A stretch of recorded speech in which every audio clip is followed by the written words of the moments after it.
143 of the world's best amateur golfers have come to the Scottish Highlands, and there is much more than just silverware on the line, with the winner earning a spot in 4 major championships, including the AIG Women's Open in August. Some of the world's best have lifted this prize, a stepping stone on the path to major glory. Who will tread in their footsteps? This is the 122nd Women's Amateur Championship. Good morning and welcome to live coverage of the 122nd Women's Amateur Championship, one of the most prestigious titles in amateur golf. And this year the tournament is being held on the beautiful links course of Nairn on the Moray Firth in Scotland, around 15 or so miles east of Inverness. Only the second time Nairn has hosted this event, and it really is a tough test, even when the sun is shining and the conditions are calm. After 2 rounds of stroke play and 3 rounds of match play already, the field has been whittled down from 143 players to just 8, and today we will see the quarterfinals and semi-finals before a 36-hole final tomorrow to determine the winner, all live for you on Sky Sports Golf. There have been plenty of brilliant moments already this week, and we expect a good deal more twists and turns over the next 2 days. Out walking the course for us, close to all the action, is Sophie Walker.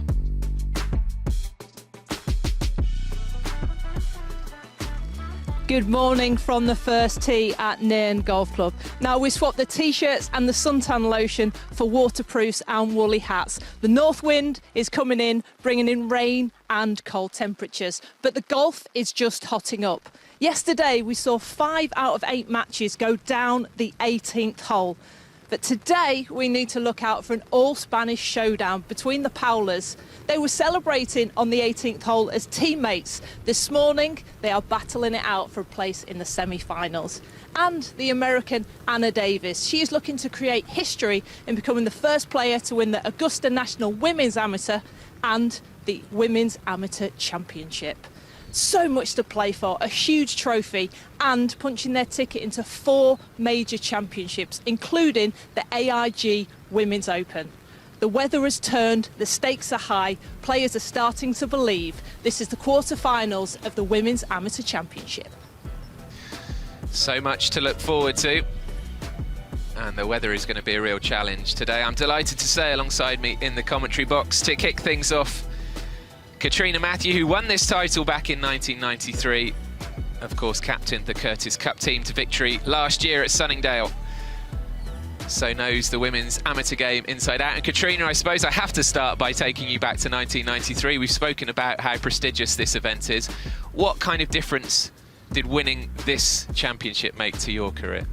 Oh, that's a long time ago now, 1993, but yeah, it was a Royal Lytham I happened to win, and yeah, it's just, you know, it's the event, especially being European, British, it's the amateur event you want to win. It's the one you want to have in your resume, and it's a great springboard. It was a great springboard into my professional career. I turned pro the next year, and it's just one of these ones you want on your record, to lift that trophy. Katrina Matthew, Rob Lee and myself, Andy Stevenson, will be guiding you through the next couple of days, and we'll be starting with the quarterfinals, the all-Spanish clash between the Powlers, as Sophie told us. Paula Francisco versus Paula Martin San Pedro will begin in just a few minutes' time. They tee off at 8 o'clock. The only player in this quarterfinal lineup who played in last year's Curtis Cup against you, Katrina, and your GB and Ireland team was the American Anna Davis. Is she a name that pops out for you in this last day as a potential winner? Definitely, one of the most experienced. Has won the ANWA before. Played in this. She's played in a lot of events. Good college career at Auburn. So she's certainly one to watch. You can see that the weather is pretty overcast. A beautiful trophy to play for, as Sophie told us. More than just the trophy up for grabs this week. A place in 4 majors, and the amateur at Augusta up for grabs as well for whoever comes out on top. And here are our 2 Spaniards, Paula Francisco and Paula Martin San Pedro. On the right hand side, San Pedro. This match 1. Match 1 will be contested by Paula Francisco from Spain and Paula Martin San Pedro from Spain. The referee with this match will be Rona Walker. On the tee, Good morning and welcome to live coverage of the 122nd Women's Amateur Championship, one of the most prestigious titles in amateur golf. And you join us as the first quarter-final is about to begin between two Spaniards. These players have already played 2 rounds of stroke play and 3 rounds of match play, so this event a real challenge. And this is Paula Francisco of Spain teeing us off to begin these last 8 matches down the first hole. 2 great friends these, but now rivals today.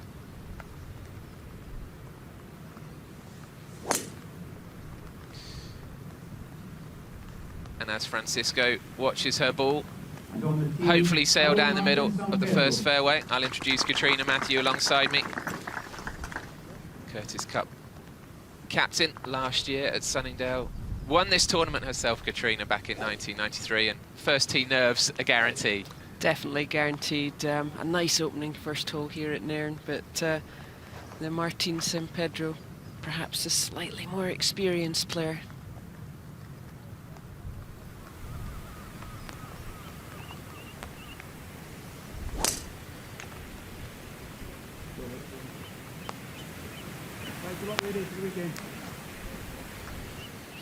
So safely down the fairway for San Pedro. 2 19-year-olds here, as I say, 2 great friends. They've played together on a number of occasions for Spain, but never against each other until today. And San Pedro, with the plaited ponytail here, is the best ranked player left in this event now, according to the World Amateur Golf Rankings. Ranking of number 12 in the world. And it must be difficult, Katrina, kind of going up against a friend in a match of this stature, of this importance. Yeah, very difficult. I noticed they both went to the same high school in Madrid, so obviously know each other very well. Played often for Spain together in different events, so it'll be a strange one. You don't know. Do you talk too much to them? It's a difficult one as to how you approach it. But I think with the weather, they'll be so busy with their umbrellas and trying to keep their clubs dry. This is when a caddy would have been useful. And the weather's a big factor, because the weather at Nairn over the last few days has been, pretty good. Today, obviously, you can see it's fairly miserable. It's not as bad as it can get, of course, but particularly for 2 players from Madrid, this is going to be very, very unusual conditions for them. Yeah, certainly unusual. I think the one thing I'm liking the look of is there's not that much wind, even though it's rainy. It's not too windy. There's nothing worse when you get the rain and the wind. So this event began with 2 rounds of stroke play, and the best 64 players qualified for the match play stages. And Paula Francisco on the left here as we watch them strolling down the first fairway. She actually beat Jasmine Koo of the USA, who won the stroke play stage of this championship a couple of days ago, and Koo was looking very, very strong, but Francisco beat her on the first extra hole in the last 32. Yes, that was a very good win for Francisco. Jasmine Koo played in the Curtis Cup last year. Very well established American player, and would have been one of the favourites coming into this event. And it's a brutal challenge, this championship, isn't it? 2 rounds of stroke play. I think by the end, the winners played, I think I'm right in saying 9 rounds of golf, potentially, in the space of a week. It's a real test. A worthy winner will emerge. A worthy winner, and you certainly need a few days off once you've played in this. I think mentally as well, Katrina, it must take it out of you. I think mentally probably more so than anything. I mean, they're all, just 19, 20. They're going to be fit. They're going to do their fitness. So it's not the physical challenge of it. It's more it's the mental strain. I think that's where if you can get some big wins early, in the match play, it sets you up more for later in the championship. Looks like she's just hit it into the rough down the right-hand side. We'll take a closer look at the weather forecast while Francisco looks for her golf ball. Gentleman out for his morning jog. Shorts and a t-shirt, not bothered about the weather.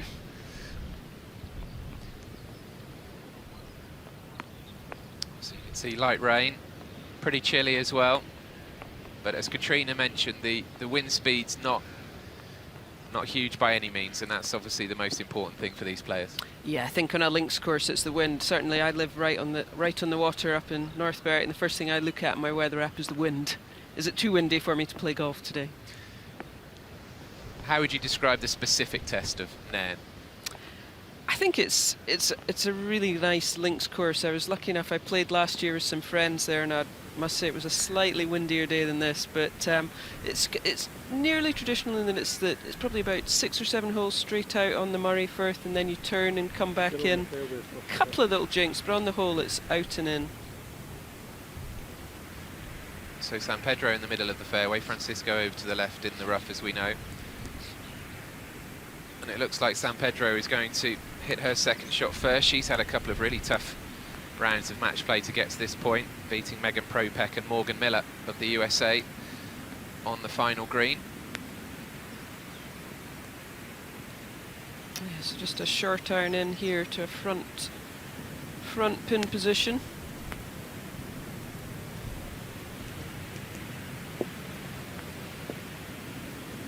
Oh, nicely played there, right over the pin. That must have looked good from where she was.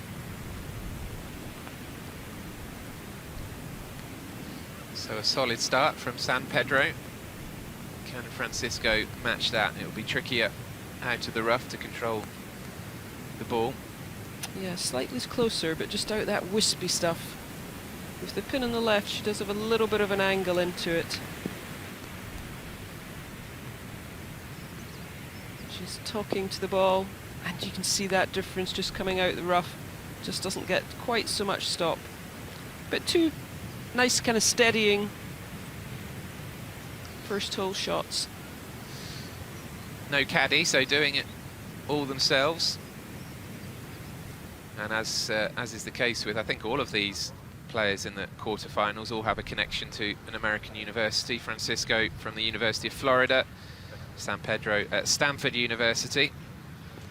Yeah, Stanford's the real powerhouse in women's college golf at the moment. They were the hot favourites for the NCAA finals, but didn't quite do it. They'd won about everything else this year. And it's great to watch match play golf, isn't it? Everybody always says there's not enough match play.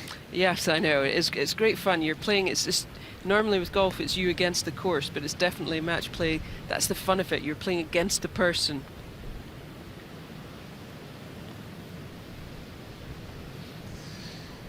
Last year this event was won by Melanie Green of the USA. She was the first American to win this event since 1996. That was at Port Marnock. Chiara Horder of Germany won a couple of years ago against Annabelle Pancake. And there have been some big names win this championship over the years. There have been some big names, and obviously these two being Spanish will want to follow in the footsteps of Carlota Seganda and Azahara Munoz, two teammates of mine from the Solheim Cup. Leona Maguire, Georgia Hall, Anna Nordquist have all won this event. It's kind of a who's who of women's professional golf at the moment.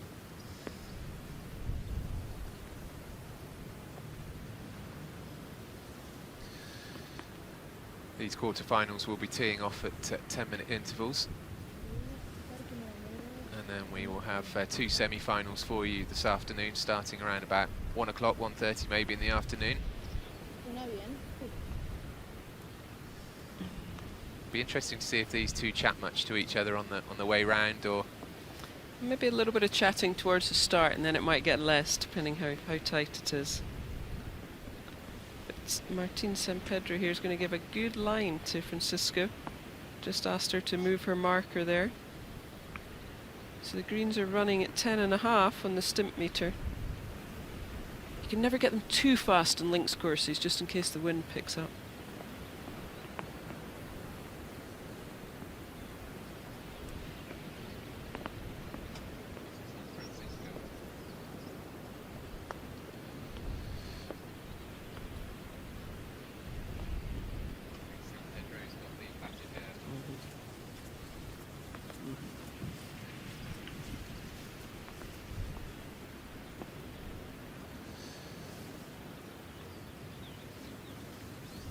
leaves herself a short one for par.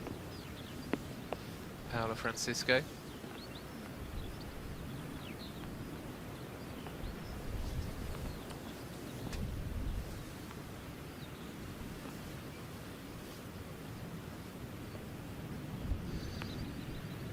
So San Pedro with an early chance to go 1 up.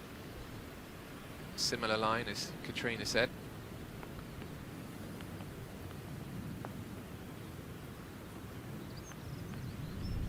Oh, that was a good try.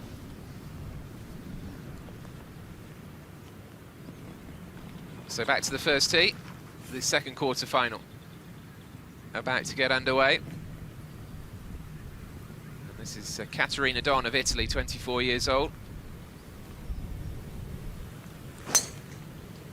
Had to come through a playoff at the end of the stroke play stages. She finished 5 over after her 2 rounds. It's a 12-way playoff that she came through.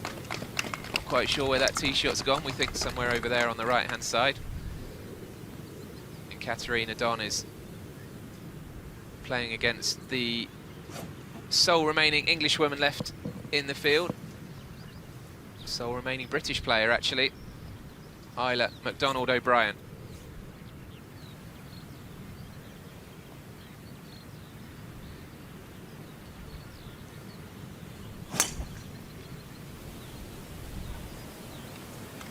Proudly wearing the England golf cap.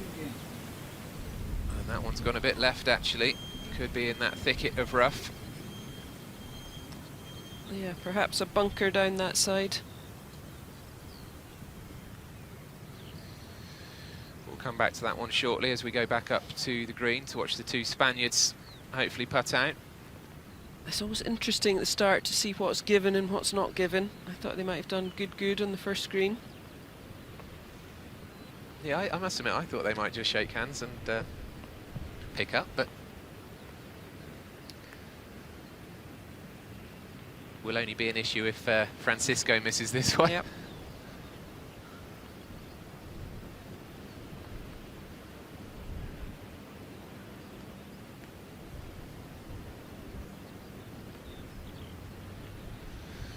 So the Spanish duo have their first hole.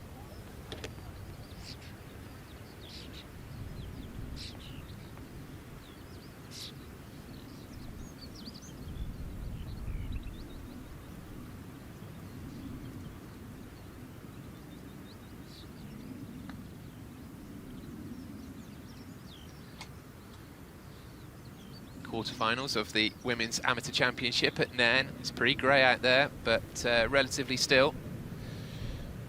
And we watch Caterina Don of Italy and Isla McDonald-O'Brien of England come down the first fairway. And McDonald-O'Brien beat Catherine Park yesterday in the last 32. Park was the best ranked player in the field coming in this week, so that was a huge win. That was a huge win for Isla McDonald-O'Brien. Yes, just in her first year at Arizona State University, so had a good start to her college career, but that was a huge win for her.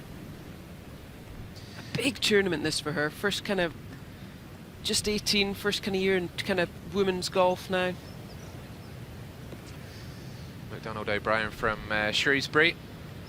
There's a strange connection between these two in that Isla's brother Rory is on the men's golf team at Eastern Michigan University, and Caterina Don, her opponent today, is the assistant women's coach there.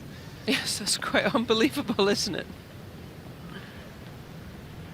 And Isla's got her dad Andy caddying.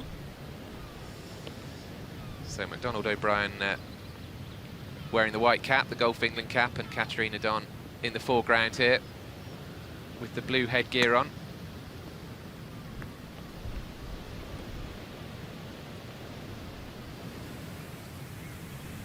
Both players coming to look for...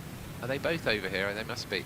I was wondering if Don was helping McDonald-O'Brien look for her ball, but I think they're both stuck over here.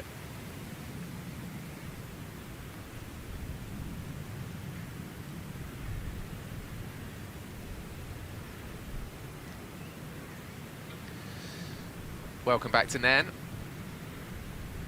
And the quarterfinals of the 122nd Women's Amateur Championship. So just to confirm, we've already had 2 rounds of stroke play this week and a couple of rounds of match play as well. So we're now down to the last day. And then that final tomorrow. A 36-hole final just to finish a brutal week, but it does result in a very worthy winner, whoever comes out on top.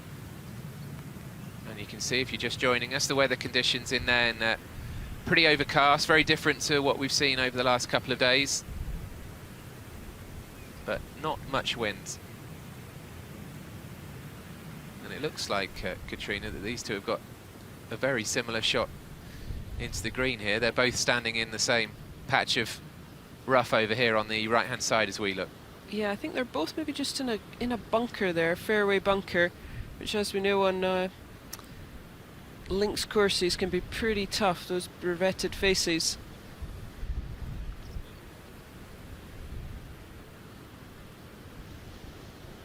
And just not able to get the green 140 yards out, but with the steep face just playing back into position. The fairway bunkers are always a no-go on links golf courses. They really are a penalty. Caterina Don of Italy, the oldest player of our remaining 8, but just 24 years old. Yes, there we go. We get a good look at the view now from behind. It's all just need a little bit of luck as to where you finish in the bunkers, whether you've got a chance of going for the green. Only about 140 yards. Looks like she had a clearer line going for it. Oh, and a very good shot there. That was great. Very good to get out the bunker, up quickly enough to get the distance.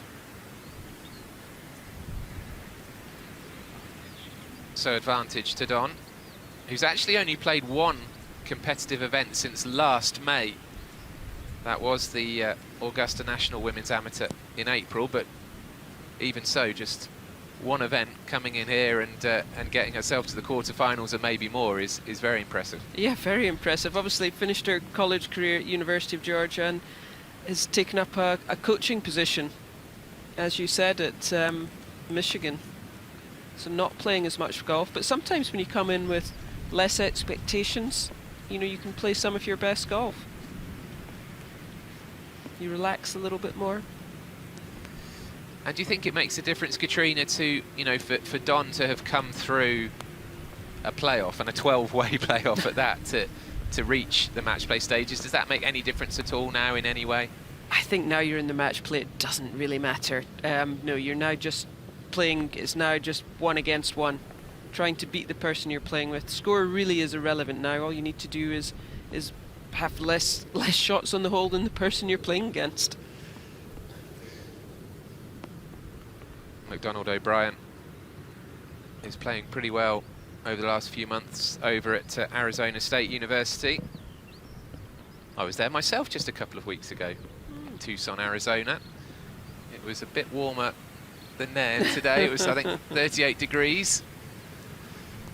But McDonald O'Brien here on the back foot a bit on this first hole, having had to come out of the bunker onto the fairway. Yeah, just taking a little gap wedge. Just try and drive one in, one hop and spin and stop. Oh, nicely played. They're the kind of shots you just practice.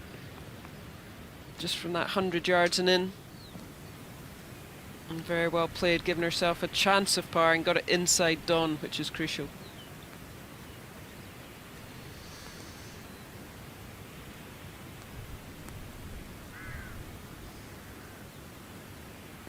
Don will have a birdie chance, but as Katrina said, that's great match play from McDonald O'Brien to make sure her third shot went close. Yeah, Don's going to have a good chance up the hill. 18 feet, roughly. The players are wrapped up in their waterproofs, but there's the locals out, got the shorts on.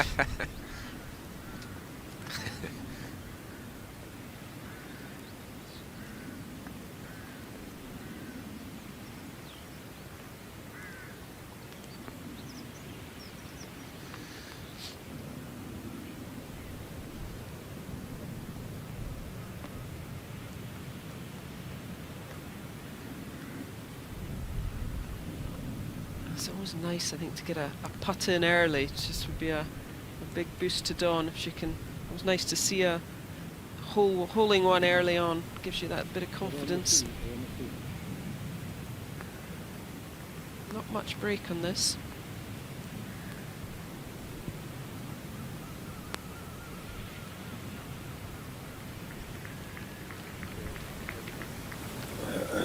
Oh, and a very good putt. Right in the middle. Great start. The perfect start for Katarina Don.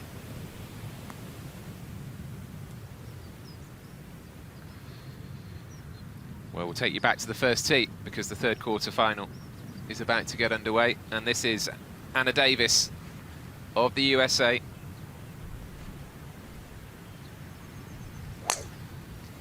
The left-hander, as you can see. Her handle on Instagram, by the way, Super Anna Davis. So I don't think confidence is an issue.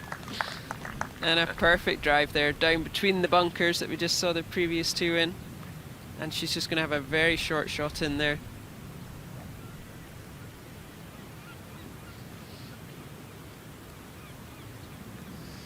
And Davis is up against Tilly Claggett, 21-year-old Canadian, actually lives in Texas, America. Was born in British Columbia, raised in Calgary, Alberta.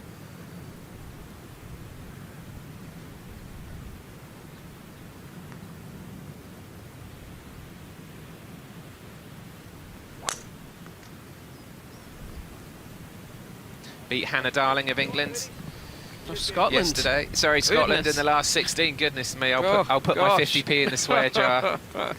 But beat Darling, who has been a two-time semi-finalist in this event. Good pedigree that Claggett beat there. Yeah, that was a good win, especially, you know, coming from Scotland, used to the links golf, and that was a good win from Claggett. It just caught the left-hand rough, but better being in the rough than in that bunker we saw Dawn and McDonald O'Brien in. Tell us about Anna Davis, though, because your Curtis Cup team came up against her, and as I say, confidence not an issue. She's some player and got one of the best CVs of the remaining 8 players. She does. I mean, I think that Anwa win she had back in 22, and obviously played a couple of Palmer Cups, a Junior Ryder Cup, so used to these big occasions, used to playing, and in match play as well.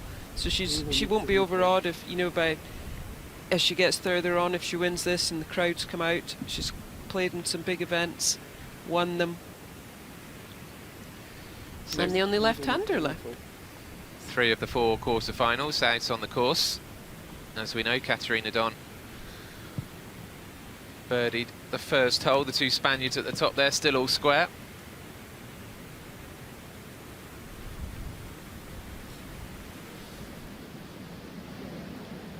Looking back down this first fairway towards the clubhouse. And the first 7 holes, isn't it, at least, go down alongside the coast, so we'll have the sea for company.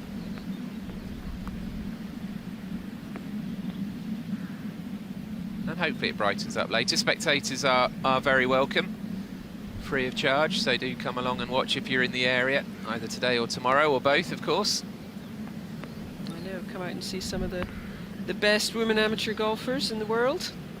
And see some good golf, that's for guaranteed. 6 of the first 7 holes play along the coastline. Yeah, it's looking very calm today. Which will be a relief to the 8 players out there.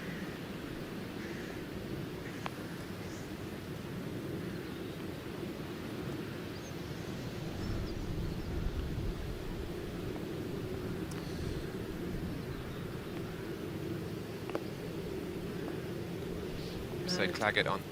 Anna Davis there with her USA team umbrella. The USGA have started a new initiative. They're following the kind of European countries and having Team USA.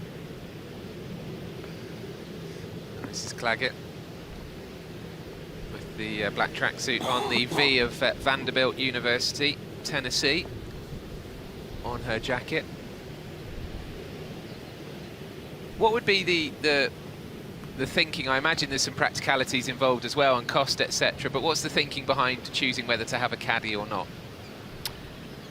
I think especially when it's raining and once you've got to the match play, I think, as you say, it is such a, you're playing so many rounds of golf, it is nice to have a caddy, just someone there by your side, have a local, you know the golf course, especially for the players coming from abroad who aren't used to links golf, because it is quite a different test from what they would be normally playing in the US. You know, the bounce of the ball, to try, you know, missing how crucial it is to miss the bunkers. You can see him telling probably a local member, you know, a good player. And coming out this wispy rough, it's something that usually you don't often get that over in the US. It's probably thicker usually there. So it's a whole different type of golf, different shots. Anna Davis to hit her second shot first. Actually finished 3 over after her 2 rounds of stroke play. She started with a 69 and then followed up with a 78. But made the match play stages and has looked good since then. Just with a short iron in here, 125 yards.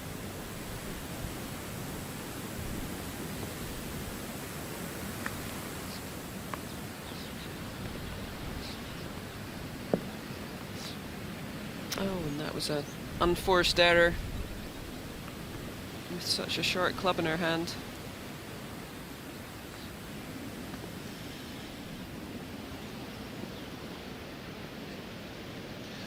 So an opportunity for Claggett to capitalise on the mistake from Davis, although it will all depend on her lie in this rough. Yeah, I'd have to play just a little bit right of the pin, try and avoid the bunker that Anna Davis went in. She's dug it out of there. Very well played. Just what she had to do, front of the green. Pin's only 7 yards on though. Yeah, that will do as we jump ahead to the second, which is a par 5. This is a birdie putt for Paula Francisco in this battle of the Spaniards. Looks good. In it goes. Well, we assume that that's a birdie putt marker for San Pedro there on the green, so she'll have a chance to square the hole, but that's a great blow for Francisco. Good read early on in this quarter-final.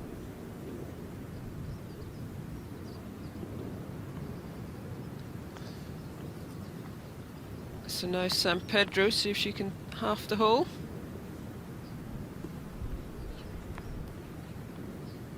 Just about a 12-footer. Just a touch of break.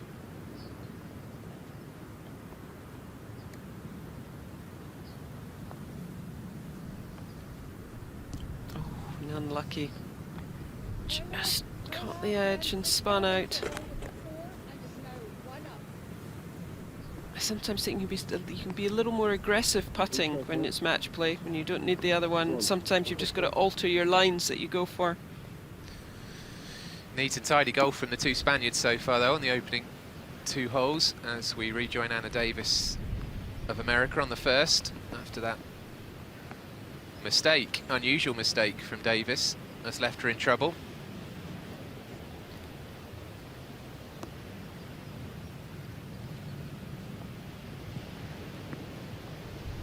It's maybe just a fraction on the downslope, not much green to work with. She needs to take this steep lane, come down quickly to get some spin on the ball.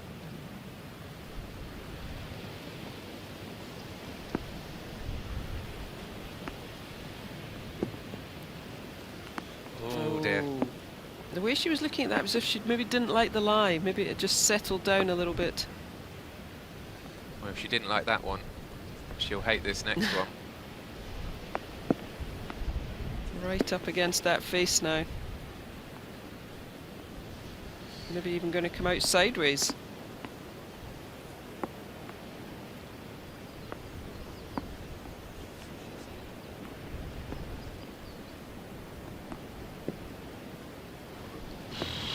Crikey, only just over the top with that one.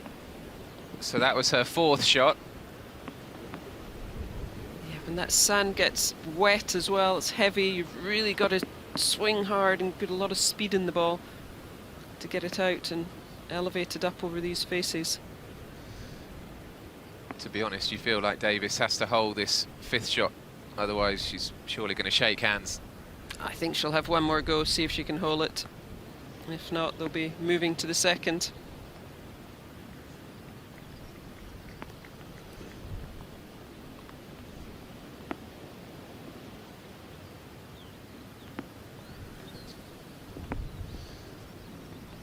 Well, she gave it a good go. She did. She gave it a good try. But I think she'll concede. We'll check on that in a moment, because back on the first tee, the final quarter-final is about to begin, and this is Marie-Helene Madsen of Denmark, who has had a great week so far.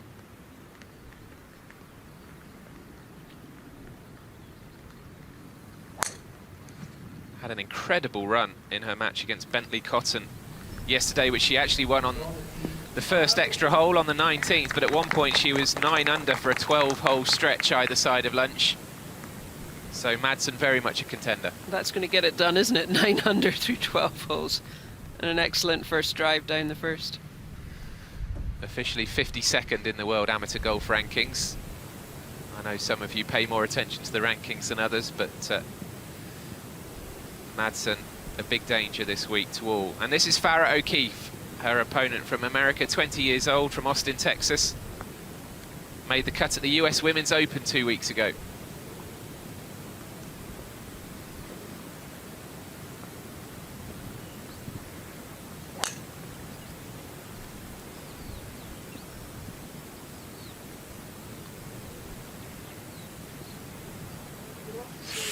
And that is wide. Yeah, Wide. missed the bunker though, so I think she'll have a shot. Looks like she might even be on the walkway there. A few of her fellow Americans out watching.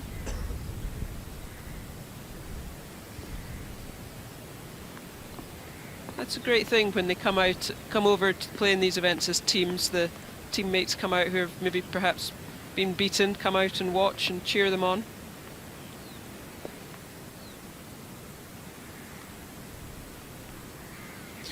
So all 4 quarterfinals out on the course. Madsen, 20 years old, from Viborg in Denmark, and we'll be back shortly.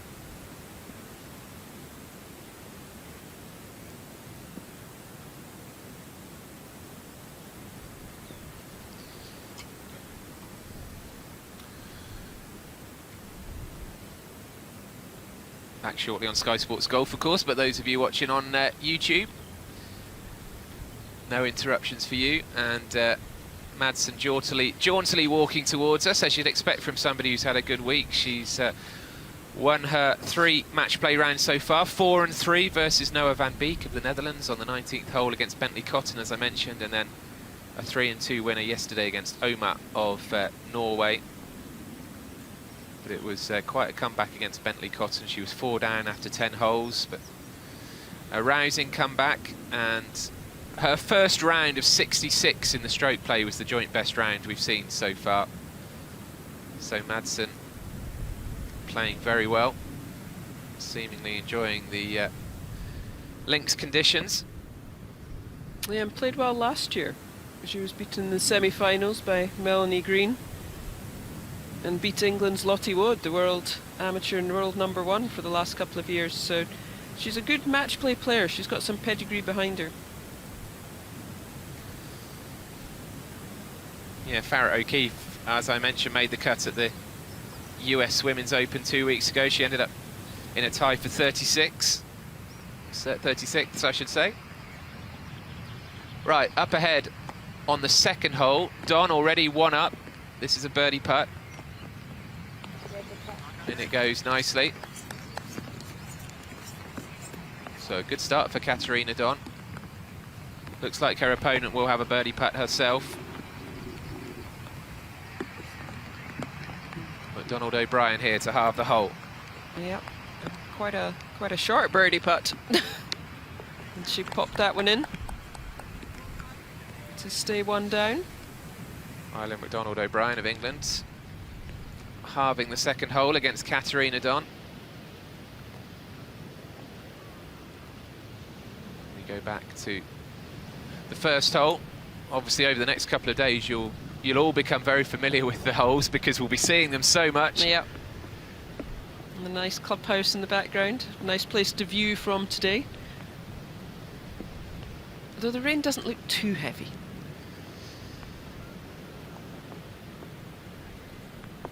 Madsen in the centre of the fairway, just using the viewfinder. Yeah, in prime position. The pin is just 7 yards on, 5 from the left, so you've just got to be aware of that bunker Anna Davis went in. And here's Farah O'Keefe. I thought she might have been on that little walkway, but she's just made it into the rough.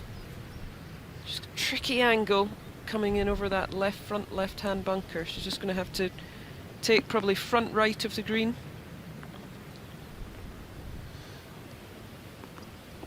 The best ranked player left in the field according to the rankings, number 8 in the world, Farah O'Keefe, just one ahead of San Pedro.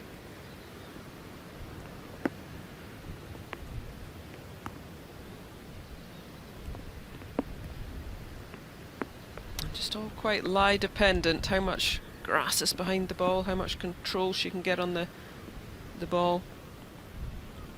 But I would think just aiming to the front right of the green. Keep away from that front left bunker. Oh, and got a massive bounce. Oh my god, that was a little bit unlucky. I think that must have just caught a little downslope. That's the biggest bounce I've seen.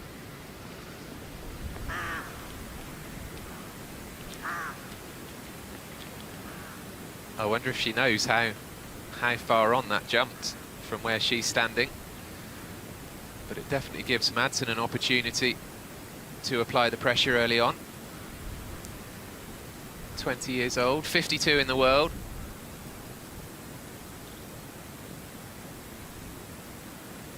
Yeah, in prime position here though, middle of the fairway.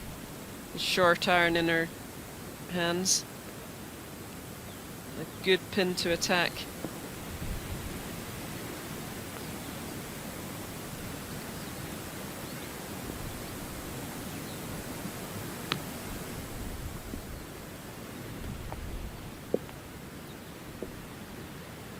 Oh, and a very good shot. Very good. Controlled the distance beautifully. Setting up a really nice birdie chance.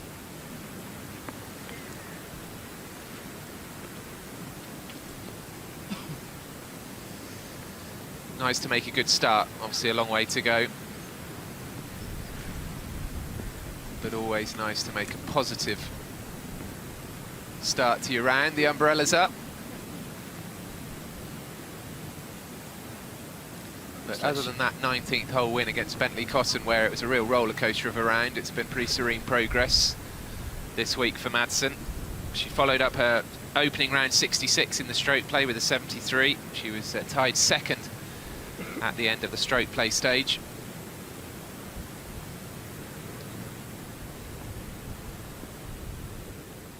And we'll be feeling pretty happy with life out there at the moment. But O'Keefe is walking onto the green, and she'll now see just how far her ball bounced. I think that's her sort of taking a look back at her pitch mark and can't quite believe how far it went. Yeah, the green's 36 yards long and she is right at the back there. So she's going to have about a 85 footer, do we think, back down the green here. She'll just be trying to get nice speed in it, get it within kind of 3 or 4 feet would be a really good putt from back there.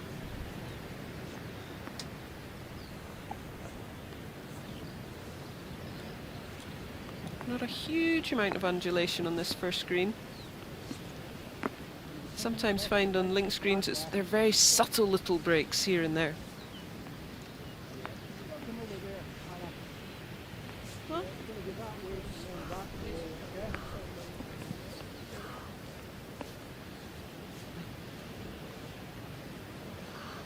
Just going to take a nice long look at this one. Some hardy souls out there already spectating. yeah, and you can just see it's always crucial what the ball does the last little bit of a putt, because that's when it's losing its speed, that's when it's going to take the most break. It's not really going to do much, okay? See that one there? That's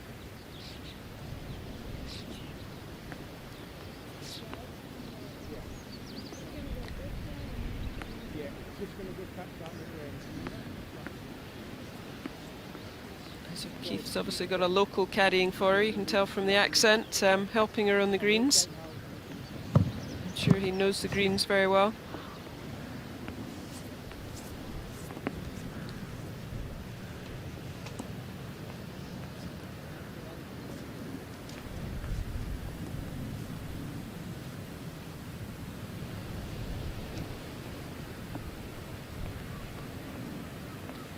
Just wanting to try and get this down within probably 5 feet would be a good putt from this distance.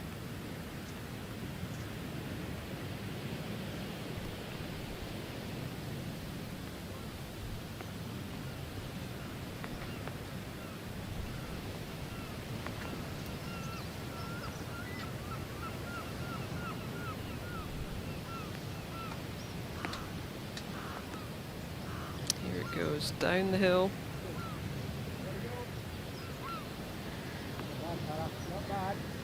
Oh, very good putt. Judged that very well. It's good. Thank you.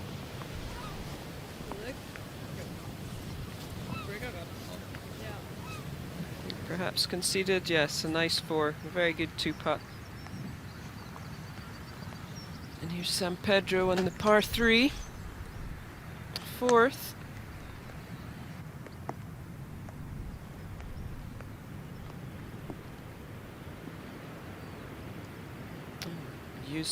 Used the slope very well there. We've got Rob Lee now joining me.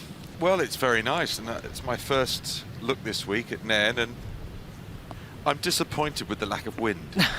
I'm sure they're not. It doesn't look right, does it? It doesn't look right. It's absolutely flat calm out there. Hardly a breath.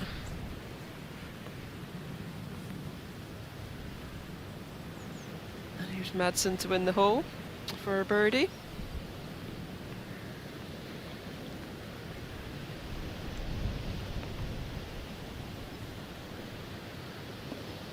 I don't think this does very much. No, maybe just a fraction from the right-hand side. Oh, maybe a misread or a slight pull, maybe.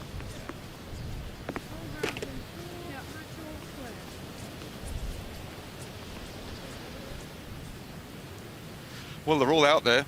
It's all underway. These quarterfinals. I would definitely want a caddy today.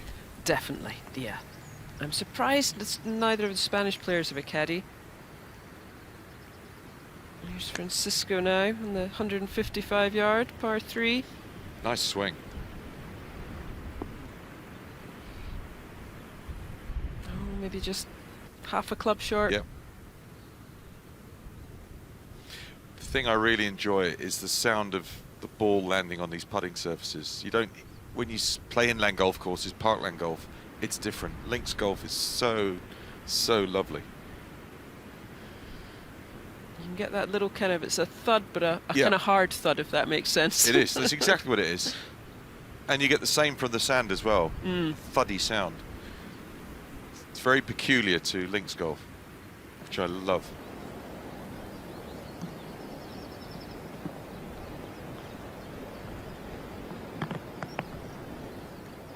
Anna Davis. She had a lot of practice at the first. She did, from prime position, wasn't it? Yeah, God. right down the middle. Yeah.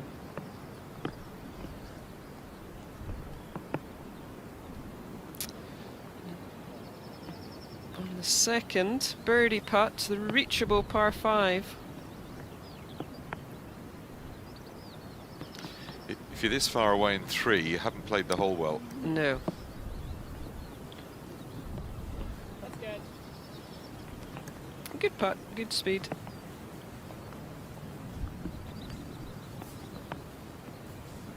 But disappointing, you'd be looking for a birdie on that hole. Yeah, especially after playing the first so poorly.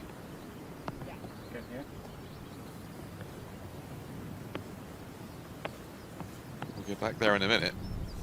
Back to the Spaniards. First par 3 in the golf course.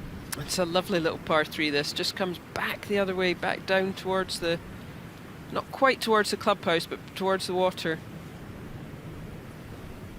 I always love it when a links course is right on the water in the beach. Yeah, The beach is actually a hazard. I've seen a few of the players hitting from the beach in some of the tremendous, isn't it? previous rounds. Yeah, it's tremendous. And very old-fashioned links, really. You kind of go all the way out and all the way back, pretty much. Couple of holes switch around, but... It is, isn't it? It's just out and in. Yeah, 9th green is the furthest part away from the clubhouse. You always get that if the tide changes and the wind changes, you could have 9 out against the wind and then it changes and you're back in. Bit like Troon. Yeah. Same there. Right, well this is comfortably 30 feet away. Yeah, neither of them. Oh, this is for eagle. So just needs a 2-putt. Very good. 2 up after 2. Against one of the fancy players. That's your dream start.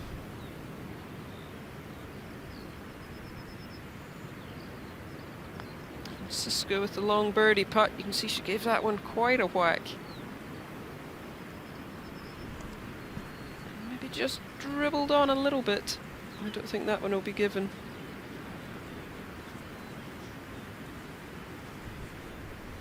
And just take the players, I think, especially the from overseas, a little bit of time to get used to the speed of the greens, because links greens are notoriously just that little bit slower, just as they can't get them too fast in case the wind picks up. And this is an awkward game because it's like playing your best mate. You've got to put your game face on, but I know you don't really mean it. It's awkward. It is difficult. I don't really think we'll have much chat, because... What can you say? I know. You're Sometimes playing so well. Great shot.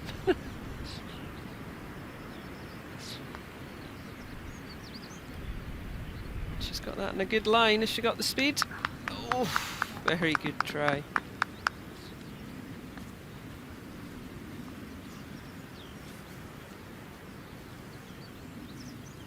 I always think it's nice seeing all the players in their country uniforms. It's almost got a bit of World Cup feel about it, this. And this, I think, is the beauty of match play. Make them putt a few of these shorter ones and then maybe give one. Anyone that knows me, nothing given. Nothing. Well, I certainly wouldn't be giving this one. No. Not much movement in it, though. Just keep the pace.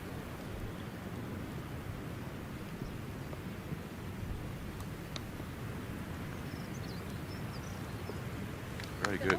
Very good putt.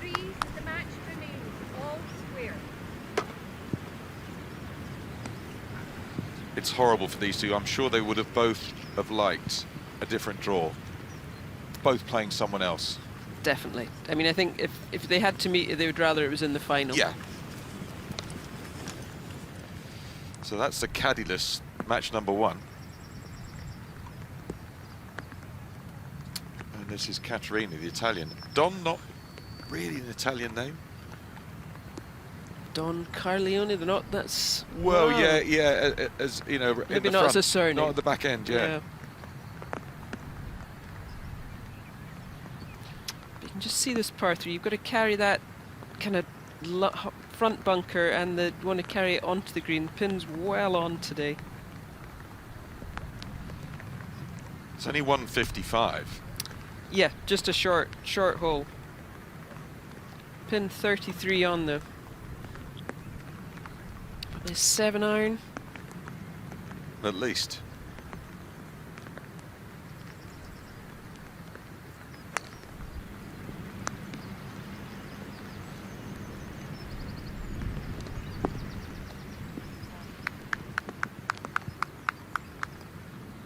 Nice shot. And she's unusual in that she's obviously decided not to turn professional, going down the coaching route, not playing as much golf, but maybe that's relaxed her a little bit. Maybe so, but it is in these days when these youngsters, they're looking ahead at their career, this is where they start and then they jump onto the pro circuit and carry on. It is very unusual. Unusual to see a player who's played in so many big events and a good player not turn professional. McDonald O'Brien.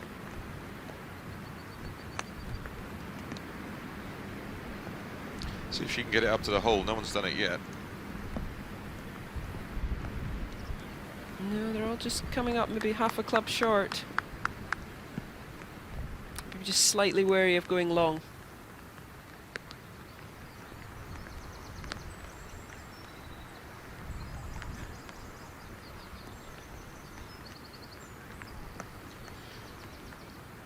This is going to be waterproofs on, waterproofs off. That drizzly sort of three conditions that they're out there playing in.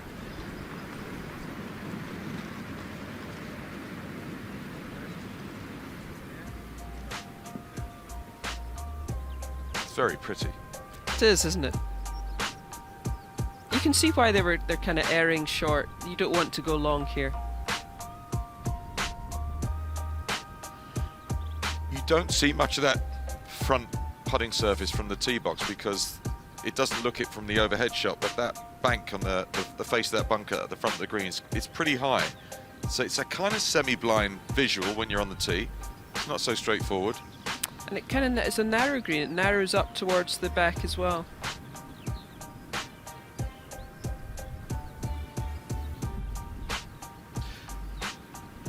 So with the normal prevailing wind, most of the outward holes should be into the draft.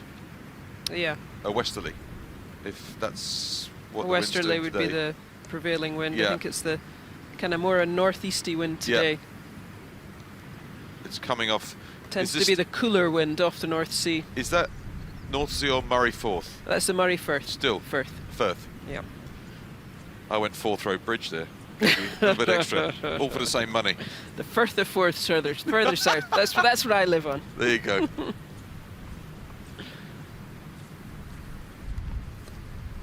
No, you'd have to go a bit further out east, and then you, get to the North Sea. And if you keep going down the coastline, you get to Castle Stewart eventually. Mm.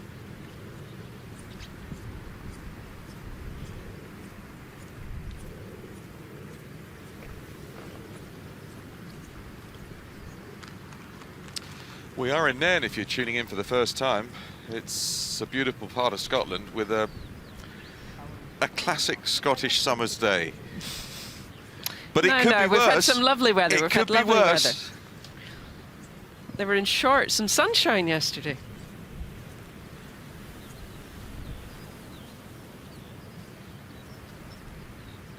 We've got the lone English player left in the field, Isla McDonald O'Brien.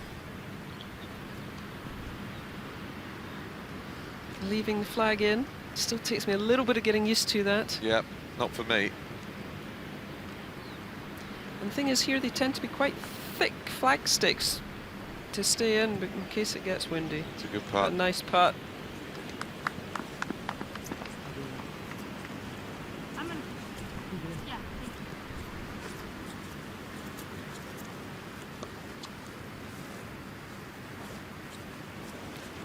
Calling her dad over. Yeah, Must be difficult being a parent caddying. but the worst.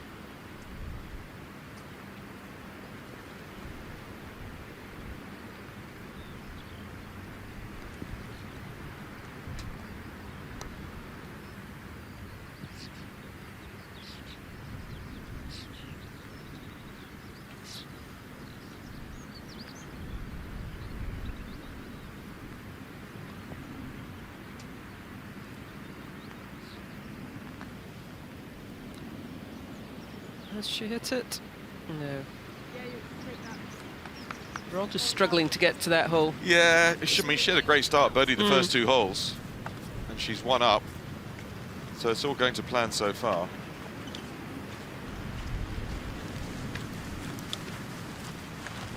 Whoever wins this week, this is going to be a tough day to get through with the weather conditions. It's not meant to pick up much. No, They'll deserve the title when they get there, because They it's a will. lot of golf. It's meant to be fairly steady rain all day. And that's for having the caddy. I'm surprised neither of the Spanish girls have a caddy. Unbelievable, really. Such a help in this kind of weather, just trying to keep everything dry. Yeah. And when it's head-to-head, it's kind of, you feel like you've got someone on your side. You've You're got not someone to talk to, I think. Completely, yes. You're not going to talk to your opponent a huge amount. No. So all pretty tight so far, apart from the Tilly Claggett match. She's up by a couple on Anna Davis. That's a surprise to me. I was just thinking that, yeah, surprise. It was a really surprising second shot from Anna Davis on the first, being in good position. And then obviously didn't play the reachable 5 particularly well. But early days. Yeah.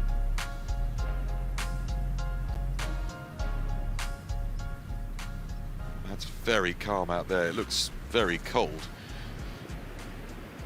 But when the Well, wind... that's all relative. I don't think it looks that cold. Really? No, it looks... If you looked at that, you say, guess the temperature. Balmy 15. A balmy 15, but a very calm Firth. Yeah, which should be Unbelievably quite calm. unusual. We don't get many days where there's no wind. No. Okay. Flag in. Again, Badson at the second, the par 5. This might be for an eagle. Yeah, to win the hole. Good try.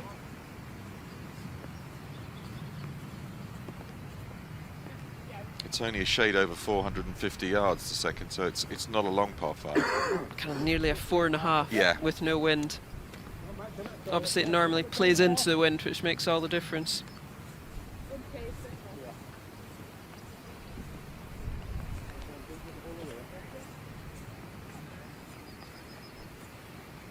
So this must be for the half.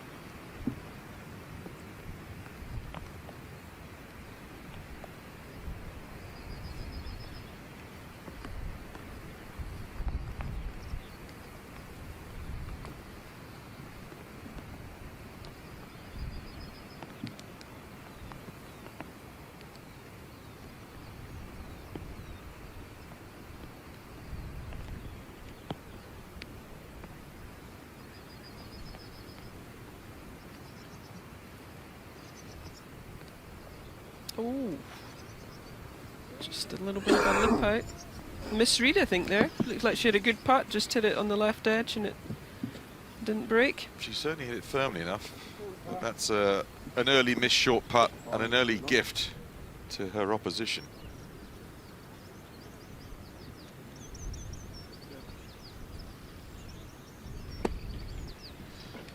So the line's all sorted out. Yep.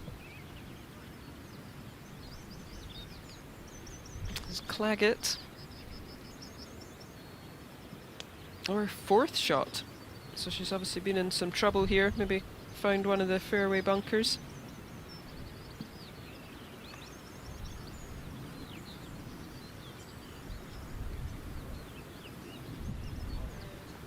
That might be the last shot she hits on this hole. No, she's gone for the marker.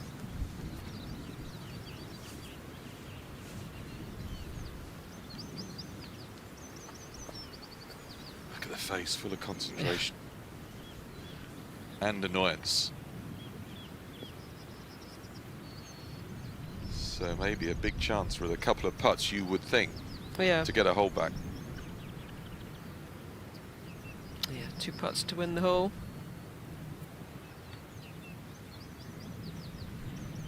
Just wants to cozy this one up. I think she'll be asked to putt that one.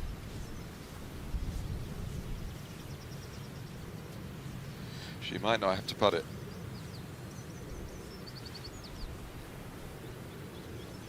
Are you an aim pointer? Are you? I'm not an aim pointer, no. No. I've tried it and had a lesson in it, but it just wasn't for me. I kind of feel I can see the line better with my eyes rather than feel it with my feet. It does slightly annoy me the way they go so close to the hole sometimes. Oh, it's brutal. Let's get to the first match. All Spanish affair.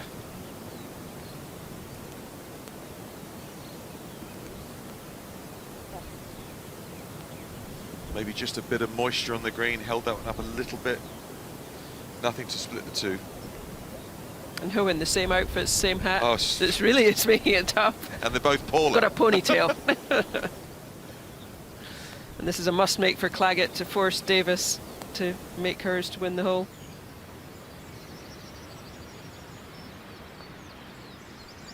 I'll tell you what, I didn't like the putting stroke.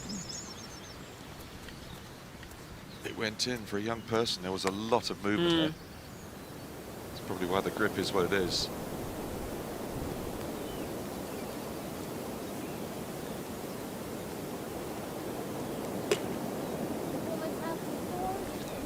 Broken the deadlock in that first match. 1 up to San Pedro.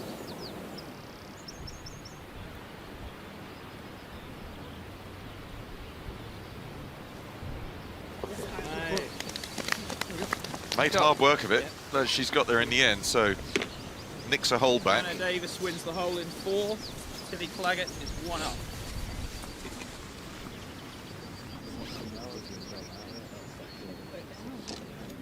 There's nothing of her. No.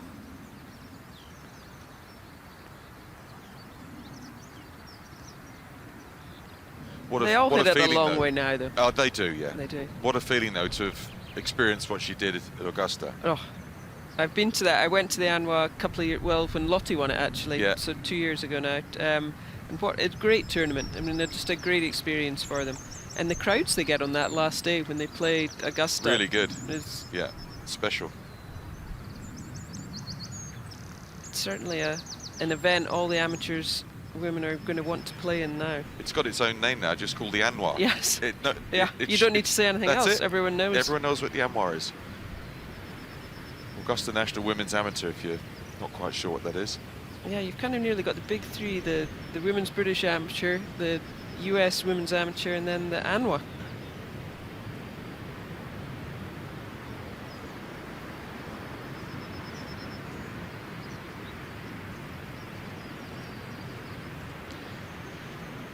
So the first par 3 at Nairn is the 4th.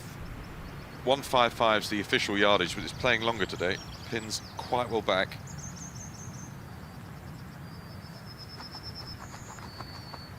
And that looks like with a high toe, like it's an 8 iron. And by a big hit to get back to that. Maybe Yeah. she's just playing more for the middle of the green. from what we've seen so far, with no one reaching the hole, she better hit this. Because you're not getting much release. Maybe just the extra, as you were saying, moisture on the green softened them a fraction.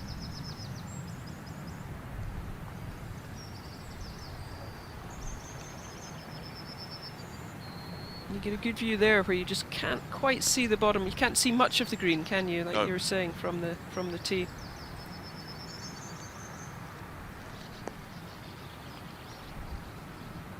She's trying to draw this in from left to right, the way she's set up. Sounds wrong, that, but she's a lefty. Counterintuitive.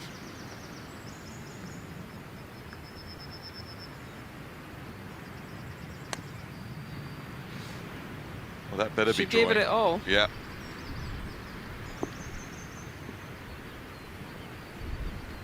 Slightly lucky just to get that down slope. That's a club out. Club out, comfortably. yeah. At least, I think. Yeah. If not a club and a half. Caddy's fault. So it's never the player's fault. Never the player's fault. fault. Why did you give me that club? That's right. Left and right, it's the coach's fault. Yeah. Long and short, it's the caddy's fault. If it goes in the hole, it's the player.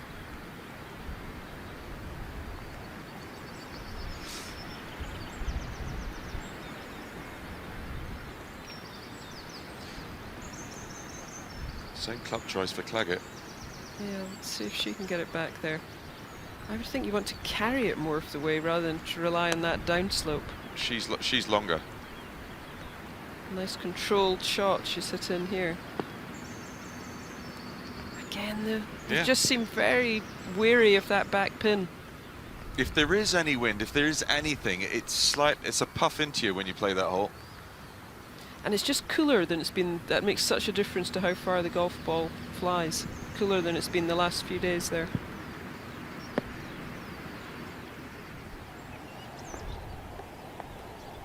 Right, to match number 1, Martin San Pedro.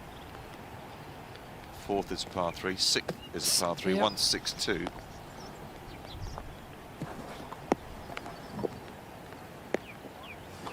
Oh! Oh, Goodness me! Yeah. Oh, what a shot there! yeah, beautiful. I thought that had a chance of going in. And actually, she got a lot of purchase on the ball. A lot. Very impressive.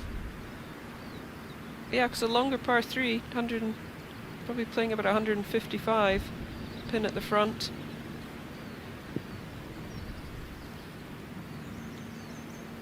There's not much chat in any of the matches.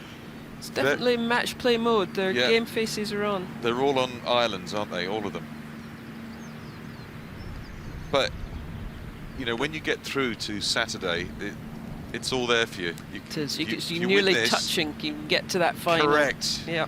36 holes gives you such a chance. Get me to Sunday, yeah. Yep. You just feel as though you're within touching distance.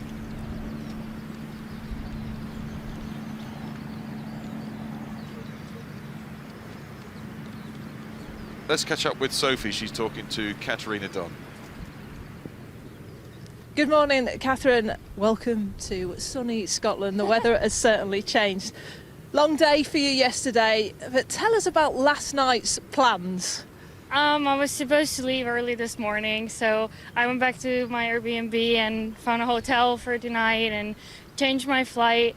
I changed it to Monday, and then I had to book my car to another day. So, I mean, nothing that I don't like to do because I'm still here, but it was a bit of a rush when I went home, but I got it done, so that's good. And the reason that you're keen to get home is that you haven't been back in a long time. Yeah, I haven't been to Italy in a year and a half, so since December of 23, so I'm really excited to go home, but I hope to go home as late as possible. Sorry, Mom and Dad. And that is because you've taken an assistance coach role, right? Yes, so I graduated in May of 24 from the University of Georgia, and then I took an assistant coaching job at Eastern, and I'm loving it, but I couldn't go home for my visa status, so right now I'm trying to go home and change my visa and get my master's degree next year. And how has coaching changed your perspective, I mean, on your golf game? I mean, there's a lot of more shots that I can see on the golf course, so I see a lot more things, and, you know, it's opened my eyes to a lot more things. Oh, great. Nice to hear from you. Play well today. Thank you.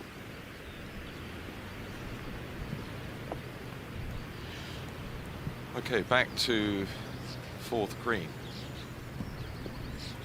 Yep, Claggett for birdie. Slow putt.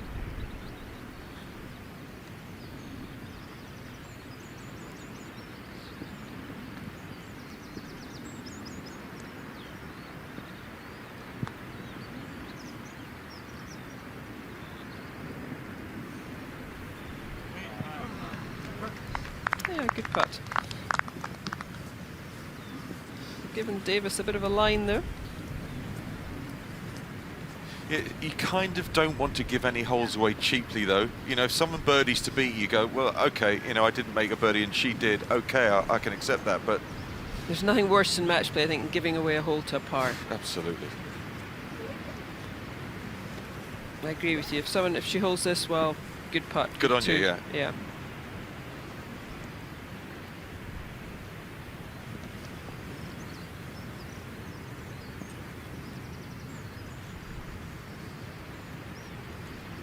Well, she would have been very keen to watch the line of that putt. She must have a very good idea about this. I would expect this to scare the hole here. Just a little bit from her left to right.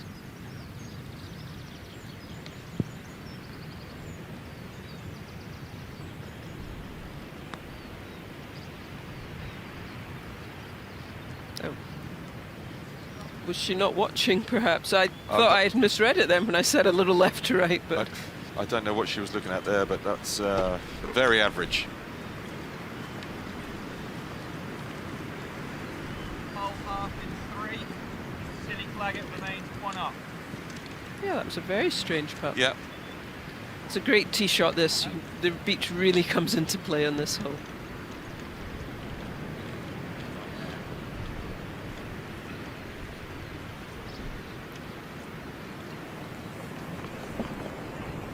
Okay, to the second par 3 on the front 9, the 6th. 162. Yeah, we just saw that fantastic shot by San Pedro. Now the breeze is a northerly, so it should be coming off the water here from the right, what there is of it. It's about 4 miles an hour right now.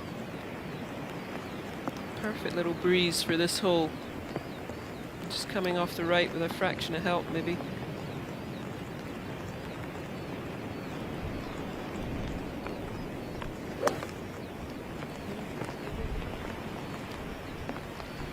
Just eyeing it up. Oh.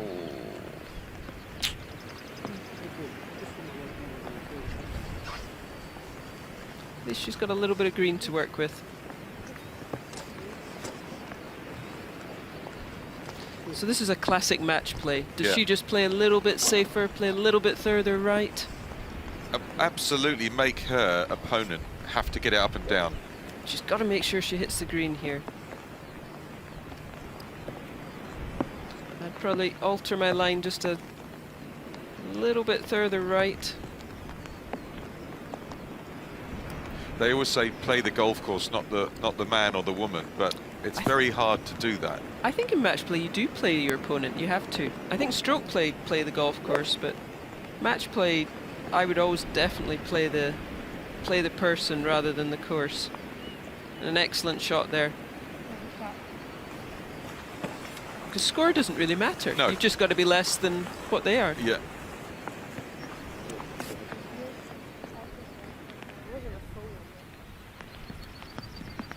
Okay, for Madsen, this is to half the hole. Stay one up.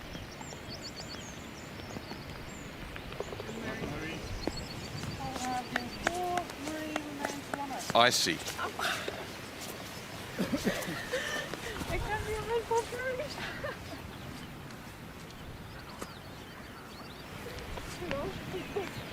She looks like she's having the most fun of any of the players so far. Yes, Got one of her teammates caddying for her, first I crack think. in the facade, that was. Absolutely.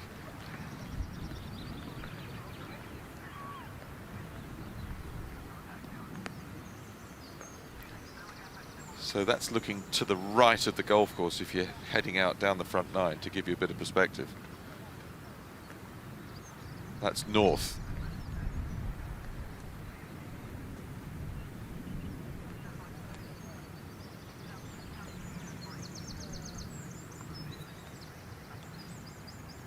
And if you're going well, you'd like to get your match finished early so you can have a bit of a break.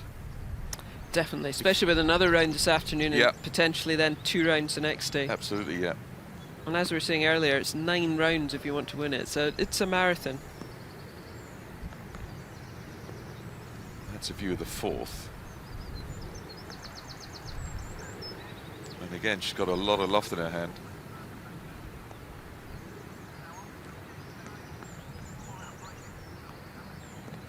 It's that annoying rain, slightly on, slightly off sort of day so far.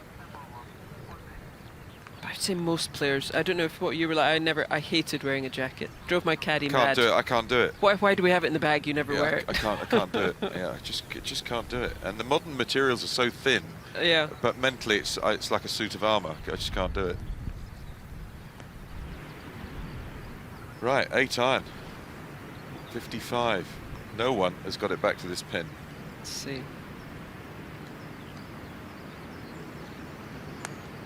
She's got a lovely swing, doesn't she? Very good. Down the right, drawing in. And short. Short.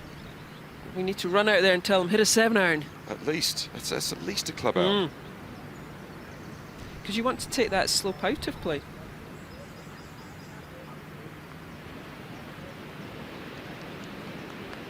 Oh, very nice bunker shot there. The sand gets very heavy in links bunkers when it gets wet. Cloying, isn't it? Yeah. Difficult to get much spin from it.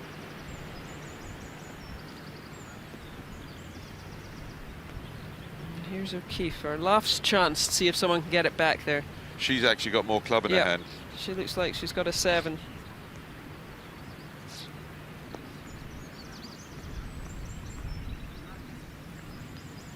Good chance here to get one in close.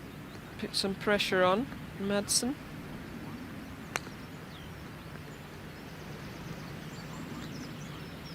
Sounded good.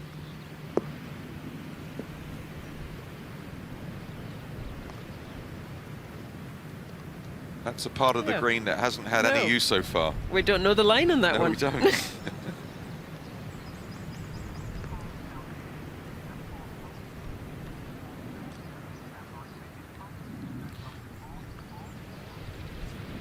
And that would have been for the win after a really nice shot in. So par secured, and I'll have a look at yours. Yep, forcing Dawn, see if she can make a sand save for the half.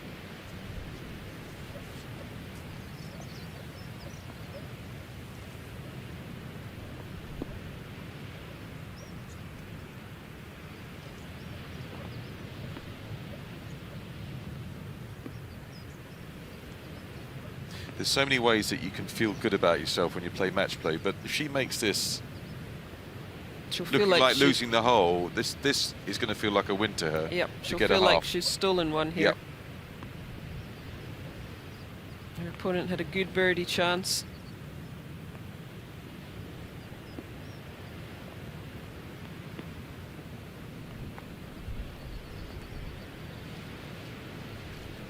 No, that was not her best putt.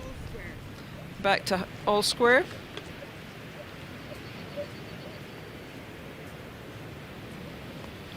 This is a big week for McDonald O'Brien. Well, Up against some of the... what, the class in the world, Yeah. basically. Yeah. Yeah. Isla McDonald O'Brien. There's a lot of Celtic in there. But she's English. And yeah, interesting mix. Well, she's Aim pointing that the whole way up. I don't know, they do it so quickly, I don't know how they can feel. yeah. Now pacing it off. I know, it's just a whole different way they've been taught how to play the game.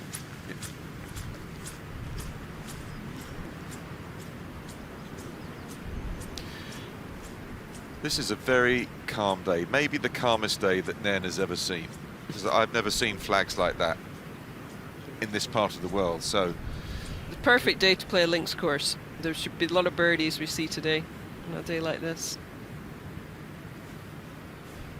not from here though, I don't think. No, because the wind is the defence of links Yeah. courses. They're not the longest. No. But yeah, she's just Madsen just looking to get this within kind of gimme range.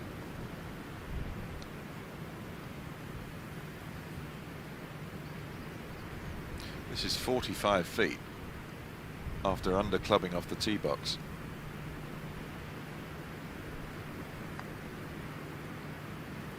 See, she gave that quite a thud.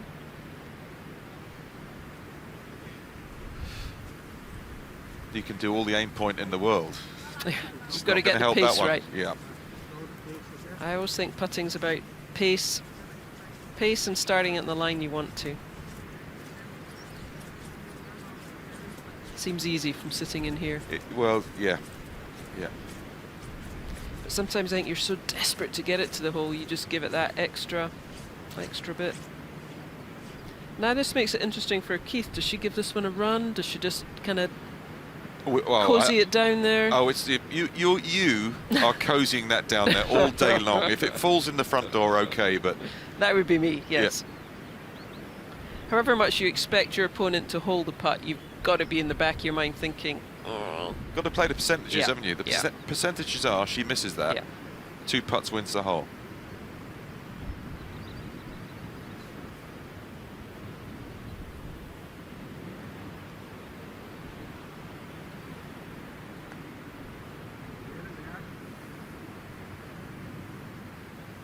And over cozied. Yeah. So I think that's the beauty of match play though. There's so much of it goes on in the head. Well, because that's now affected her opponent, because she thinks if I can knock this in from She might 16th, steal one. I can all of a sudden pitch Yeah. the hole. Absolutely. And O'Keefe, if that had been stroke play, probably would have given that a much better run at the hole. Yeah. She's kicking herself now, thinking, why didn't I just go for it?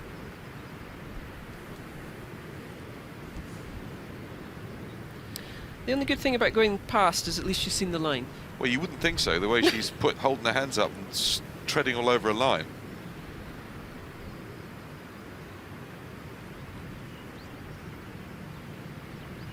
Pick the coin up yet?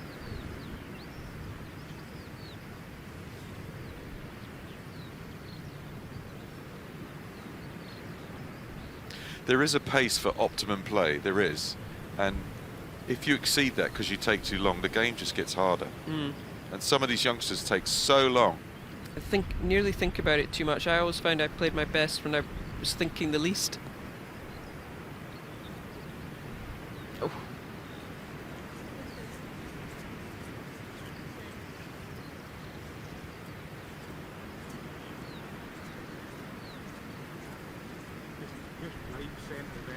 Missed club 3 putts. Yeah, on quite a relatively easy Yeah. par 3. Be annoyed with herself. Now Keith to get back to all square.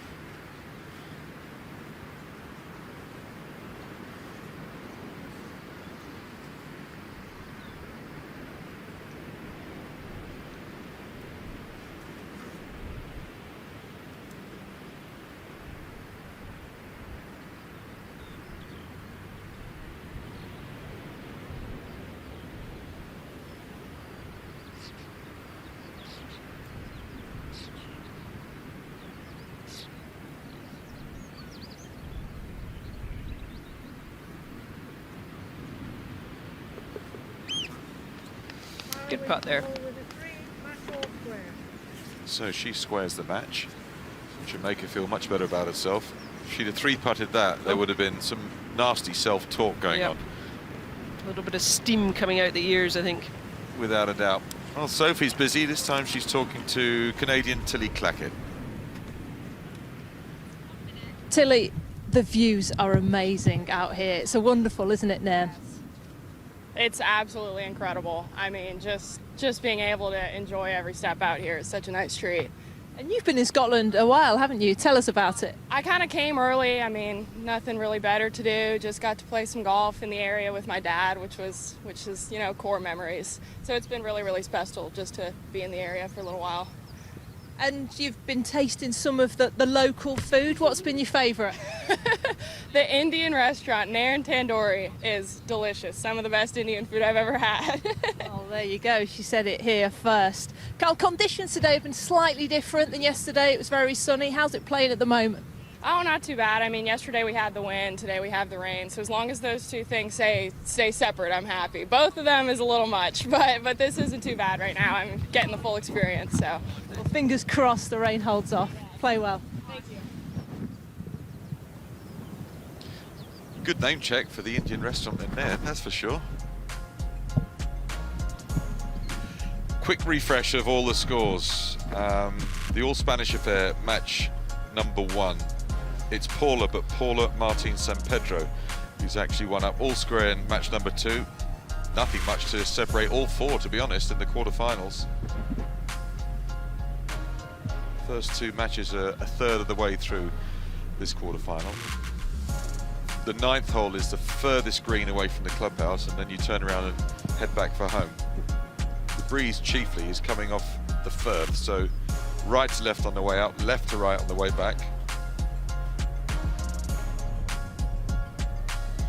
But the rain is kind of spitty and spotty. It's on, it's off. It's not too damp out there. Andy, welcome back. It's tight, isn't it? Yeah. No real fireworks yet. Some steady golf out there, but no player really getting any kind of lead at the moment. But like you said, that's going to be the case, isn't it, in these quarterfinals, because this is such an important stage. Yeah. You're one step away from having one step to the final. And they'll all be nervous out there, trying not to make mistakes.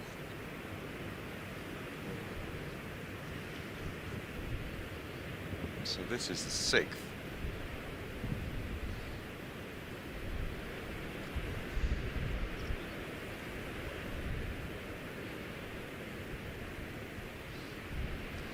I know you and Katrina were speaking. Anna Davis's start has surprised me because I thought she would come out super confident. That suits her, matches her personality. But she's made 1 or 2 mistakes out there to be behind. She looks to me like she's grinding a little bit, like it's not quite where she wants it.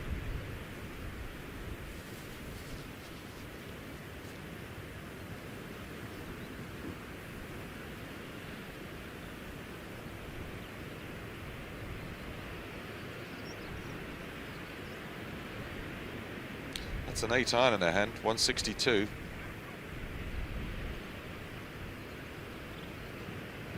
And as a left-hander, if she's drawing it, it's kind of into the wind a little bit because the breeze is coming off the firth.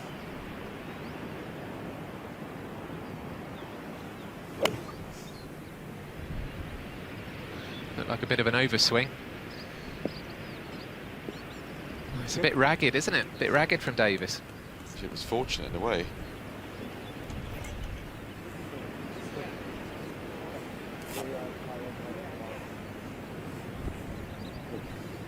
A wry grin.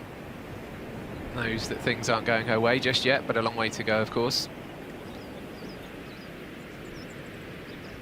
She's the prize, though, isn't she? If you're playing this, you want to knock out the winner of the Amoir. She's the prize. I'm going to gun for her. Yeah, I guess it takes the pressure off Claggett, I guess, a bit, because she's not expected to win this tie. She can just go out there, play her own match, and hopefully spring a surprise.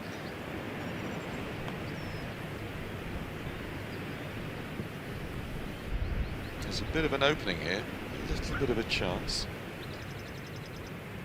Same club.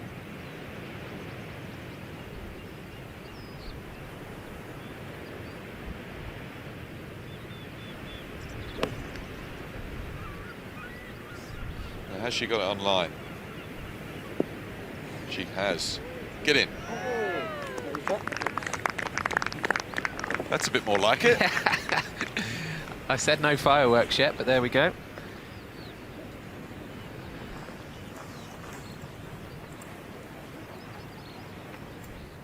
Worth another look, I think. And we've seen some interesting sort of bounces, haven't we, so far? This one I thought was actually going to shoot off the back of the green at one point, but seemed to just pop up nicely. There you go. And then came to a nice halt as well. 10 out of 10. That really was very good. But again, the lack of impressive golf from her opponent, she would have felt she had a chance on that tee box. Not sure Anna's quite got it where she wants it.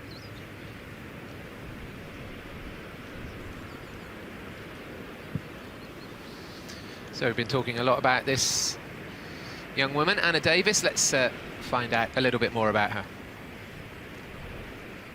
Hi, I'm Anna Davis. I'm 19 and I'm from San Diego, California.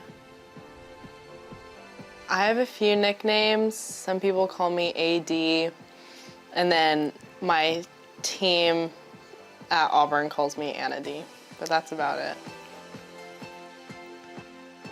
I don't know, I think just like a solid 8 iron. Like I love my irons, but I think just hitting like a solid like long iron is just like the most satisfying shot you can hit.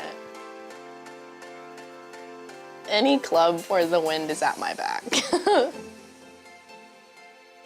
kind of comes and goes. Like today, for example, I had my beanie on like the whole day because when I put it on, I started playing good. So I just kept it on like the rest of the round.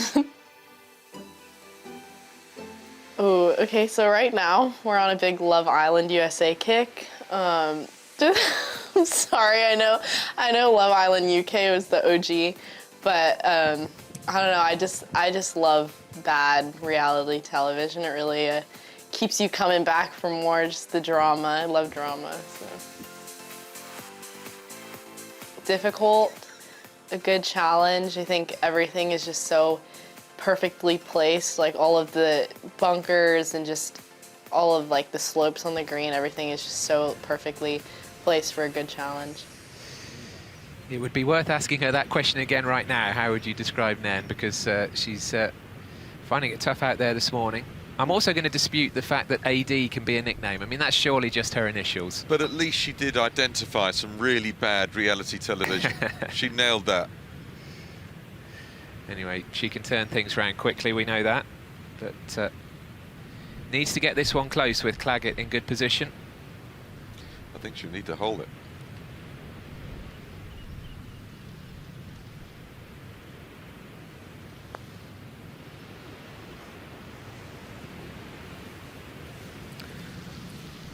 No, not managed it.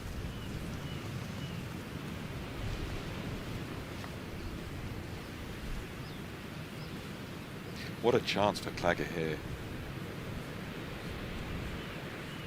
It's worth remembering all the things up for grabs here this week. We've mentioned about the 4 majors that the winner would qualify for or get an exemption for. The Evian Championship, the Women's Open, of course, at Porthcawl. Starts on the 31st of July. Set to be the biggest women's sporting event ever held in Wales. But they have to compete as amateurs. Yes. Yeah, that's the kicker. We saw that with the men's amateur last year. Jakob Skov Olesen of Denmark won it, but decided to turn professional pretty swiftly afterwards. He did play at the Open last year, Olesen, but yeah, gave up his chance to play at the other majors. Yeah, but that should not stop you turning professional, because if that's in your head, the amateur stuff, you can just tuck it away. To go 2 up. Brilliant too. Well done. Well done. Claggett wins the hole in 2. Goes 2 up.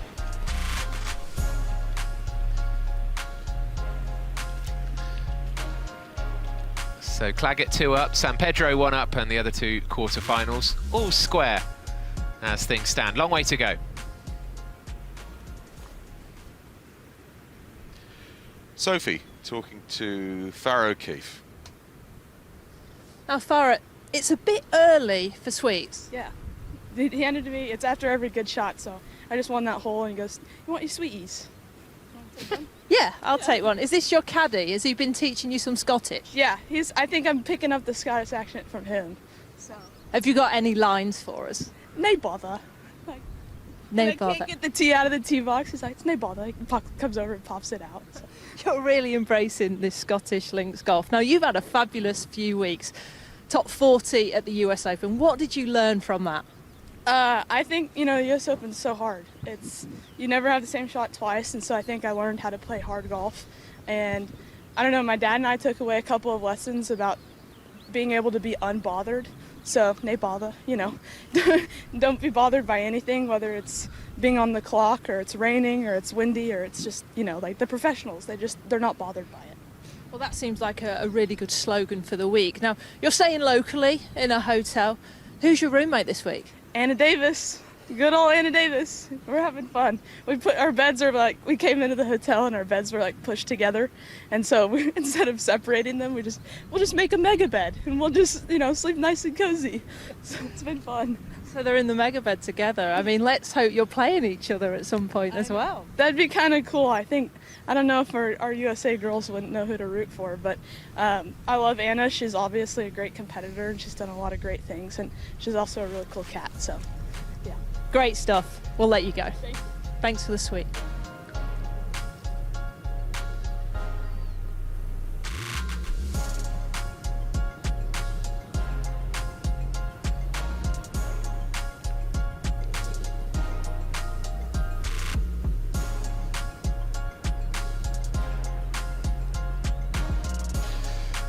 It's an icy looking sky. It's not particularly warm, but it's calm, super calm for a June morning in Nairn alongside the Moray Firth. This is match 1, quarter-final 1, between the 2 Spanish players, good friends, but rivals today. Paula Francisco and Paula Martin San Pedro. This is San Pedro with the plaited ponytail. And this is a birdie putt to win the hole, to go 2 up on the 8th, the par 4.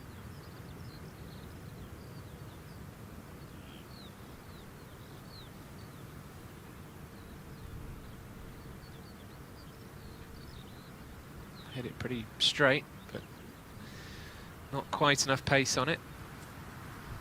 These 2 have been very neat and tidy, haven't they? Par putt conceded by Francisco. 2 19-year-olds. Someone has to lose, which is tough. Yeah, I think Katrina said it earlier that you'd want to be playing your mate in the final, really. I know, in a sense you wouldn't, because you wouldn't want the heartbreak for your pal, but you'd rather play them in the final than at the quarter-final, definitely. This is to halve the hole for Francisco.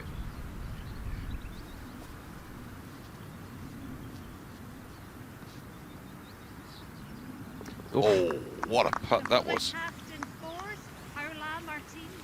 That was a young person's speed, because that went flying into the cup. And had to hold it. This had to go in. Otherwise she'd been quickly 2 down and starting to get away from her.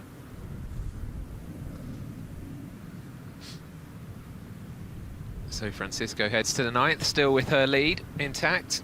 Will have taken, sorry, San Pedro will head to the 9th with her lead intact. But Francisco will have taken a lot of confidence from that win over Jasmine Koo of America in the last 32. Koo was the hot shot really coming in here. Now, what have we got out on the water? Oh. Oh no, it's not one of those, is Porpoising. it? Ah. I'll bow to your knowledge. Or dolphin, either or. Impressive though. It must be shivering out there.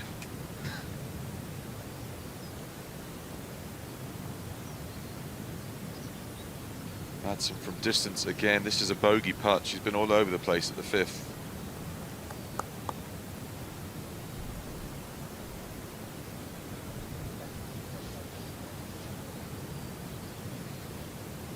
That was better speed at least from distance, because she got it all wrong on the previous green. And marking. Madsen playing Farrah O'Keefe here, who we learn is being given sweeties by her local caddy after every good shot. I think that's a tremendous policy. I quite like that idea.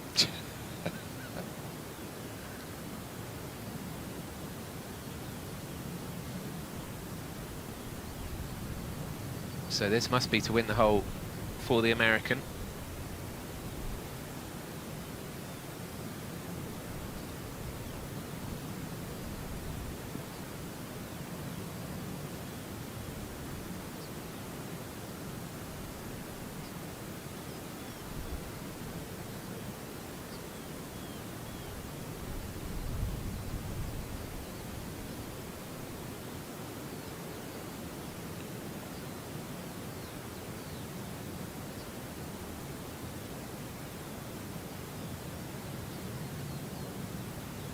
Oh, what a putt. Reach for the bag of sweeties. Cracking putt from Farrah O'Keefe. Well, she keeps doing that. She'll be out of sweets before she gets to the end of the front 9. Is there a halfway house? A halfway hut somewhere to replenish, but she's a very confident, jolly individual, enjoying her time in Scotland. Rooming with her American teammate, Anna Davis, and a bit more wildlife for you, more of the domestic variety this time. Oh, a border collie. To the 9th. They need a lot of exercise. They just want to run and run and run. So clever. Check on the leaderboard for you. San Pedro 1 up in the Battle of the Spaniards. O'Keefe we've just seen at the bottom there go 1 up on the 5th.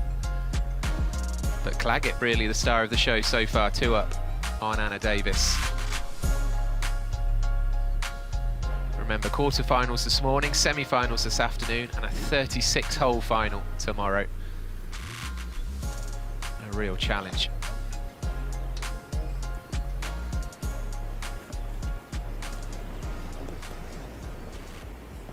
Maybe similar distance as yesterday, Yeah, it's It's just short. in a shit position, isn't it? It's on the same I know she's just gone 1 down, Rob, but I do like Madsen's demeanour around the course. I think she's got a brilliant swing, hasn't she? She looks a complete package. She looks the part. She yeah. does look the part. Bunker on the right is 140 to cover it, the one on the right is 143.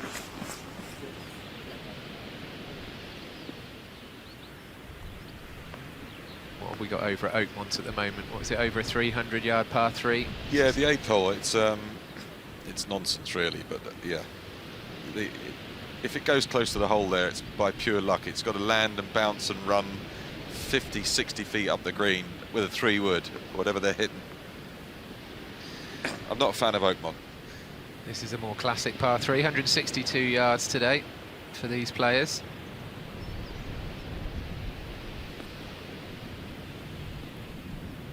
So O'Keefe with the honour after that birdie on the previous hole. It's a front pin here, and we've seen a couple of really good shots to within 3 feet of the hole. It stuns at the front of the green, and then the spin on the ball grabs. If you can get it straight enough, you've got a real chance to get this close.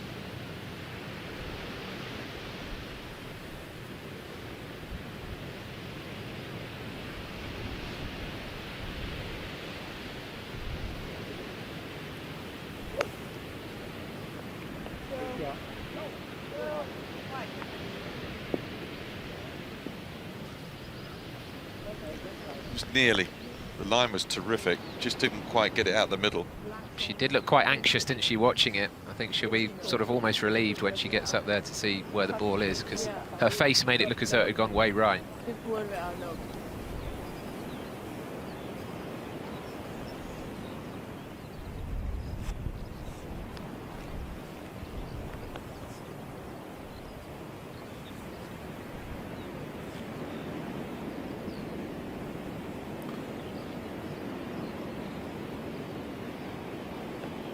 So Madsen, the Dane, one down, playing this 6th hole. And a little opening given to her by her opponent. This looks like a 9-iron to me, a lot of loft.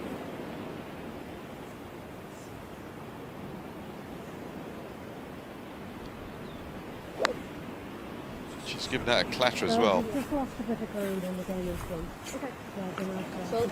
Terrific. That's the thing, it stuns on the front, then it grabs, and that's beautiful. Well done. Did exactly what she needed to do there, with her opponent just short of the green.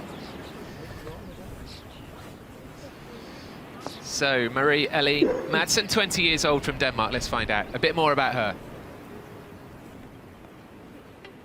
Hi, I'm Marie Madsen. I'm 20 years old and I'm from Denmark. Mostly Mary, but that doesn't really make any sense because in English, that's how you pronounce my name. So it makes more sense for my Danish friends. I like to be prepared.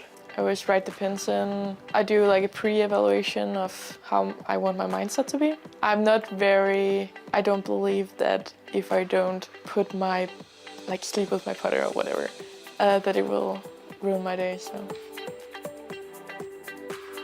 the Danish pros, Emily Peterson and Nana, they're always with us for national team practice games, and you can talk to them. They're so nice.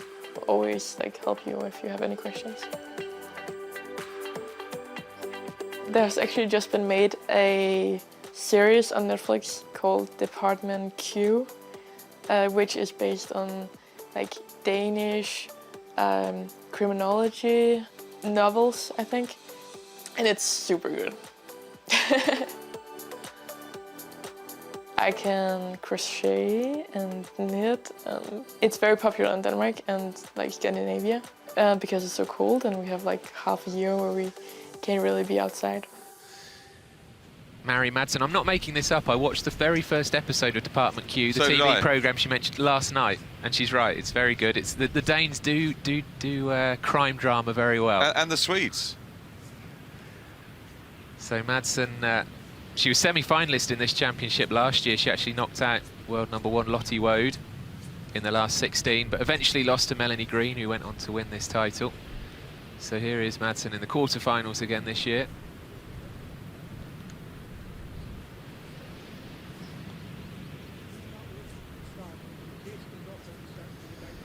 This is when you're not on the putting surface, but you're not that far away. Your opponent's hit a stunner, but you can rock her. She could knock this in and absolutely rock her opponent. It's almost like you assume the other putt's going to go in for it too, so it's kind of a free hit.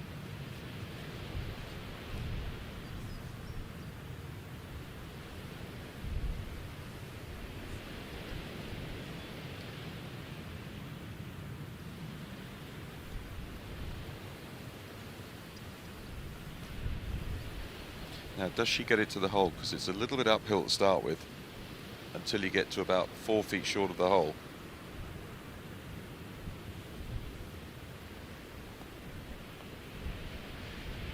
Now always drifting away. It did turn back slightly, but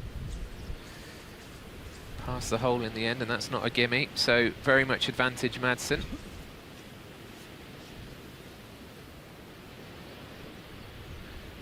Do you think, Rob, sometimes this aim point has almost become don't know what the phrase would be, but you know, Virus? when you see when you see tennis players, I mean, Rafa Nadal was the famous one in tennis, who would always do exactly the same pre-shot routine, the flick of the hair, the set number of bounces of the ball, etc. Do you think it's become one of those things where a player now feels that they just have to do it? It's I mean, routine in golf is important. You do the same thing every time when you're on the green. How many putting strokes, how many times you look at that, all that stuff. Routines are important because that's what you can lean on when you come under the most pressure. But I think it's become a fad, the aim point thing. It's de rigueur at the moment, and let's see what happens. Putting with the pin in was a thing for a while. That seems to have disappeared now. So par putt, which has to go in for O'Keefe.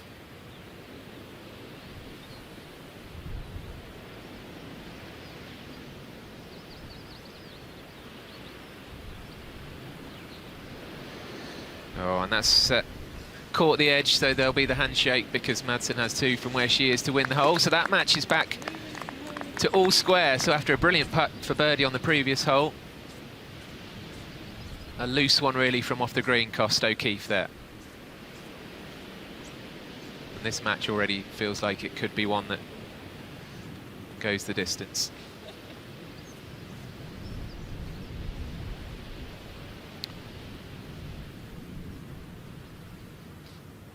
We can see a little bit more of that coastline than we could about 2 hours ago.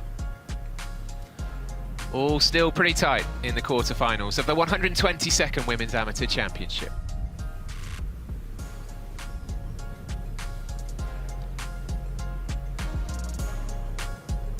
So the top match is heading towards the turn.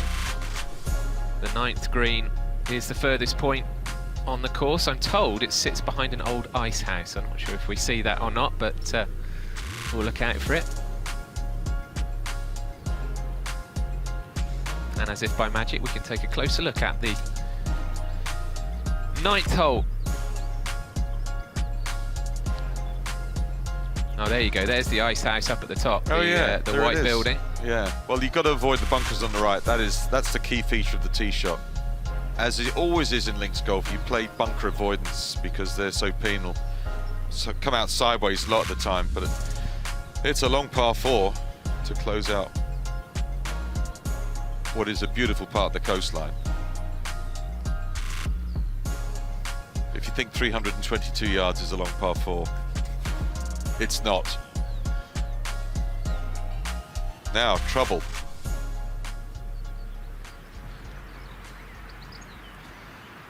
This is the English woman in the quarterfinals. I think she's being attacked by some wasps there or something. Yeah. She's avoided the gorse, which is the main thing, McDonald O'Brien.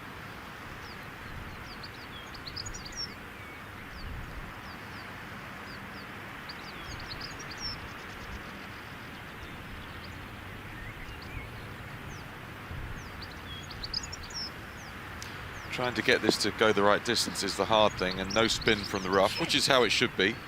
Needs to hang on. Okay. Not too bad from there.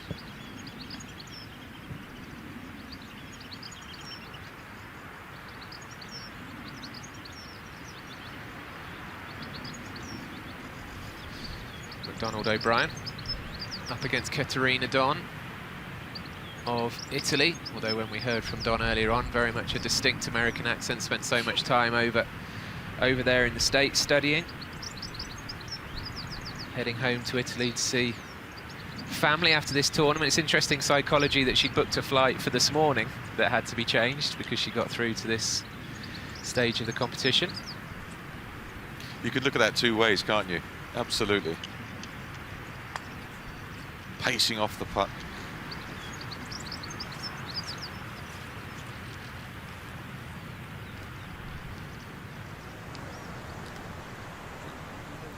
Hamish is going to be out there for another 2 hours. Up and down that coastline. What a joy for him.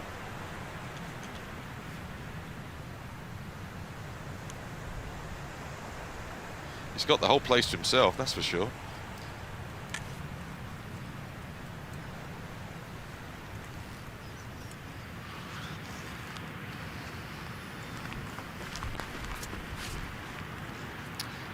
Oh, now we haven't seen any chipping really so far today. First chance. Tightish lie. She's backing herself because there'll be a lot of players who would putt this.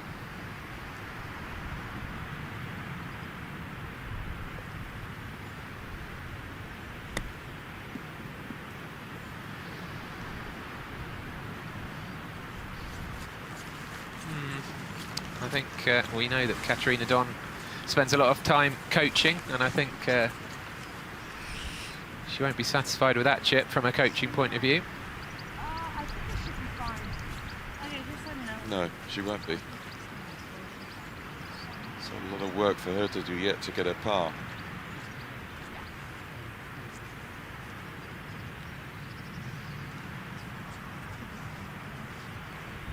Isla McDonald O'Brien and Dad Andy on the bag.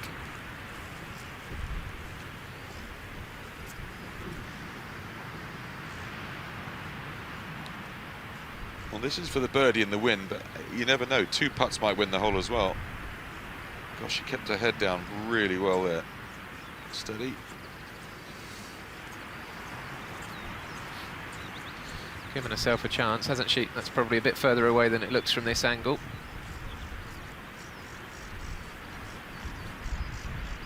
No such thing as a gimme, Andy.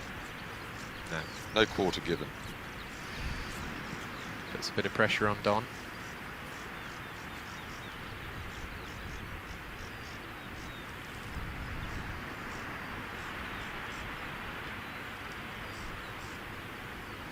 Right, well, this is inside right lip.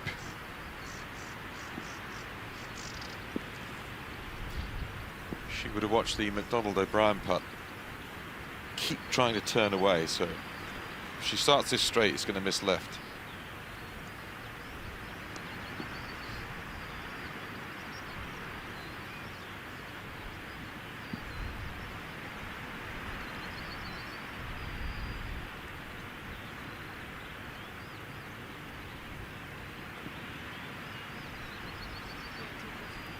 Shove. And it opens the door for McDonald O'Brien. You can hear the crashing of the waves in the background.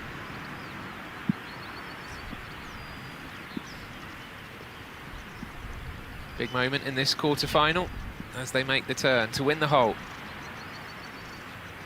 And we're back to all square. Well played, especially from her position in the rough. She'll be really pleased to have won that hole and tie things up. 18 years old. I would think when she hit her tee shot, when the ball was in the air, she would have been thinking that's Gorsebush done. And you walk off the green with a win a few minutes later.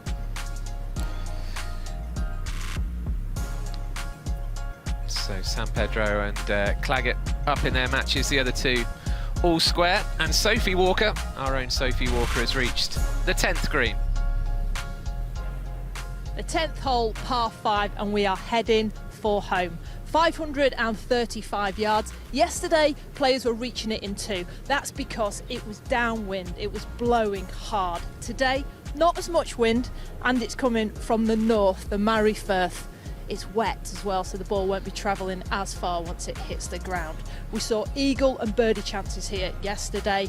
Lots of volatility on this hole. Now, to play it, you want to keep it down the right-hand side with your approach in order to access this left pin. The green slopes back to you, so you'll get an uphill putt. But you can be aggressive as well. Soft conditions, a chance to make birdie and to win the hole.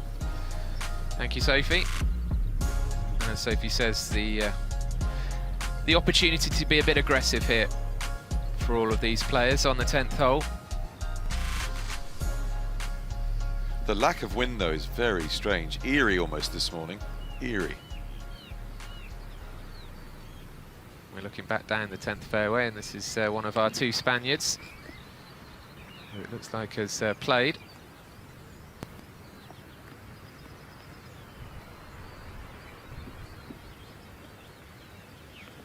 It's a tough ask to play so many rounds of golf this week with no caddy and plot your way around, as well as dealing with everything else you have to deal with out there. Weather condition, you know, even just things like keeping the clubs dry and everything, all those little things that your caddy would do for you. I think not having a caddy in a big event like this, in a quarter-final, is a schoolgirl error.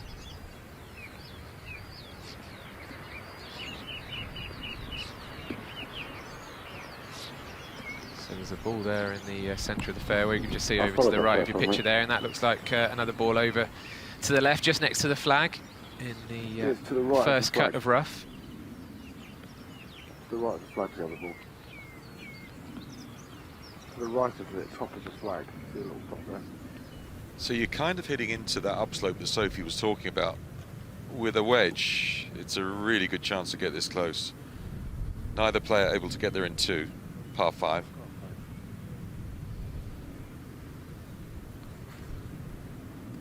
So they're coming back towards the clubhouse now on this 10th hole.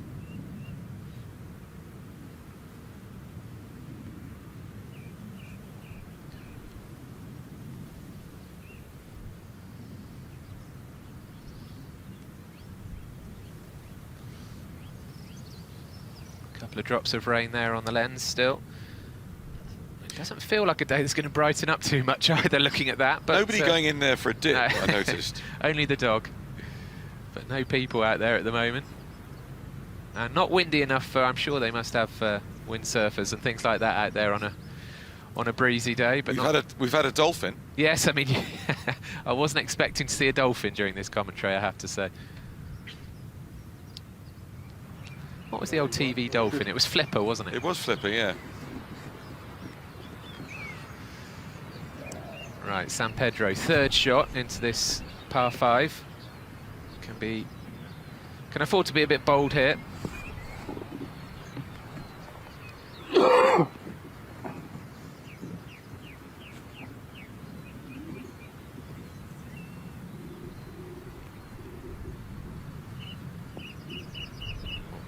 straight at the flag, but not enough club. Flipper never really took off in the same way that Lassie did. Or Skippy the bush kangaroo. Poor old Flipper. And Salty the sea lion. Oh, you're going back before my day now, right? Yeah. Research. I might have seen them.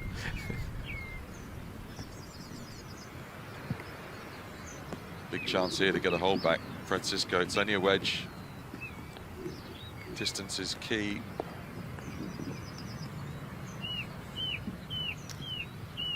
Two outside chances, you'd have to say. This is Davis, Anna Davis. Birdie putt to win the hole. To cut the deficit back to 1, but that was never in. Very off colour today, Davis. Mm. She's almost got a look of disinterest. Can't be right, of course, because it's a huge, huge event, but she's not hit her stride yet.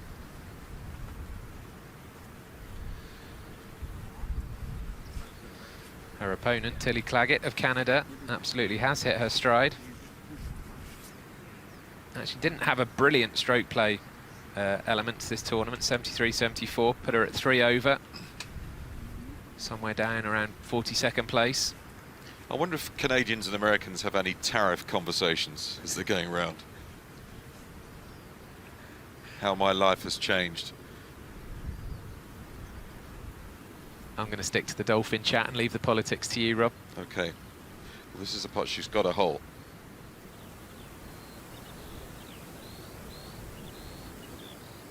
This is going to be such a bonus if she can scrape out of here with a half and stay 2 up.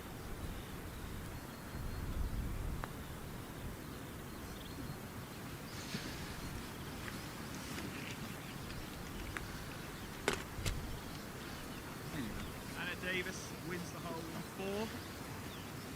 Tilly Claggett is 1 I suppose it's a good sign for Davis that if she hasn't really been playing that well so far this morning, only 1 down after 8. That's the way she'll look at it for sure. I'm right in this and I'm not got my best stuff yet. The 14th to Back to the first match. The one that we had it right at the top. What is reverse name? It says reverse.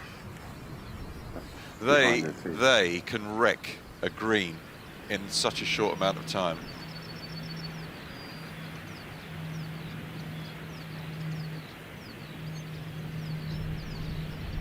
He's having a good go at finding a worm, isn't he?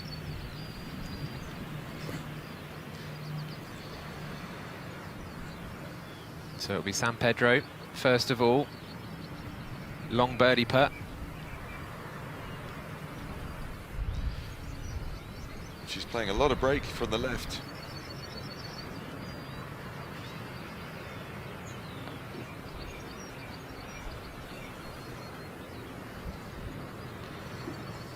Well, that was a strong putt. So only a par at this par 5 as you head back towards the clubhouse from a long way out. Might be good enough for a half.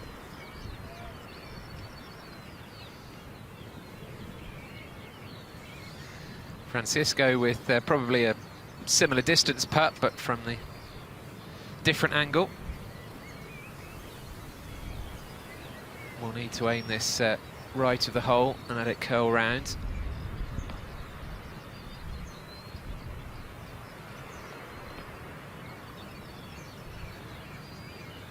Well, not quite hard enough, didn't give it enough angle, but the hole is halved by the two Spaniards. So they move on to the 11th hole. That's quarter-final number 1, so they're the first to reach the 11th. Another par 3. And San Pedro still has that one-hole advantage as we go back to Claggett on the 9th tee, having just lost the 8th to Anna Davis.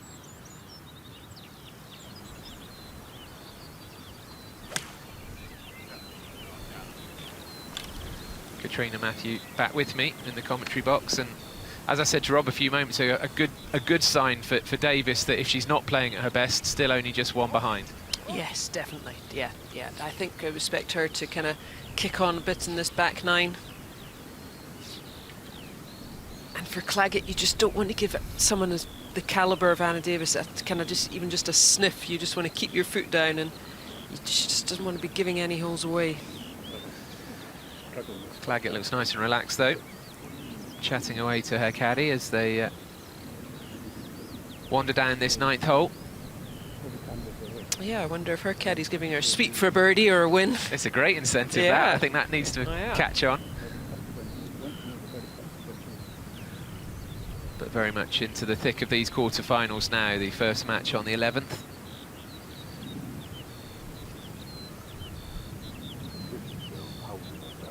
And all of these quarterfinals in the balance at the moment. No player with a big lead, so it's all in the balance for the 8 remaining players in this Women's Amateur Championship.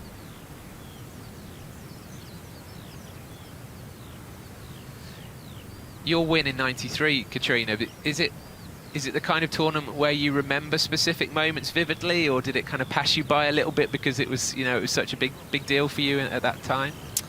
I remember a little bit about my semi-final. I've got a feeling it maybe went to the 19th, so it was quite a tight match, I think, against Sandy Lambert. We were the same surname, even though not related in the slightest. But yeah, so I remember perhaps more about that, and then I remember playing Kirsty Speak in the final down there at Lytham.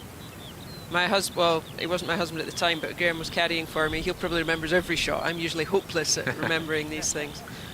Were you feeling pressure that week, or were you able to approach it as something to be enjoyed? No, definitely feeling pressure. I mean, I think you've got to feel that little bit of pressure and get that adrenaline. If you're not nervous and excited and, wanting to win it, you're probably not going to play as well. So, I knew I was turning pro probably the next year, and it was just probably going to be my last chance of getting a victory in it. Now, here we go. There is Katrina Matthew, 1993 winner. Mickey Walker a couple of times in the 70s, and there's some great names in there. I'm pretty sure Maureen Medill won it the last time it was here in Nairn, and Maureen is about this week. I'm sure we'll hear from her at some point over the next couple of days. But yeah, some great names there, aren't there? Georgia Hall, Celine Boutier, Nordquist, major winners. The very first Women's Amateur Championship held in 1893, would you believe? Lady Margaret Scott was the first ever champion, but it's it's incredible to have a tournament with such history, isn't it? It is, isn't it? It's great. As always, I mean, I think when you win, you know, looking at all the names, the past winners, is always fun. Well, we're concentrating on who's going to be the future winner, the current winner. Tilly Claggett one up on Anna Davis. Second shot into the 9th. Yeah, just kind of punching that one forward. Pin just 18 on the left. Is it going to check up? And very good. Really liking the look of her golf swing. It really looks like it's in control. It's a lot of these kind of little, kind of abbreviated follow through.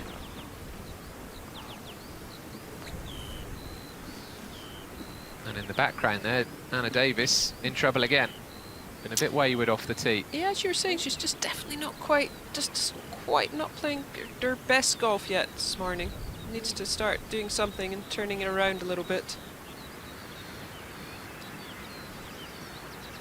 Quite a tough angle here coming in from that side. Got the 2 front bunkers on the front left to come over. But it looks like it's sitting beautifully. You can see the ball.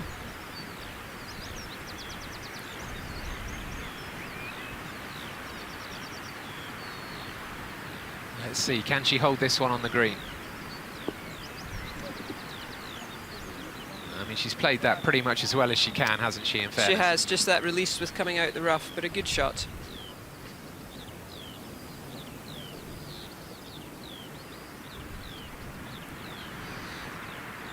When you captain at the Curtis Cup, Katrina, do you get to know the opposition players at all that week, or is it very much so much about your own team that there's no time? To be fair, you don't really get to know the opposition that well. You're concentrating more on your team and, you know, getting to know them and watching them. So you just send them out there and wanting to beat the opposition. You don't focus a whole lot on who they're playing. And how much attention do you pay to the opposition, say, in the build-up to their next year's event? Are you again doing not lots a of huge research? amount, but again, I mean, you're out, you're watching events and you're checking, so you're seeing what they're doing, perhaps without really watching them. But I think definitely more focus on your team. Well, here's Caterina Don of Italy, just short of this 10th green, which, as we know, has an uphill slope. She hasn't given that enough. No, chipping again. She's one of the few we've seen chipping, but not her best. Maybe could have, with that amount of green, maybe a little bit more of a chip and run, a little less loft in the club. Let it run out like a putt towards the hole.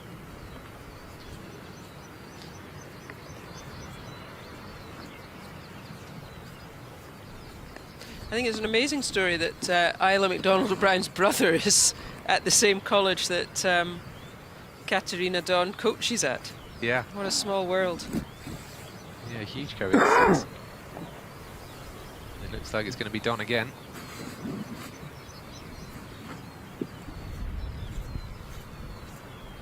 I always think just round the turn, kind of 9 to 12, great place in the match that you want to really push on, try and win a few holes, get a couple back if you're down, or get a couple more up if you're leading.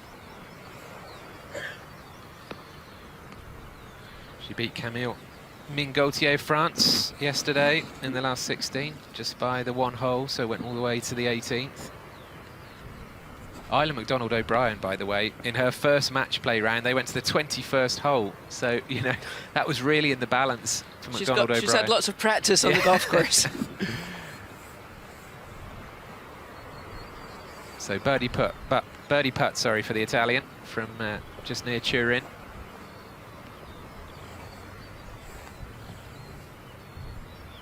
That's a good putt. Very good. Made up. A good putt can make up for a lot. Made up for the poor chip. As we know, she spent a lot more time in Michigan than in Turin, but still very proud of her Italian roots. As we go to Farrah O'Keefe on the 8th hole, second shot, all square against Madsen of Denmark.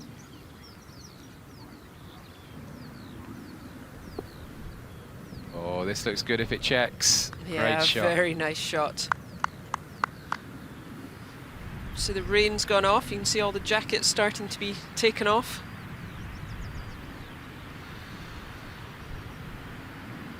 So Claggett here with a golden opportunity, you would say, against Anna Davis, who was towards the back of the green from her second shot out of the rough.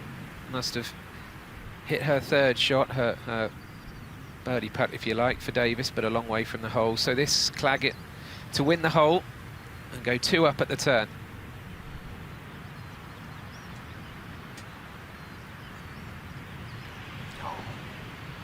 It's a shame, that was a good chance.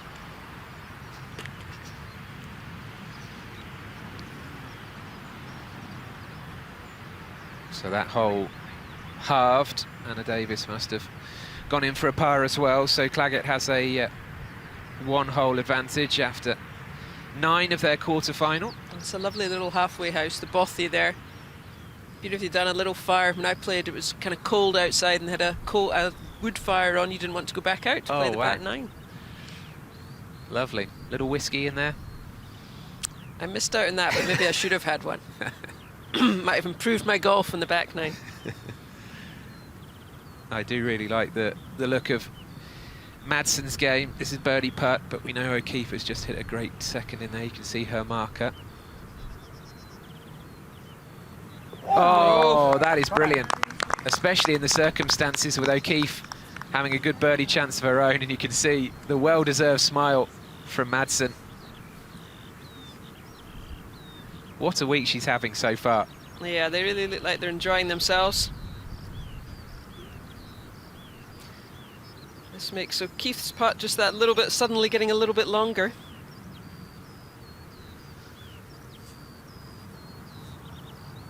And Department Q, I watched the first episode last night. What's going on? Seemed really good. Set in Edinburgh. Something very spooky is going on. Which is kind of in tune with the programme, actually, isn't it? Not to give anything away, but here's O'Keefe to halve the hole.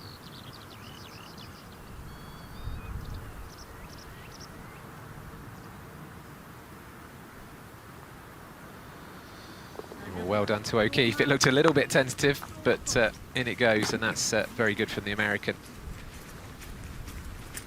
Good match this, Katrina. Yeah, probably the best match. There. Best match golf out there. Potentially has been played in this match. So up in match 1, as we know, we've got the 2 Spaniards going head-to-head, and Sophie Walker's caught up with one of them, Paula Francisco. Paula, we're out this morning. You're playing alongside another Paula. How is it for you? Because you are friends. Yes, I mean, we were both super excited to play today. We just said, like, whoever plays the best wins. So I'm just enjoying my time with her, trying to play my best golf out here and trying to enjoy the weather as much. Well, so far, so good. Now, can you remember the first time you met? Not really. I mean, we've been playing junior golf, like, since forever. Actually, I do. It's like a Spanish championship. We're probably around 10. Yeah. 10 years old, that's amazing. Now Spanish golf, it's in a really good place. There's lots of strong amateurs, and then we've had Carlota Zaganda, Azahara Munoz that has won this championship. Tell us how important it is for you to represent your country. I mean, I think in Spain that we just have a really close sense of, like, feeling to be Spanish.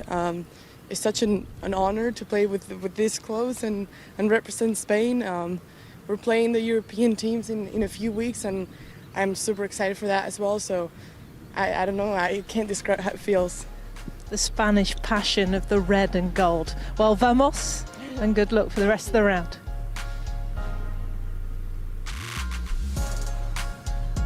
Good stuff from Paula Francisco and Sophie.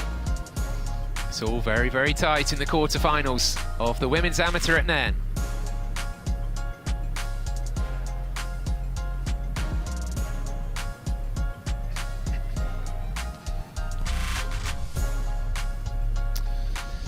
San Pedro, 1 up in the Battle of the Spaniards. Caterina Don of Italy, 1 up against England's Isla McDonald O'Brien. Tilly Claggett playing very well against Anna Davis, 1 up there. And Madsen O'Keefe, I think that one could go the distance. Both players playing very nice golf so far. All square after 8. All very close. And, yeah, just east of Inverness, aren't we? It's a rich area. I mean, God, yeah, you could pick so many places. A lot of good Scotland, golf couldn't courses over there. Just if you go further east, you've got Lossiemouth, another great track, and then further north, just over the Murray Firth, you've got your Dornoch, Golf Spey, Brora, Tane. You've got an awful lot of good golf courses up there. Got the Men's Amateur Championship next week, happening at Royal St George's and Royal Cinque Ports. Long way from Nairn. Yeah, the other end. And the Women's Open at Royal Porthcawl in Wales. Tickets are still available for that Women's Open. Yeah, I must say I'm really looking forward to that one. I played Porthcawl as an amateur and looking forward to going back and seeing what it's like. Hopefully better weather than when the seniors were there last. Golly, yes, I remember that. It's sure to be a fantastic atmosphere in Wales. I think anybody in Wales who loves golf will be there, I'm sure. But yeah, Madsen just skipping very along there. relaxed. I'm liking her kind of demeanour. Sort of McIlroy-esque, isn't it? Bouncing along quite happily, playing very well.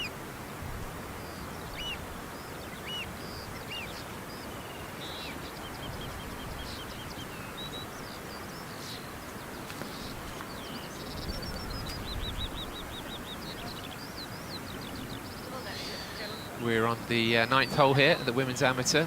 Quarterfinals this morning, semi-finals to come this afternoon. And this is Marie-Helene Madsen of Denmark, who is playing some of the best golf we've seen so far from all 8 players this morning. That's Farrah O'Keefe's ball, her opponent, that they've just wandered by. And this is the furthest point on the golf course from the clubhouse. Yeah, you get to the bothy, the halfway house, and then turn and go back. You can see them just in the background there going down the 10th, which heads back towards the clubhouse. Tricky little par 4 this one. A lot of it is just in the tee shot. Kind of a narrow fairway. O'Keefe's in good position. She's just outside the world's top 10, O'Keefe. It's difficult with the amateur rankings in a sense because a lot depends on, of course, how many tournaments Yeah, and it is play. quite skewed towards the US college system. If you're not at the college out in the States, you struggle to get points. Hence why I think someone like an Isla McDonald O'Brien, just turned 18, her first year in college, just beginning to move up the WAGR world rankings. But O'Keefe here pins 18 on, just on the left-hand side. But just going to be a short shot from the fairway, a good chance to put one in close and put some pressure on Madsen.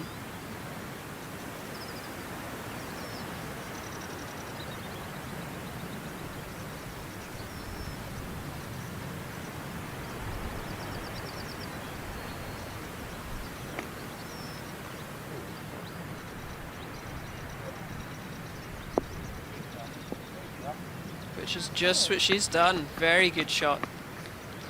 That's 2 great approaches in a row, isn't it, from O'Keefe? She's a happy individual, isn't she? She really is. That was a really nice interview with her. Very cheery. They're on a sugar high. They've finished the sweets. She's hit so many good shots. Let's see if Madsen can respond.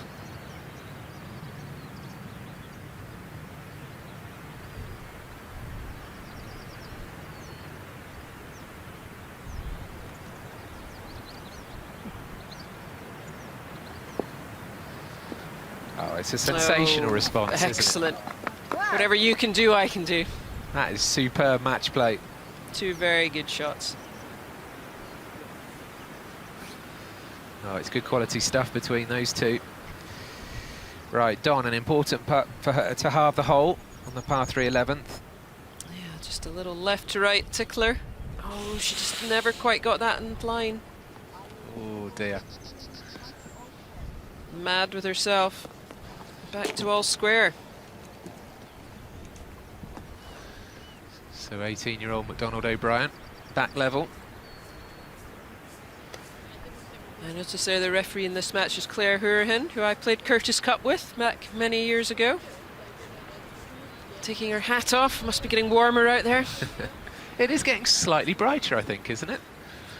It's actually a better day than it seemed to be forecast, I think.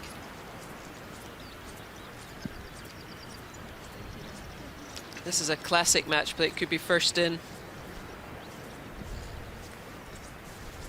Be interesting to see who putts actually, because it's O'Keefe to go, but she's going to be standing on Madsen's ball marker, I think. So we'll see.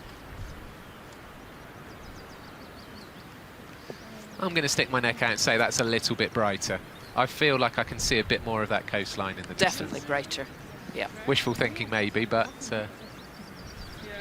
certainly very great when we started out this morning at 8 o'clock. So here we go. Talking of Claire, there she is. Your pal's going to have to get involved here. Very good amateur golfer from Ireland.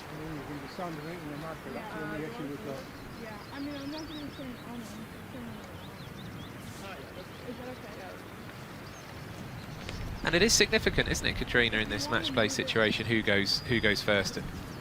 Yeah, it's always a tricky one. I think obviously if you hole it, you're great, you've gone first. But yeah, it's going to be, I mean, O'Keefe, even though she's going to have to stand on Madsen's line, which can be a little off-putting, even though Madsen said she can do it. With a pace, I probably wouldn't go But Madsen's obviously wanting O'Keefe to go so she can get a little bit of a look at the line.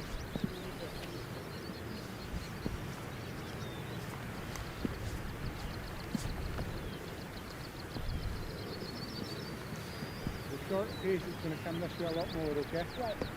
It's great hearing the chatter between O'Keefe and her local caddy. We heard earlier that O'Keefe has already picked up one or two little Scottish phrases and ways of describing things, but they're working well together, aren't they? They are. Nice and firm, okay? Nice and firm. Because O'Keefe is really listening. You know, she's taking in what her caddy is telling her. She's trusting. Well, he'll the have caddy. been round this course numerous times. He'll know every line on these putts. All comes down to how hard you hit it, though, the pace you hit it at. Especially in these ones, they've got a little bit of break. So down that right side and firm.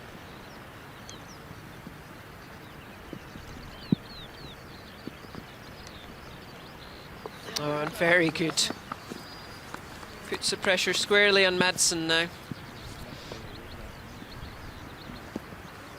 They're an excellent tussle, these two, aren't they? I think it's fantastic.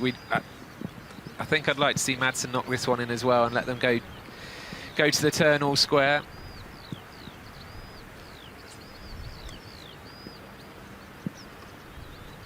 I don't think she'll be phased, will she, from what we've seen so far and what we know of her amateur career so far. Madsen, a very calm, collected individual. Yeah, just inside right and firm. She got a perfect read from O'Keefe.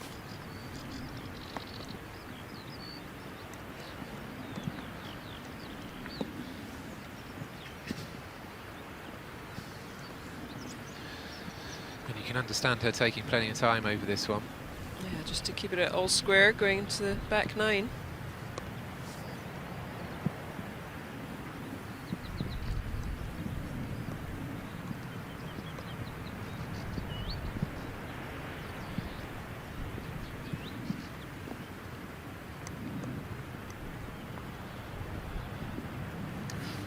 Oh, just pulled that one a little touch. Just shows first in wins. That's always the old saying in match play. That was a shame, wasn't it? Because, yeah, exactly. You feel as though if Madsen had gone first, she would have happily knocked hers in. But these are the small margins. O'Keefe has a one-hole lead as they go to the 10th tee. But elsewhere on the course, Isla McDonald O'Brien of England, just 18 years old, and Sophie Walker is walking with her. Well, Isla, the rain has just started to come down, but so far so good with the weather. Were you checking it last night? Yeah, we were expecting a lot worse, but I think the worst is yet to come. But it's not too bad. It's typical Scottish weather, isn't it, really? And with your competitor, rumour has it that you kind of know each other. Yeah, so I don't know her personally, but my brother does. He's on the men's Eastern Michigan team, and she's the assistant coach on the women's side. So, yeah. So Rory, right, he's a pretty good golfer. What's he been up to this past week? So he tried to qualify for the men's version of this, but unfortunately he missed it. But yeah. So you're the best player in the family, right? I don't like to say it, but at the moment maybe. It's looking good so far. Now, weather conditions, everyone says, oh, the English should be great in it. However, you've been in Arizona this year. How's that first year of university been for you? Oh, it's been amazing. I mean, I barely saw rain and the heat was amazing. It was a big difference from England. Obviously, like, desert golf is nothing like you can ever imagine, but it's been so good. Well, back to your roots now. Get out there and play some links golf. Good luck.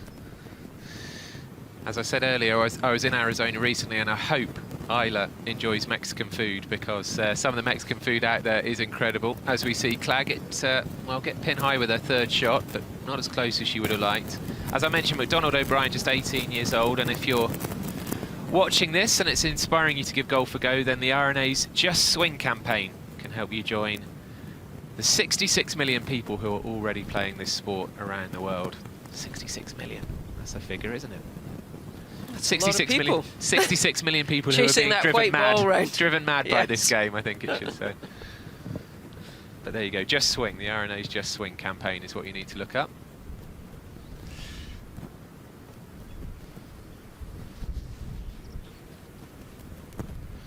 So this is Anna Davis of the USA, the Curtis Cupper.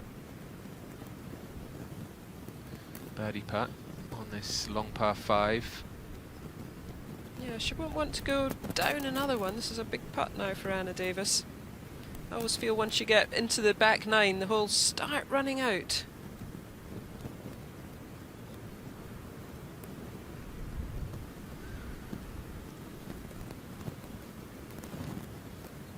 I think she needs a little spark, doesn't she, just to kind of get her going. Aiming way left as she looks.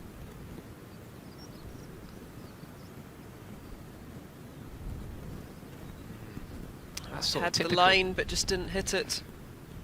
The greens perhaps a little slower today, do you think, just with that little bit of moisture on them? Yeah, it's sort of that putt kind of sums up the way things have gone for her so far today, but as we have said a couple of times, only one hole down as things stand right now.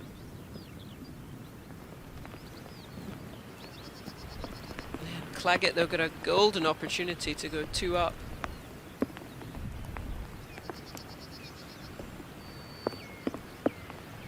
See the umbrellas in the background, and from the raindrops on the microphone it feels like it's just got a bit heavier, the rain, in the last few moments, in certain areas of the course at least. Yeah, after us saying it was looking a bit brighter. Yeah, that was my fault. Coming in again.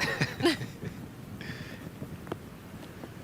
see if Claggett can make birdie here and go 2 up. With the claw grip, little forward press. Oh, and a good putt there.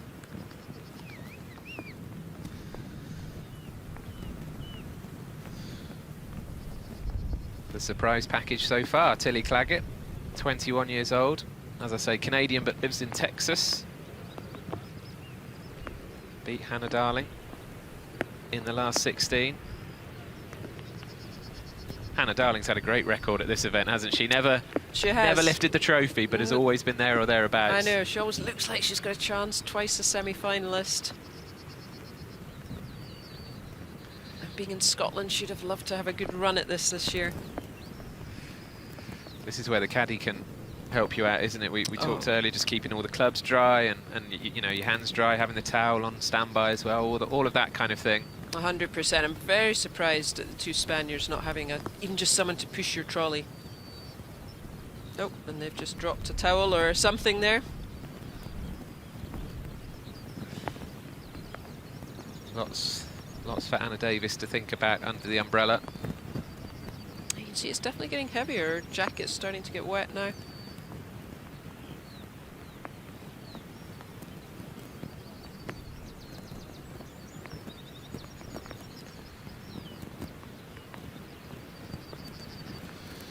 They're just coming on to the par 3 11th. 152 yards, maybe just playing closer to 160 today, with the pin being 23 yards on. Just 6 from the right-hand side. And back into wherever, not that there's much breeze, but wherever there is just back into now. And the rain and the slightly cooler will just be playing a little bit longer than the first few days.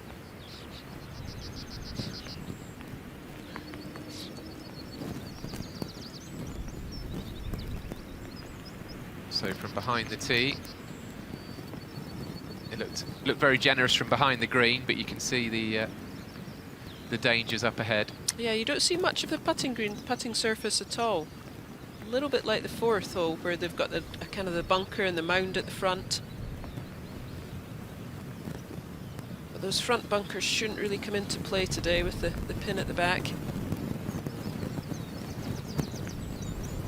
Maybe about a 6-7 iron today, probably a 6 iron just with the conditions.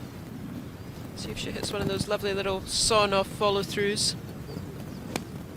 Oh no, went for the full swing there. Oh, very good. She's really not giving Davis a chance at the moment. And we're getting to the stage of the round, Katrina, where if Claggett was to get 3 up, 4 up in the next couple of holes, then actually that looks a very, very commanding lead at that point. But what can Davis do in reply? From Spring Valley, California. This is not Spring Valley conditions for Davis. Remarkable to think her win in Augusta was just at the age of 16, a couple of years back. Yeah, and the left-hander teeing over on the left-hand side, probably going to try and hit a little draw into this back right pin position. Should set up nicely for the left-hander.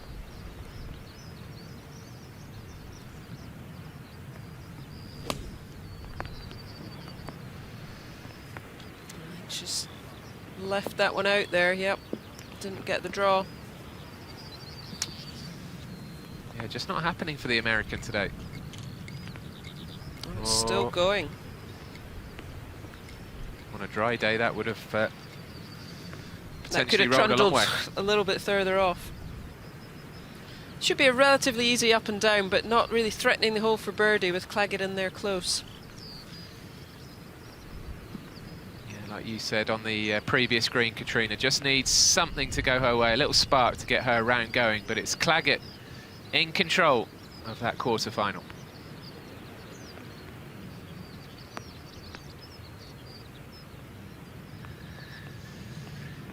And seeing as she's doing so well, let's discover a little bit more about the personality of Tilly Claggett. Hi, I'm Tilly Claggett. I'm 21 and I'm from Canada. My coaches and my teammates at school call me Claggers. High draw off the tee, I think has to be. No, I don't believe in superstitions. I can do the worm. That's the first one that comes to mind. Yeah, there's not enough room in this room, thank goodness. Hidden talents, I guess. I like to write. I'm a pretty good writer, I guess, but that's not very cool to pull out at a party. Swimming. I grew up a competitive swimmer. I guess that could be a hidden talent too. I miss it, but golf brought me here, so I can't complain too much. Growing up, I think I have to give it to Brooke Henderson. Just she did so much for girls golf in Canada, and I still like to see her do well all the time. So I'll turn pro at the end of next summer, maybe at the beginning of next summer if I make it to the US Open, and just see where that takes me, let my passion kind of lead the way and hopefully make a lifestyle out of it. Go to the pub, probably. Quite right, go to the pub to celebrate, why not? And Tilly Claggett, she said she enjoys writing there. She's majoring in communications and media, I believe, at University in Tennessee. Interesting that she was a former swimmer. I'm not sure the rain is quite heavy enough for that just yet, but we're getting there.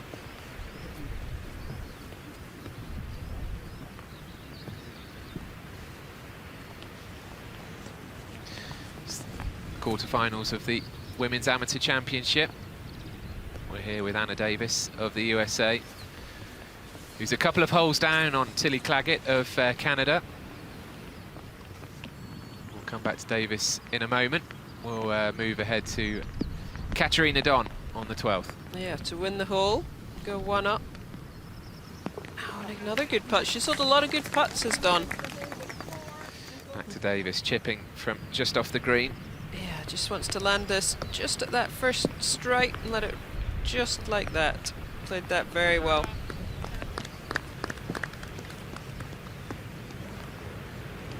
So it puts a little bit of pressure now on Claggett.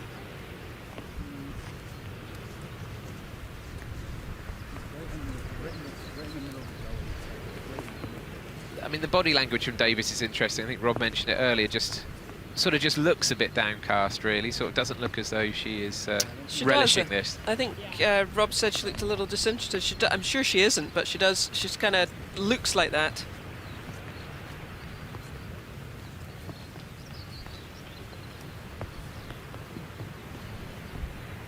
But Claggett from what, 12, 15 feet maybe. Yeah, great chance. A wonderful shot into the green.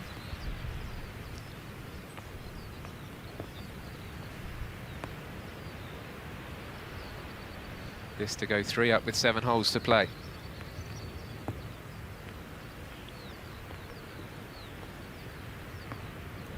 Oh, brilliant. Right in the centre. Very good putt. Oh, good old Claggers, as she told us she was known. Yes. Claggers is 3 up with 7 to play. And that's just becoming a nice little lead now. It's the biggest lead that any player has out there.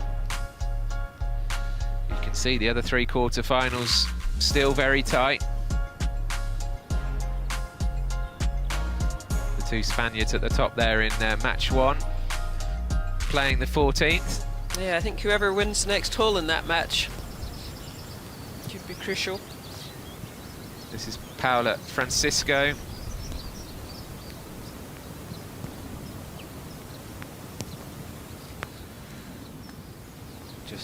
Just a shade under 200 yards on the par 3. She's pulled up short. Yeah, the longest par 3 back down the hill towards the water, towards the Moray Firth. But actually, you can see they're walking off the tee, so San Pedro must have hit her tee shot already. We didn't see her near the hole either. No, 199 yards, only plays 8 down, so 190 yards. It's a long par 3.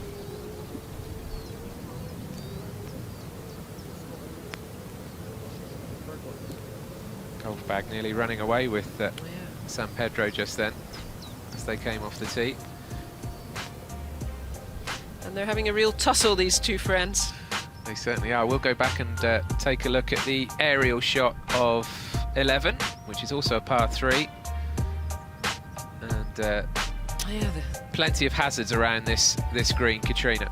There are, aren't there? Yeah, there are 4 bunkers. The pin here today, though, is on the back right, so the front bunkers shouldn't really come into play. We saw Claggett hit a lovely kind of mid-iron in there to the back right. But just going back towards the clubhouse, whatever breeze there is, will just be slightly into. Not that there's much of a breeze. So that's the 11th that the lower down quarter-final matches will be reaching shortly. I think we saw 1 ball, maybe San Pedro, maybe just there in the back left of the green. From the front, it's difficult to tell them apart from this distance. You need to see the back of the heads. The ponytail is the thing.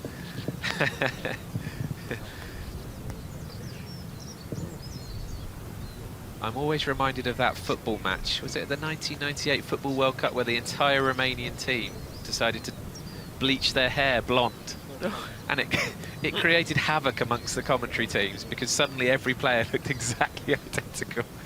And I've got a feeling that might have been before names on the back of shirts as well. Oh my God. But, anyway, not quite as bad as that. We're just 2 Glad of them we out weren't there. commentating on that. Yeah. But yeah, the ponytail is the easiest way here to distinguish these 2. But yeah, as you say, Katrina, San Pedro, there you go. There's her ball out right on the green as we look, and Francisco, her friend and rival today, just short of the green where her bag is down there. Yeah, the pin's just 9 yards on, so they're probably actually fairly equidistant. Both putting.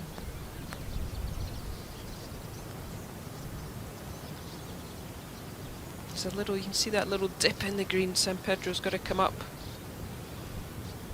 They'll know each other's games back to front, won't they? But I guess it's a case of just concentrating on your own game and not getting too caught up in how your well, playing partner, but playing rival is doing. Yeah, we were saying earlier, I don't think there'll have been a huge amount of chat, because I think it's difficult when you're playing a friend. I think you're as well just kind of missing, kind of not talking, easier not to talk.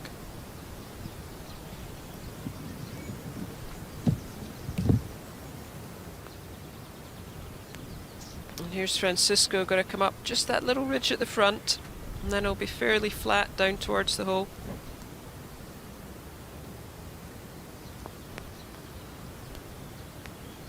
Oh, she's just given that far too much. Completely misjudged that, and you see that going down into that little hollow past the hole. A definite advantage now to San Pedro. Perhaps extend her lead.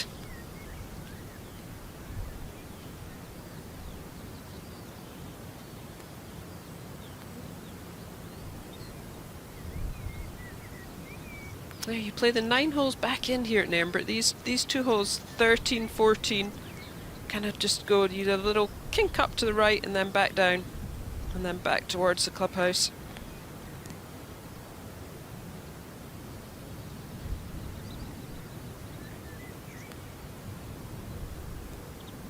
Back up the hill, swinging right to left, just wants to get good speed on this, cozy it up next to the hole.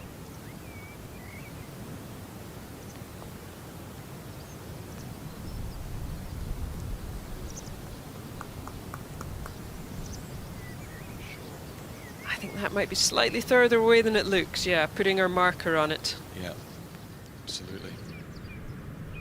It's not warming up. Still with layers on. A lot of tight games, aren't there? There are, a lot of aren't tight they? games. Yeah. McDonald O'Brien up the hill, and that's a nice shot. That's back up the hill, they can't see the surface of the green, so well judged in the distance.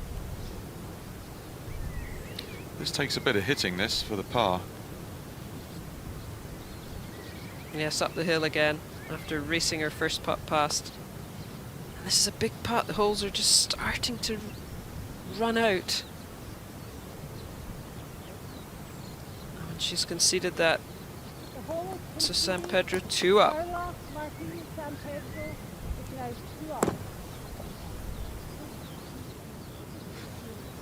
I wonder whoever wins this match, if they take a caddy in the afternoon. Well, I wonder if whoever loses will caddy, you know, for the other one in the afternoon. Good point. Might well do. You see that? Looks like a fellow Danish player caddying for Madsen.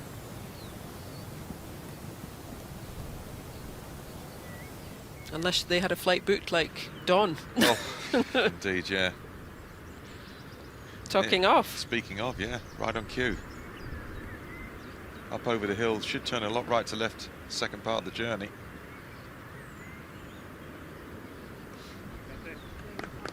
Well, that was a good putt. She's putted well. Pulled a few good putts. So Madsen at the 11th. Made a very nice pass at that. Yeah, I really like her golf swing. Look at that. Very good. This has been a good match. Both players playing well.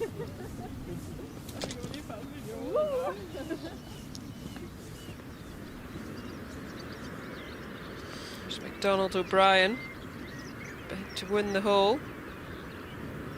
Sliding left to right. Has she got it up there? Always tricky for right-handers, these left to right putts, just to get them high enough. It wasn't a good effort though. It was a bit tentative. Yeah, it was. It wasn't hit like I'm trying to hole it.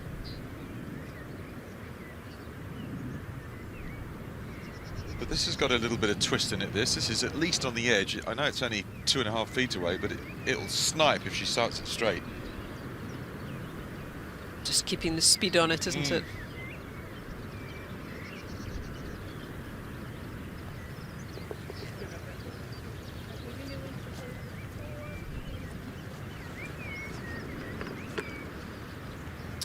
Let's catch up with Sophie. She's talking to Anna Davis. I'm joined by Anna Davis. Now, weather conditions, Anna, different from the last few days. How has it changed from yesterday afternoon to today? For sure, we're expecting, kind of some rain today. It hasn't really rained the past few days, which is nice. We've had really good weather. So this is kind of what we were expecting more throughout the week, to be honest. But you kind of just have to mentally prepare yourself a little bit, know that it's going to be different golf. It's a little bit different than yesterday. It's not as windy right now, which is nice. But the greens are a little slower, and obviously things are getting wet, so you just have to manage it well.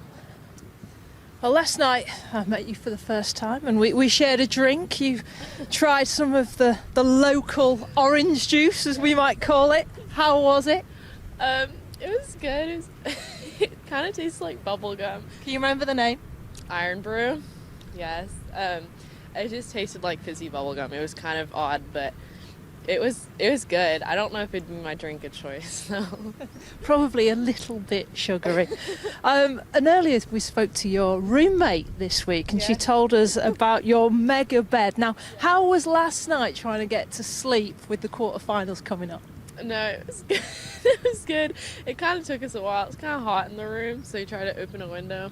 But no, it's not too bad. She's been staying on her bed, and I've been staying on mine pretty well. So Farah and Anna on each side of this mega bed. Right, we'll let you get off and find your golf ball. Thanks for talking to us. I feel she missed out though on the full Scottish experience. No deep fried Mars bar or No. She thought an Iron Brew was sweet. The deep fried Mars bar, fish and chips to start. Do like a little Iron Brew though.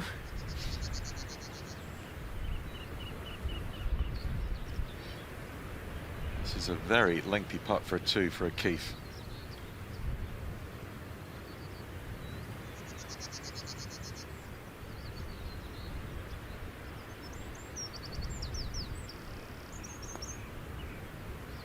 We bobbled very quickly. It's journey.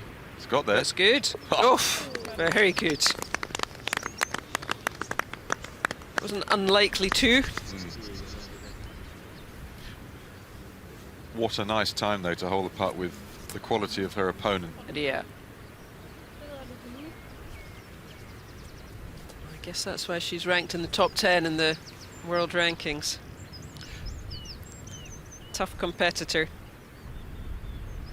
But I think she's got her hands full with Madsen. That's a match play special, that though, isn't it? You don't look by a long way the favourite to do anything on the hole, but the quality of this shot in here now makes heavy it suddenly favourite. a lot longer. Absolutely. But at least the one thing she can give it a run. It doesn't matter about the next putt. But I think sometimes can just free your stroke up a little bit. Monty was always such a great match play putter because it's one or the other. It's either or. There's no shade. I often think in match play it just frees your stroke up that little bit. Oh, and that was unlucky. That was a very good try.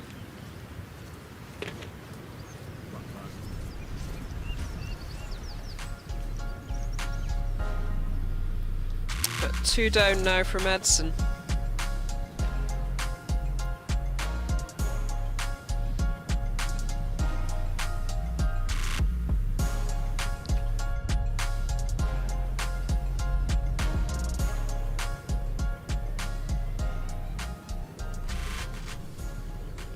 It is summer, right? We've now come on. Just We've had checking. some great weather up Just here in checking. Scotland. This is just a one-day blip. It's all about how many layers you've got in your suitcase.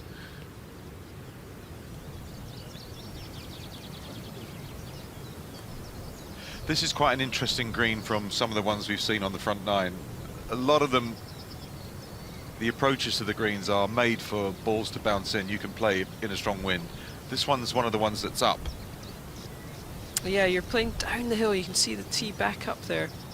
Long par 3. And it's, as you say, yeah, it's just got that slope up to the green. It's not quite as easy to run it up and in. Almost. The green should be like that for a shorter hole. Yeah. It's as if you should just be able to, and it's much greener here as well. I think just a different, slightly further away from the water. You can see McDonald O'Brien just come up a little bit short, either a mishit or a wrong club. And is she going to try and land this take the slope out of play? Yep. Oh, that just needed maybe a yard more. Just caught the top of the slope, didn't it? She actually kind of played it too well. Mm. Unlucky. She'd be disappointed to be that far short of the green. Yeah, because I think she clipped that off just how she wanted.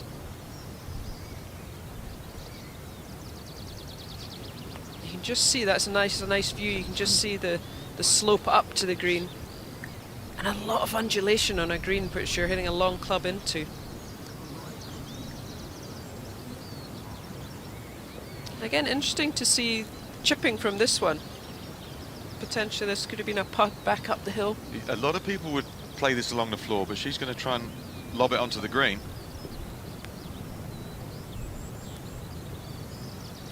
We've seen Dawn hit a few chips and not over successfully. No.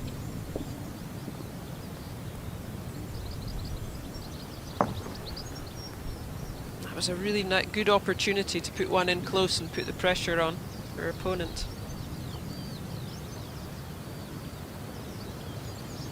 A few more people coming out to watch. Better, and should be better this afternoon as well. Although this is kind of weather-wise what we're going to get for the day, I believe, according to the forecasters.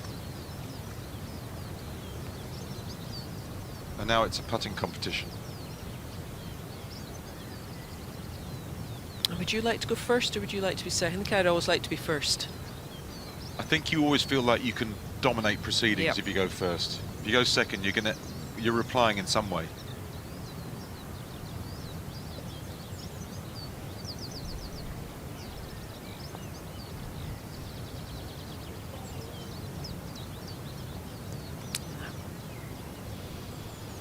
It's a good opportunity to put the pressure on. It was. Try and get one back.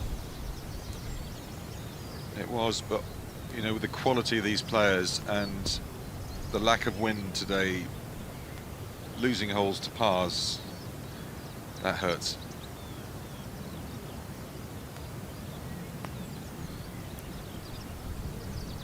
So it doesn't do much. It's inside left half. And now you can see her using the line. A lot of players now use a line to line up just to help them start the ball on the right line. Dawn's holed a few good putts already today.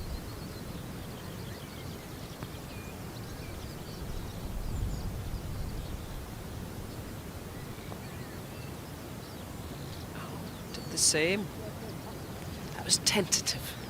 Kind of came up out of that one quickly. Yeah, nervous looking putt. Still not over. Could be a half in bogey fours here.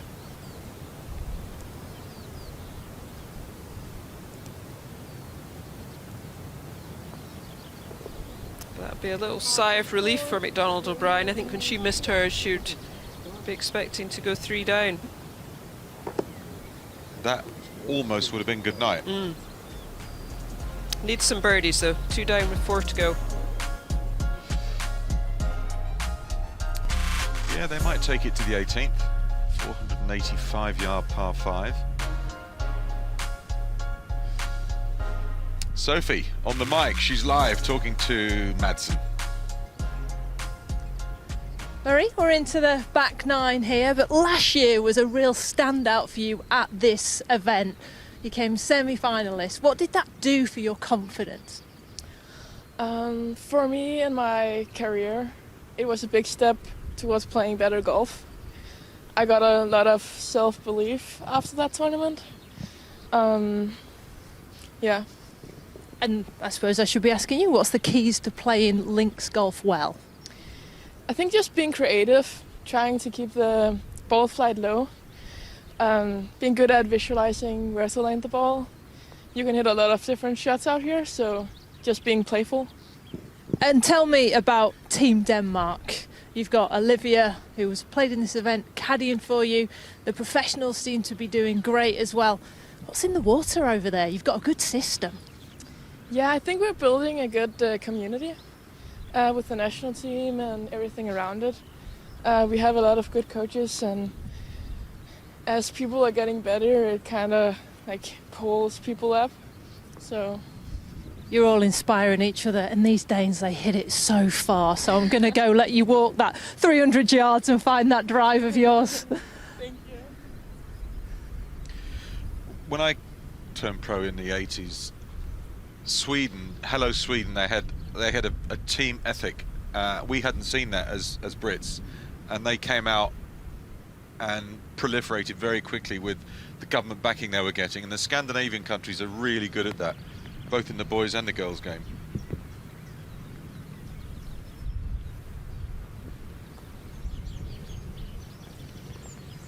Davis missing the putt.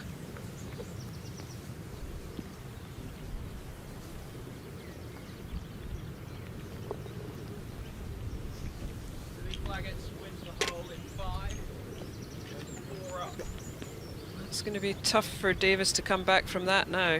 But I think, and talking just what you were saying there, I think that's what America are starting now. Mike Wan at the USGA started this Team America. I noticed they've got Tiffany Joe over helping them come over in a team. Tiffany Joe, a former player on the LPGA. Well, even you could take it to, and I'm sure Solheim Cup's the same, the European men have always had that sense of team, and you always feel that the Americans are a bunch of individuals thrown together as a 12, but not really, they didn't really get the team. I think they're getting better at it. Yeah, I think they're definitely trying to do that now. Yeah. I think, especially for Solheim Ryder Cups, the Europeans have been so used to being parts of teams. And underdogs. Yeah. So you need to find other ways to compete. And the Americans, I think, have realised that now, and they're trying to stop that, change that anyway, starting Team USA for their juniors. And I think to give more players an opportunity, you know, 'cause playing golf in America is expensive. Yeah. You know, it's to give more people an opportunity to come and travel and play in events like this. Well, Madsen off-piste here, long way offline. Well, she's got a lie. She's looking at the green for sure, the 12th. Yeah, the pin's right at the back in the middle.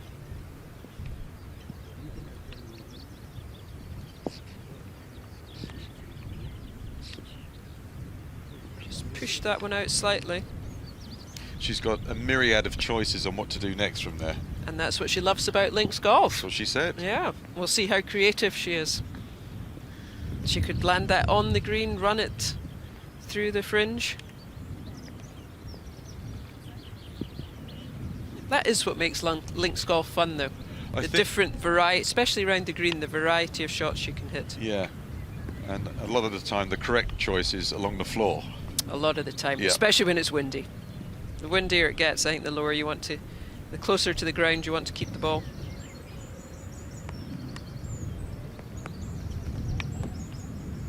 Now, if this was a Keith's drive, this was a big drive. Yeah, I think it is.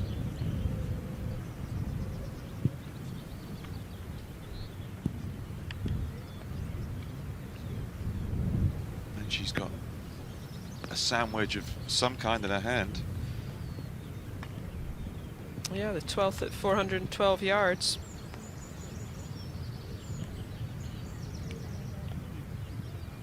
Caddy's been very involved in her round so far. Yeah, she seems quite a character, Farah O'Keefe. Obviously likes a little bit of banter with the caddy and the help from him. And the sweets. And the sweets. So she was in trouble. It's her third shot.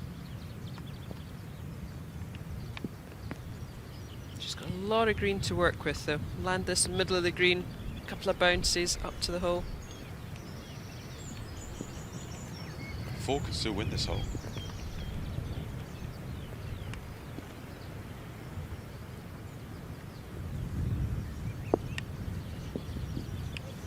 Very good. Very well played. That's all you can do if you've been in trouble. Give yourself a chance of par.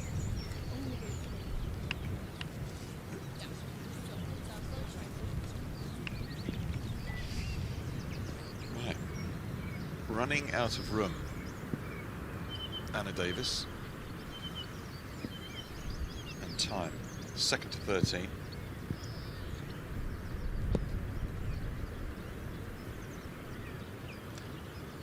Pin back right, so a nice pin for Anna, the left-hander. She can draw it in. But she's pushed a few shots today, just like coming out of them.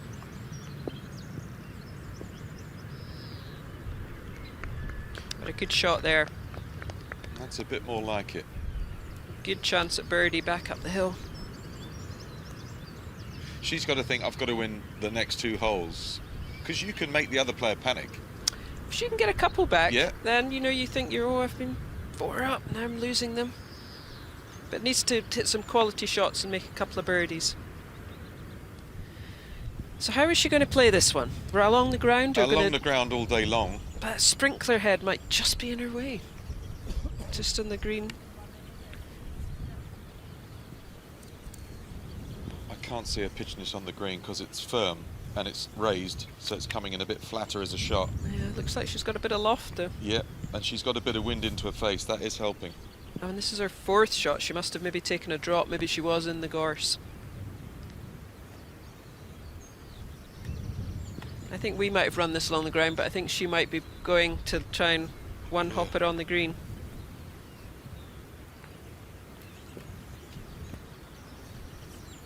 She didn't have a Scooby-Doo there. I don't think she quite knew what she was going to do there. It was kind of something in between that just didn't work out. She didn't know whether to go low or whether to go high.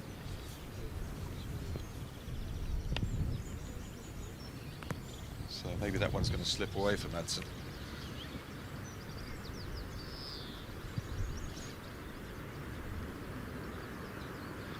Let's see if Claggett can respond to Davis's good shot. Well, this is a big scalp coming up for her. Oh, it definitely is. You know, it's the talk of the town if she wins this match. What a chance she's got. Yeah, winning the Anwad in 22 at the age of 16 really put Anna Davis on the map. A big name in the college golf scene as well. Back up the hill. She's got to carry that ridge if she can. She's done. Spin. Excellent. Excellent Very shot. good shot. This is a must make, we have to think, for Madsen.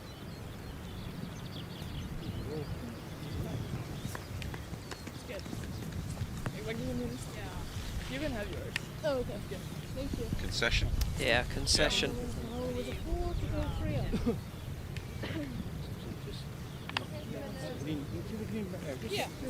She is seeing her chances evaporate before her eyes. 3 down now.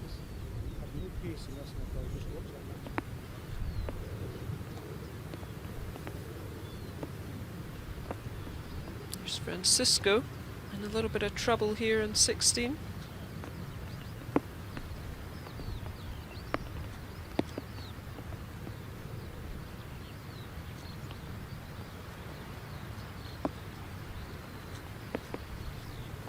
Needs to hit a good one here. She's 3 down with 3 to go. Pin's way back.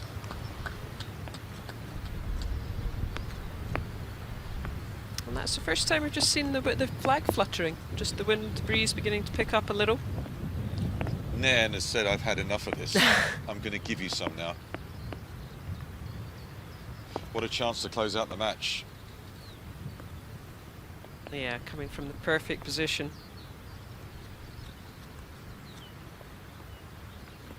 Another pin right at the back, though, 32 yards on.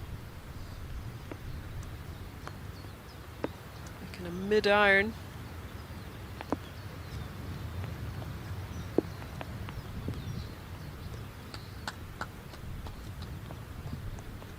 You would Nearly think 2 all putts she for the had to match. do. 2 Yeah, putts, yeah. 2 putts for the match, you would think.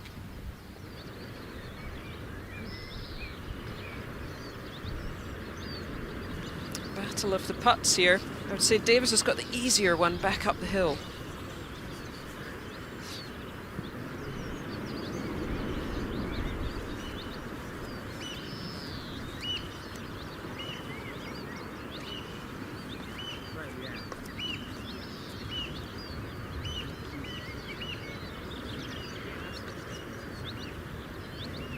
I think having someone caddying who really knows the greens can be a big help.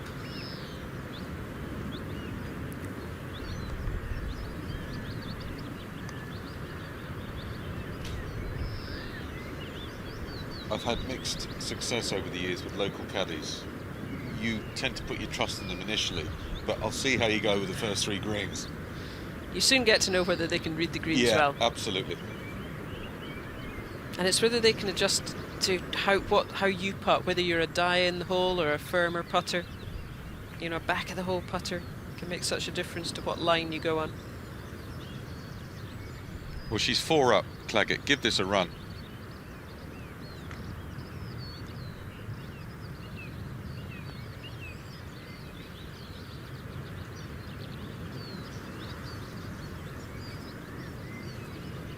Yeah, she did the right thing. She tried to hold it. Yep. You feel Davis has got to be thinking this is a must-make for her. Great chance now to try and get one back.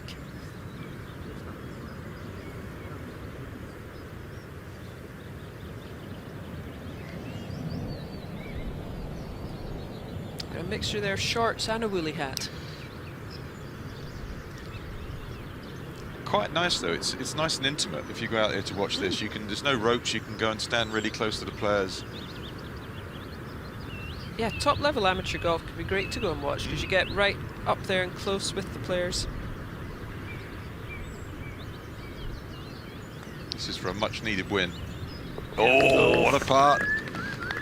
There's life yet, bit of spark. You see, she wins 2 holes in a row all of a sudden. Bit She's of a only 2 bounce down, in her step. and her opposition starts to wilt. And I think she's got to be thinking, tough par 3 coming up next. You know, if I can get a good shot in. Not out of it. This has to go in. From distance, Francisco, 3 down.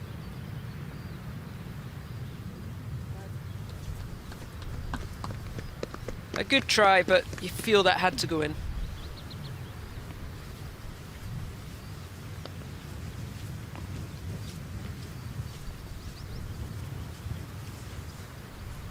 We'll see if your team caddying ethos comes to fruition this afternoon. Yeah. Looks like Francisco will be the one caddying. Or Francisco. Yeah, 2 putts for the win.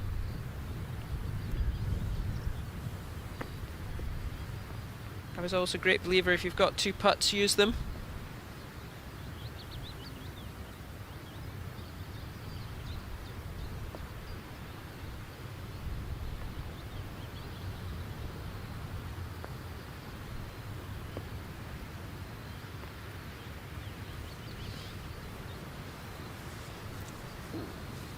Left herself a little knee knocker, just that length, isn't it? Oh.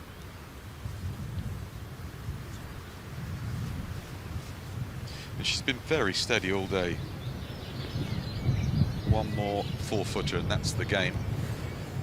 Now here we are, Davis down the hill on 14.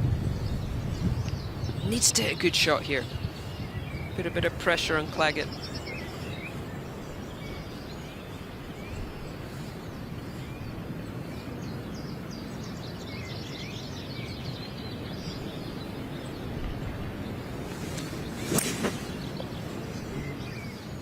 It's moving the wrong way in the air. She's cut it.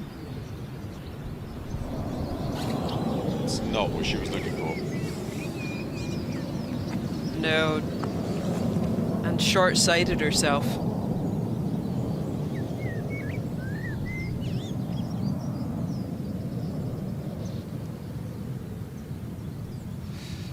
It's amazing how the momentum can swing. Walking off that green, Davis must be thinking, right, good shot in. First time in the whole day I've had something. Now that tee shot, Claggett's thinking, right, if I can just hit it on this green.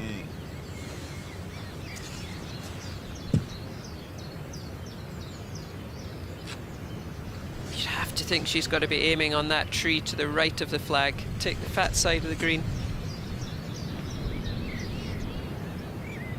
Well, hitting towards the water today is hitting into the breeze, so this is playing its full distance. She's jumping all over a 4-iron here.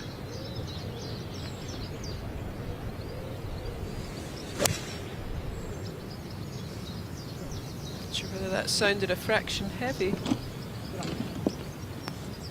Oh no, good shot.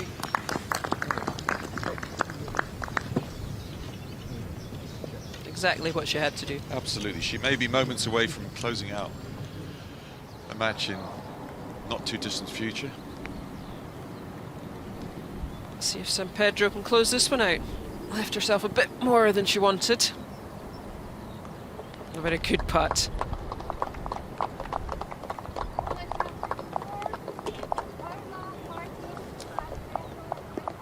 I think very difficult for both players, being friends and teammates, and quarterfinals, women's amateur. That was a tough match, I think, Tough draw for both of them. both. You can see, I think you can just see that from the lack of celebration. You know, it's always tough playing a friend. It's like when you score a goal and you go back to your old club and you just don't celebrate. No, shame. Still, if you reach the quarterfinal, you've had a good tournament. There's only going to be one winner. Yeah. No one cares if you lost in the final or where. Doesn't matter. She's gone a long way through and can take that forward into her summer. What's that sunshine we're seeing now? I think that's library pictures.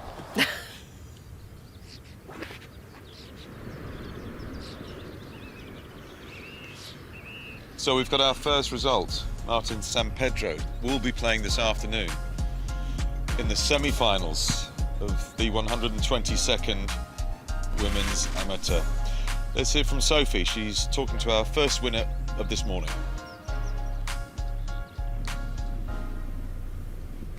Paula, very, very well played through to the semi-finals. How was it out there this morning? Yeah, it was definitely a challenge, especially because I was playing another Spaniard, a really good friend of mine. So I think that was like a little tougher than just playing someone you just don't get that well along with. But super happy to get the win and get to the semi-final, and excited for this afternoon. Yeah, I suppose you want each other to do well, so it's difficult in that situation. What did you think you did well today? I think I stayed patient throughout the round. I was just hitting a lot of fairways, a lot of greens. I didn't make a lot of putts, but I was just making a lot of pars, and that just, with this wind and the challenging golf course, was enough to get through the round. Well played, quick turnaround, and good luck this afternoon. Thank you so much.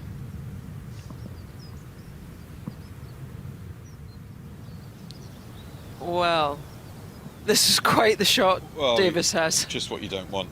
Coming out of the rough, hardly any green, running away. Over a bunker.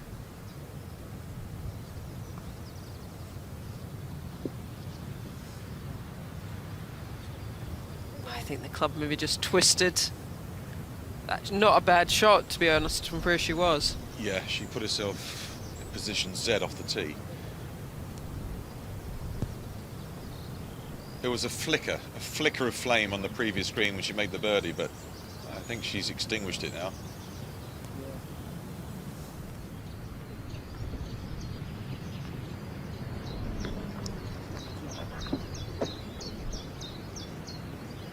Look at those beautiful bunkers, how severely sharp the edges are, reverted faces. They do look great, don't they? Amazing. I love the way when they're shaved like that into the green. Yep. Very Australian-like. Down in the sand belt, they have them all like that. Royal Melbourne-ish, yeah. I mean, that green looks like they just cut the grass and that's what the land was. You know, nowadays, greens are designed, it's all built and constructed, but that looks like that's actually what the land was. They just cut it down and put a pin in it.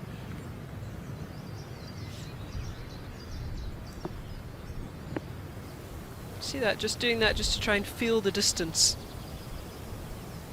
Get the speed. I think speed is a crucial element of putting.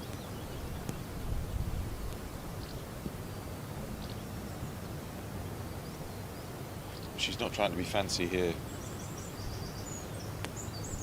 No, she's just trying to get this close. If it falls in, it falls in. Might be a marker. Yeah.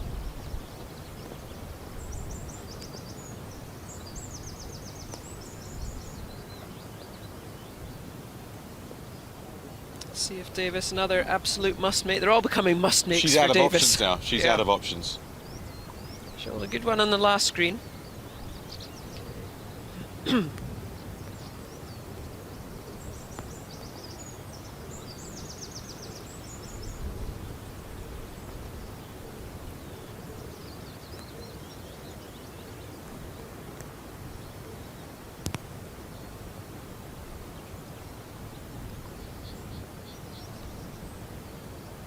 Don't leave it short. Give it a chance.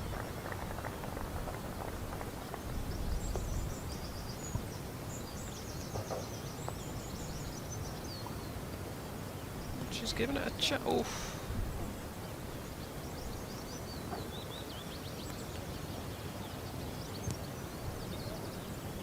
Oh, that's one horrific lie straight into another one.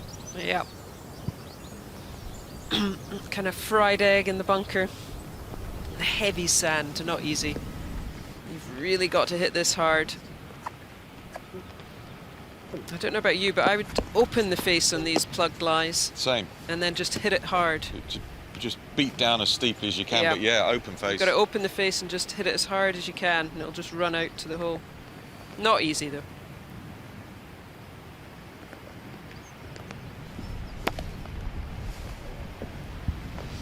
Did well that time. Very well. Yeah, very good shot.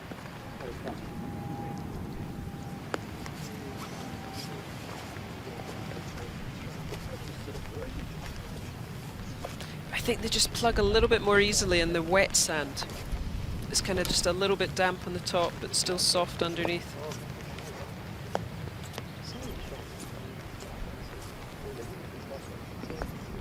Makes for a difficult bunker to rake. Yes, well it does. Poor caddy. And I see the wind direction is kind of swinging around a little bit.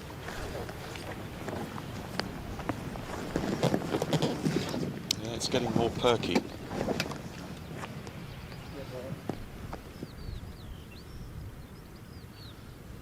So Isla marking.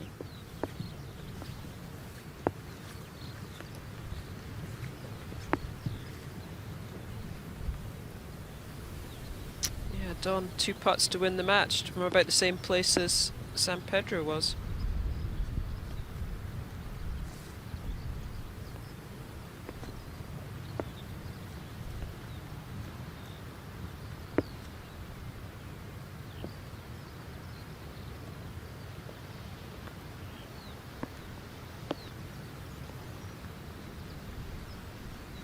Yeah, good putt.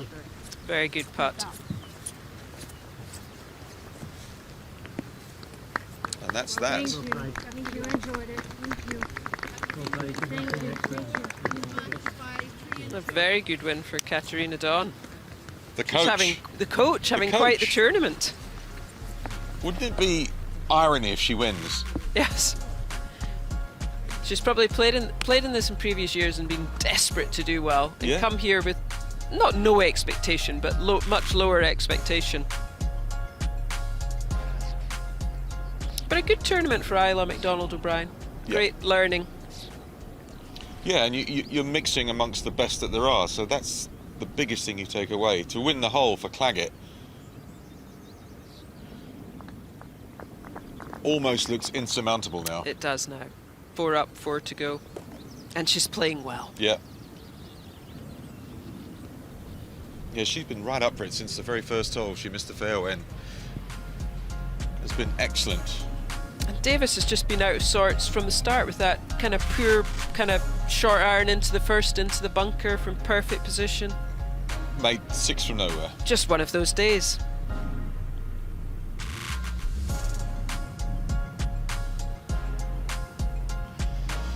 So the top 2 matches done and dusted. Martin San Pedro and Don. They go through to this afternoon's 18 holes. Claggett almost done. Davis almost out. And O'Keefe in a very strong position in the final match against... Let's get to Sophie. Sophie, you're in.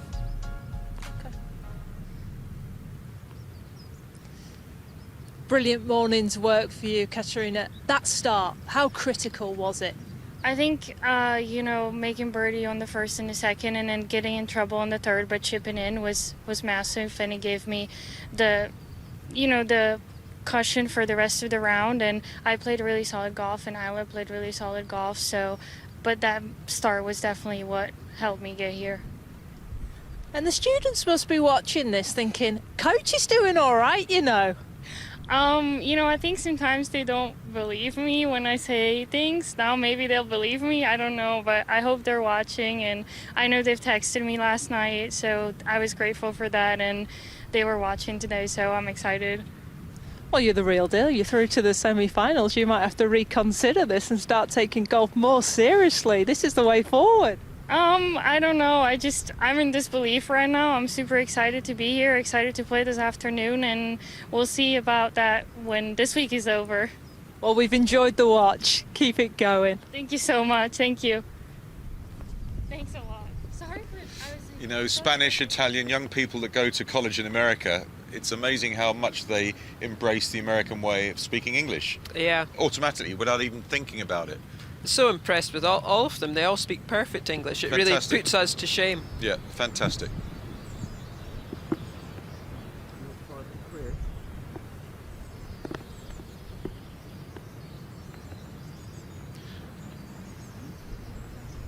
There are signs that the breeze is trying to pick up a little bit, but it's been, generally speaking, the calmest links morning you could ever imagine.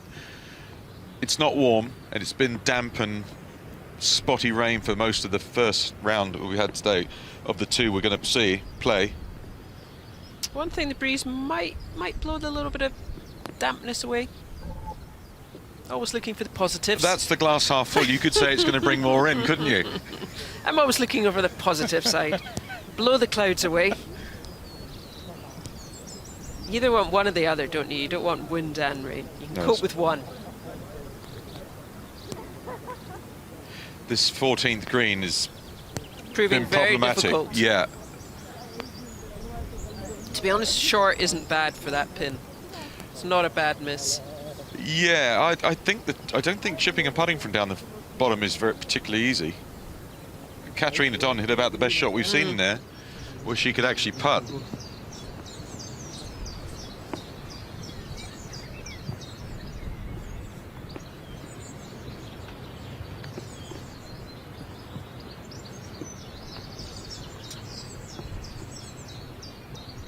Right, short game. Will it be a short game exhibition? Yeah, we've got a Keith just missed it short right.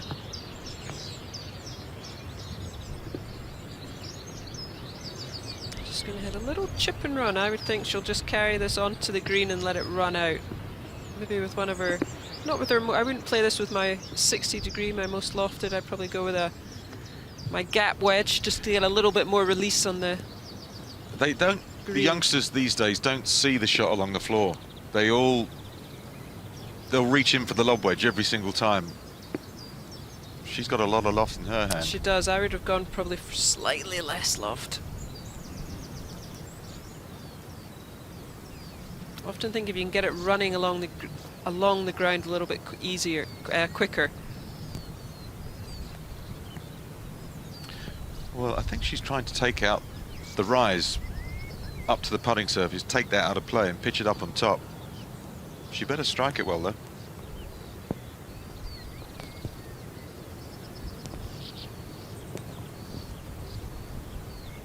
you see that? Just little check up. I just feel she played the same shot with slightly less loft. Yeah. That would have been perfect. Yeah.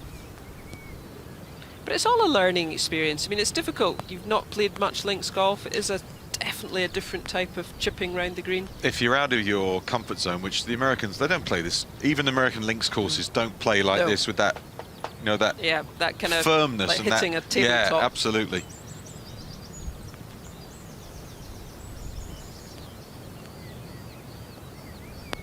But she's working her way towards a win. Giving a little opportunity here to Madsen though with a good bunker shot.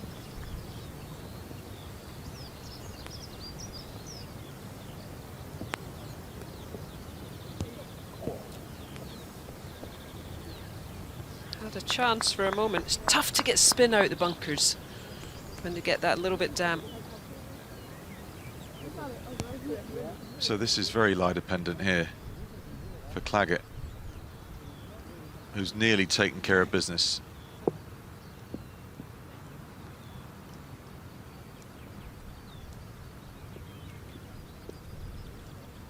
Tough coming out that lie to get any control on it.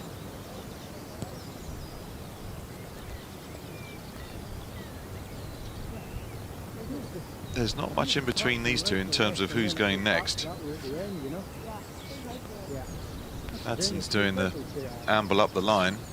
She likes her good old aim point, but at least she takes a little bit of time. Some of them do. And she's got a bit of hip sway going as well, yeah. So you'd be very good at line dancing, I think. Very good.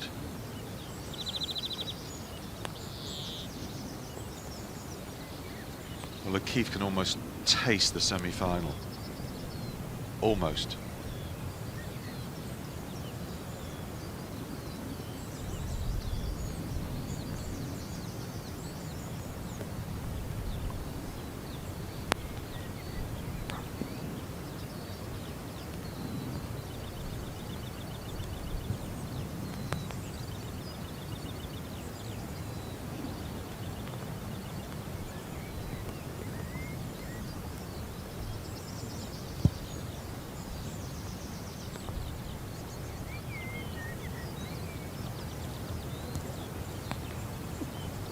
Makes it interesting.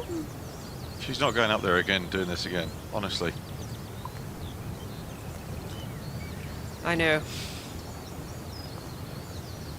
I think the RNA would like to ban aim point. I really do think they'd like to do it. USGA, just get rid of it. I don't like it because they go so close to the hole. You know. If you got a 40-footer with a 10-foot break on it, how do you know when you're actually standing on your line or affecting things that way? Clag it.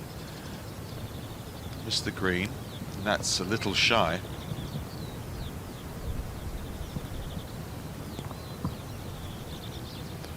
Now a must make for Madsen.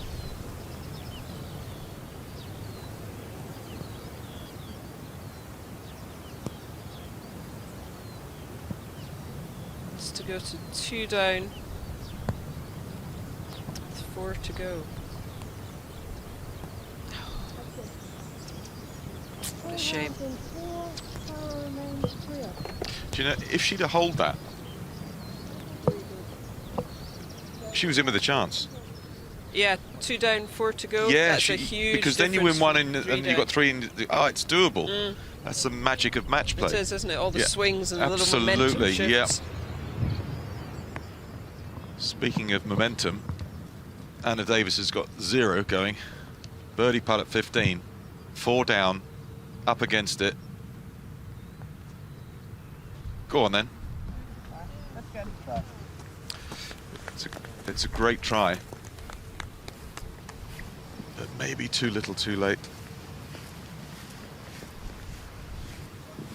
She may be moments away from shaking hands and saying well played to her opposition.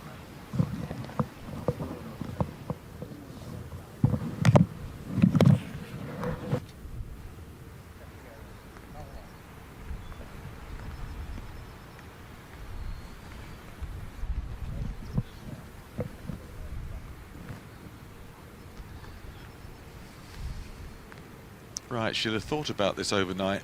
Probably didn't sleep that well. Quarterfinal, putt to win. What do I see myself doing? Do I see myself knocking it in? Right in the back of the cup. Oh, worm eye view, lovely. Hope it stays there and we see if the ball disappears. Oh, boo.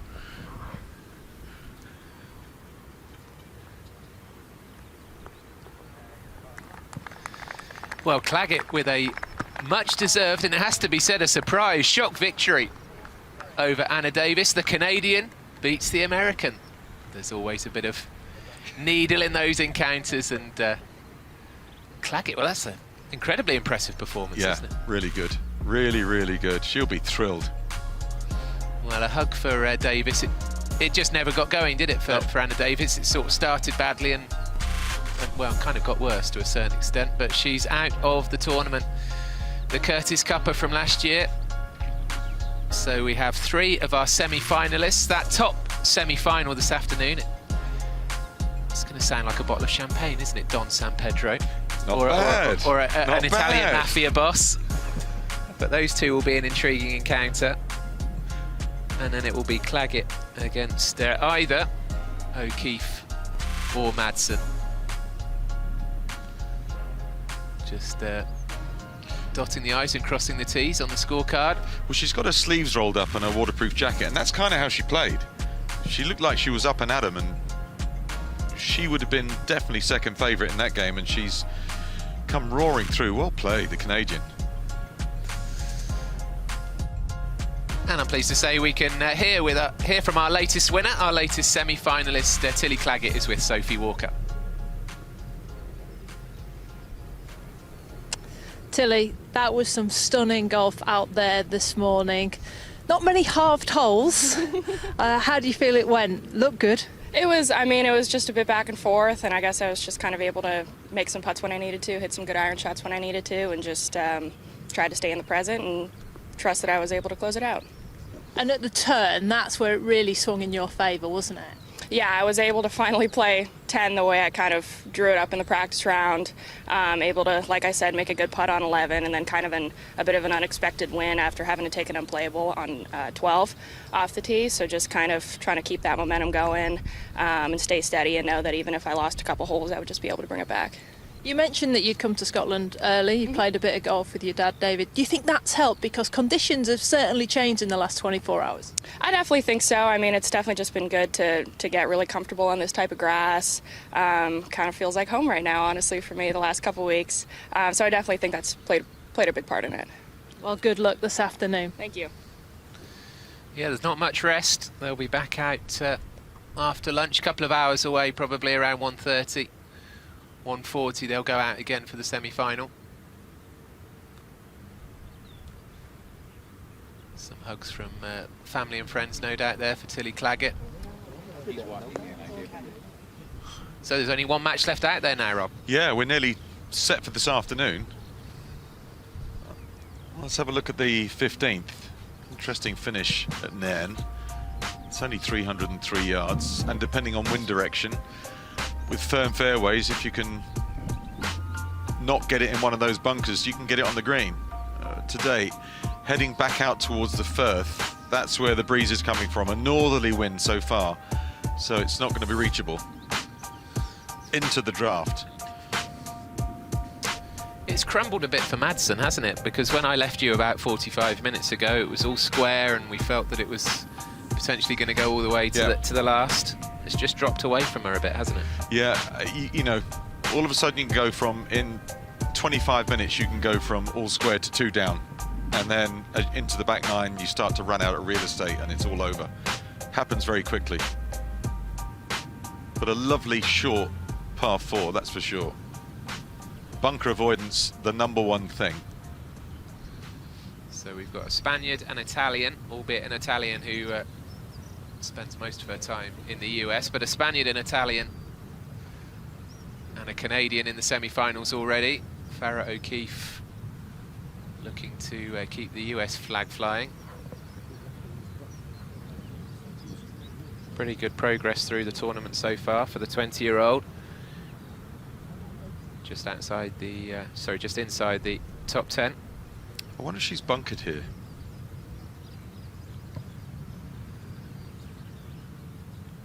They've been chatting away a lot all the way around the course, but they're having a good old discussion again here, the local caddy and Farrah. So maybe you're right. They've been deep in conversation, very engaged, the pair of them all the way round. Fantastic illustration of the usefulness of having the local caddy. Yeah, if you feel your caddy's good, what a help that is. We'll soon tell from her attempt here what sort of lie she's got, if she's bunkered or not. I'm not sure she is, the way she's addressing it.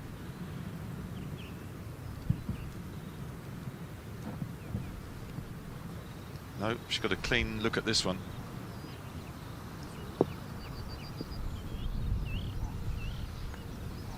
That'll do, really, in terms of the match situation.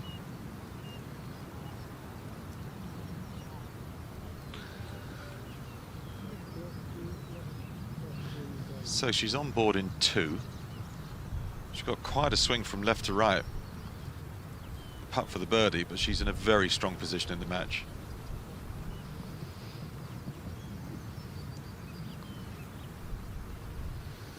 Madsen taking a look at the yardages. Her caddy, as we heard earlier, one of the other Danish players that started the week, Olivia Gromborg, didn't get through the stroke play element of the tournament. So as we often see at the amateur championships, both men and women, your teammates, your compatriots sometimes stay on to help you out.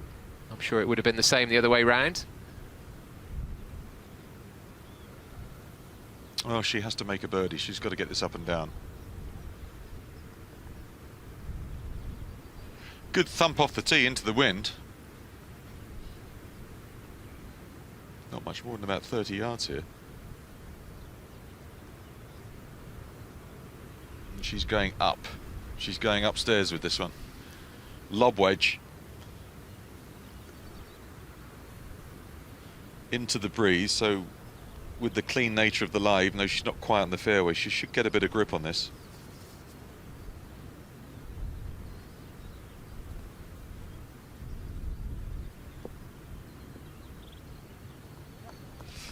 Done very well. So fighting away. Doesn't give much away with her facial expressions, but she is battling to stay in this quarter-final, stay in this championship. And you know, if you're the other player, if you're the player that's up, you're never quite over the line. It's very easy to be apathetic and kind of assume things are going to keep going in your favour. It doesn't always happen. Madsen makes a birdie, nicks a hole back. Another hole to ask a question. When it looks like you've got the match won and then you let it slip, it's a horrendous feeling. The jacket's still on for O'Keefe.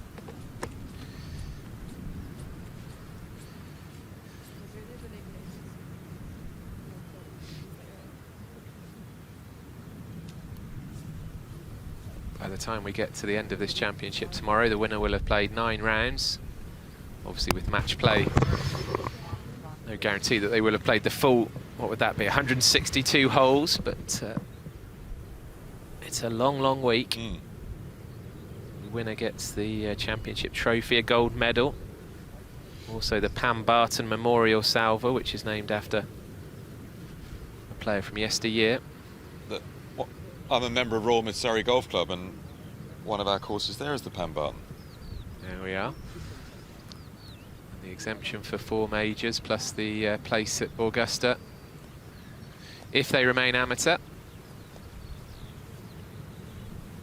It's a great double act, these two. It has the makings of a great double act.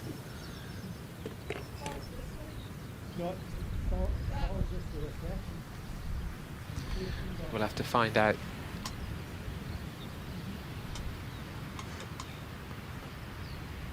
We'll have to find out the name of the caddy, because he's got quite a role here.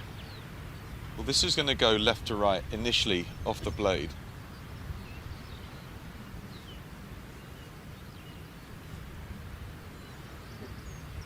She's right on a ridge. Her feet are higher than the ball, so this is going to want to go to the right.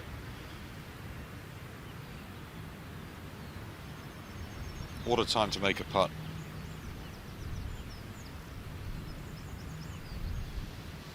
And this could be for the match.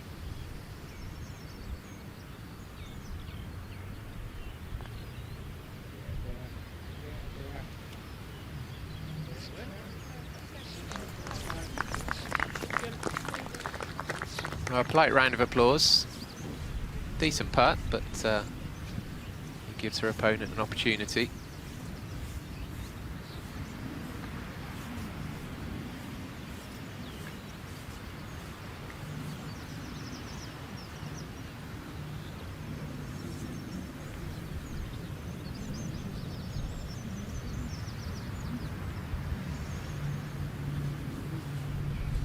So this is a birdie putt to win the hole. Yes. Keep us going. And yeah, I mean, just still there in the rearview mirror. Absolutely, you know, cause havoc. Chaos. Knock it in.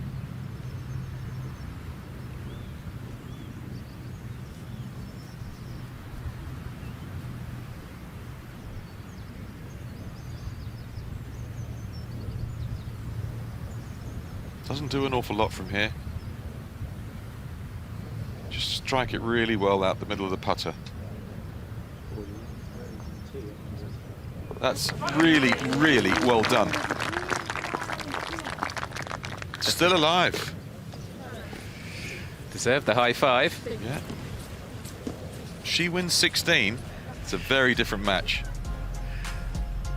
Well, we always felt it would be close, and the way the match started out, it felt like it was going to go all the way. So, from a neutral point of view, let's hope it does, because it will be a thrilling conclusion to this quarter-final.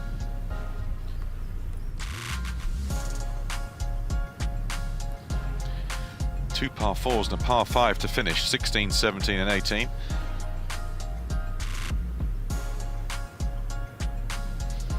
It looks like it's going to be O'Keefe making up the final winner this morning, but Madsen has kept herself in with a chance. Pam Barton, by the way, won the championship 1936 and 1939. She was also a winner of the US Women's Amateur. And was involved in the Women's Auxiliary Air Force, sadly died in a crash in 1943. But the salver presented to the champion here is named in her honour.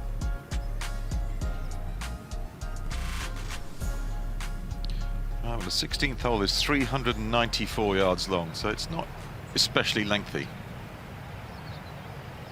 Driver for Madsen.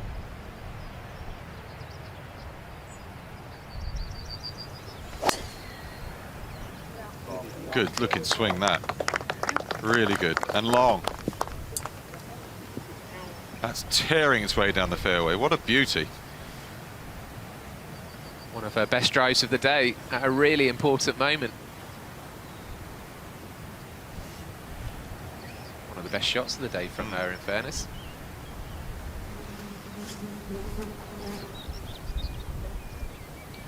So let's see what the American's got about her, because she's had complete control of this. And now there are questions.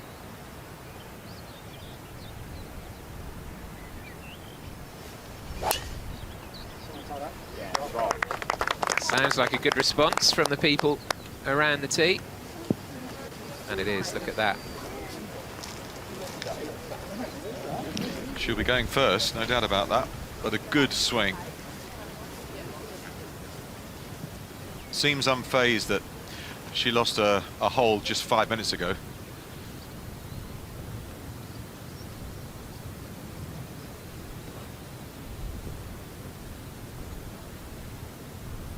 Shade under 400 yards, 394 is the number at 16. There's a beautiful view of it, sailing down the fairway. Both players have done that, and they've put the pin today 32 back, 10 from the right, so it's very deep in the green. No fairway bunkers. Gorse on the right, which is Deadsville, and if you catch one of those front bunkers, you've mishit your second, and then you've got a very, very difficult bunker shot. So that's where the pin is. Kidney-shaped green. Falls off a little bit to the right and back left side.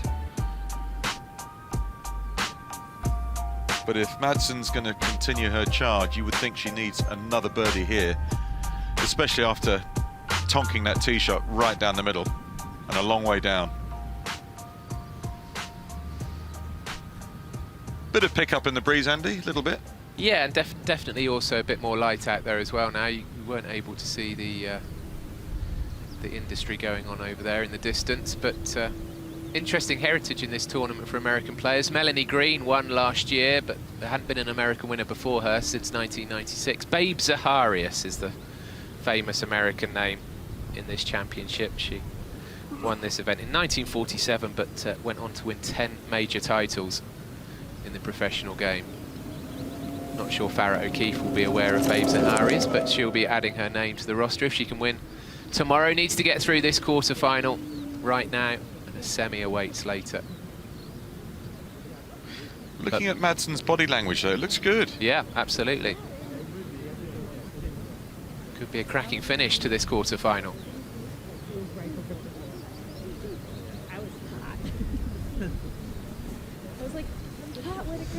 Well, we've got a gallery following this final last 8 encounter at the Women's Amateur Championship at Nairn Golf Club. And we could be in for a thrilling finish to it. Madsen of Denmark against O'Keefe of the USA. Both of them have hit cracking drives on this 16th hole. O'Keefe 2 ahead with 3 to play, including this hole. 147, I'm back to 47. Madsen's got certainly a shorter shot in. She kind of drive down there. She'll be going second, Keith to go first. And deep in conversation with her bagman again. Her bagman, who we can name now, Brian Watson, is the man who's helping O'Keefe around. And it's a very active, it's a very vocal partnership, isn't it, between the two of them? Yep. They've worked well together. Just for the elevation, okay? Yeah. The elevation is going to stop this one here, okay? And it's going to stop really, really quickly, okay? Well, you have to go just a fraction right, okay? Nice and positive for this. And it's a big commitment, isn't it, for the American players to come over, you know, when you think about... Well, you've got to be here. If it's 9 rounds, you've got to be here for practice rounds as well. I mean, you're right. It's a 2-week adventure, really. And this is, we're not in the realms of sort of 5-star hotels and things. We heard them staying at rental properties and that kind of thing. It's a big commitment. But here's O'Keefe anyway, second shot on the 16th. She's going down the grip on a 7-iron here. Look how much of the butt is sticking up above her left hand. She's trying to keep the ball flight down, get it back to that pin.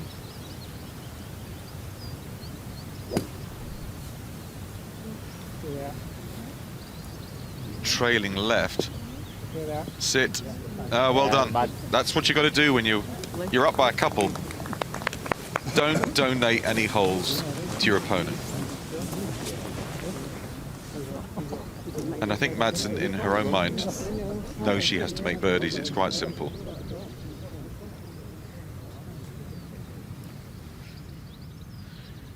Right, how can Madsen respond?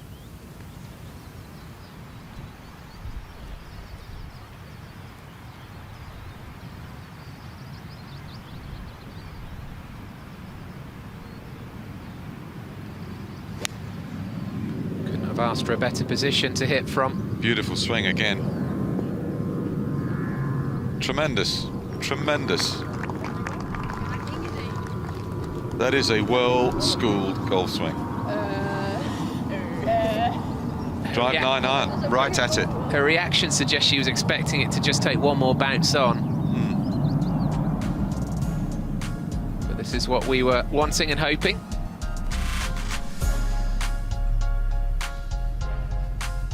Now there we are. I mentioned Babe Zaharias at 10 majors after winning this event. Yeah, but look who's 4th in that list. Yeah, that's it. Katrina Matthew. Georgia Hall in there as well. 11 majors, Louise Suggs. But these days the players do have a very definite decision to make, don't they? Do they stay? Do they go professional immediately? Do they hang on? We've got an interesting situation with Katarina Don, obviously coaching. Yeah, do you know, my view is, if your life plan is, I'm going to play the game, play it professionally. I could care less about playing in majors as an amateur. If it's my time to turn pro, I'm going. Beautiful setting. And the wind, as you mentioned, just picking up slightly. Get a lot stronger than that, though, as we know in these parts. And it can happen quickly, too.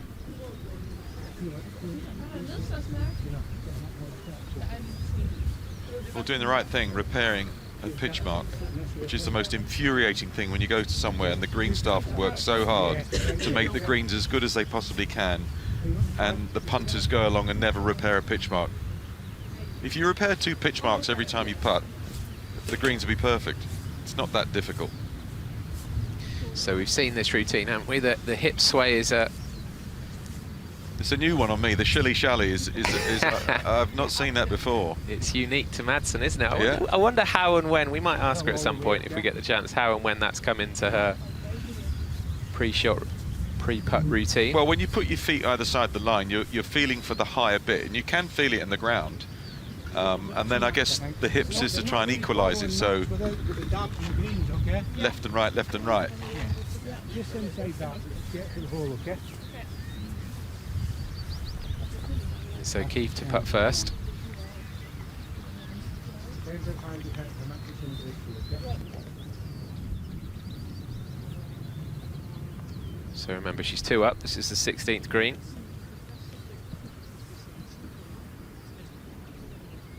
This would change everything if she can knock this birdie putt in. This would be a dagger.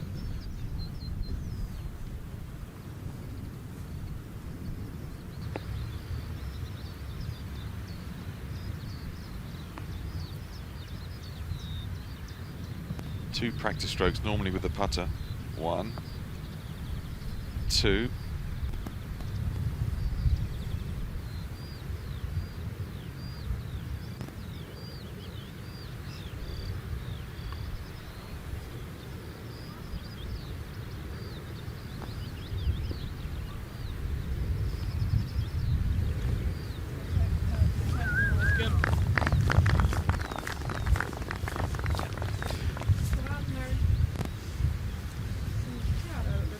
Well, that means we'll definitely be playing the 17th, unless something crazy happens here with Madsen.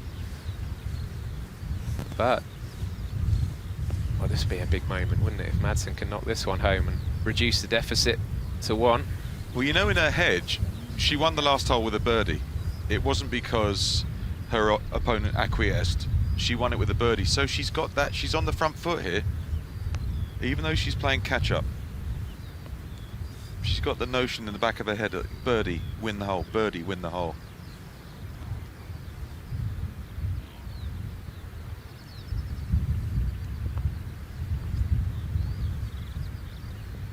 Let's see.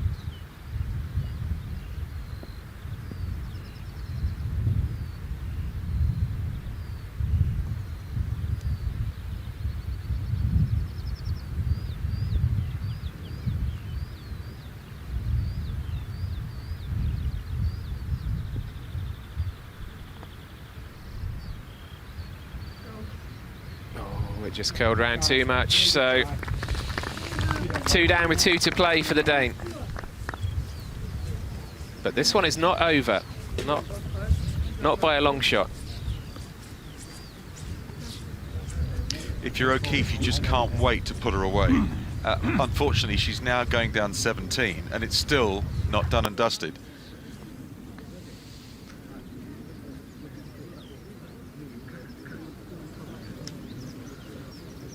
We've been talking a lot about the bunkers. You can see there the steepness of the face of that one. Just a reminder, 3 of the quarterfinals done and dusted. Martin San Pedro of Spain, Don of Italy and Claggett of Canada all through to the semis this afternoon.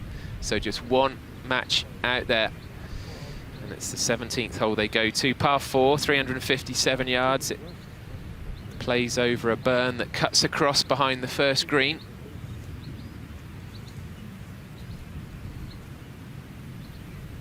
So we will have a European North American final, whatever happens.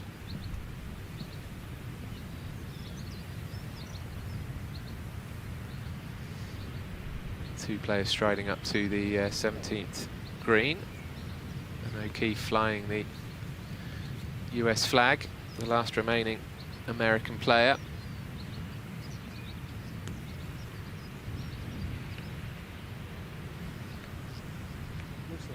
Quite a walk back to this tee. 357 yards, 17, so it's not a challenge in the distance. Next year's women's amateur is at Muirfield.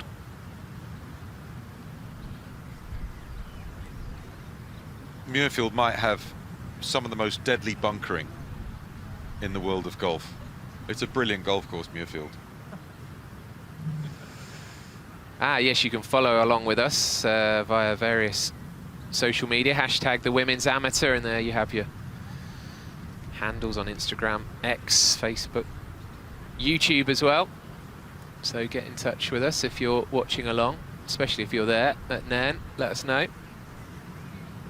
Or if you're watching from overseas, I guess we'll have a lot of the overseas players, friends and family watching. I know Katarina Don mentioned some of her students might be tuning in and might be quietly impressed by their coach. So if That's you're funny, one of those, then isn't that funny? Don't you think?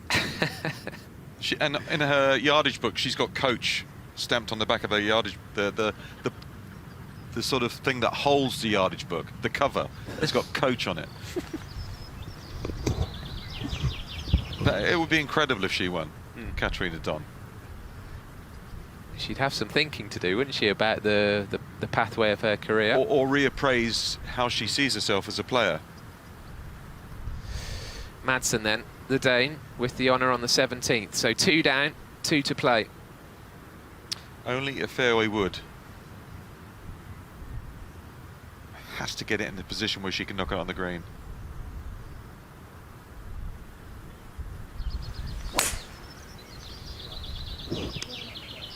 It's going a little left. And it's missed the bunker. Cracking tee shot now, well done.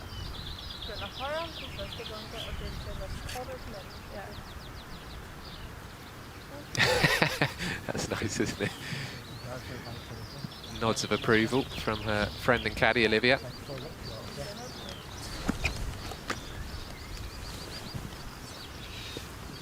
Iron for O'Keefe. You don't see many long irons.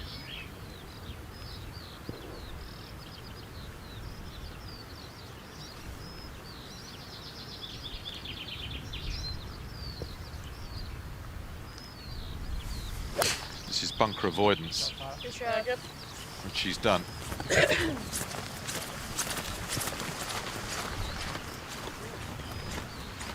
It's nip and tuck, isn't it, between these two? And that is all O'Keefe needs to do. I say all, but there's the pack of sweeties, by the way. We've mentioned every time she hits a good shot, her caddy Brian hands her the pack of sweeties. I think that's her 4th packet.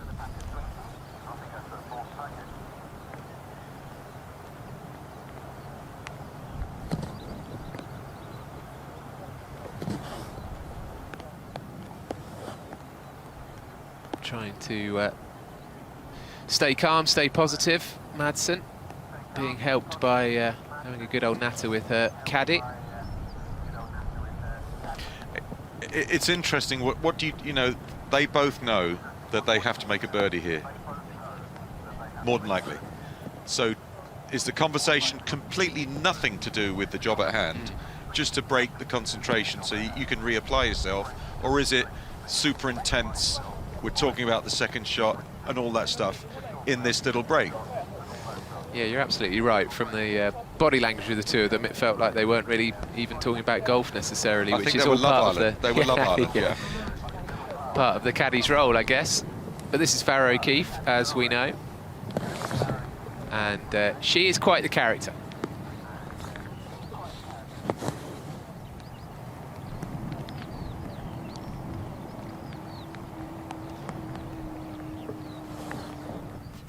Hi, my name is Farrah O'Keefe. I'm from Austin, Texas, and I just turned 20 last week. My teammates call me the Frizz, because my hair tends to get a little bit poofy. I love a good squeeze fade with my driver, or start it low and just slides out to the right. 2 T's in my hair, black socks on the last day, ball marker front right pocket, yardage book back left pocket, Irish rosary, a specific ball marker. I got a lot. I've got a little Bevo guy that I stick on my golf bag too. Yeah, actually I have a couple. I've got this guy, which is kind of interesting. And then I'm pretty good at accents, and I actually played bass in an orchestra for 7 years. I don't know, I can try Scottish accent. Scotland. They talk like this, everybody. And then they announce my name on the first tee. Now playing from the United States of America, Farrah O'Keefe. Play as much golf as I can, learn as much about golf as I can, and maybe take my chances at going pro. Love to win some big events, but take it one step at a time, get 1% better every day, and see where that takes me. Well, that was the voice of Farrah O'Keefe. I told you she was a character. Wasn't bad, the Scottish accent. No, not too bad at all. And a proper nickname, the Frizz. I like this. I don't like these nicknames which are just, initials or just a shortening of your name. The Frizz, that's a proper nickname. So well done to Farrah O'Keefe. But in terms of the serious stuff, she is 2 ahead here, playing the 17th. She's got to make her opponent birdie.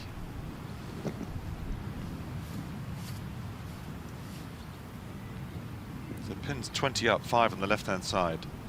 Do not miss the green left.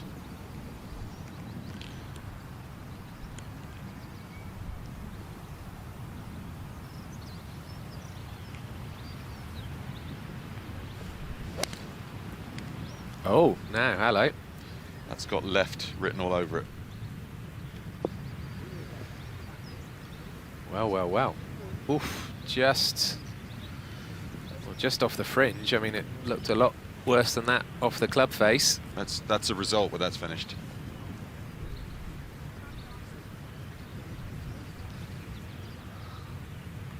So there is an opportunity here. Yeah, I dare say Madsen will be able to see O'Keefe's ball from where she is. But either way, needs to put this one close, needs to win the hole. It's only a wedge.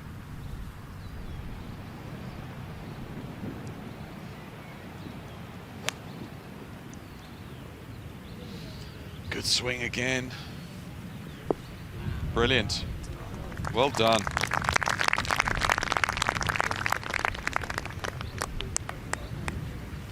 She's giving herself a little squeak. Yeah, and I guess the majority of people watching us will be neutrals, so we might fancy a little 18th hole, or possibly longer. She's smiley, isn't she, for a Dane? She's smiley. You know, when I think Dane, I think of Thomas Bjorn. Not a natural thing for Thomas to smile. Although he did win brilliantly with Darren Clark on the Champions Tour last week, the pair of them. Duffed up the field. Well done to both of them. So it is advantage Madsen, but O'Keefe certainly, I think, will be relieved when she sees her ball, because the way she let go of the club, I was expecting it to be well wide in the deep rough where some of those spectators are over to the right.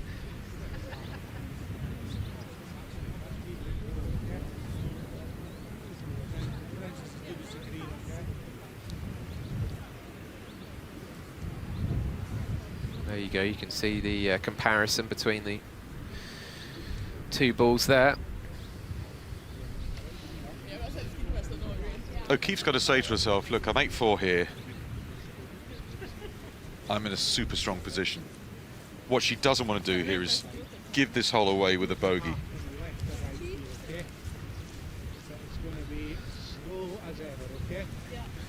I think you might have heard there Caddy Brian saying it's going to be slow as anything. 2 feet not going to be too far, okay?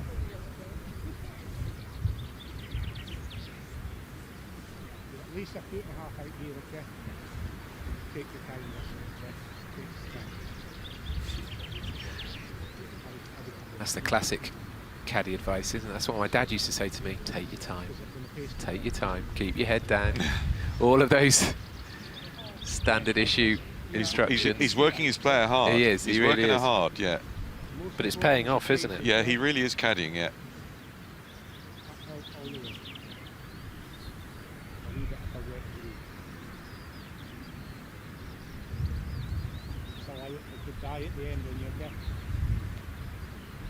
Right. Try and roll us to within 3 feet of the hole. And create your own history.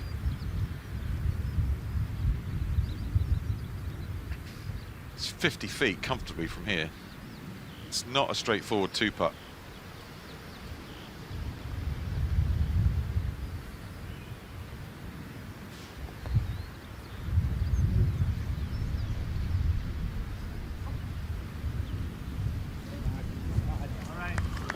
We should give it a strong hit. Caddy Brian did say so. It's going to be slow as anything. See, I quite like that, Andy, because she's far enough by that she might make Madsen think, ooh, I might win this with a 4. That's the last thing Madsen needs to think. She's got to believe that she has to hold that for a 3. Otherwise, she's gone. That's how she has to think. Lining it up. A birdie would take us down the 18th.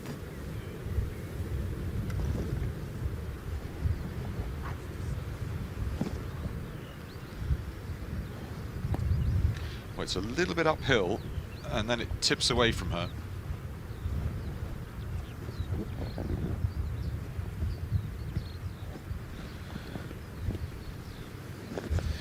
Remember, O'Keefe was 3 up when they finished the 14th.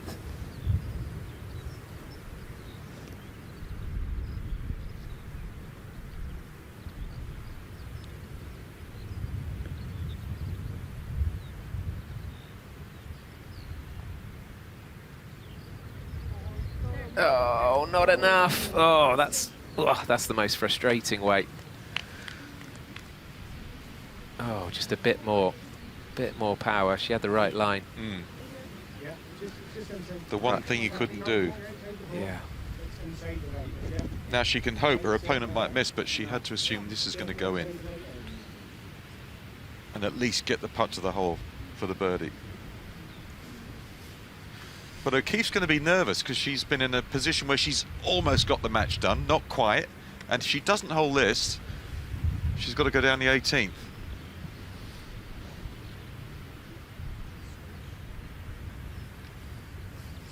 She had a full tank of fuel, but now it's evaporating. To win the match, Farrah O'Keefe.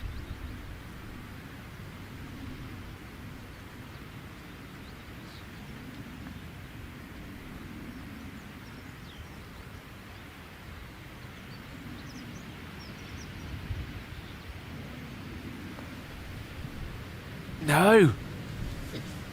No, no, no.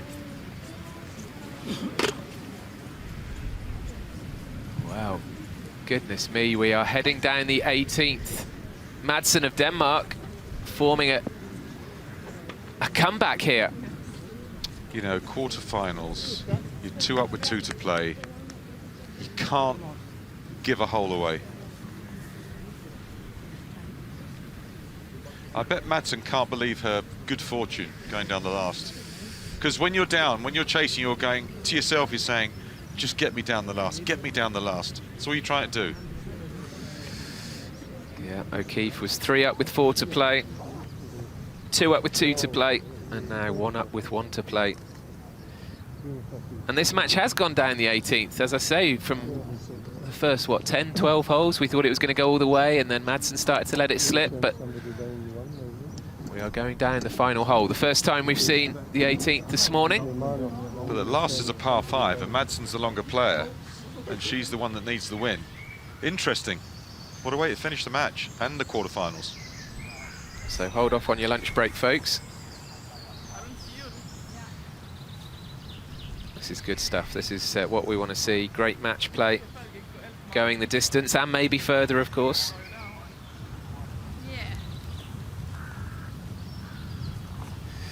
Yeah, it's funny, isn't it, how all the nerves now are on the part of O'Keefe. We've spoken about what a jolly character she is, but it doesn't really matter at this stage, does it? You can be jolly as anything, but still... Win ugly, I don't care. Yeah. She's made some wonderful swings with the driver over the last half an hour, 40 minutes. She needs one more here, Madsen. But I've been super impressed with her action, her swing. It's been really good.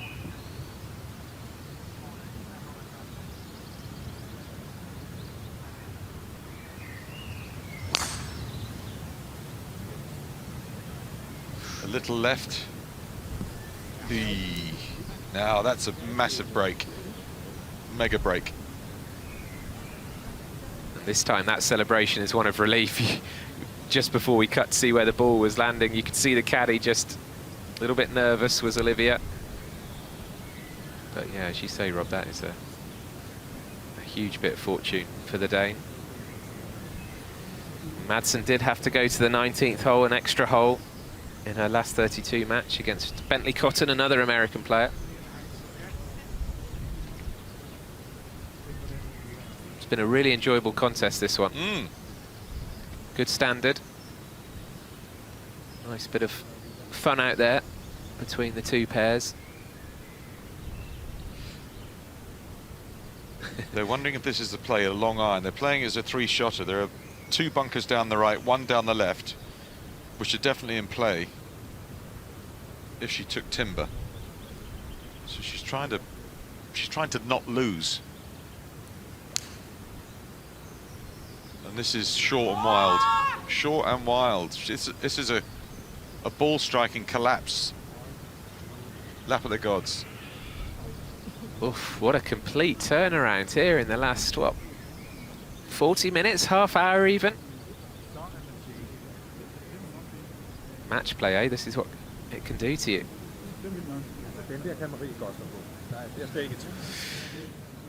Lots to think about as she walks to her ball.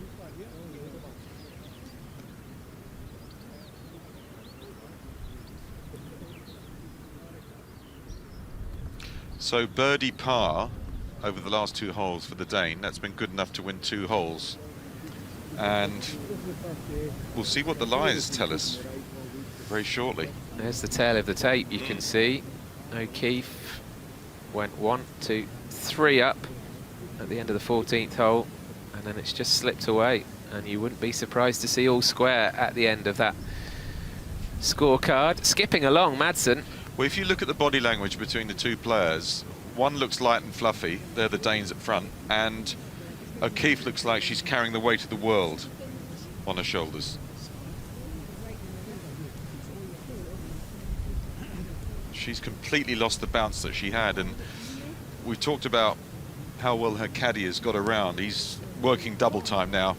Whatever he's charging, pay him double. If he gets her through this.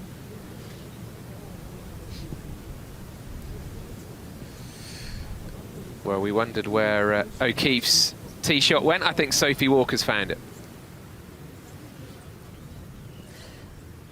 Down the left-hand side, the lie's actually quite good, ball slightly above her feet. You were thinking that she must have been wanting to miss those bunkers at 215 off the tee, and she's gone quite a long way left. She'll be trying to feed it down this fairway. Down the right-hand side, there's a couple of pot bunkers, so looking to play it to a yardage. But the lie's good, but the ball is above her feet, so it shouldn't be an issue. It's just about getting the layup correct now. Well, she's been pretty fortunate then as well, in the context of how the shot looked off the tee box.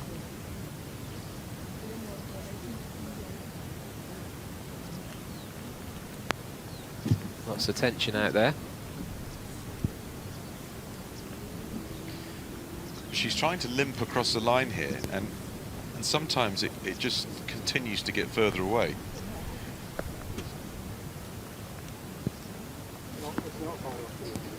Again, make your opposition have to make a birdie. She didn't do that at the last hole.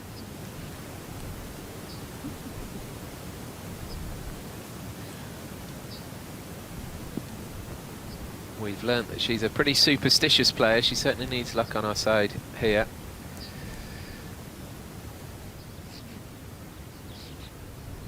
It's funny, isn't it, match play? She actually had a putt on the previous green to win the match. She may never get another one.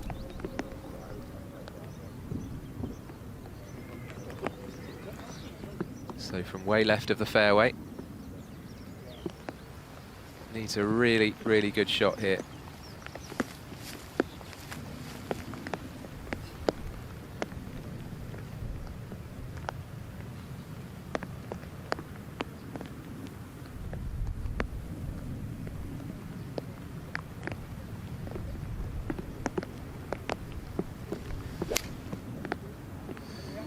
Gave it plenty.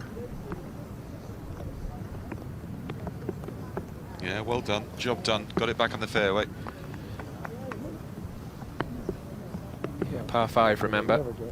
This closing hole. The back 9 starts and finishes with a par 5.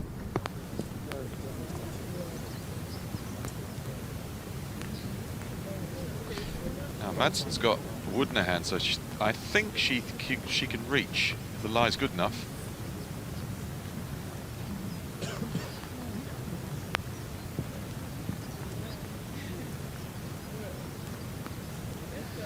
It's a good old Europe versus America contest, this one now, isn't it?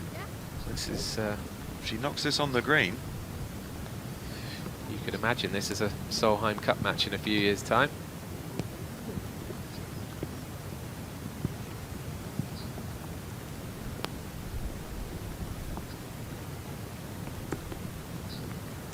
it's 3 wood. That's all she's got.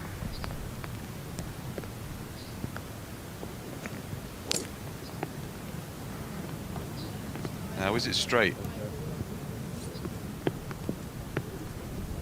a very good shot. It's a very good shot. Could have done with a little nudge to the right there. Could be in a bunker.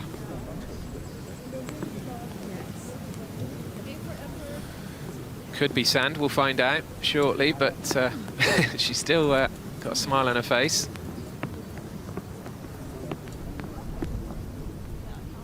And the momentum is definitely with the Dane. I bet an hour ago if you'd have said, you can go down the last, she'd have snapped your hand off. Yeah, yeah.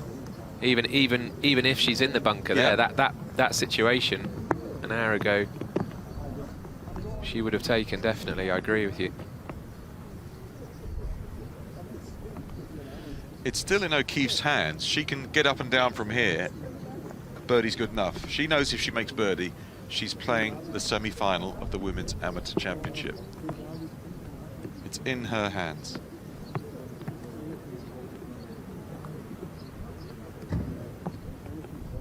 Caddy's got everything going. The drinks, hydration, sweets.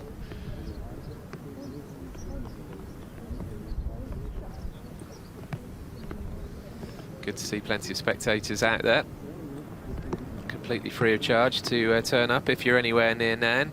Does that count as caddying if you're behind an electric trolley? Does that? I mean, I'm not sure. I'm not sure that's the full package.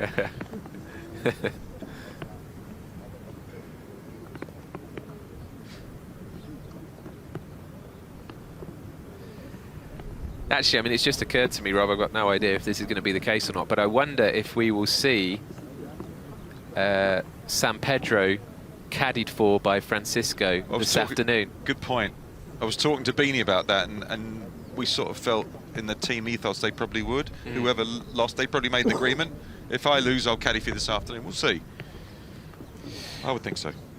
Right, so this is Madsen's ball in the bunker, but that's kind of sitting pretty, really. And she doesn't have one of those high faces to get up and over. No, and she's coming down groove, if you understand. The teeth of the rake are going towards where she's wanted to hit the shot, which is a lot better than going across them. Obviously going to be O'Keefe first, having punched out to the fairway here. So this will be her third shot, par 5, remember.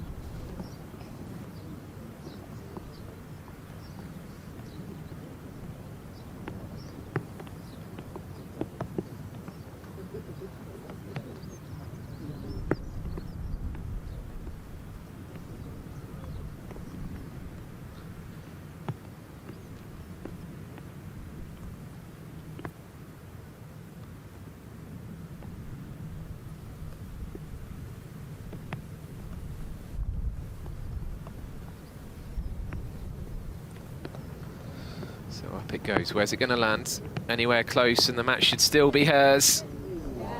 Yeah, that's pulled up nicely. Well, that's gritty stuff from Farrah O'Keefe, and the fist pump, well deserved from her caddy Brian. And Great. Suddenly it's all smiles again. Well, a great shot. I mean, she has that for the win, whatever happens. But it's still not over. It's the first time actually O'Keefe has played the 18th hole in the match play contest this week. She's aim pointing the bunker shot.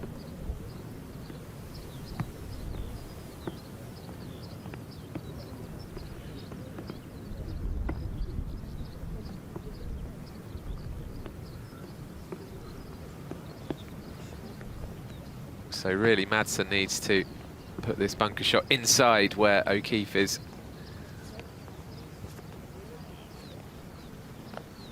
You can see it's a fair distance away, isn't it, the flag, but as we talked about, a good lie.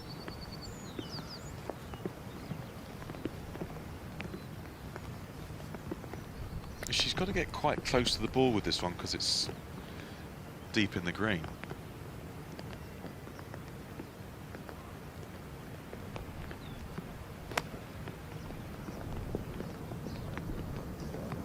Oh, this Fat runner. Wow, that is brilliant, isn't it?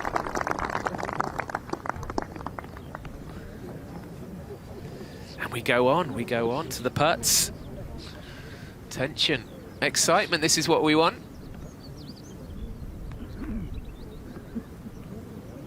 Look at that, a good, what, 3-4 feet closer, you'd say, maybe, than O'Keefe? Yes, comfortably. O'Keefe has got to say to herself, right, you've got this for the win.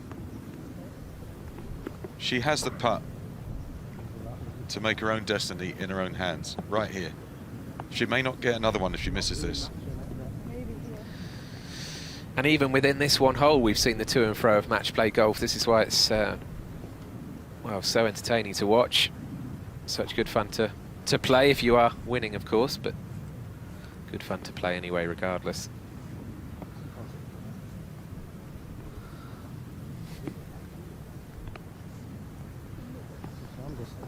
Just the left half of anything, okay? There's very, very little in it, okay? Very little in it. Very little in it, the message from her caddy on this one. That means the caddy's not sure of the line. Because it's always something. It's either it's dead straight, or it's right of centre, or left of centre. It's something.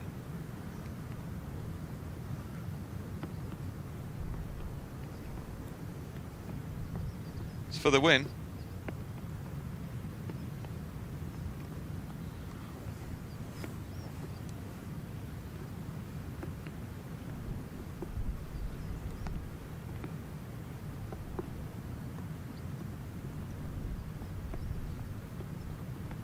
What do you think, Andy? I think she'll make it.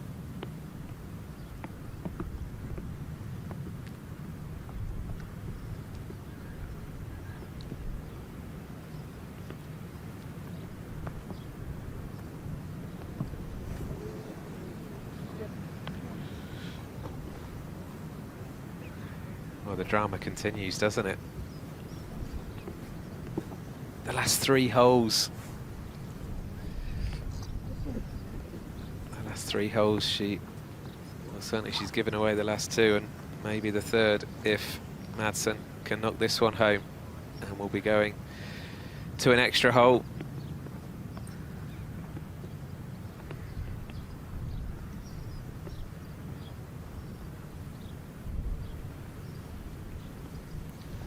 Doesn't look as though she's carrying a lot of pressure.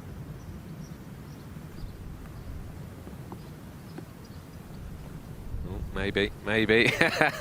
Maybe I spoke too soon. It's the Doug Sanders step back. But again, she can make her own luck here. Knock this in. Could win from nowhere. Oh, no. Oh, dear. Well, what a sad way for the match to end, as it is going to end. The hug from her opponent. And Farrah O'Keefe has, well, really got out of jail to a certain extent there to book her place in the semi-final, because Maria-Line Madsen had a putt there to take us to a 19th hole. Goodness me. Madsen would be kicking herself because the American was disintegrating. She'd be kicking herself. Oof, a big sigh of relief from the American, I'm sure. She nearly let that slip away. But as it turns out, Farrah O'Keefe is the last American standing at this Women's Amateur Championship. All the players the USA has a big factor for in terms of studying and playing golf at university, but O'Keefe, the only true American player through to the last 4. And we can get an immediate reaction from a player who I'm sure is incredibly relieved, Farrah O'Keefe, with Sophie Walker. Well, Farrah, that was a tight match coming down the stretch. How was it for you to play? You know, I think that was the toughest match that I've played this week, and I'm still kind of shaking because I did not expect to win right there. I thought we were going to 19. You know, she was playing great all day, and that's the toughest way to win a match is when you miss a shorty like that. And so I think that just speaks to how she plays and her character. And it was just all around. It was a really fun match. It was tight the entire time. She didn't give me anything, so I really had to go. The holes that I did win, I had to make something happen. So, yeah. the quality was outstanding. I saw you make a great 2 at the par 3, entering the back 9, and that looked like the momentum was with you. But those last few holes, it's match play, it just shows how it can switch. Yeah, I think, you know, when you're up in a dormy situation, you try so hard to keep your foot on their throat, but all of the momentum automatically just switches to their side because they got nothing to lose, so they start firing on all cylinders and just going after everything. And you know, she had a couple go her way, and that's match play. But on, you know, first match that made it to 18 for me this week, and you know, I really thought we were going to 19. I'm kind of shocked that I'm standing here right now, but yeah, happy to play this afternoon. Well, you're not going to the 19th. You go into lunch and you've made the semi-final. Congratulations. Thank you. Thank you so much. Well, that was a very honest summary, wasn't it, Rob, from Farrow Keith? Keith, she thought we were going to extra holes, and I think so did we.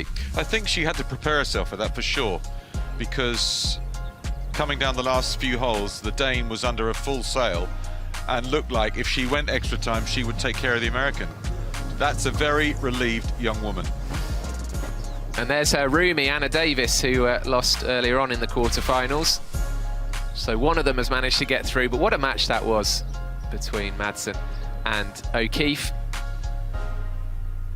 She needs to regroup, of course, as do all 4 of these players. So we have Spain against Italy, Canada against the USA. That's our semi-final lineup at the Women's Amateur, and they'll be back out teeing off. That top match will tee off at 1:30, so in just over an hour. And it's anybody's tournament. It is. You know, you usually get to the semis, you go on, pick a winner, and to be honest, it's an impossible task. We will have a European North American final, though. We can say that. We can indeed. San Pedro, I feel as though San Pedro has the support of a caddy out there in the shape of the player she beat earlier on, her teammate, her Spanish teammate. If she has a caddy, I think she'll be even stronger this afternoon. And then that second semi-final, well, it's anybody's guess who's going to win that between Claggett and O'Keefe. But on paper, O'Keefe, the strongest player still out there, highest ranked, in a sense the most experienced. She made the cut at the US Women's Open 2 weeks ago, so she's in good form. You know, and she might have had, that might have been her rocky patch. That 45 minutes to an hour that she came through there, just at skin of her teeth stuff. That could be the rocky patch that she survived, and she can go on and win this. But it's been a fun morning in calm but grey conditions at Nairn Golf Club. So a reminder, the semi-finals this afternoon again take place over 18 holes. The final tomorrow across 36 holes. You'll see it all with us live here. But it has, as I say, been a fun morning. We'll see Paula Martín San Pedro of Madrid in Spain take on Caterina Don of Italy.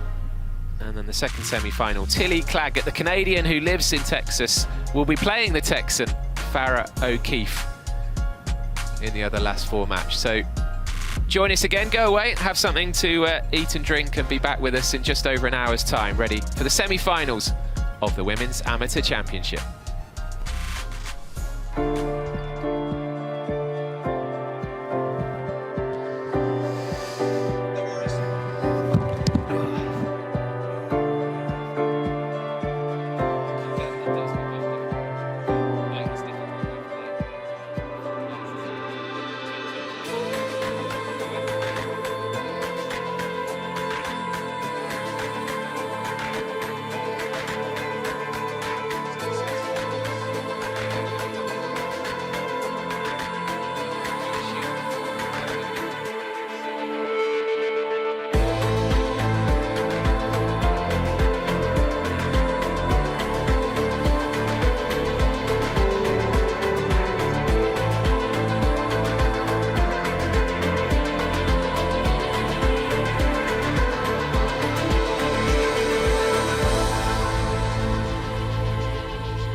short of this par 5 in 2. Alignment just long in 2. Level pegging, you'd say, on this particular hole, but the Scot, of course, 1 up. Just 3 holes to play, including this one. Taking on some fuel there, Kit. Boy, is it needed.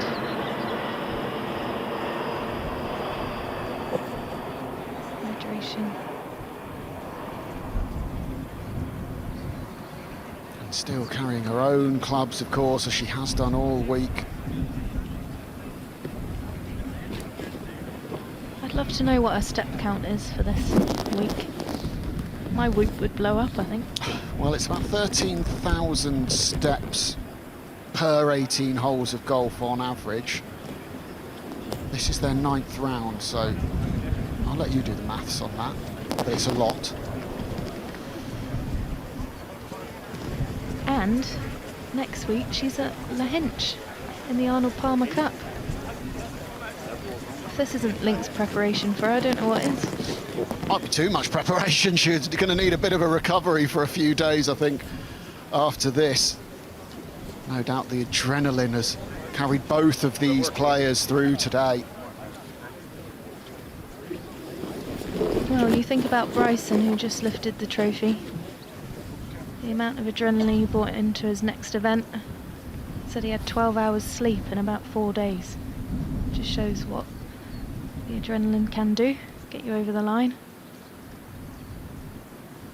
Well, Green hit an absolute stunner of a little chip pitch shot on the previous hole from a similar sort of position on that tight line near a bunker.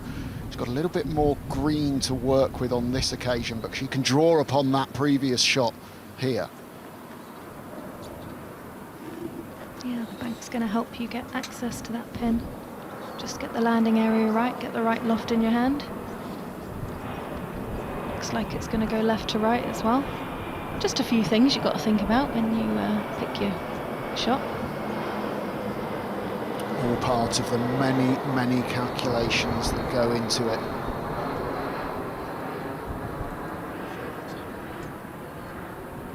Well, let's hear from Sarah.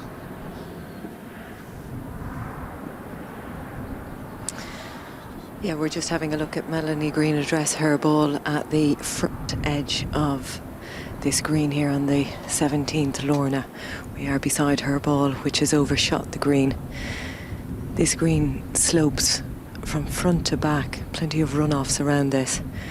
A lot of green for Melanie Green to work with.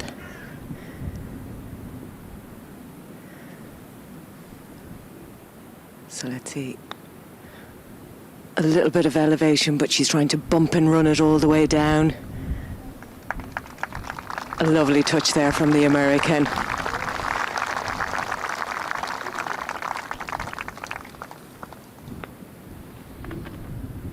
Yeah, she did it brilliantly on 15. Executed that really well there on 16. And those chips off of the tight lies can be really difficult when the nerves set in. Not such a tight lie here, Rachel. No, this is a tricky shot here. How many's she got? She's got about 7 to land on. Be interesting to see what shot on a side slope gonna de-loft it slightly. Looks like she's gonna try and pitch it into that slope and let it release. Use the lie.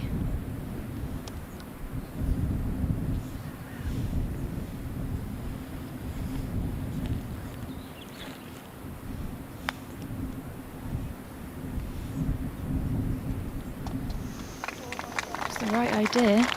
Just missed her landing spot. God, it is going back and forth, isn't it? Just when you think one player's in the ascendancy and they're going to pull away, it goes the other way.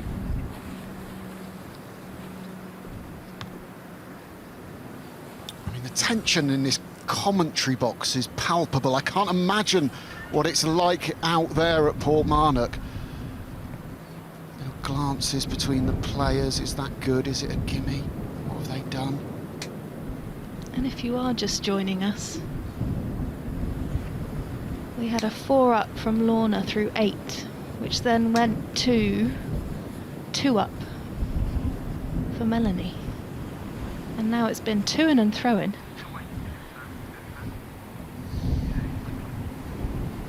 Here's McClymont to putt first, which could be a huge advantage if she finds the bottom of the cup. Lorna would have got a read as this went past the hole. Always important to keep an eye on it. Free read past.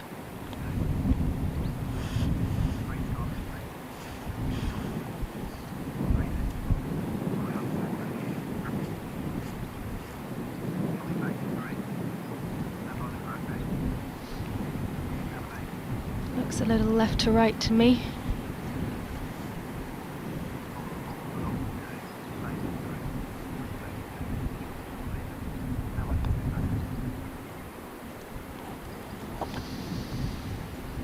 Always looked a little low off the blade. So the door is firmly open for Melanie Green here.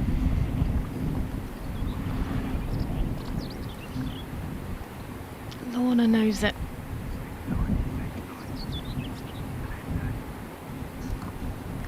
Hope she starts it high enough.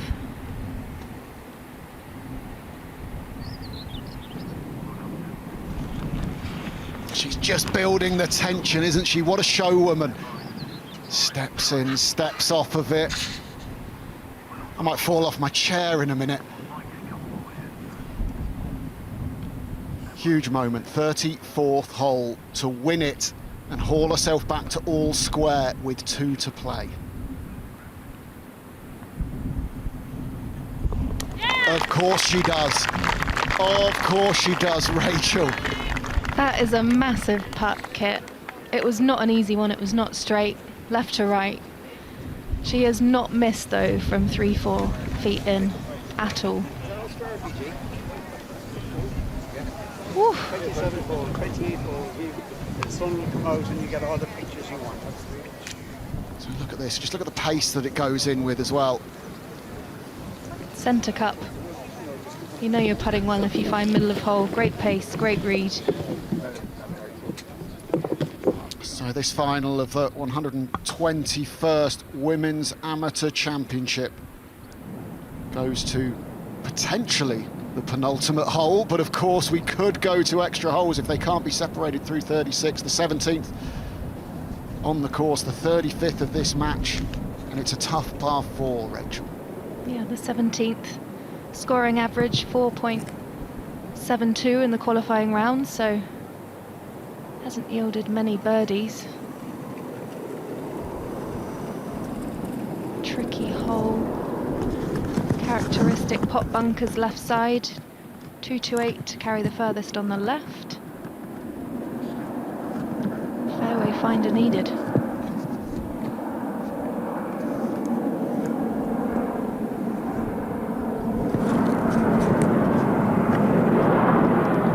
It's nice to be on that tee first though. Set the tone, looking down 17.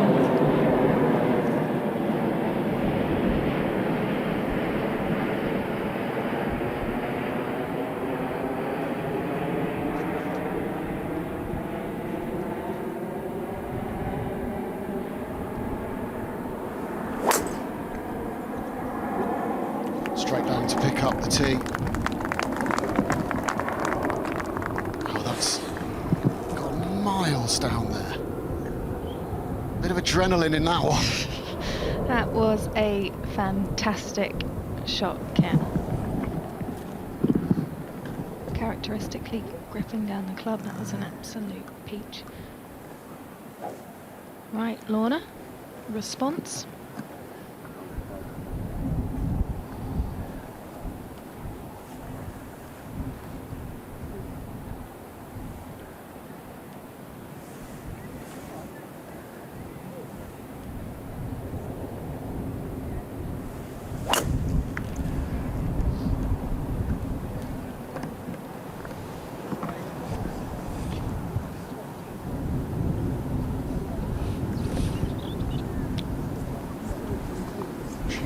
For a moment before going down to pick up her tee. We think it's okay.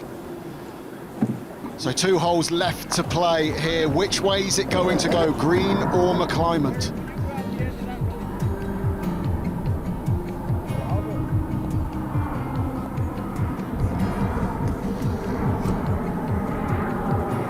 Incredible entertainment here at the Women's Amateur Championship, and there's plenty more entertainment coming your way in a fantastic summer of live golf. It is the calm before the golfing storm for many.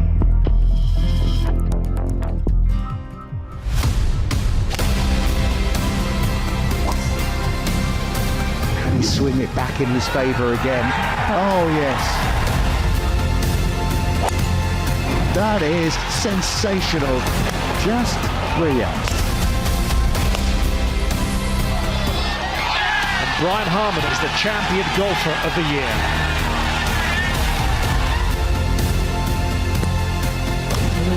She is the AIG Women's Open champion.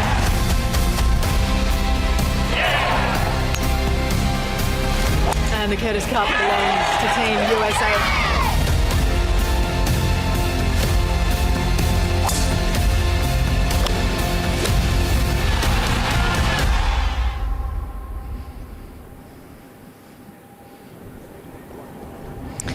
So this is where the tee shot of Lorna McClymont landed, out here in the right-hand rough.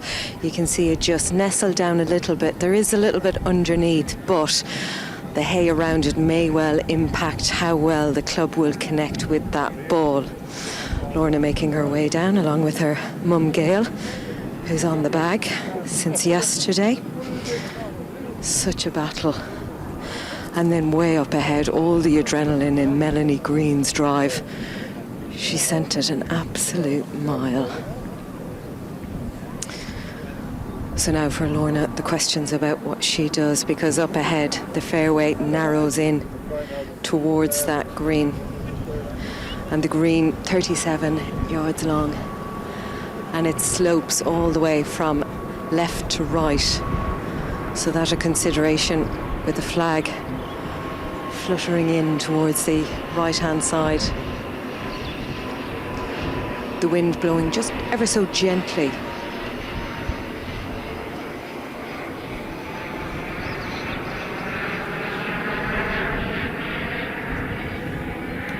So penultimate hole, the 17th, the 35th of this magnificent final that still has more to give at the 121st Women's Amateur Championship. And Lorna McClymont is in the fescue down the right-hand side. Can she get this to the green?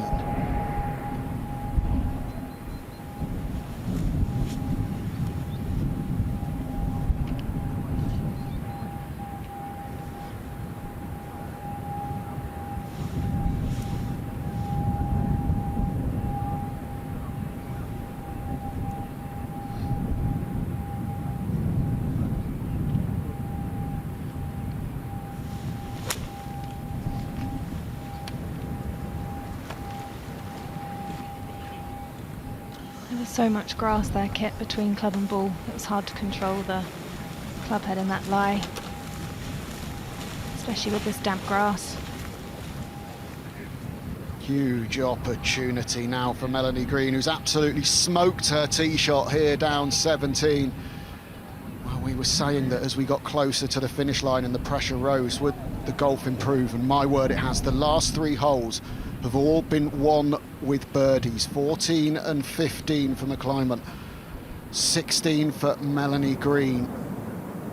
That's why we're all square. But this lady, Melanie Green, has got to be the favourite for this 17th hole right now, with McClymont down the right-hand side in the rough in 2.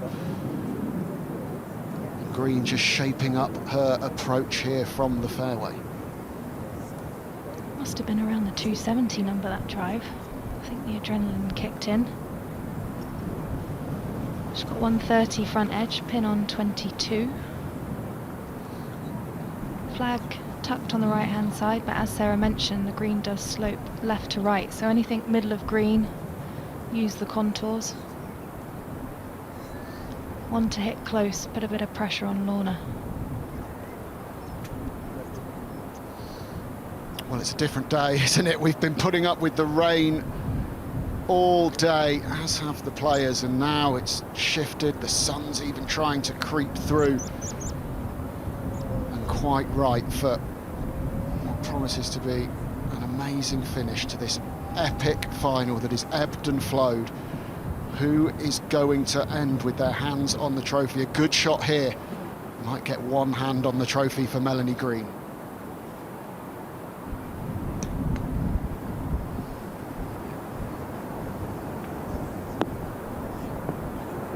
It's a fantastic shot. Very confident swing there for Green. It's like a different day out there now.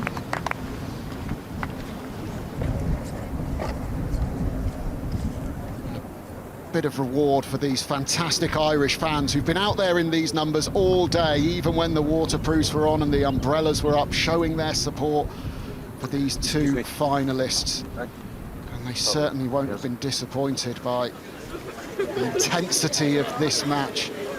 As we said early on, Lorna McClymont got 4 up through 8 holes. Then Green picked up her first win of the match on the 9th, the first time round, and then everything went in her favour.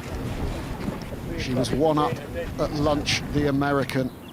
She managed to get 3 up through 6 holes of this second 18, but then it swung back the other way. We were all square. Both players managed to sneak 1 up over the last few holes. And right now, with 2 holes left to play, we are no closer to knowing which way this is going. And this is going to be a tricky shot for McClymont. We've got a right pin, she's missed on the right. There was hardly any room to work with from that angle. However, Sterling head coach says she's got an array of short game shots, so now's the time to showcase.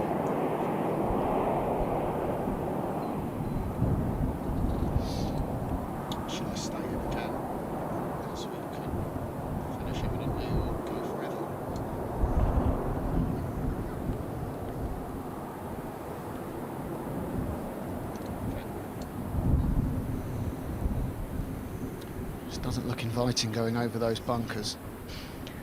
No, you'd call this short-sided. It was tough out of that layer, out the rough. So much grass, wet rough between club and ball.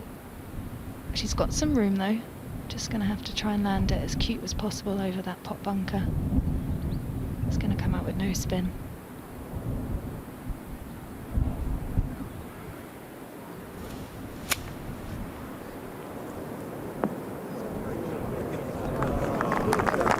Good as she could do from there. Great shot. She was out of position on the hole and she's done what she needed to do, which is ask the question of Melanie Green. Make the American earn it. Don't just give it away.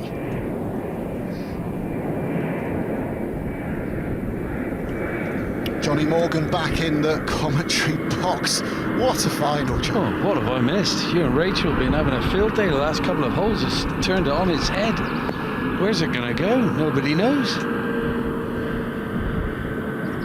And the sun's finally come out to play. We got shadows on the greens.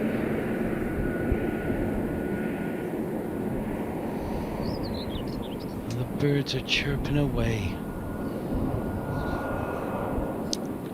What a wonderful advert for women's golf this has been, John. Oh, amazing. Absolutely amazing.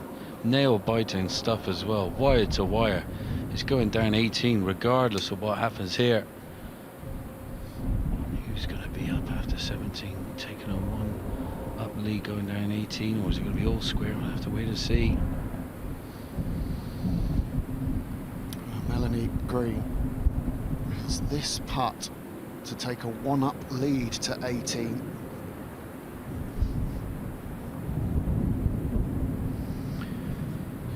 Could you imagine the joyous occasion she's going to give us if she slots this one in?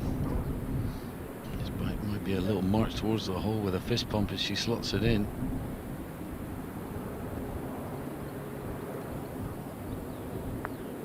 Breaking off the left. It's come out of it as low side as it running, a bit pacey. That's not going to be given. That'll be a little nerve check for her.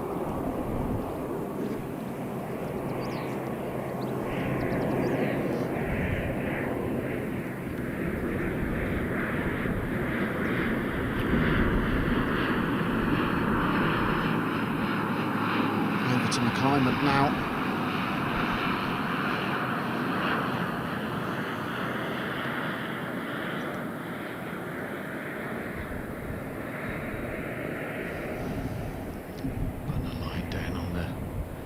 She needs to start the ball on.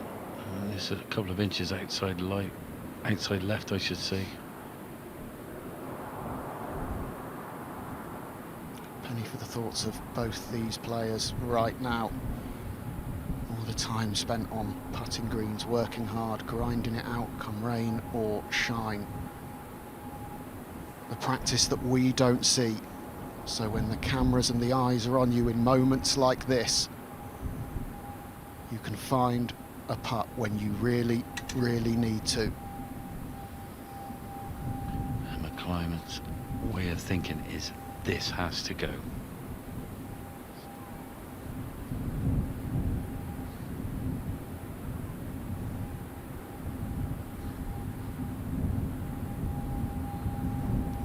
It's on its way. It's a good roll at its low side. That's going to hurt. So it's conceded 4 or 5 for McClymont.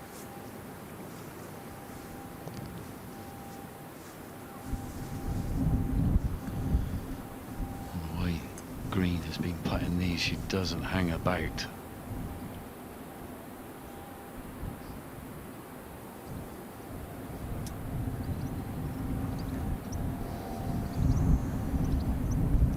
Used to it by now, the one-time step off, the two-time step off. You might think she's looking nervous, but she does that every time.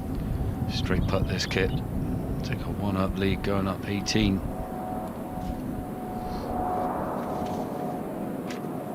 Wow, confidently done.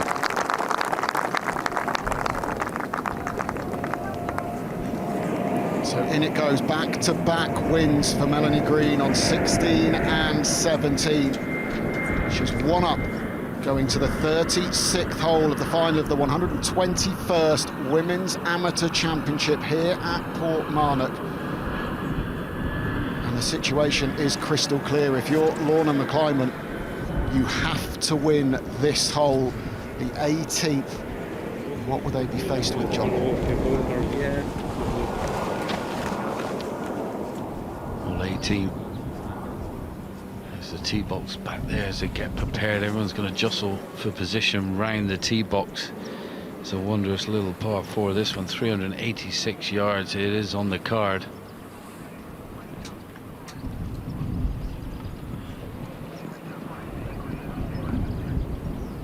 You've got 3 bunkers down the right.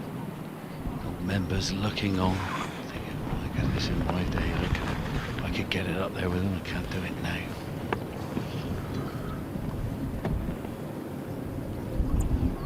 God, this is when you feel the ultimate pressure now. This is it. It's within touching distance, reach. You can nearly smell the silver on the cup. You're like, there, come on, come on.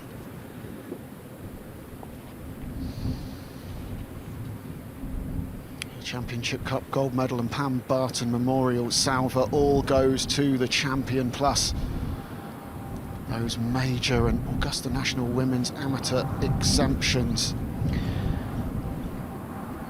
Well, this is a tight fairway, big rolling fairway at that. You see a lot of balls not hitting this tight target with the 3 bunkers down the right hand side. The last bunker down is 242 yards to carry, changing club, going for accuracy over length.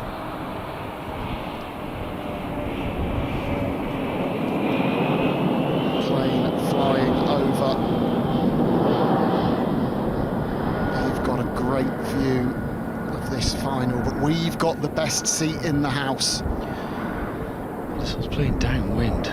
breeze is downwind here at 18. Now there's a little ridge. If you can get it around about pitching about the 250 mark, if you can, it will propel the ball miles forward, leave you next to nothing in for your second.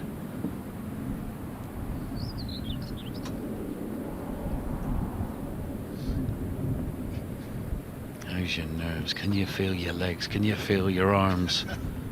That's the thing, you feel like your body's doing a dance even though you're trying to stay still.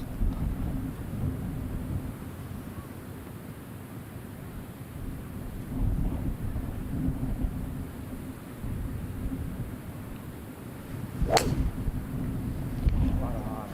it's a bit right, she's starting to lean. There's a few claps though, they think it's straight. It is. Coming down that hill, and there you go, getting a little bit extra pace there, bounding on. You've absolutely called it there, John. Oh, there's McCaffrey there, the cameraman looking on. It's from Ireland, right on his doorstep, grabbing some top photos. And driver for McClymont, no surprise, she has to put the foot down. It's now or never. Full systems go, here we go. No holding back, all your energy and all your passion in one shot. Little ripper down the left, there's no bunkers there apart from thick rough. Hopefully get a good lie, but not the place to leave yourself. With the pin on the left tucked over that bunker, it's not easy to get to.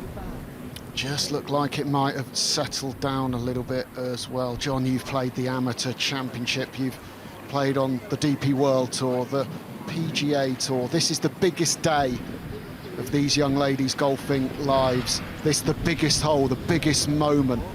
What's going through their minds right now? Well, that's it, and it is the biggest moment. It's nerves they've never felt before. They think they felt it, but they've never felt this. They're coming down here. They wouldn't have felt their golf swing on that tee shot, I can tell you that.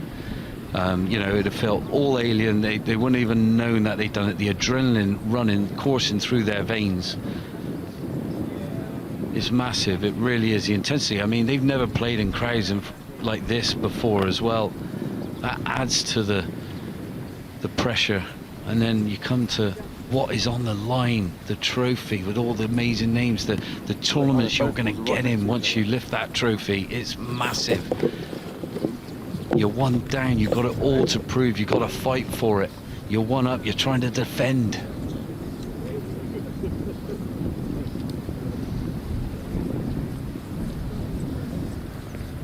Well, we want to hear what you think about this incredible match on social media. Join in the conversation, tell us where you're watching from. Who do you think's going to win at this point? Hashtag the Women's Amateur on Instagram, the R&A Golf, at R&A on X, and the R&A on Facebook and YouTube. There's loads of great extra content there as well. Of course, Melanie Green one up right now as she marches up the 18th, the 36th hole of this final, like the Pied Piper of Portmarnock. All those fans following on behind and carrying her clubs.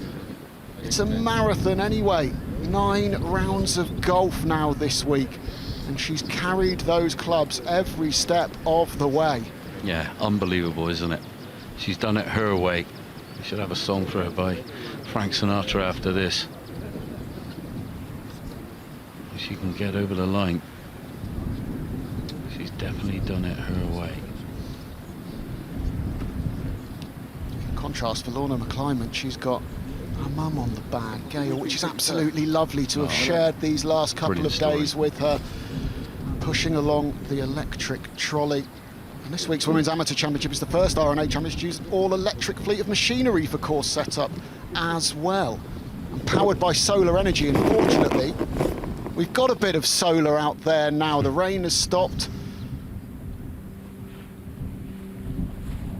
And I wonder if there's a little bit of deliberation about perhaps who's to play first here, which of course at any point in match play is vital. But right now in the final hole of the Women's Amateur Final, could be pivotal. Here we go, Jocelyn, who's to go first and put the pressure on. They look pretty neck and neck on the angle. I would say it's McClymont to go first. What do you think of that live from what we can see of it, John? Well, unfortunately, that's one-dimensional for me. That's a kind of carbon copy of the previous time she faced this hole here in the first round on the 18th, and then, but she was further right. She was able to play up the green. Now she's coming from a completely different angle. She's not going to be able to get spin from that lie, but it looks like green's to go first. She's on the fairway. This is sitting pretty. Perfect location on this fairway as well to attack this left flag.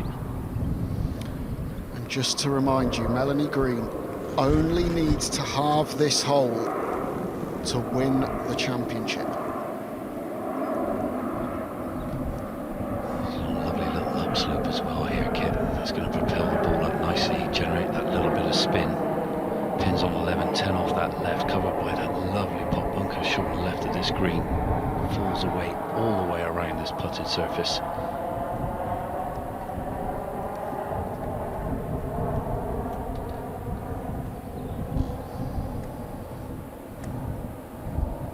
Sticking to the routine that has served her so well. Should be aiming. It's just at the left chimney that you see on top of the clubhouse. That's her location she's aiming at, just about 10 feet right of the pin. Sounded sweet. Staring it down. What a great golf shot. That is asked the question. Is that the swing that clinches the 121st Women's Amateur Championship for America's Melanie Green? Lorna McClymont will have something to say about that, but it's got to be special from here, John. Super special. I mean, to go the high route, she has to flirt with that left bunker. If anything, she has to take it on. I think if it was back on the first round, she'd be playing up the middle of the green to the centre of the green, playing that low bump and run up on there, but she can't do it now. She has to go at the flag.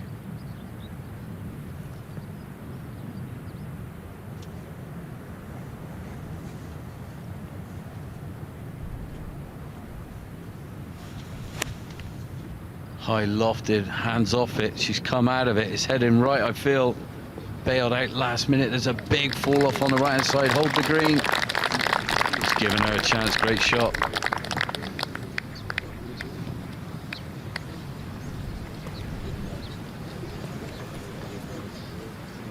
With Melanie Green in closer, you think Lorna McClymont has to hold that putt to have a chance. All day long.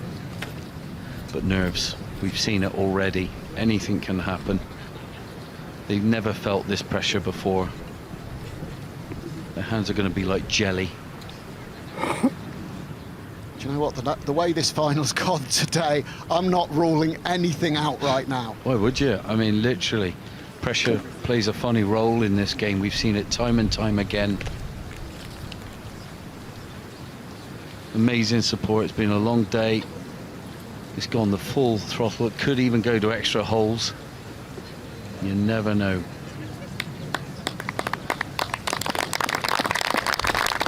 Let's hear this applause for the players.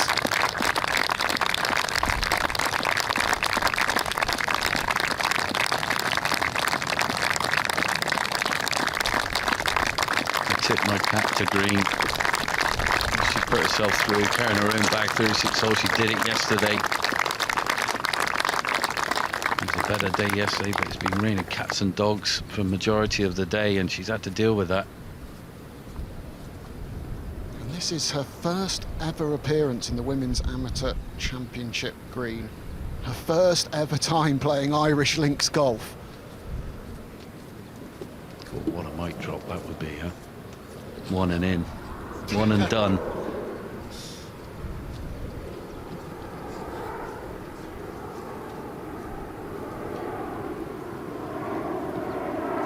Too deep round the green now, you can feel the intensity.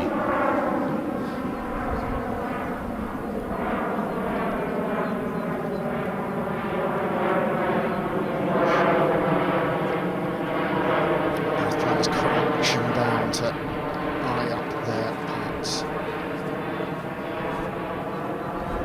Taking a little stroll, maybe just to relieve the tension as much as anything else. I'm on here. The one-track mind has to go in. Got to assume your opponent's going to do the deed and take 2 putts, and that would be enough for green.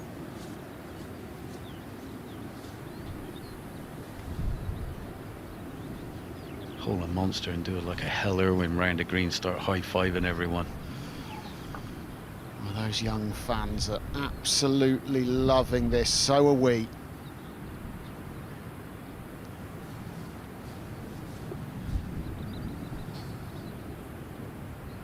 Scotland's Lorna McClyman, 1 down, the 36th hole of the final of the 121st Women's Amateur Championship. Melanie Green in much closer. She has to win the hole to extend the match. You would think she has to hole this for birdie.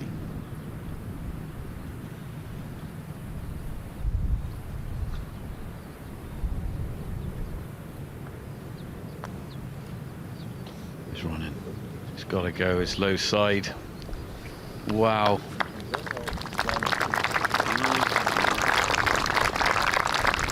Disappointing, unfortunately, but nerves as well playing a massive part in that putt. That clears the stage for Melanie Green. 22 years old, and she could be about to get her hands on that magnificent trophy, about to write her name into the golfing history books. She has 2 putts for the title. But it would be great to do it in 1, John. Well, that would be heaven now. Cozy this whole side. It's all done and dusted. Come on, Green. 2 putts to win the Women's Amateur Championship. Wow. You'd have said that to her at the start of the week. She probably wouldn't have believed you.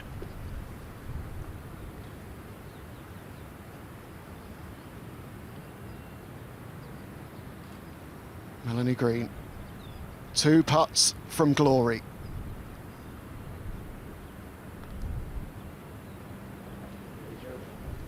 And she's done it in 1. 1 and done. Green does it, Kit. In her debut appearance in the Women's Amateur Championship, America's Melanie Green is the champion. And what a performance, what a final. And she applauds the fans who applaud her.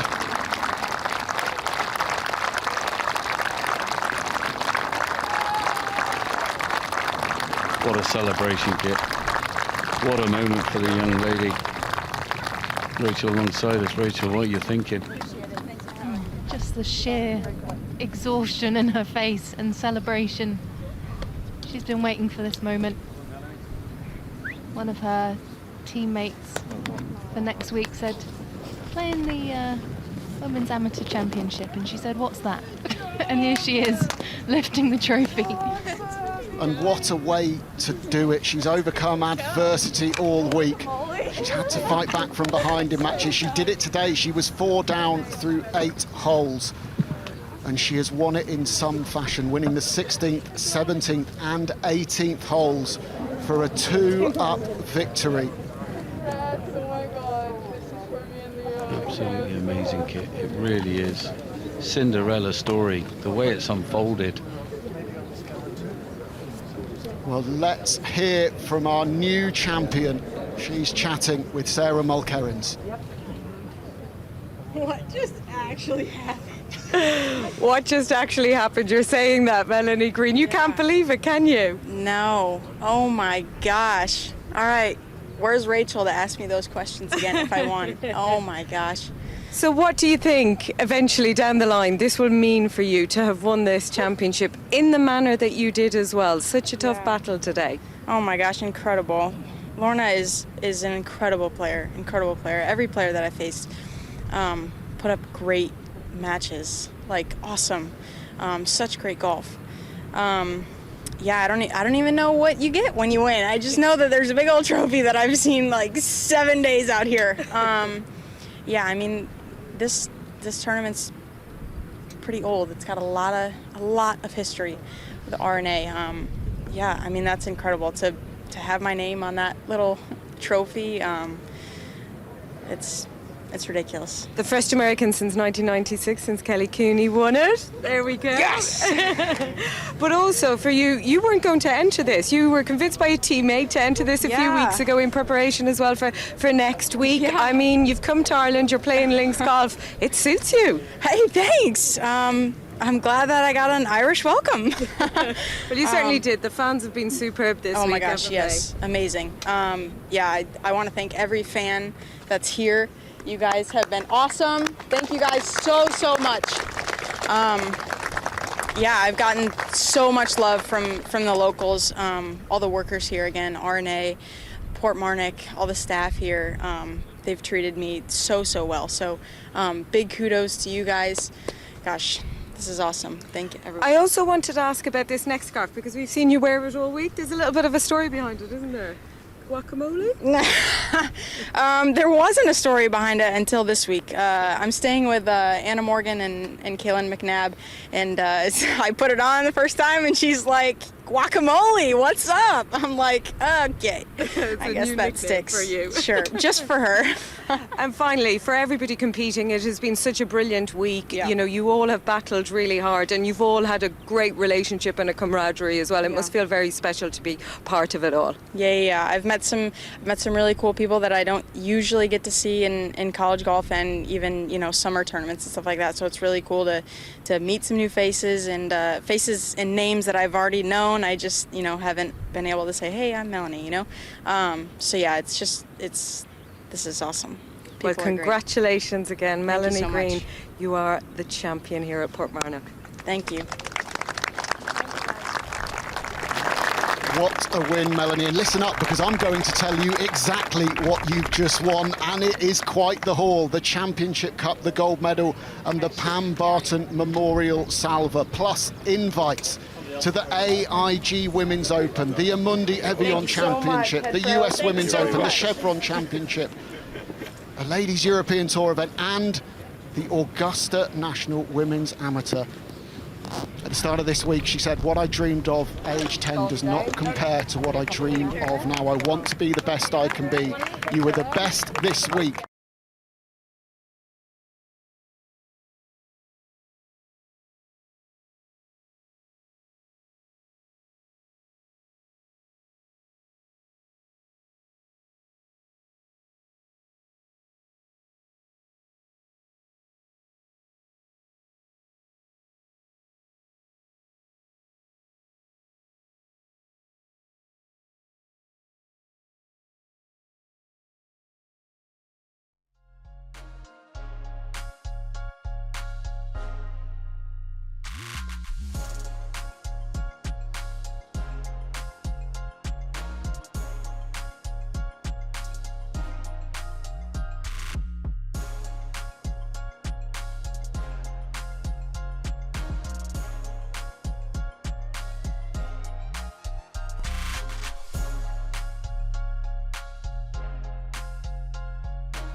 143 of the world's best amateur golfers have come to the Scottish Highlands, and there is much more than just silverware on the line, with the winner earning a spot in 4 major championships, including the AIG Women's Open in August.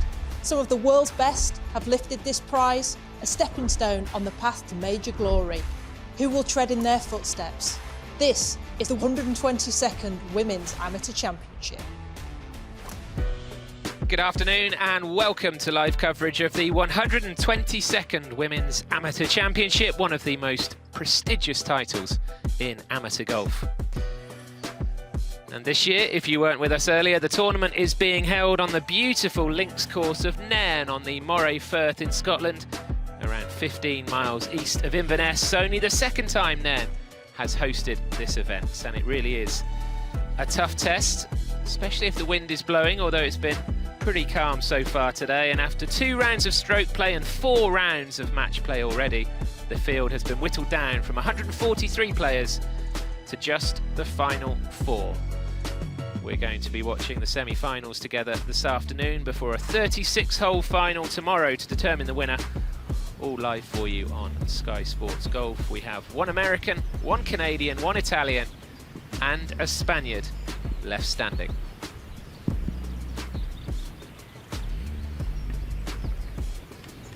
So 2 semi-finals of 18-hole match play ahead, after we've already had the quarterfinals this morning.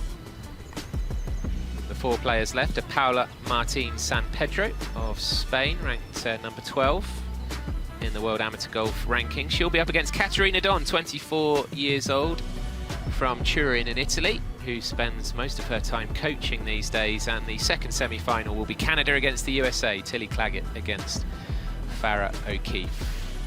This is our Spaniard, as you can probably tell from the headgear, Paula Martín San Pedro, 19 years old. And she beat her compatriot Paula Francisco in this morning's quarterfinal.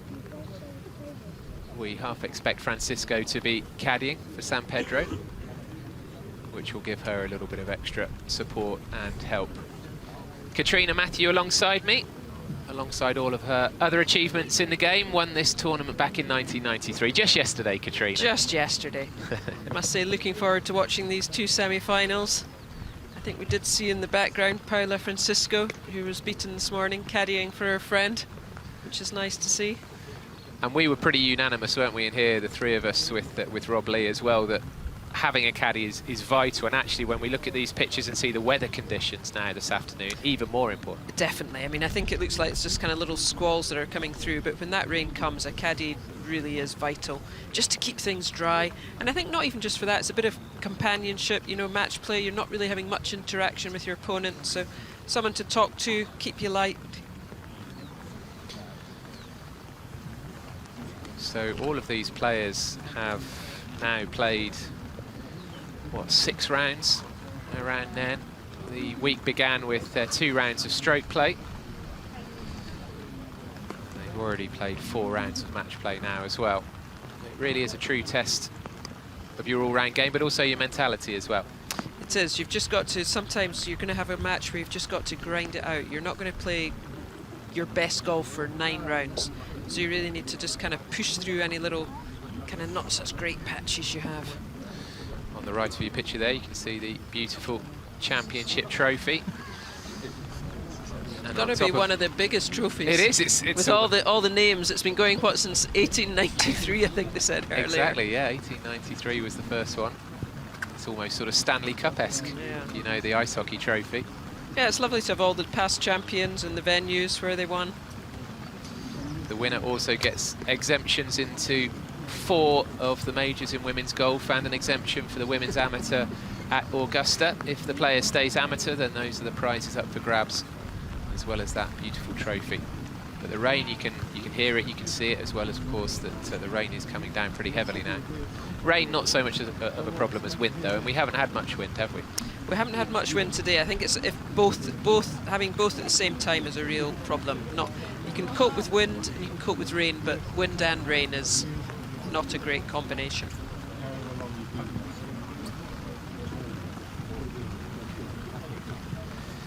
Good afternoon and welcome back to live coverage of the 122nd Women's Amateur Championship, and we have reached the semi-final stage this afternoon. Paula Martin San Pedro of Spain up against Caterina Don of Italy, and Tilly Claggett of Canada up against Farah O'Keefe. And O'Keefe, in terms of the rankings on paper, is the best ranked player out there, number 8 in the world.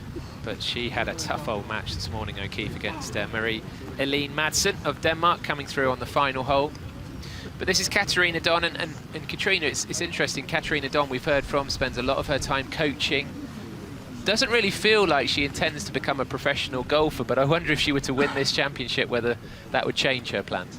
If she wins, it might change her plans. But yeah, she's graduated from University of Georgia, going on to do a master's, assistant coach at Eastern Michigan University. So I think she's just come into this event relaxed. She's not full of expectations. Someone like San Pedro will be going here wanting to win this event, and not that Dawn doesn't want to win, but she wouldn't have been putting that pressure on herself. As I mentioned, the week started with 2 rounds of stroke play. San Pedro here was 8th after those 2 rounds, 3 under 70 and a 71. And always nervy moments this, you just want to get going. And in a way, an easier contest to look forward to for San Pedro, because this morning she was playing against her friend and Spanish teammate Francisco, who's now caddying for her. Match number 1 will see Paula Martin San Pedro from Spain play Caterina Don from Italy. The referee for this match is Sam Burton. On the tee, Paula Martin San Pedro. So guaranteed a European finalist, but will it be San Pedro or Don? It's the Spaniard who will tee us off and get these semi-finals underway.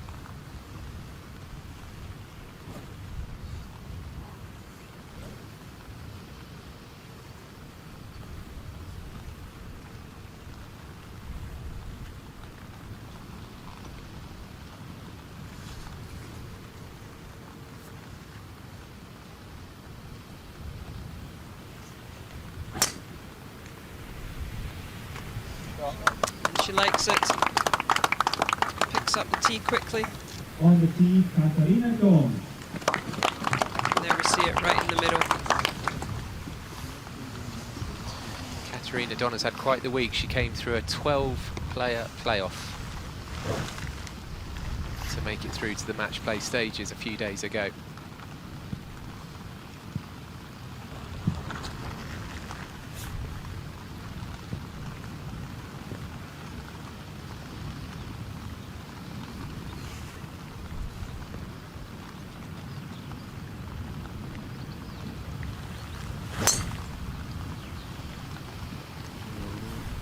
Is that just leaking a little left?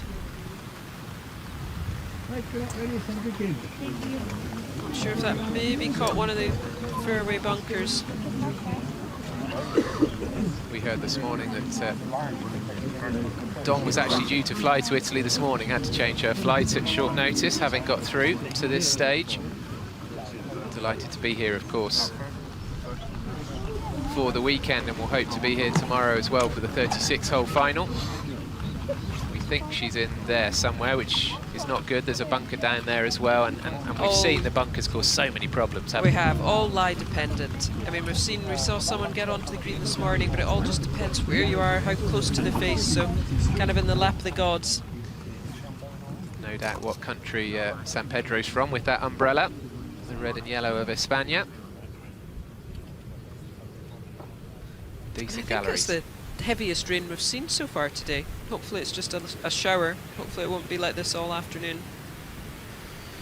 The standout match from this morning, Katrina, was Farah O'Keefe against Madsen. O'Keefe coming through on the final hole, but she almost let it go, O'Keefe, didn't she? It was a really high quality match, but she almost let it slip. It was high quality, and then I think whether O'Keefe just got a little bit nervous there towards the end. She just lost her swing a little bit and struggled those last couple of holes, but just did enough to outlast Madsen. Can you pick a favourite at this stage, or is it just, you know, it's match play, it's in the hands of the gods? I mean, it's match play, it is in the hands of the gods, and rankings do go out the window a little bit, but if you were looking on Wagger rankings, you'd probably say San Pedro and then O'Keefe were the two favourites going into the semi-finals. But as we know, one round match play, anything can happen. And Dawn, I thought, played well this morning, hold a lot of good putts, and match play, it does come down to who holds the putts. She had a good start as well this morning, that's crucial, isn't it? Yeah, birdied the first 2 holes. So Katarina Dawn beat Isla McDonald O'Brien 3-2 this morning in the quarter-final. And definitely not that there's a huge amount of wind, but there's definitely more. This morning the flags weren't even fluttering. But there's a definite little bit of movement there out the north off the Murray Firth, which in a way makes this front nine, I think, a little bit easier, especially, well, for the right hand. Well, Anna Davis isn't playing, but right-handers, you know, off the right. And if any of Katarina Dawn's students are watching, you've got up early to watch over at Eastern Michigan University, we'd certainly love to hear from you via social media channels, etc., because she she referred to the fact that you might be watching. I think, oh, actually, Coach is a pretty good player. I'm sure they'll be watching. As Katarina said, they might listen to her a little bit more now. Not that they didn't. So let's see what she's got, whether she can have 132 to the front. Just all depends how close to the face she is as to whether she can get enough elevation to get it up and over and to the green. But no, it must have been close to the face, just playing out.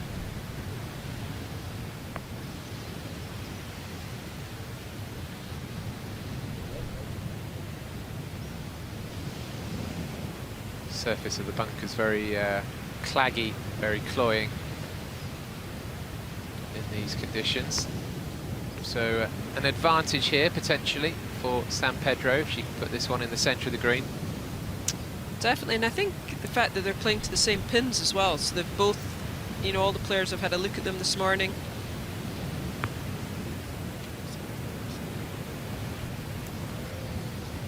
In a way, probably a much more comfortable situation for both of the Spaniards now. They're probably both feeling a lot happier not having to play against each other. Yeah, it's difficult playing against one of your best friends.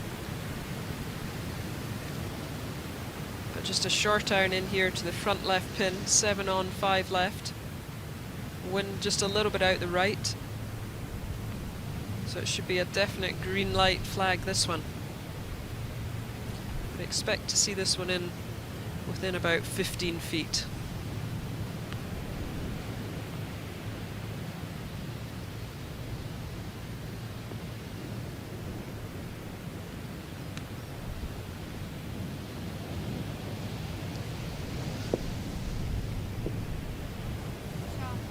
Yeah, and a lovely shot there. Just leaving it below the hole. Good birdie chance. Big smile. Played in the US Women's Open 2 weeks ago, only missed the cut by 1 shot. Had 2 wins on the 18th green here yesterday, both against Americans actually, Megan Propek and Morgan Miller beaten. Katarina Dawn, this is the first competitive tournament she's played for, well, for ages. She played in the Anwar. Since Anwar, Yeah. not a bad one to be your last your last tournament. But beyond that, if we go back further beyond the Augusta tournament in April, she hasn't actually played competitively since last May, so it's truly remarkable the way she's playing here this week. But maybe no pressure at all. That can often be the case, can't it? So this her 3rd shot. Looking to just try and get this inside San Pedro's.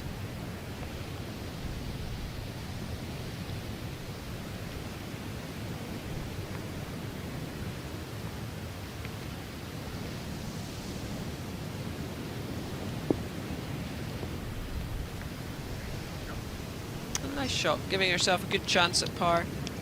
That's always the thing in match play. You want to make par. If your opponent birdies, well, good to them.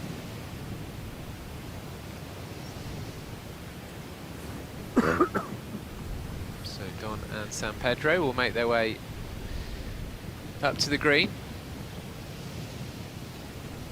Nice to see spectators out there braving the conditions, although this will be nothing compared to some of the days you can get up here. Yeah. And nice that there are no ropes, you know, the spectators, they can kind of just wander down the edges, they can get quite close into the players, hear them chat with their caddies, what they're trying to do. When it gets down to, what, 2 matches like this, it's I imagine it's very easy to sort of walk between the matches. You know, you can spend some time watching both semi-finals, depending on how they're going.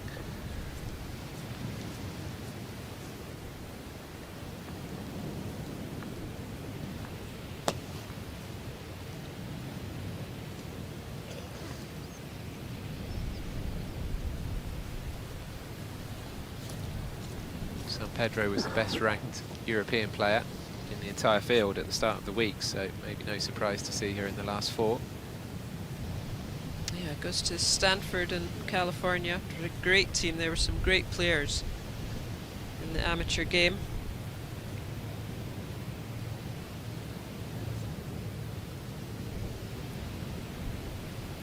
Well, it looks like it's going to be Don to putt first. This would be for a power member. San Pedro has a birdie opportunity. Yeah, must make for Don. Hold this and force San Pedro.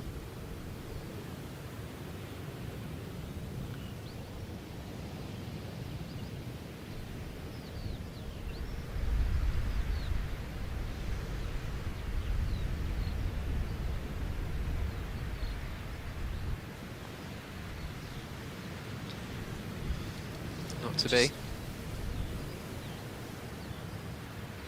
Well, she made a great start in the quarterfinal, but disappointing beginning to this semi-final.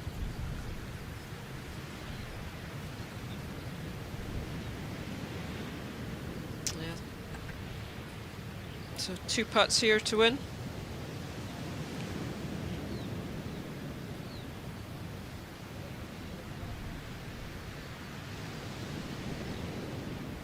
I suppose the first hole, slightly surprised she didn't just concede here, but yeah, good birdie there.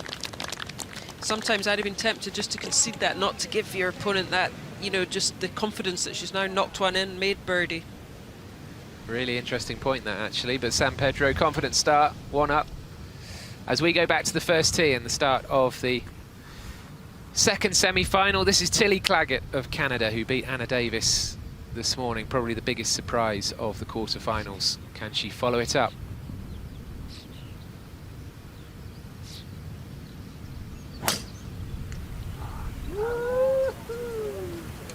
Someone liked that one. On the tee, Farah O'Keefe. Went down the right slightly, we'll find that in a bit, but Farah O'Keefe on the tee, sole remaining American, 20 years old, world ranked number 8. Big character, great player, very relieved to make it through her quarter-final in the end.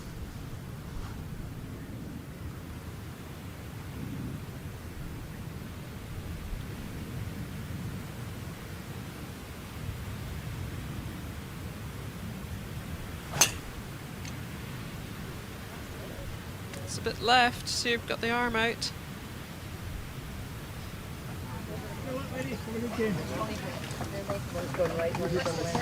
Well, that looks, maybe left enough that it's missed the bunkers. Which would be an advantage, wouldn't it? Would be an advantage to miss the sand. So off they go, both semi-finals out on course at the Women's Amateur Championship.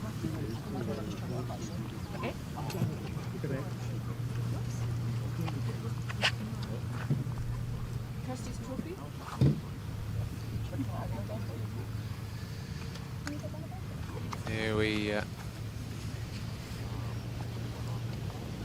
have a situation where they're looking for the ball over on the left. They don't think it's in the bunker. But, Claggett in the white cap there, and O'Keefe in the red cap of USA, known as the Frizz, we were told by herself this morning. This wet weather is going to be making her hair even frizzier. She'll be keeping her hat on, I think. An affectionate nickname given to her by her pals. And local caddy Brian Watson with O'Keefe on the right-hand side as well. He played a vital role this morning. And I think our very own Sophie Walker might have Farah O'Keefe's ball at her feet. Sophie?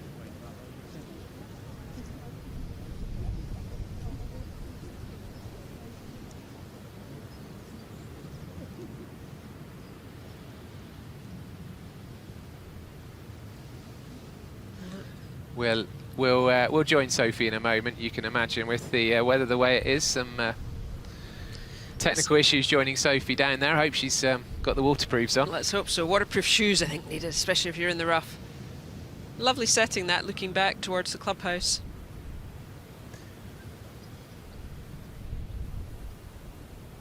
And Claggett, I think, would long hitter, carry that bunker on the right. She might have just caught the rough, but be fine.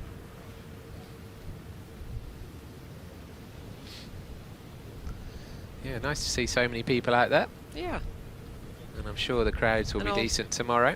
All the flags from all the different countries that are playing in the event.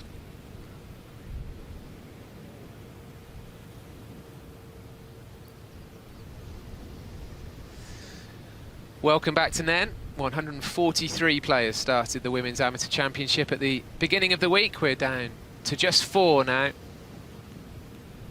this is the last group out, the last duo out on the course. Tilly Claggett on the left-hand side of your picture there, striding towards her ball, which seemed to just leave the fairway on the right-hand side. Her opponent, Farah O'Keefe, in trouble on the other side of the fairway, much more trouble.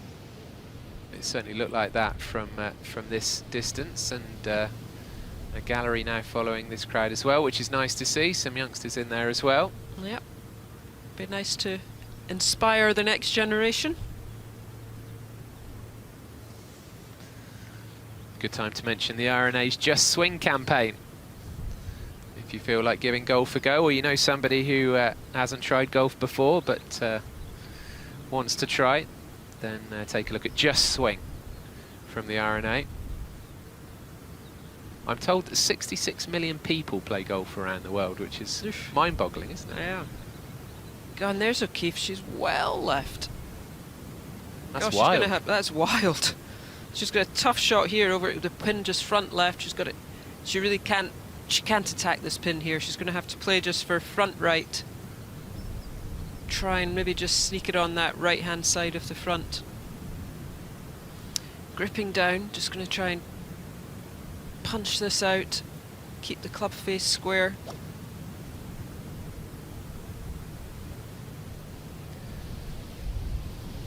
Just maybe didn't quite get the contact she was wanting. Bit of grass between the club face and the ball. Can be tough to keep the club square through that with all that wispy grass.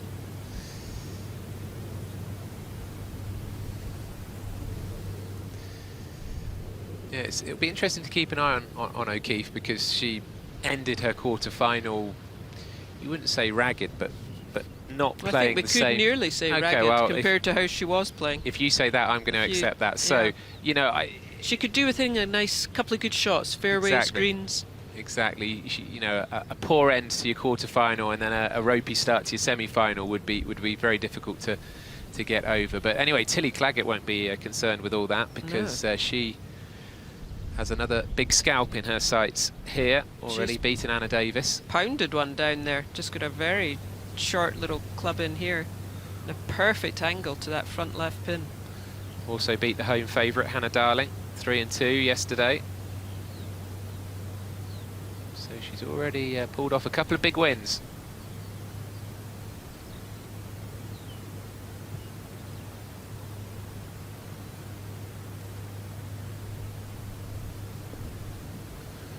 That's nicely controlled. Oh, it just took a... That was a little unlucky, but a very good shot. It? Yeah, a skip and a hop up, but still a great result. Very good. She's learnt her links golf well. That was very nicely played. Yeah, a Canadian who lives in Texas, USA, was a competitive swimmer in her younger days. Goes to Vanderbilt University in Tennessee.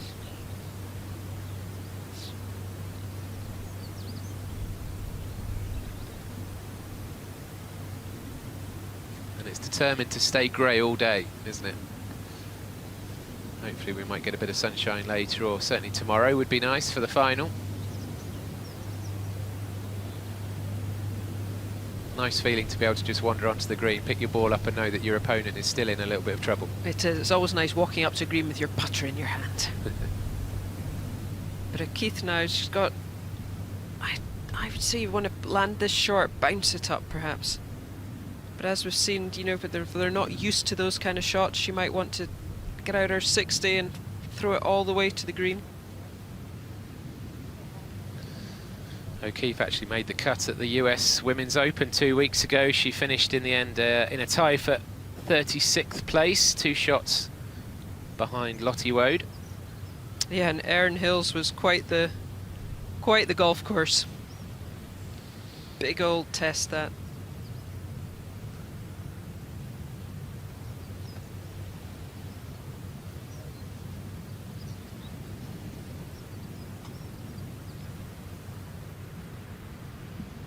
So she's gone with her most lofted. Just going to try and nip this off the turf. Land it probably just at the front of the green. One hop up.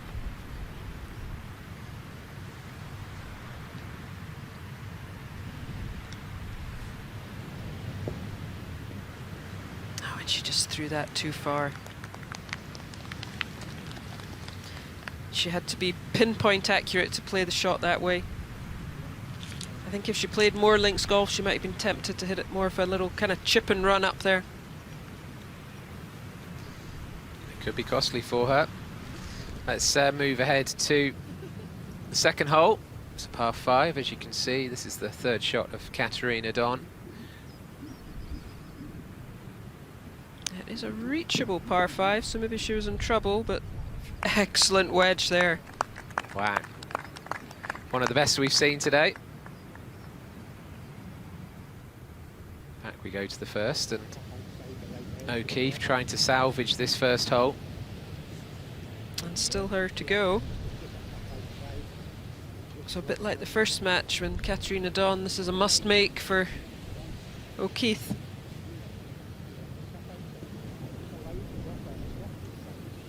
Yeah, we might have an exact replica, mightn't we? If O'Keefe misses this, then I wonder if she would concede, or I know, it's an as you said interesting earlier, one. There's lots of mind games you can play in match play. Yeah.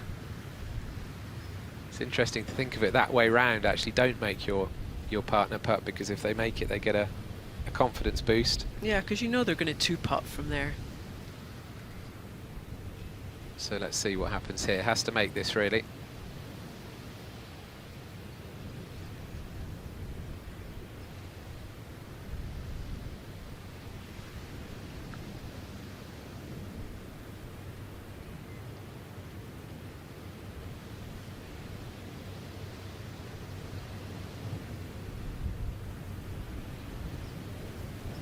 Oh. Unlucky, just lacked an ounce of pace. So again, actually making her opponent putt out.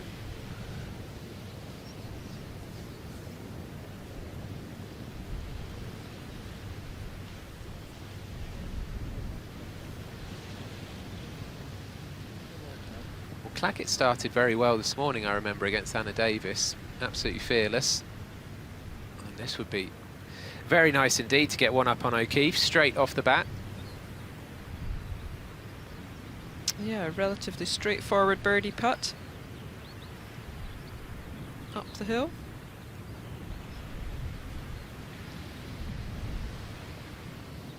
But two putts for the win.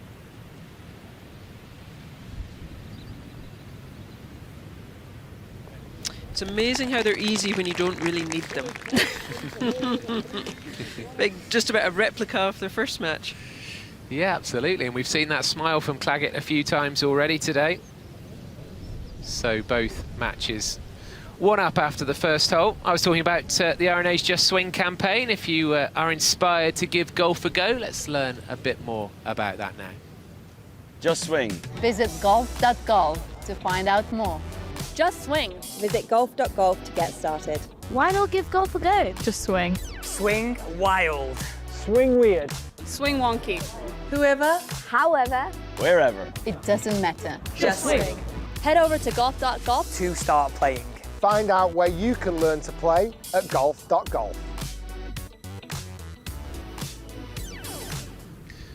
Golf.golf, that's a new one on me. .golf on the internet. Golf.golf. Anyway, just swing from the RNA. Very valuable campaign. This is an eagle putt though for Martine Sampedro on the second. Not quite, but Don obviously concedes that tiddler for a birdie. She's got about a 5-6 footer for the half after that excellent wedge shot we saw in. Just inside right. She putted well this morning. Let's see if she's got her putting boots on again this afternoon. Yes, well done. A good early test of the putting, wasn't it, that one? So remains just one down.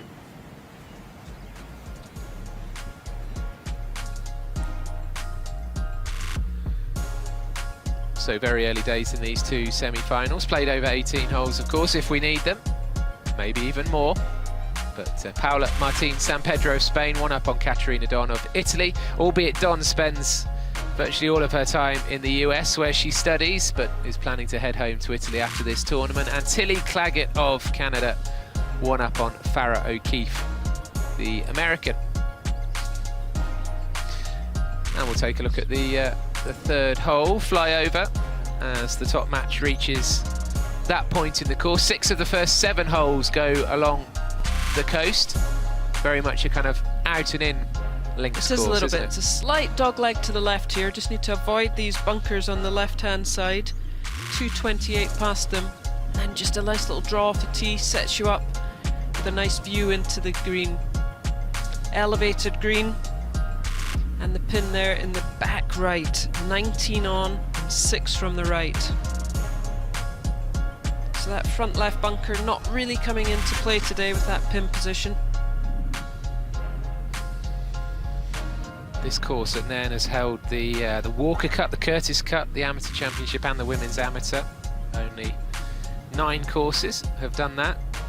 And the previous Women's Amateur here at Nairn was 46 years ago, 1979. Maureen Medill beat Jane Locke of Australia. And I just saw Maureen Medill in the crowd watching on the last hole. 2012 Curtis Cup was held here. The 2021 Men's Amateur was held here, and you might remember that was an incredible final. Laird Shepherd beat Monty Scousel on the 38th hole. Featured an incredible comeback by Shepherd. Now Caterina Don over there, waiting to tee off. And the 1999 Walker Cup was held here, and the GB and Ireland team that year included the likes of Luke Donald and Paul Casey. So this course has a real heritage of match play golf. So Dawn here's just pushed her tee shot, been quite fortunate to have stayed short of the gorse. But going to have a she won't be able to see the pin. Tough angle.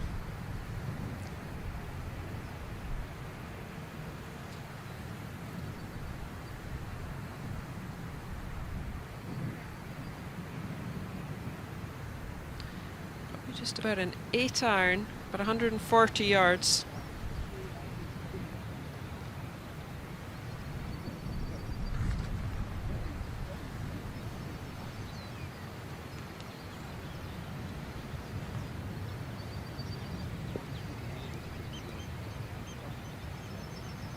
Doesn't look happy with that. Doesn't look thrilled.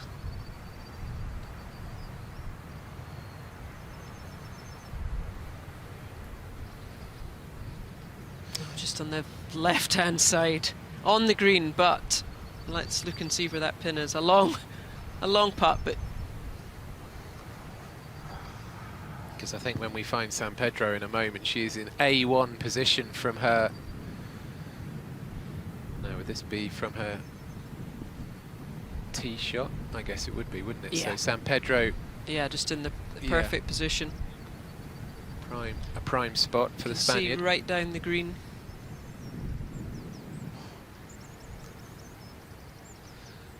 that's why Katarina Don was quite so frustrated with her second shot, knowing that her opponent, look at that, spot on. And being on the left side of the fairway kind of opens that back right green pin position up for her.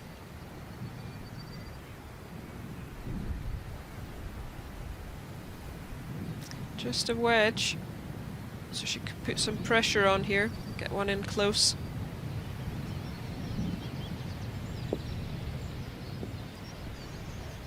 Oh.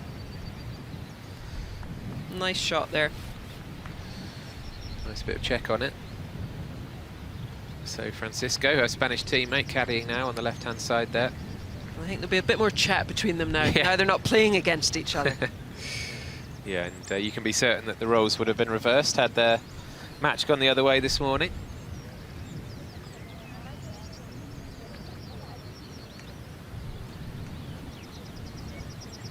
So we've got a mix of local caddies and then teammates being caddy as well out there amongst this final four. Some sunglasses on there, maybe the sun is about to come out.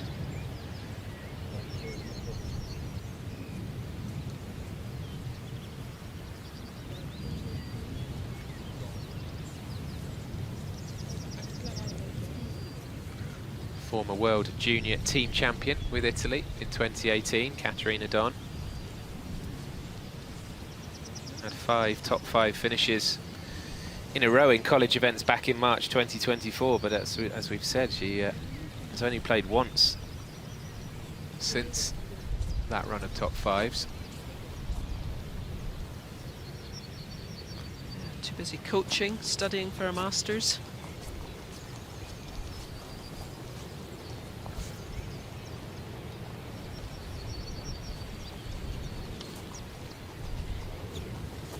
See that flag fluttering around quite strongly now, so the wind has picked up certainly compared to this morning. Yeah, it's going to make the back nine a little bit more of a challenge back into the wind.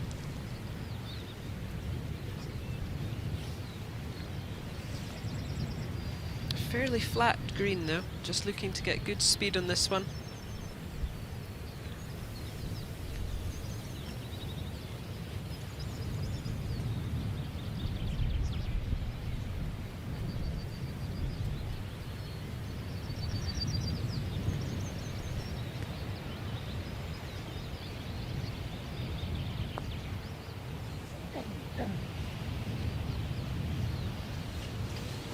Good putt there, well judged.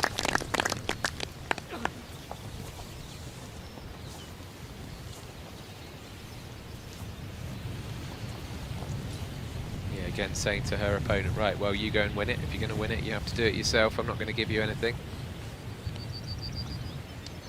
So Pedro got a little bit of a read there. Not doing much, I would say, maybe just a fraction off the right-hand side.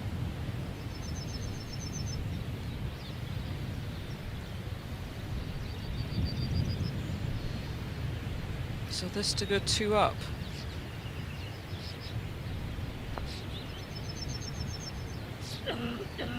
Not quite, not quite. But so they pick up.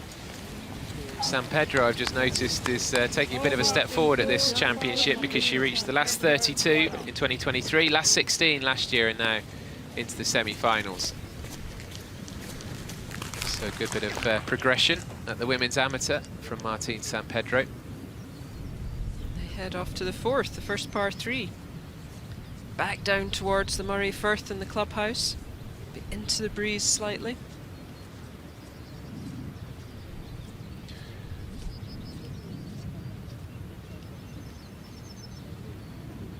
And a reminder of the state of play early in this semi-final afternoon. This course of Nairn, founded in 1887, 16 miles east of Inverness, and it's often included in the golf magazines, the various golf magazines, top 100 courses around the world. We're not seeing the stunning views to their best effect today because of the weather, but hopefully if the sun shines tomorrow, we absolutely will. As we go back a hole to Farrah O'Keefe and her local caddy Brian, and these two were chattering away virtually all the way around this morning. A really a really active, proactive relationship between the two. She gets handed a sweet or a packet of sweets from Brian every time she hits a good shot, we were told this morning. He might have had to nip to the local shop at lunchtime after that win. She made a few birdies. Just gone through the back here on the second. Just chosen the putter, I think a good choice.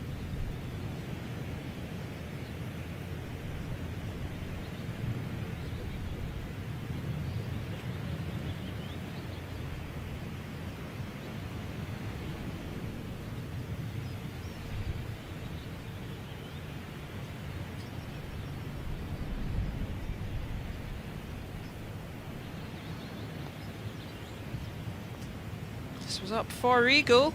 Oh, very good try. The easiest of birdies. Wonder if this was a bit of local knowledge from caddy Brian, because actually the Americans will tend to chip. They would tend to chip from off the green, yeah. On the fourth tee then, the par 3. San Pedro. They all struggled to get back towards this pin this morning.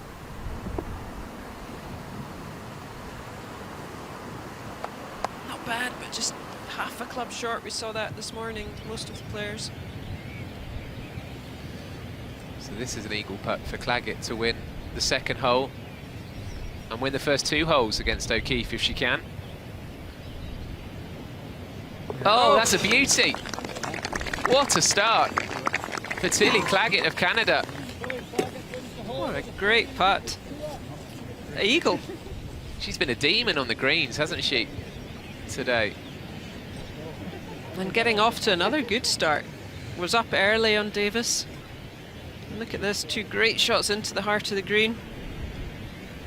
And just perfect speed. Looking to knock Very out good. the second American player in a row. 21 years old. Tilly Claggett going along very, very nicely indeed. Born in White Rock, British Columbia. So back to the par 3, fourth tee shot of Katarina Don.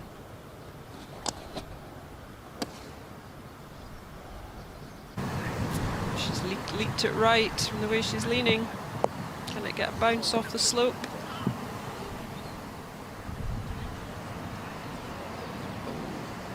Tricky little chip from there. I think that's a little lobster boat out there. Certainly is. Not too choppy. Throwing his creels over.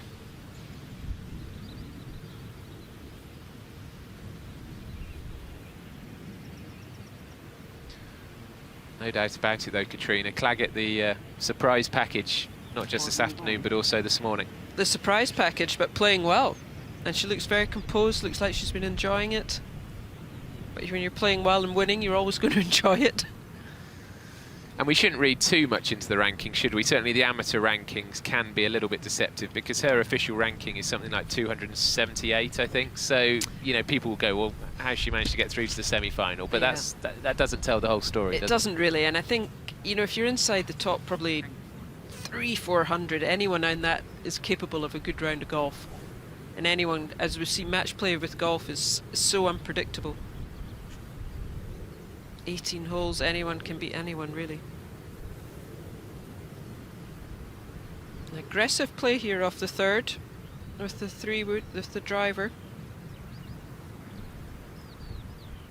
Just got to squeeze this down between the gorse on the right and the bunkers on the left.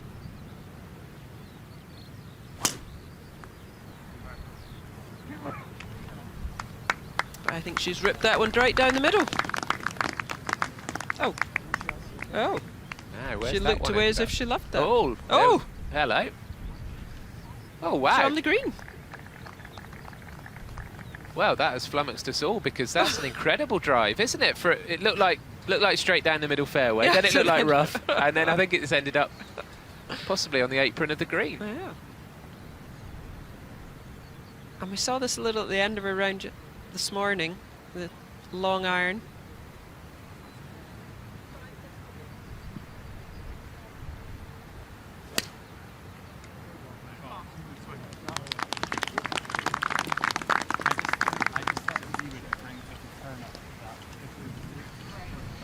You rejoin us at the Women's Amateur as Farrah O'Keefe knocks her tee shot right into the centre of the fairway. But the tee shot of note really was her opponent's, Tilly Claggett's, which at one point looked as though it was going to end in the rough, and I think ended up near the green. We'll recap where it did finish in a moment, because we'll join Martine San Pedro on the 4th birdie putt. Yes, low putt up the hill. She hit it. Keep coming. Oh, good try. Good putt. Very neat and tidy player, isn't she? She is. She just kind of gets on with it, doesn't she? She always looks ready. She's prepared. Knows what she's going to do.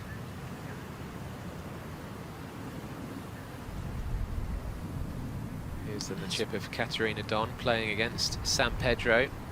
Yeah, tricky little chip. Just needs to get over this little bit of rough. Oh. Okay. Giving herself a chance. Should have preferred it a bit closer. So she'll have that to halve the hole. Back we go to Claggett versus O'Keefe. Claggett here wearing the black sweater there with the V of Vanderbilt University on her chest. Chatting away to her local caddy as well. It's going to be very interesting to see where her drive finished. She was obviously wondering about laying up or going for it, and went for the driver. So it's early days, but this is a big moment for Katerina Don to halve the 4th.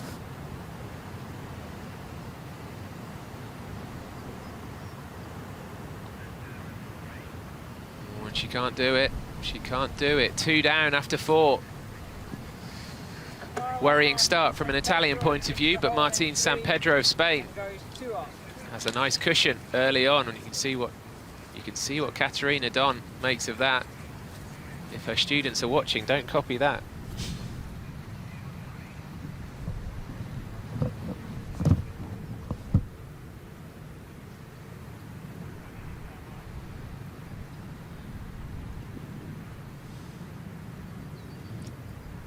And here's Sophie on the 3rd green. Can she tell us what happened to Claggett's drive? Big news from the Canadian. We have got a long hitter, 374 yards to the middle of this green. Tilly is pin high. She's only 12 feet left of it. Now what happened was she skirted past the bunker at 305 yards. It took a big kick and it's finished there, so we've got an eagle putt. Now this final twosome, there's going to be a lot of distance in between them. I followed them already today. There's about 50 yards between Farrah and Tilly. And on this hole, Farrah's had to lay up, so she's got the best part of 100 yards left. Tilly's got that for eagle. Yeah, that was quite an unbelievable drive from Claggett. 370. There's a little bit of wind helping, but not a huge amount.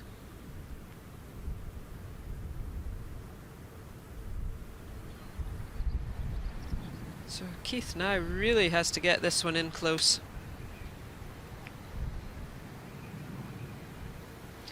As Sophie said, it's going to be interesting to see how this develops with the difference in distance that they hit it.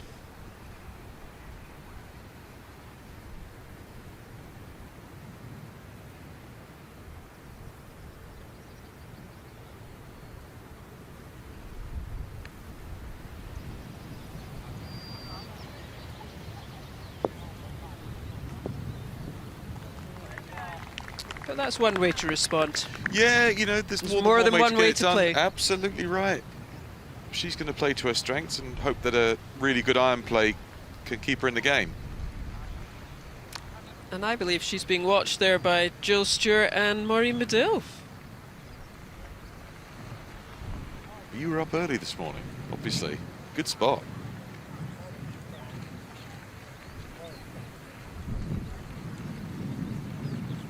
At least the rain's gone away. I don't see any umbrellas, so that's good news. No. The breeze picking up's probably taking care of that a little bit. This could just be a dream start for Claggett.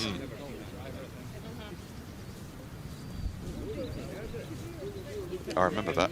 Yeah, Marlene Stewart. I was fortunate enough to play with her once at Seminole. Oh, wow. That's 2 treats. That's not many people have played Seminole. Did you like it?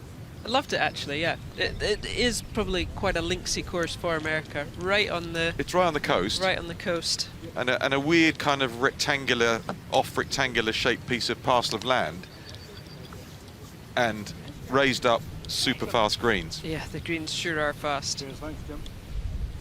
The last 2 or 3 holes, 18 right along the dune. Yeah. They played a Walker Cup there, didn't That's they? right, just very recently. Nat Crosby was captain, I'm pretty sure.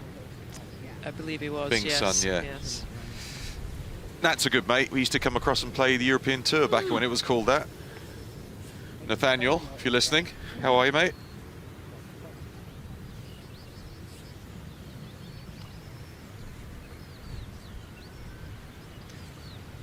So far, eagle. That's pretty borderline good ludicrous. Borderline ludicrous. At what point did you think you'd lost the hole? Same routine every time with the, almost like a bowling action with the right hand to feel how she's going to roll it.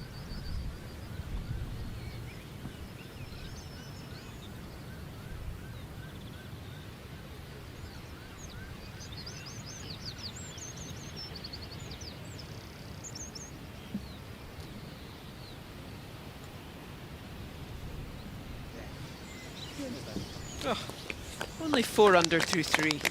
Oh. That's the start. That is the start of the regression right there.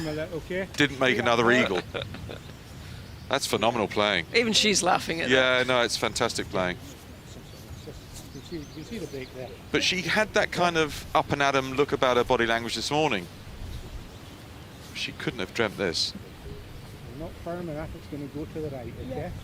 But after all that, O'Keefe's still got this putt to half the hole. Yep. This would nearly feel like a mini win for O'Keefe. Well, it's slow and it goes to the right.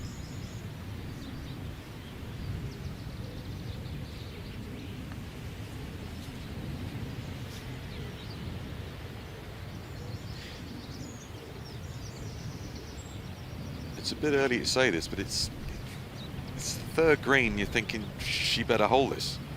I mean, that's a silly early call, but it's a landslide.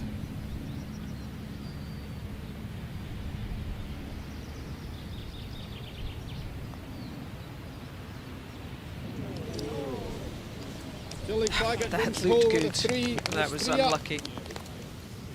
But yeah, 3 down, 3-3. Should be getting to the next tee thinking, God, I've really got to hit a good shot here. Yeah. Worst possible start. But to be fair, she's not really lost them. Maybe the first, but the last 2 holes, eagle, birdie. Yeah, that's fair enough, isn't it?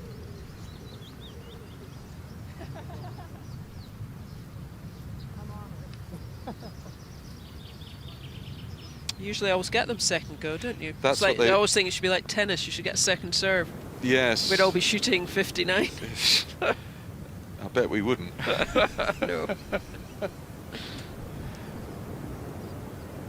They've had to put those defences in around the edge of the course to stop the erosion, because it's, I mean, it does abut the fourth. Very much Murray so. Firth. You keep wanting to be in North Fourth, Berwick on I the Firth know. and Fourth. Good Lord. Yeah, it's the Murray Firth.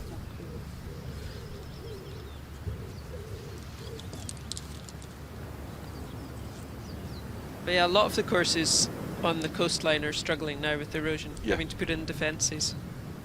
And that's not cheap.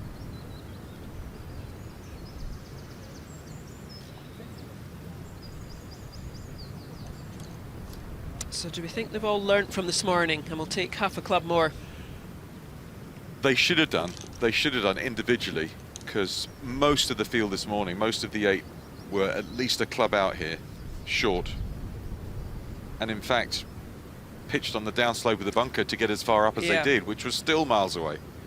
I think O'Keefe was maybe the only one who got it up to the hole, wasn't That's she? right. Right, 4 under after 3.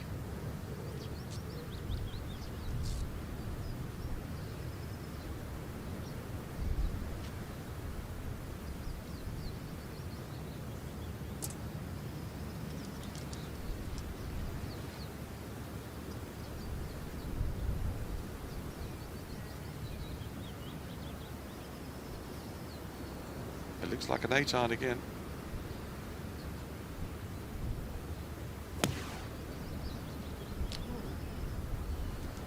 Lovely strike. Very Heard nice the sound. on Bit that of fizz one. on this. Yeah, same, exactly the same. Yep. I think they're just so worried about going long. That beach kind of creeping in on the long left.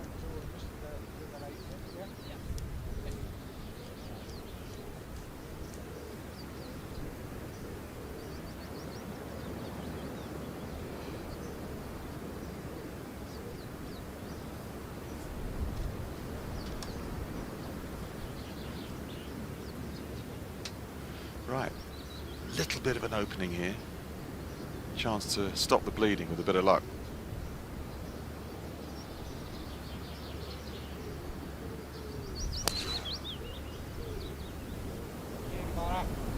She likes it. Eyeing it up. Oh, very good shot. Much more like it. I think much she's more like it. experienced enough, she won't panic. Yeah, she's had a lot of experience, and the strength of her game, because she's not the longest of the tee, is her iron play. Yep. To be this good and be right here, she's good with her irons. That was a lovely shot. She judges the distance well, gives herself a lot of birdie putts. Ended up in the burn there. It ended up in the burn there. I've never heard the end of that. It sounds ridiculous to say, but the difference between whoever wins the next hole, if she gets it back to 2 down, with plenty of holes in the front 9, she's right back in it. And then on the other hand, if she goes to 4 down, That's that right. just seems a mountain to climb. It does. And that's Tiffany Joe, you see in the red hat, former LPGA player who now kind of heads up their Team America. Which I think is a great initiative to get them all together. I think it's been long overdue for the Americans. I mean, they need to get to the point where they come through amateur golf. It's a team thing. They get into the pro ranks. They get into Solheim Cups. It's a team thing. And I think it's not even just the golf. It's they get, you know, it's teaching them their strength and conditioning, their nutrition. It's the whole package. Aim point. Your favourite. That's my favourite.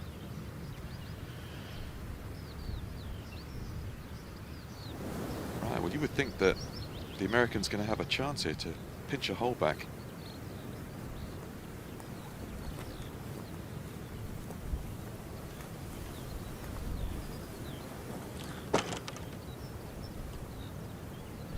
And Tilly I hasn't think, had a par yet. No, she hasn't, has she? I think Keith's caddy was listening. He's now carrying the bag. That's very true, actually. Yeah, he did have the... It looked wrong. You're a little- It was a bad look. Yeah. Imagine him going back to his local boozer and his mates, the other Pushing caddies. the electric trolley. Not good. Not good. His life would not be worth living. Yeah, he looks the part this afternoon.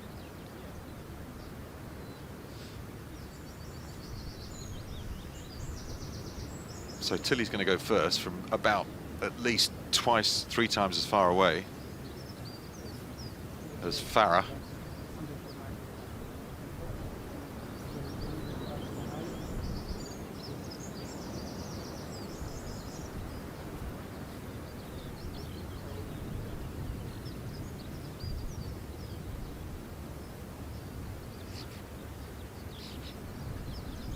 It's the speed down this green, down the spine, that's caught a lot of the players out this morning.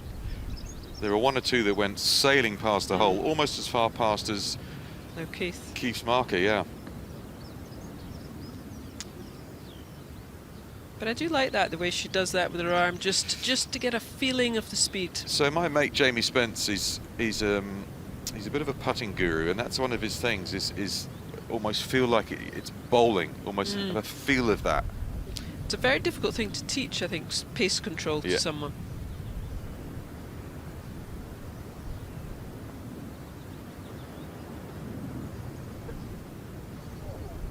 Just feel, just like you say, just ran down that spine quickly.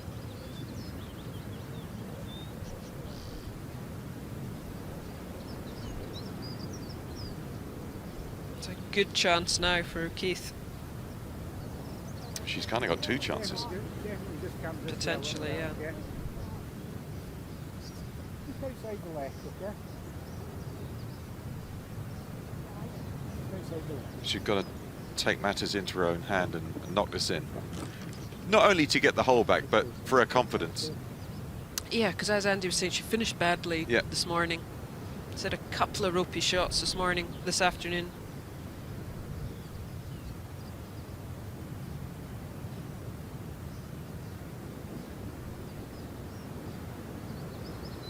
Two practice strokes, that's what she does. Looks at the hole while the second one sails past the ball, and then hopefully she's going to rattle this one in.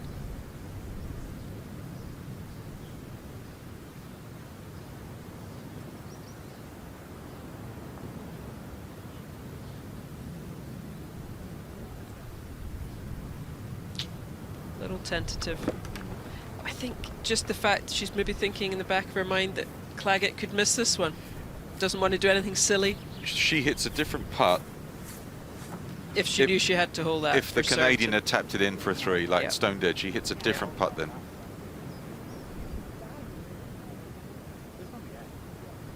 I think 90% of golf at this level is in the mind. Very much so. Very much so. Because everyone can hit the shots.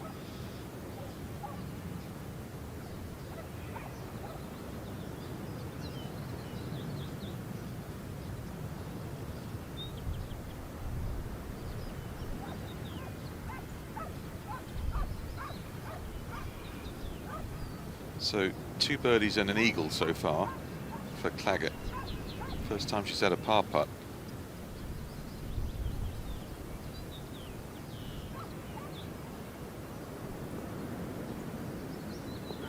Oh, and a good putt. That was a good 2-putt there. As you say, there's a huge difference between 3 up and 2 up. Yeah, it's colossal, yeah. She's on a mission to get to 4. She's looking very confident. She is, and if you win this easily, it gives you more energy for tomorrow. There's lots of benefits to doing it.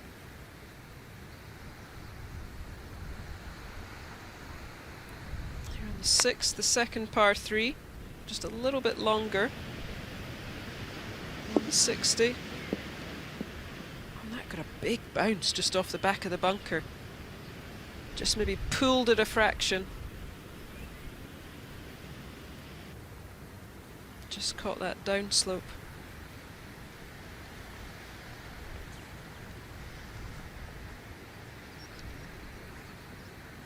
And I'm assuming that's Francisco caddying Yes. for her, which Yes. we talked about, didn't we, this morning? Much more chatter amongst still them be now. Team Spain Yeah. feel, yes, Yeah. exactly, which is nice. That's a great thing about amateur golf. They're all wanting to beat each other, but pulling for each other. Sure.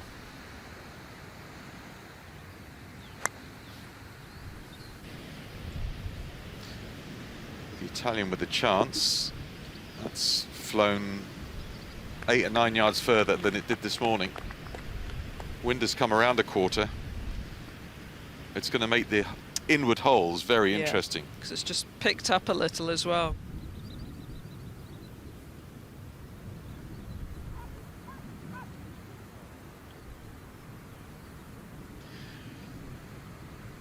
I bet some of these fellas who play their normal club golf come to see the young women amateurs of the world play here, cannot believe how far they hit it. Yeah, I think that's the first thing I hear most men who haven't seen much women's golf at a high level. Yeah.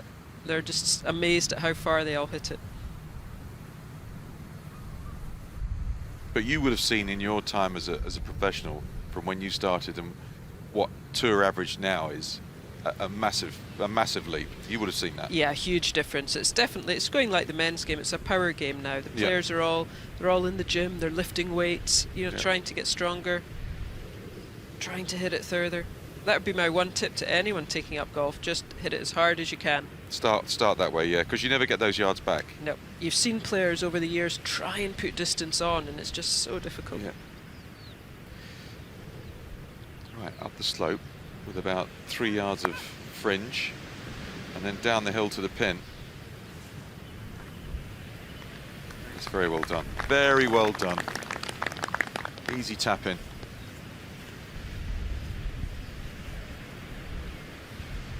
Is it going to be stress-free? Not sure. The marker. The marker's out the pocket, but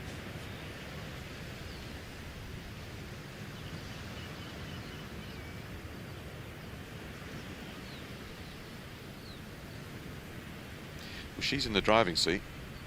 Don's got off to the slow start. Coach Don, it's pretty good actually, isn't it?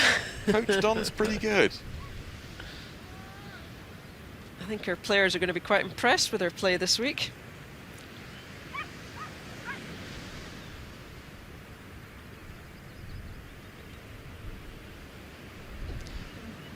That's a putt to win the hole for Italy's Caterina Don, which is a little circumspect.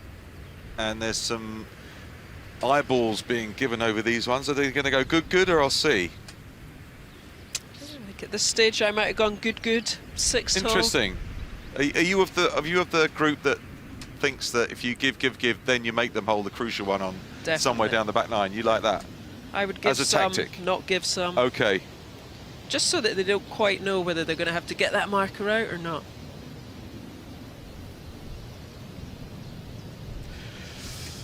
Let's catch up with Sophie down at 5.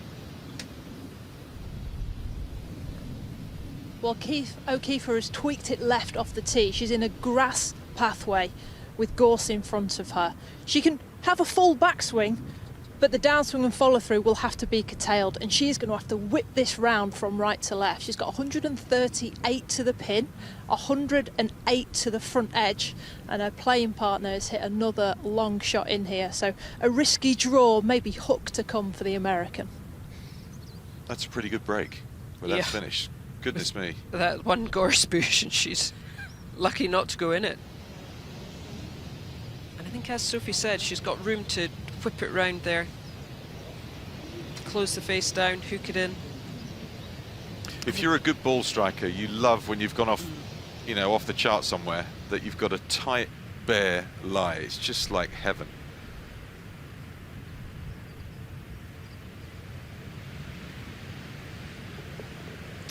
You see, I think I would just give the other one now. I think she heard you. Yep. Yeah, pick it up. Then maybe make her putt the next one. You always want to have them guessing, don't you? See, people would not know that's going on in your that Machiavellian notion that you have in your head. No one would know that's going on. I think that's where match play is such fun. Oh yeah, it's nuanced.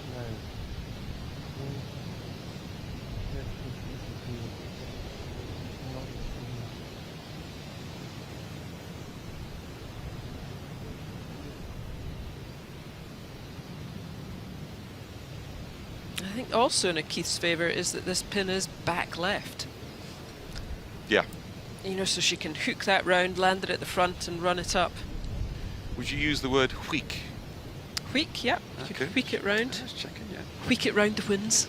Yeah, I got that from my owner, Stephen. It's a wheek.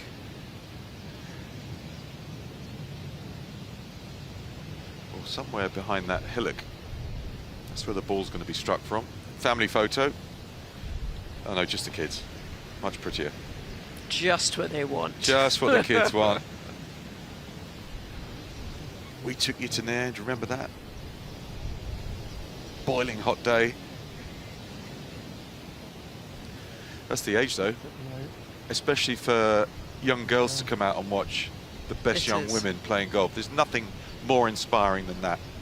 It is. There's nothing better than watching, you know, girls watching women play, boys watching men play. You know, you get to see it and you get to think, oh, maybe I could do that one day. Yeah, and I don't want to watch someone that's slightly better than I am. I want to watch the very best version of what it could be. That's what I want to see. And that's what we're watching here.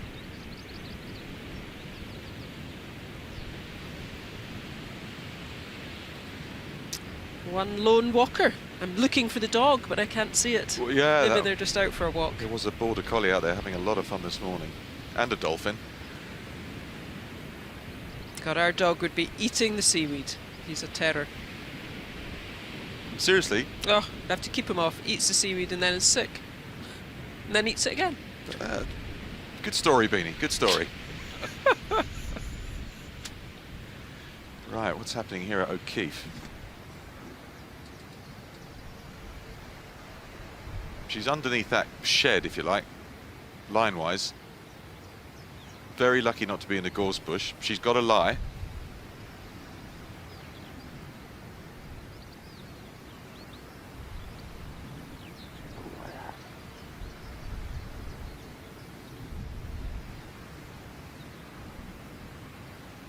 Hands up.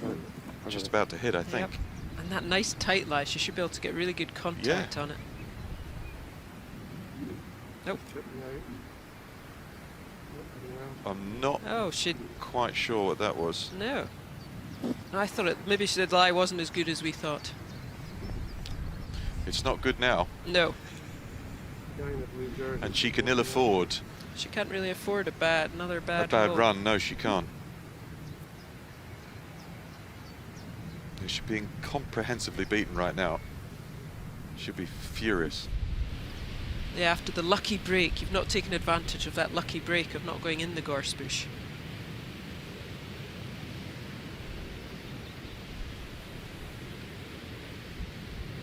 Four from where she is in that rough, that's going to be unlikely.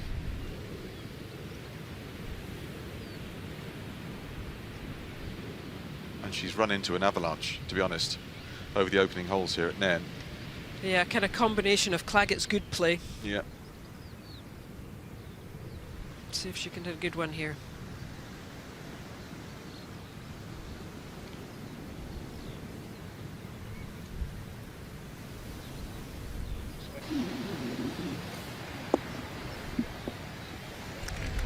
She's hit some good wedge shots. She's recovery shots. Yeah, she's a good iron player. That's very good. And she got a lot of traction out of there because she wasn't playing from the fairway. That's why I was surprised at the second. Maybe her lie wasn't as good as it looked.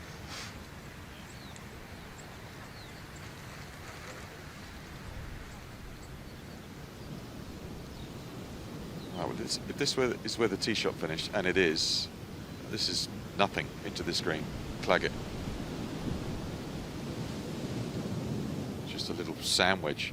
Try and get it to grip up by the hole. Couple of bounces.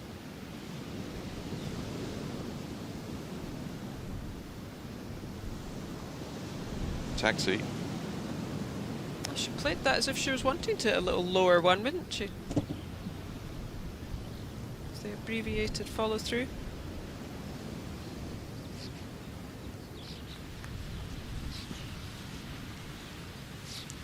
Another drive way over 300 yards. That's 340 odd down there. But she said she was a swimmer in her youth. Nice broad shoulders. Yeah, swimmers get the build, but do they get the fast muscle twitch thing? I'm not sure swimmers have that. They're more endurance. Well, sprinters, I suppose. They've got the strength, though. You get that upper body strength, which is important.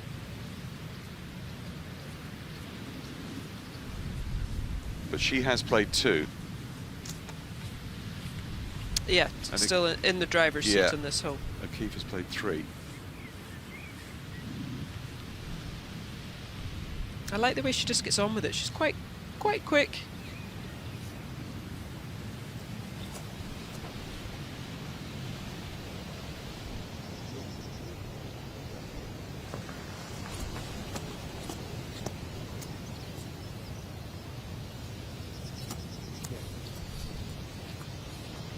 Well, she's running her read by a caddy.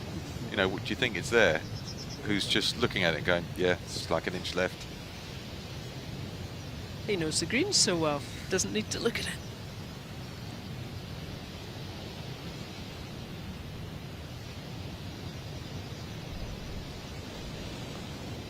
It is for another birdie. It's amazing the difference in the routines. Claggett just wipes her putter face, no practice strokes. Yeah. Keith's the two practice strokes. Everyone's got their own way.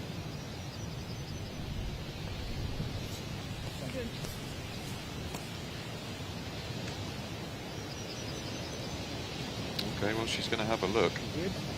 Yeah.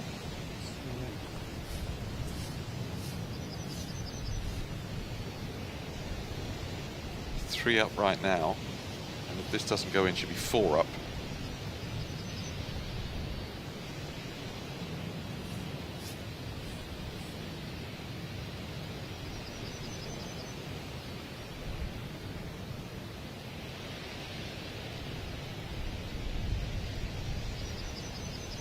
It's quite nice to see an orthodox putting grip. Yeah, you don't see what is orthodox, mind you, these days. Yeah, that's a good point.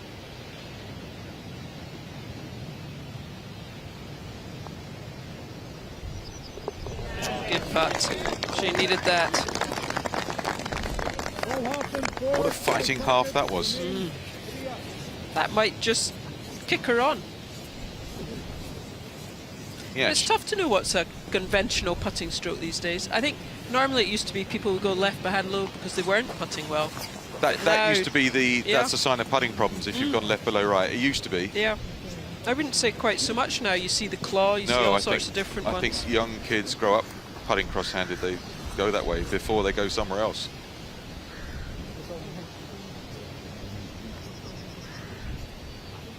Playing it in the right spirit, aren't they? Yeah, they are. They'll know each other from college golf. In fact, they both live in Texas. Austin, Texas for Farah. Rich bean country. Great music scene down there in Austin. Have you been to Austin? Yeah, played. We used to have scene. a tournament down in Austin. Yeah. Some nice golf courses as well. Very much so. Played at Onion Creek. Haven't been there. Was it good? It was. Yeah. I've been to the few of the music bars in Austin. My sponsor, Rich Beam, took me there.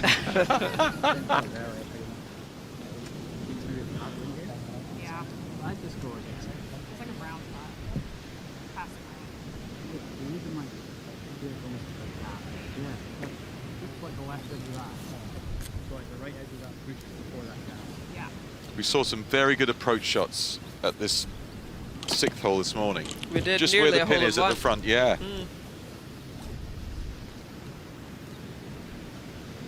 Imagine this is probably only about a 9-iron for Claggett. I would agree. That little upslope, that's where the good shots have pitched. Then it just goes over the brow and then checks up.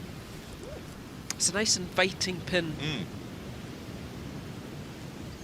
Especially the wind out the right. Just bring it in off the right. That's me speaking who hits a little draw. I see everything right to left. Sure. You're preaching to the converted.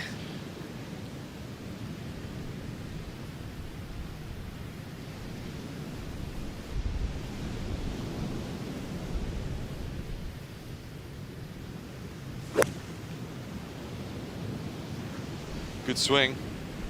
Contact was excellent. And this is excellent. Oh, very good.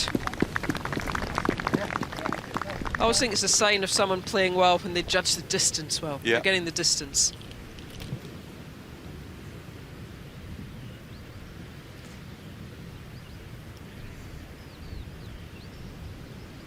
There's Maureen. Watching on. I hadn't realised she was the last winner of the amateur when it was here. I did not know that.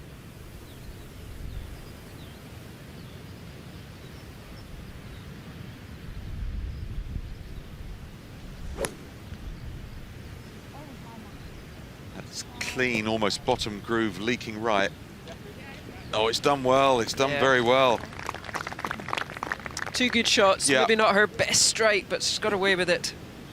The breeze off the Firth did her a favour there. So 2 birdie putts coming up at the second par 3 at Nairn, the 6th.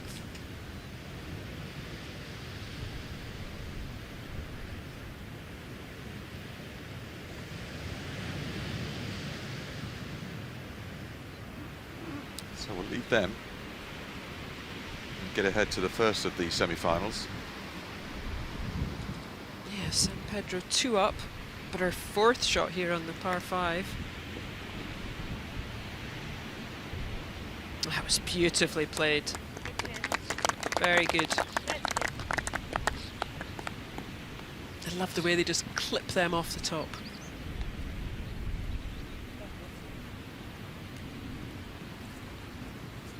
How's your chipping? How's your chipping? Not too bad. Okay. I actually just had to do a little short game clinic with Butch Harmon. Did you? Yeah. Oh, over wow. at Port Rush. Isn't Butch Harmon fun? He's great fun. He's unbelievable. Yeah. We stood and chatted while we were waiting on the group to come for about an hour, and it was fascinating. He's Butch. He's met everyone, knows everyone, Yes. taught everyone. Got a story about everyone. And they're all true. 40 minutes with Butch Harmon is one of the joys of life. Oh, Oh, gosh, that was close. That had a little look as it went past. It did.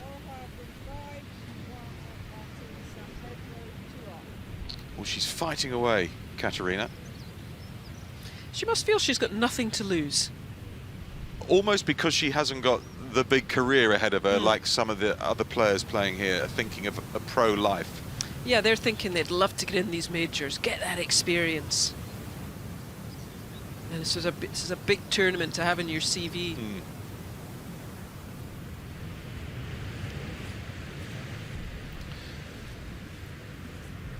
Jostling for position at the 6th.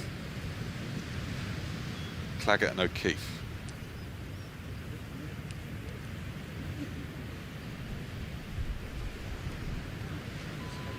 Looks like it might just be O'Keefe to go first.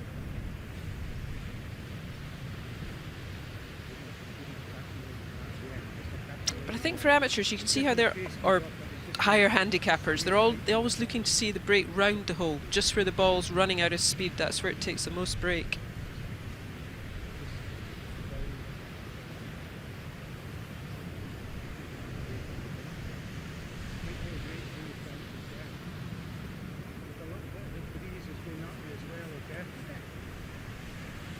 Her bagman's still very involved. Do you read the greens yourself when you're playing, or do you take your caddy's advice, or a mixture? I would do a mixture. Right. If I was putting well, I'd just read them myself. Yeah. If I was maybe struggling or a little unsure on one, I would call my caddy in.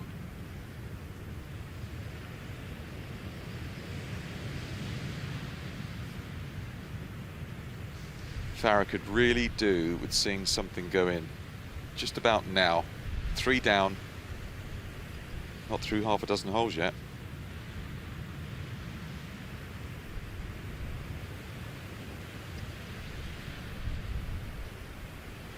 Got to think this moves left to right when it gets to the hole and it starts to die.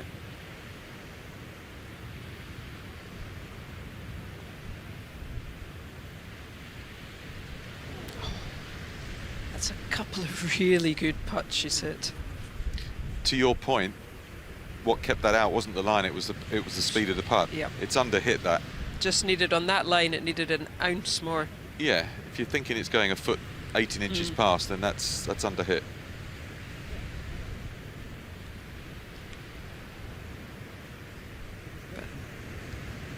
This is a big chance for Claggett, and playing against someone, you know, top 10 in Wagger, you just don't want to give them a flicker of a chance. No, bury them.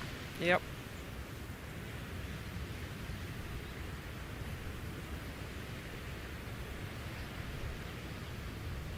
So she'll know now this is just going to go a little right to left at the end.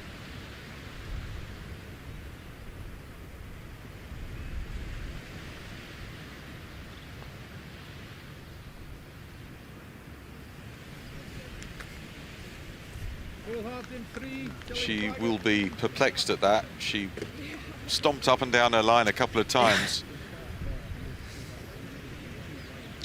Well, let's find out a little bit more about Tilly Claggett. Hi, I'm Tilly Claggett. I'm 21 and I'm from Canada. My coaches and my teammates at school call me Claggers. High draw off the tee, I think has to be. No, I don't believe in superstitions. I can do the worm. That's the first one that comes to mind. Yeah, there's not enough room in this room, thank goodness. Hidden talents, I guess. I like to write. I'm a pretty good writer, I guess, but that's not very cool to pull out at a party. Swimming. I grew up a competitive swimmer. I guess that could be a hidden talent too. I miss it, but golf brought me here, so I can't complain too much. Growing up, I think I have to give it to Brooke Henderson. Just she did so much for girls golf in Canada, and I still like to see her do well all the time. So I'll turn pro at the end of next summer, maybe at the beginning of next summer if I make it to the US Open, and just see where that takes me, let my passion kind of lead the way, and hopefully make a lifestyle out of it. Go to the pub, probably.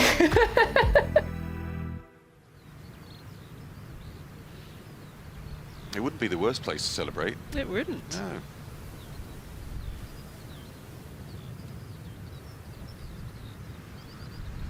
Paula, Martin, San Pedro. All going well so far. 2 up.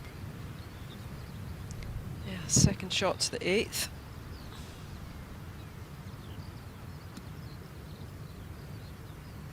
And a very nice lie there in that rough.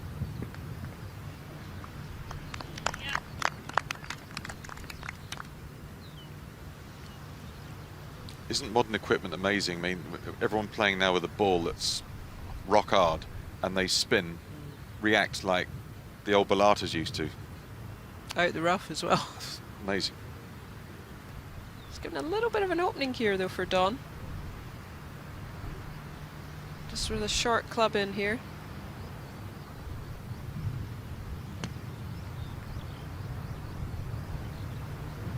She's liking it. Fraction unlucky just to check up. Yeah, little headwind, that helped those wedges spin. But she's staying in the game, she's competitive. She's 1 hole away. When I will go 2 down, I'm thinking I'm 1 hole away from being 1 down and then I'm back in the match. So she's just 1 hole from being right in it again. You always try and spin it your way, whatever You it do, is. don't you? Yeah. But it's very true. Paula's going to be thinking about just get a 3. Of course, of course. That sounds so much harder to get back from. Yeah. 2.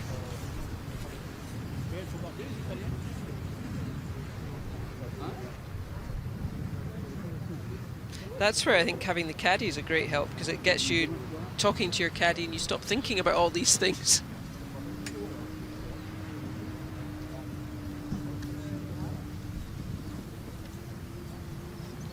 Yeah, you have to learn, I think, if you go a long way in this game, to be able to switch on and off. You can't stay in it the whole way around. It's too exhausting. It is, because especially once you get into the pro ranks, I mean, your rounds could be taking 4.5, 5 hours. You can't possibly concentrate for that length of time. So it's like switch it on, switch it off, switch it on.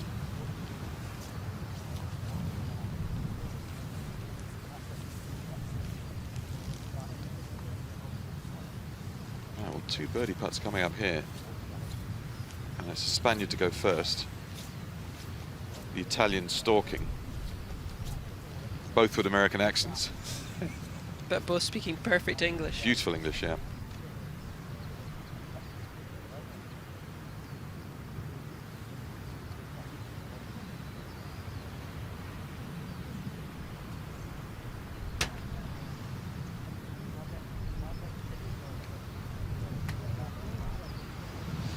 All right, let's see how bold she is with this, if she gives it a run.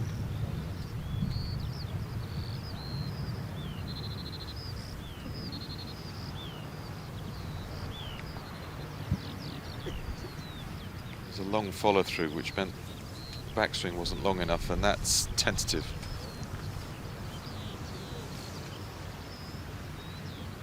Yeah, Katerina quite right. I wouldn't give it.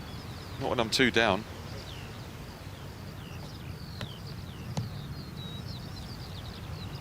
No more Mr. Nice Guy. Opportunity. Get back to being just 1 down, and that's a sea change from where she is right now.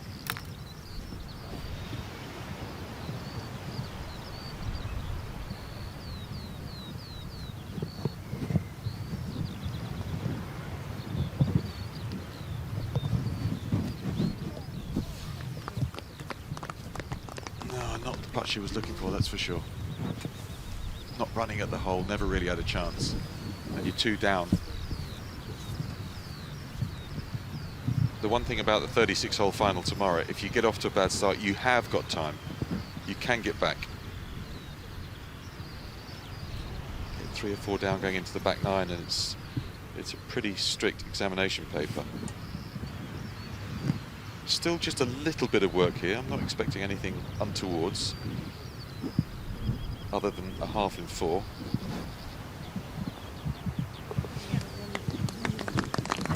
So no change in the score. 2 up, Spaniard. Let's throw down to Sophie. She's on the 7th.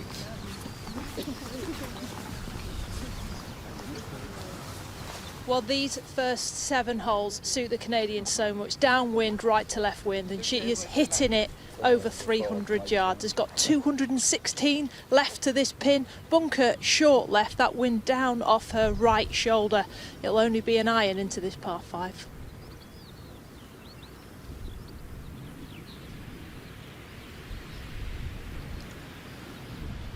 Well, she's certainly playing to her strengths. And power in the women's game is a big deal, like it is in the men's game. But she has an advantage in this game. Amazing start, Andy. Yeah, looking very good. It's a similar start to the one she made this morning, really, against Anna Davis. But Anna Davis looked out of sorts from the off, whereas it feels like Tilly Claggett's start this afternoon is all down to her. But yeah, very good stuff from Claggett.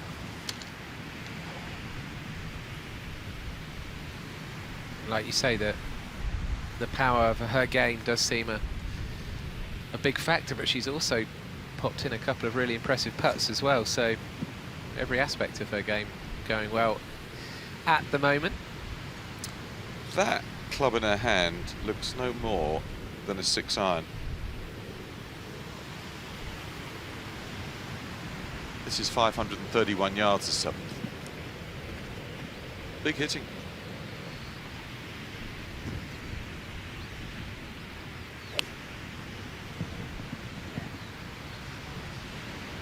But not in the right direction. Ooh.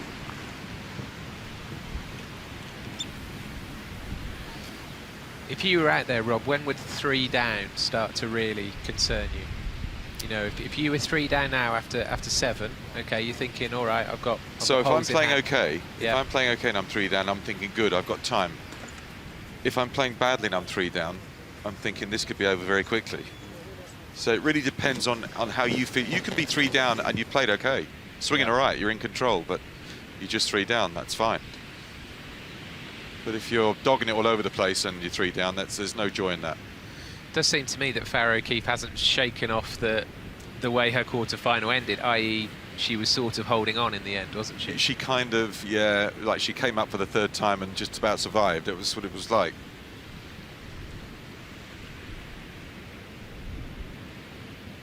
But depending on the lie of Claggett, she might have a chance here, get a hole back. So O'Keefe just needs to get it up onto that middle level of the green, at least, if she can. Couldn't ask for a better position in the fairway. Slight uphill lie. So 3rd shot on the par 5. 3 down. Needs to get going.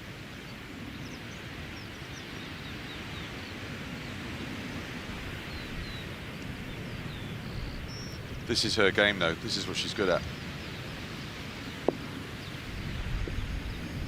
She's pulled that one, though, maybe because of the uphill lie. Looking down at that now. So, well, she was given a chance there. She was. Where's our dolphin gone? He's died of hypothermia. He's in there somewhere. Don't worry, folks, he hasn't. He's all right. He's a morning dolphin. It looks like liquid mercury, doesn't it? Look at it. So yeah, sigh of relief for Claggett, I'm sure, because I think she would have been expecting O'Keefe to knock hers onto the green. Again, that's a mistake from O'Keefe. You've got to find the green with a wedge and at least have a putt for a birdie. This could be a horrendous line here. So we go ahead to match 1 out there. San Pedro against Don. And they're both in a pretty similar position by the looks of it. Don might have the worst of the lies, though. I think she's further into that longer grass. Yeah, as you can see, she's wandering over there now. San Pedro just getting out of the way.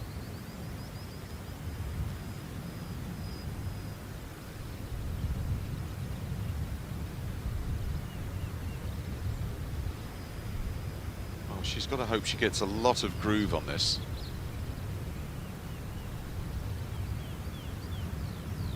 It's a sandwich.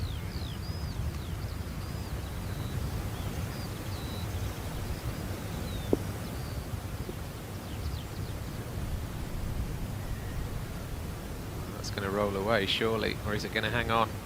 No, down it goes. Not going for her either. The North Americans are dominating proceedings at the moment, the Canadian and the American.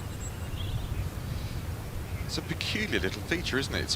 It's all shaved low, fairway length almost around it, apart from this little patch. An island of ugly rough.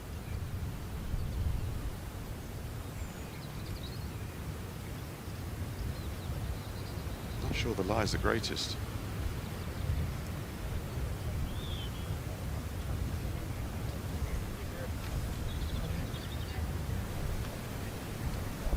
Humps and hollows there to get over. Actually handled that quite well in the end. I was slightly worried the first few seconds there. Good recovery, very good recovery. And in position to make another birdie.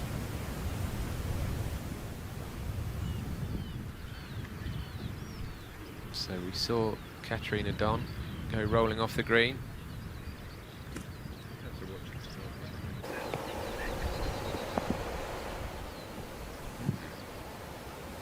That's not good either. I'm pretty sure that's bunkered. She took quite a step forward there, didn't she, on her follow through, so something wasn't right. This is O'Keefe.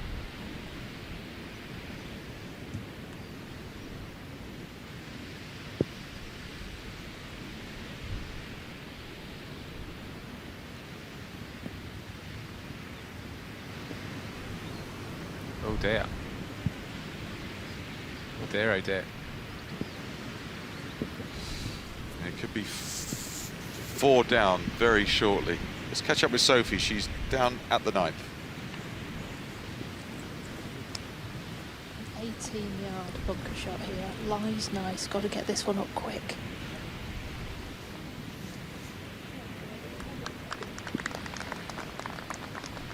Very good. Very good. Well played.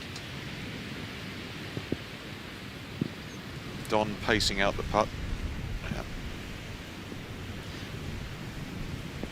We could see our leaders in both matches extend those leads, couldn't we, in the next few minutes? Yeah.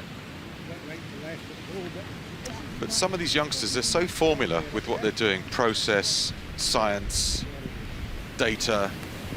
And a lot of putting and chipping is kind of, it's inbuilt. It's about feel and how you're feeling it. A lot of it's that. It's more than just numbers.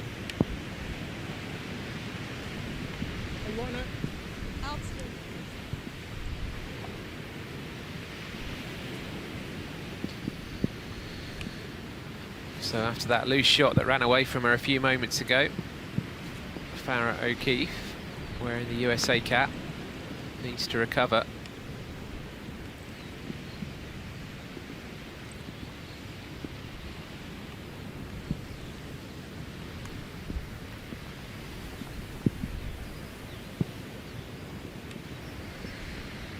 Long putt. Gives it a good hit, but she's going to go flying past the hole again. As an exhibition of short game, the last 2 or 3 shots she's hit have been woeful. So that's Claggett 4 up. Yeah, 4 up after 7. Goodness me. We weren't expecting that. No, that one, and she's absolutely full of confidence and may well have birdied that to go 5 under for the round. Similar situation in this match now with Katarina Don. This one, albeit for a birdie.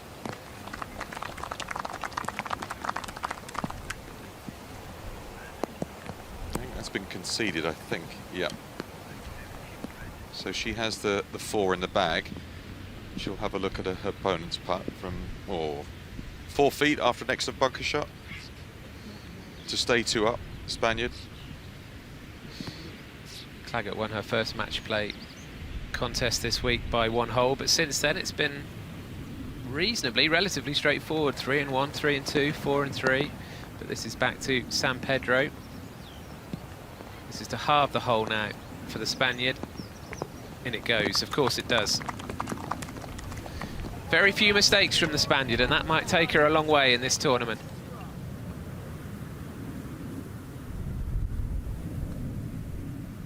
There we go, lovely. Lovely sights around Nairn Golf Club. Almost a perfect V for us there. Tilly Claggett now teeing off on the 8th.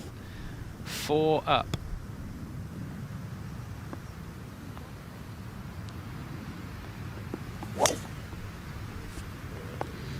This is left on the wind, turning. Oi. Well, that's some gorse over there, isn't it?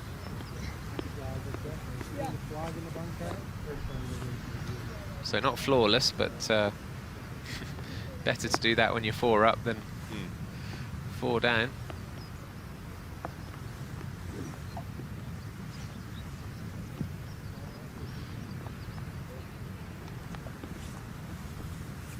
So just a 3 wood for Farah O'Keefe. Split those bunkers.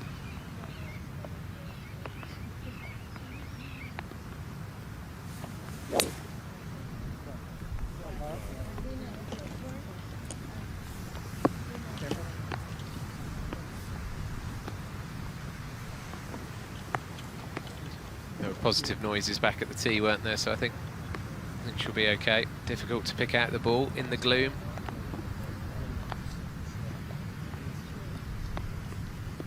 Well, the caddy's given her a sweet, so that's an indication that he was fairly pleased. Yeah, never mind shot tracker or anything like that. If the caddy hands for a sweet, we know it's good. Yeah. I think that's it, middle of the fairway, but a long way back. Winner by nationality, just the 11 American winners of this tournament. No Italian winner yet. Can Caterina Donna put that right?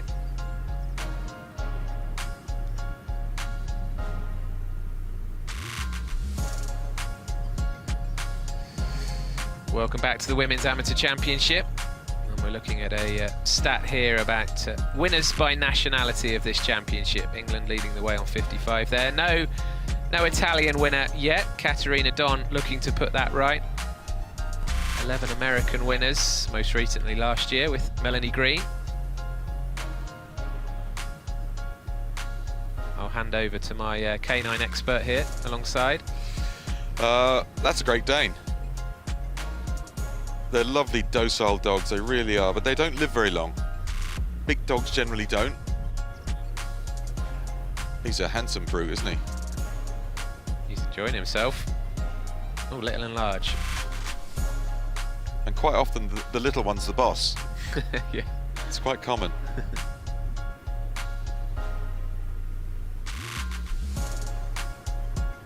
He's got something in there, he's digging for something. And the tide has come right in, hasn't it? When we were watching this morning, it was way out. There was a huge expanse of beach, but not much room there now. You can see 2 players with a cushion. Claggett especially commanding lead, 4 up after 7, but San Pedro also looking good against Caterina Don. Well, this is going to be all about the lie of Tilly Claggett. A lot further down because she ripped the driver, but it's gone into the rough and it didn't look good from the side-on angle shot we had. We'll find out.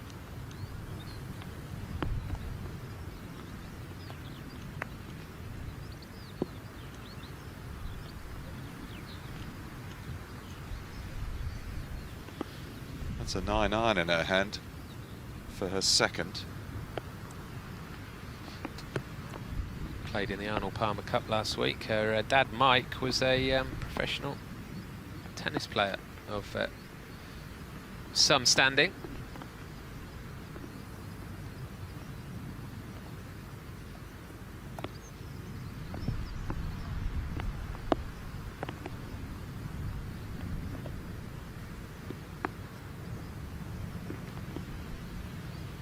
Well, again, it's wind from the right-hand side, from the left-hand side rather, because you go back the other way here.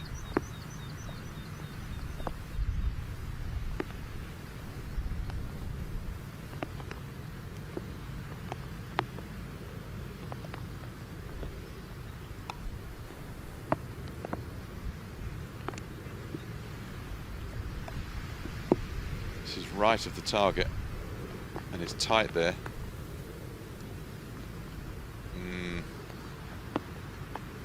It was a nearly shot, very nearly shot, and she's got to be aggressive. She's too far down. She hasn't got much option. She rocked back on her heels a bit, didn't she, on the follow through? Lost her balance slightly. So Claggett's over in the thick stuff. That could be O'Keefe's saviour. This just be a punch out. I think she can knock it on. She gets a lot of speed. I think she's looking at this. This isn't a chip out. She's trying to knock this on the green, so she must have half a line there. It looks dreadful from here. What can happen is this can snag around the hosel and whip the ball left.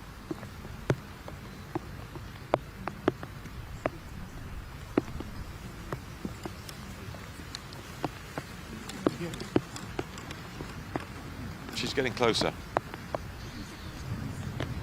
Probably even Stevens, to be honest, in terms of where they've ended up and the shot to come. But Claggett with the advantage on the leaderboard, no doubt about that.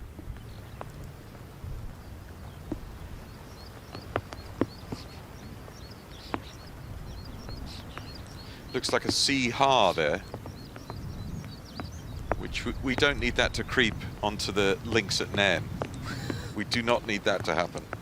But that's the wind direction. That's coming towards us. Maybe the two players who are down need that to come in, well, just to mix things up a bit. Yeah. You never know. They call that a marine layer in the States. West Coast of the United States.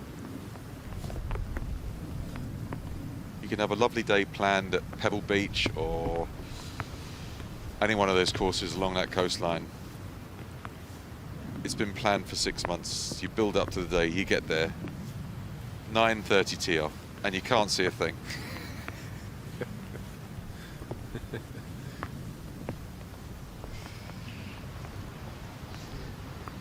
I had a similar thing at the Christ the Redeemer statue in Rio de Janeiro, but that's a different story. But essentially went up, you know, once in a lifetime.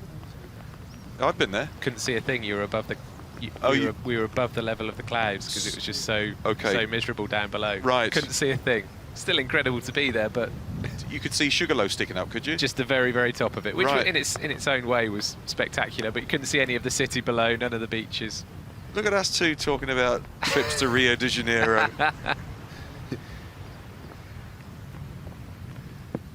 So Claggett to go first with the third shot on this 8th hole. Anywhere close will do, really, because her opponent has slid off the green. Well, she's got a bit of wind quartering but hurting her, which is going to help this pitch.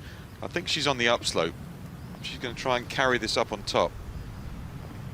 None of them seem to play the bumble shot at all, so they just look at the aerial route the whole time. The hardest thing here is to figure out how firm the first bounce is going to be.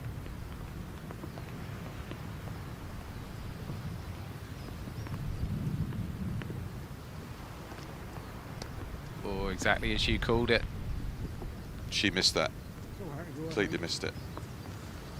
Didn't allow enough to get over that first hollow.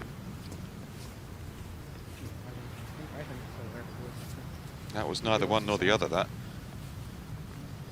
Lofton shy of the upslope. Never had a chance.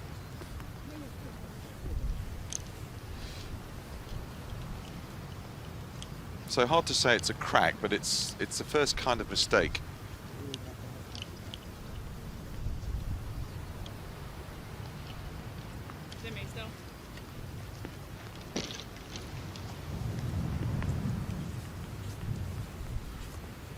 Well, now O'Keefe really needs to make the most of this with the putter in hand, so not chipping.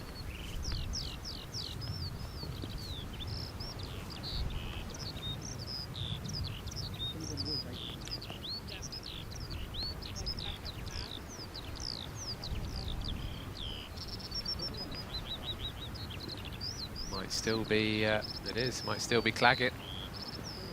So that shows you, I mean, that shows you how far away she is here, because we can see with our own eyes how far O'Keefe is, but this foreshortens the angle when the ball's coming towards us. Big style, big style.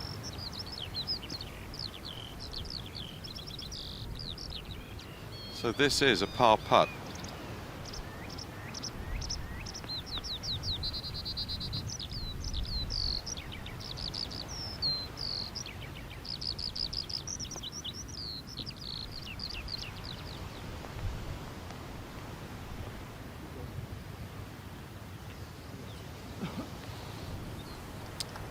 The door opens for the first time for Farah O'Keefe. So 2 putts from the edge of the green for O'Keefe as the flag goes back in. To pull a hole back, sorry.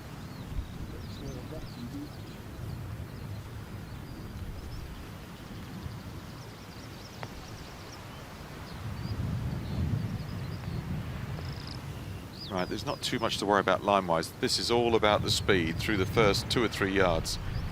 Come off the putter smoothly for her, hopefully.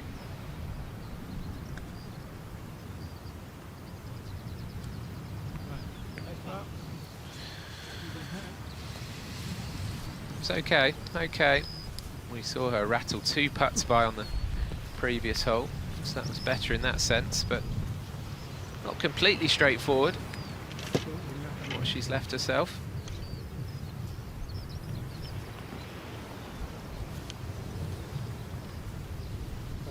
But I like that from Claggett. She's 4 up. She hasn't sort of said, oh, yeah, no, you're good. She's going to make it earn everything. Definitely.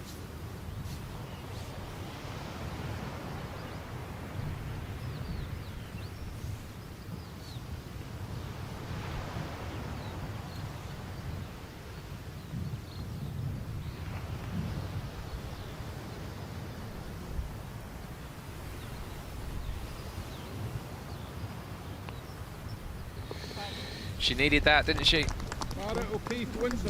Back to just 3 down. Farah O'Keefe had plenty to smile about this morning. A really big character. Let's find out more about her. Hi, my name is Farah O'Keefe. I'm from Austin, Texas, and I just turned 20 last week. My teammates call me the Frizz because my hair tends to get a little bit poofy. I love a good squeeze fade with my driver, or start it low and just slides out to the right. 2 T's in my hair, black socks on the last day, ball marker front right pocket, yardage book back left pocket, Irish rosary, a specific ball marker. I got a lot. I've got a little Bevo guy that I stick on my golf bag too. Yeah, actually I have a couple. I've got this guy. Which is kind of interesting. And then I'm pretty good at accents, and I actually played bass in an orchestra for 7 years. I don't know, I can try Scottish accent. Scotland, they talk like this, everybody. And then they announce my name on the first tee. Now playing from the United States of America, Farah O'Keefe. Play as much golf as I can, learn as much about golf as I can, and maybe take my chances at going pro. Love to win some big events, but take it one step at a time. Get 1% better every day, and see where that takes me. She's good fun, isn't she? But she's incredibly superstitious. The rest of the players, we were talking about this over lunch with Katrina, the rest of the players are all like, nah, I don't have any superstitions, and she rattled off about 6 there. She's got enough for the field. Yeah. 3 down, playing the 9th.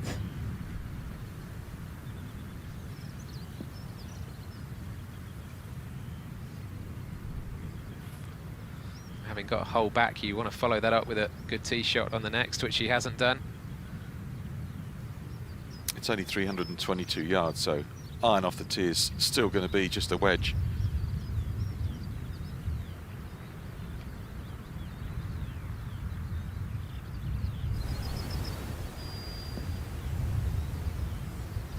Oof, that was a heck of a bounce. Not too bad.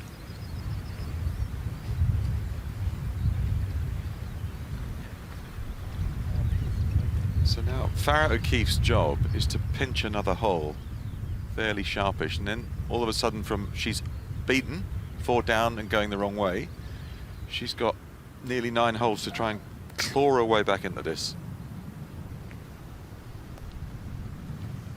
And for Claggett, it's the opposite, to reimpose herself on the match. Good to see an umbrella going down. And we join San Pedro in the bunker on the 10th, so this is her 4th shot already. Up and out. Oh, she's played that superbly well. She's like Sevi out the sand. 2 brilliant bunker shots. Well-earned fist pump from her caddy and friend. Spanish hands, it's very true, you know. Everyone says that, but it's very true. That was a moment of magic, definitely. Yeah. And I might get a bit of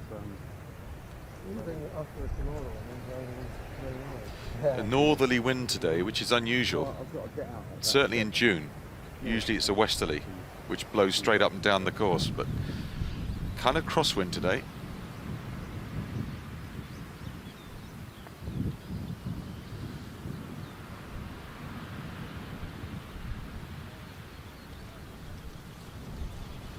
I don't see a marker there, so the bunker shot was conceded. That will not be conceded. Yeah, and that just underlines what a fantastic bunker shot it was. It's the psychology, isn't it, of match play. Thinking, okay, well, my opponent's... You can't allow yourself to think, well, my opponent's in the bunker, the hole's over. Because now, look, suddenly all the pressure's on you. We'll come back to Don in a moment. Farrah O'Keefe over there, we saw the drive go over to the left. She's not in all of those bushes. I think she's just stopped short of those, but still not an ideal position to be in at all.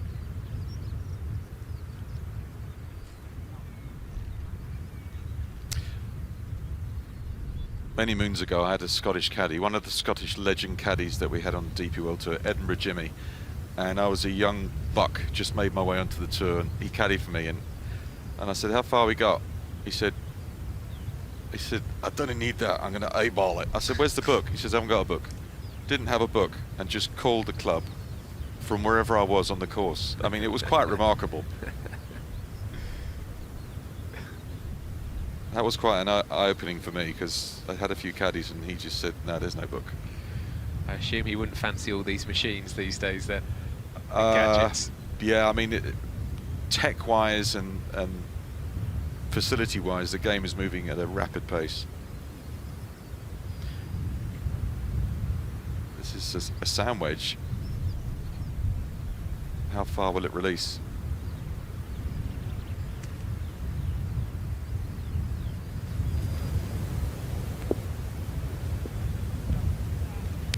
It's very well done. Very well worked out.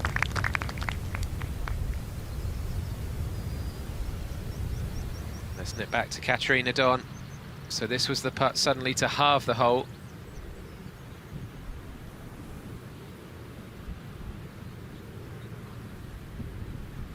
No. Well, look at that. That hole won by San Pedro's bunker shot. No doubt about that. And that's a big moment in that match. San Pedro goes back to 3 up on her Italian opponent. As is Claggett, same score. Second shot. Oh, she's hoisted this miles into the air.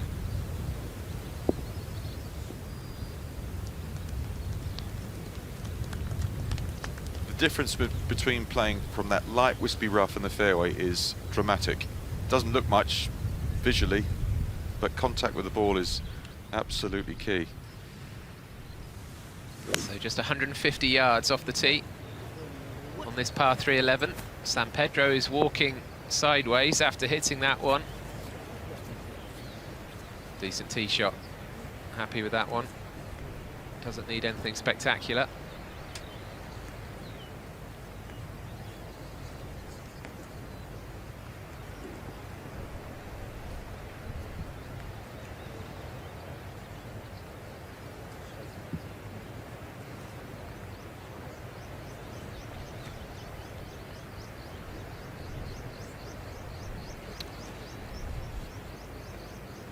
Wind off the right. For Don, who needs something of a very high quality here. 3 down. Kind of going the wrong way. What about this one? Very good. Very good.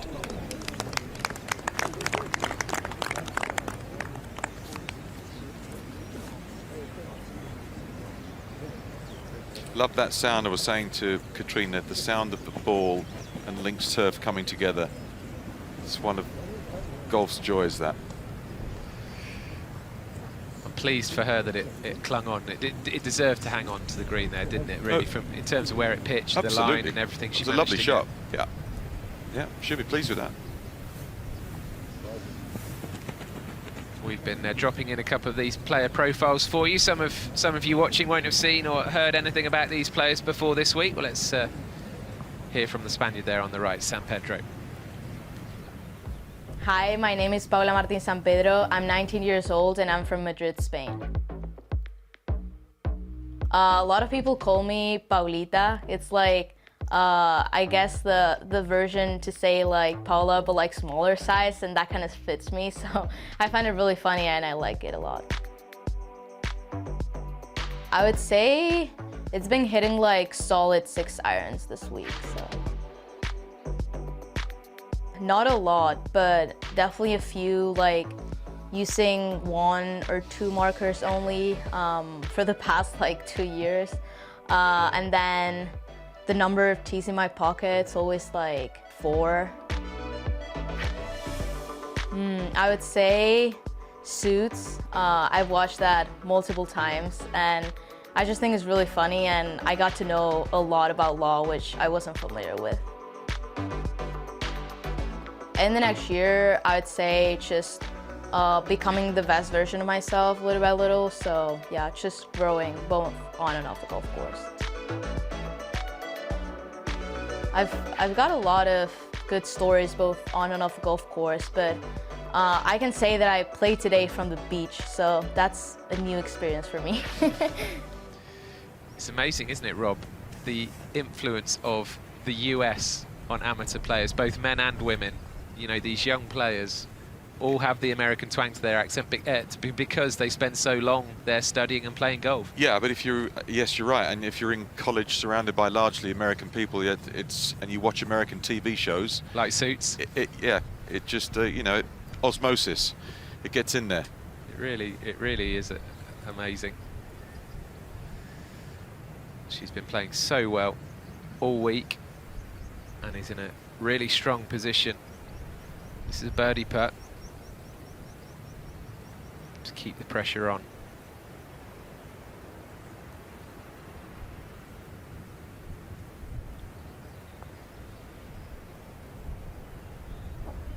Oh, not far away at all, but again, perfect distance. So the putt is conceded for a par. So when she's missing them, she's not missing them long. This is the birdie attempt at 9 for Claggett.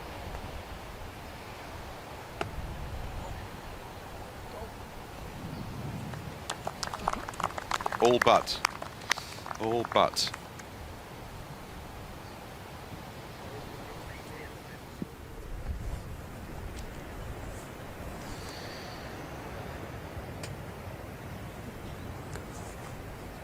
Katerina Don deserved to be closer, really, after the tee shot on this par 3, but this is to win the hole.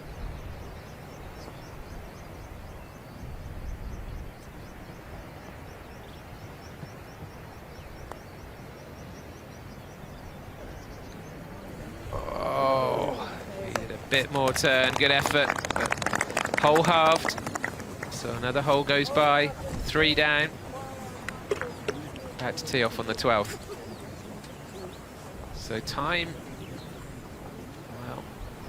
just beginning to run out for Don. O'Keefe to win the hole on the 9th. Missing, but not missing by much. Both matches following a pretty similar pattern actually at the moment. two players trailing at the moment both need to do something, and do something quite rapidly. So we're here at Nairn Golf Club, just east of Inverness, and at the start of the week, bearing in mind that a lot of the players playing in this tournament this week may not have been to Scotland before, we asked them for one word to describe this country. One word to describe Scotland. One word I would use to describe Scotland is homely. Scotland is scenic. It's the home of golf. Grand. Green. Golf. Challenging. One word to describe Scotland. Gold and grey, but a beautiful countryside. It's cold. Very cold. Windy. The country. There's nothing here. I would say windy. It's a good time for Katrina Matthew to join me in the box. Horrified by some of those responses. That was some strange responses. I won't put you on the spot and ask you for one word, but I dare say it wouldn't be cold. Beautiful. Yes, yeah, there we go. A bit of fun with the players there at the start of the week. A tricky question. It is a tricky question, yes. I particularly like the player, I can't remember exactly which one, but the player who took about 8 words to describe Scotland. But it's an interesting stage in both these semi-finals, isn't it, Katrina? Because in both of the semis we have one player in control who really just needs to sort of sustain it for just a few more holes. If they can get to 14, 15, etc., the matches will basically be over. It is 3 down, just at the turn. The next couple of holes are going to be vital for both matches. I think they can still, I mean, obviously the San Pedro and Claggett are in the driver's seat, but they can still both go either way. Oof, that was quite the dive there. Might have been a gannet, but I'm not certain on my seabirds. I looked down at just the wrong moment there. I missed the dive. We might have to replay that one so I can see it. Anyway, enough of this. Let's get down to Sophie Walker, who's on the 12th hole. I've just found Paula Martin San Pedro's ball down the left-hand side. Second cut of rough. But if you look as a right-hander, as you step into this shot, the wispy grass will be in your way. She has 179 yards to the flag, only 5 yards long of it. Wind into from the left, and the green that slopes from left to right. So she's looking at pitching something just on that front edge and trying to take the back of the green out of play. But you do have to mind this. It could really be quite distracting in the swing. Thanks, Sophie. It's obviously got a bit chilly out there because Sophie's got the bobble hat on over the top of the baseball cap, I noticed. So temperatures beginning to drop at 3:30 in the afternoon. It has, but that was a great description there from Sophie, and as she was saying, with the right-hander, she might, I mean, ideally she might even need to try and hit maybe a cut to keep the club a little bit more on the outside to avoid the wispy grass. But you can just see the difference if you catch the rough compared to if you hit the fairway and the extra roll you get. You can see Dawn's ball a good 20, 30 yards further on. It's a difficult course to chase on though, isn't it? You know, if you are one of the players who's behind, playing aggressively can be very, very dangerous. It can be. I mean, I think these kind of 14, 15, 13, 14 I think are going to be crucial holes. We saw that this morning in some of the matches. A reminder that these players are playing for a spot in the final tomorrow, which takes place over 2 rounds, 36 holes of match play tomorrow, to find our eventual champion.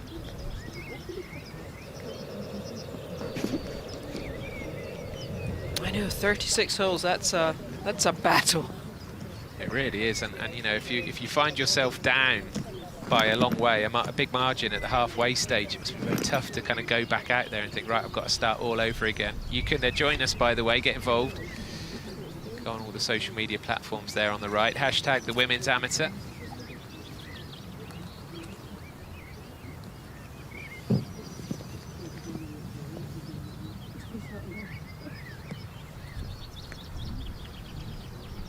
Let's see if she can avoid this wispy grass in her backswing. You can see that, just as Sophie described, she caught it on the way back and just threw her off.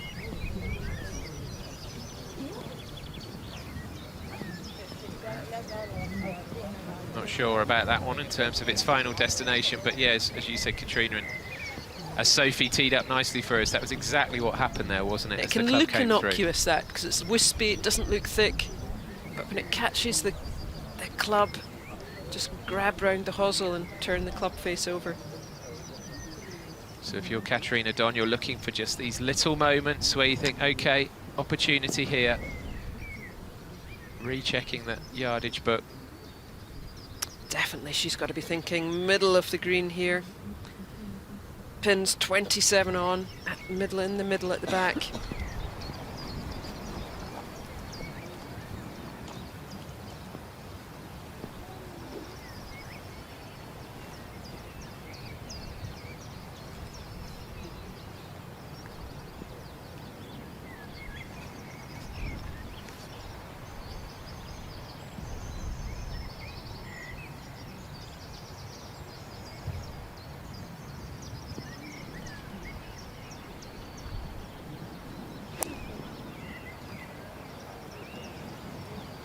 Leaking right, might catch the green. Yes, nice shot. Yeah, once we know where San Pedro is, we'll kind of be able to reassess how good a shot that was from Katerina Don, because obviously if San Pedro's in trouble, then Don is in A1 position. Ah, now this is interesting, because that is San Pedro hardly any distance at all up the fairway from where she was, so that was a real shank, the previous shot. Yep, as we were saying, the club just got caught in the grass, lost all the momentum coming through. Just kind of went low left. One good thing here is she's got plenty green to work with. Coming out the rough, she can land this at the front. Looks a little more daunting from this side with having to get over those green side bunkers, which, to be fair, really aren't in play with the pin 27 yards on.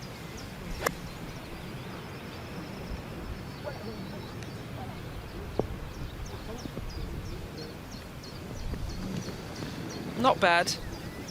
No, not bad. Maybe needed it to be a bit better with Don where she is, but no harm done.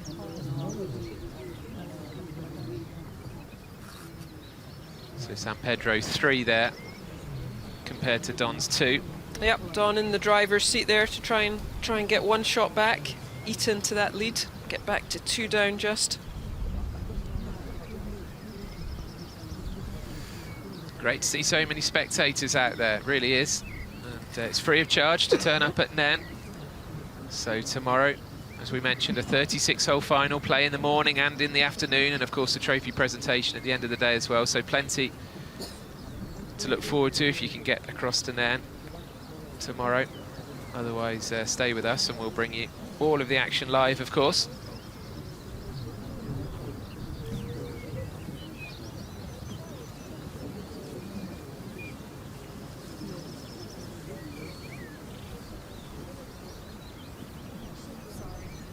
You say, no real ropes or restrictions, it's just a nice free, easy stroll around.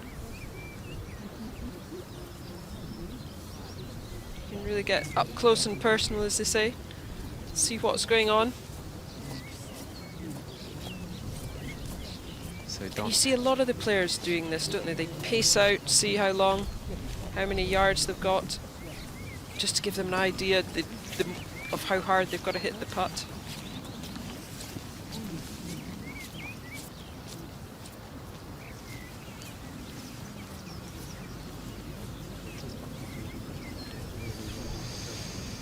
So there you have it. Only the second Italian to reach the semi-final of this championship. Yeah. No no Italian finalist yet.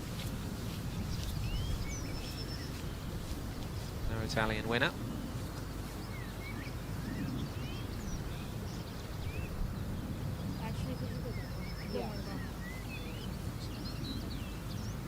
Just getting San Pedro to move her marker.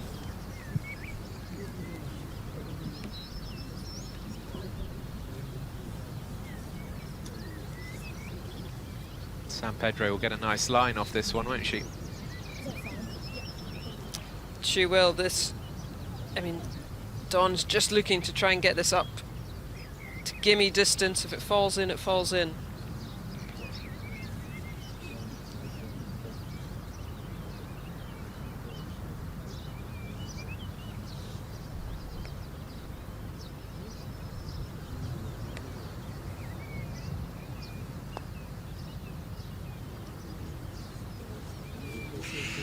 That's not very good, is it? No, she's just left that well short. And I think the camera angle will foreshorten that. That'll be a good kind of 7-8 feet short. Could be a costly error.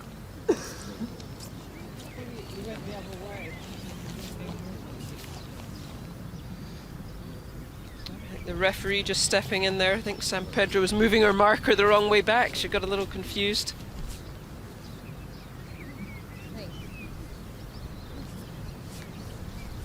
But as you said, Andy, she's been given a great read of the line and the speed. You can always, I think, pick up a lot from watching the person's putt roll. Yeah, just make sure.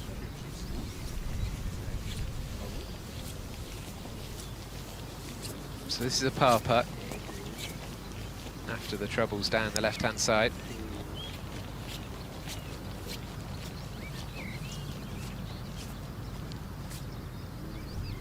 So you're just lining that line up with where she wants to go.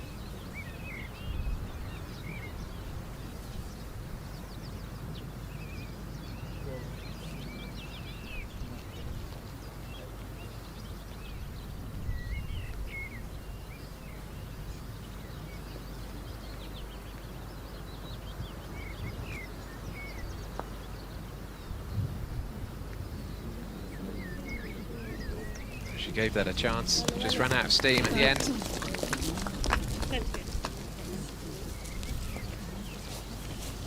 That has been conceded. So a bogey for San Pedro, and this will be a par putt for Katarina Don to win the hole. Go on, she'll be desperate to get this one in. She'll be kicking herself if she 3 putts to just half the hole. Golden opportunity to get one back. Psychologically, this would be a big blow if she doesn't make this.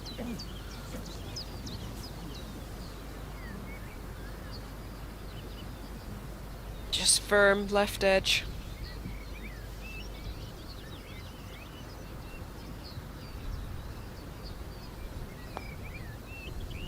Oh, good putt. That was a very good putt. It was one of these ones that was just in the moment she hit it. That was resilience from Katarina Don.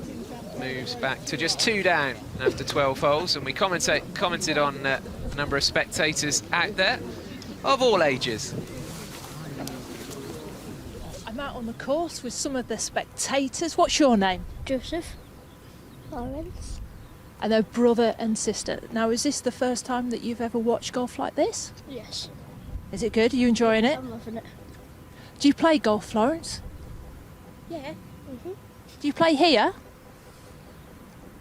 Yes, you play here. Yeah. What's the best thing about golf? Just like being out. Nice weather. Florence, is this nice weather though? You like this weather? You've got your waterproof coat on. Are you cold? Well, they're enjoying the Scottish weather. They say it's really nice, but isn't it great to see young fans out here? We could be watching Florence and Joseph at next Amateur Championship, 10 years' time? Yeah, maybe. Good to see. They've certainly been to the merch tent, haven't they, with their They baseball have. caps on. Very on brand.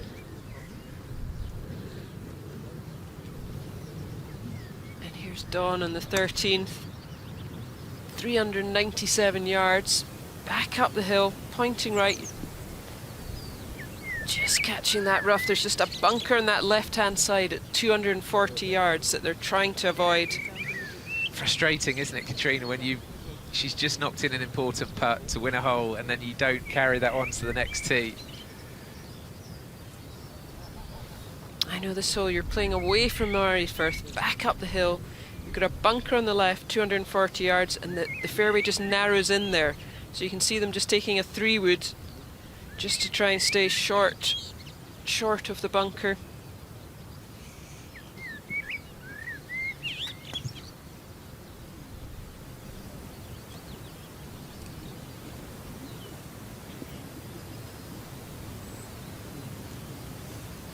And that was a great shot. Perfect position down the middle of the fairway. So both semi-finals still in the balance, but the two players trailing have work to do.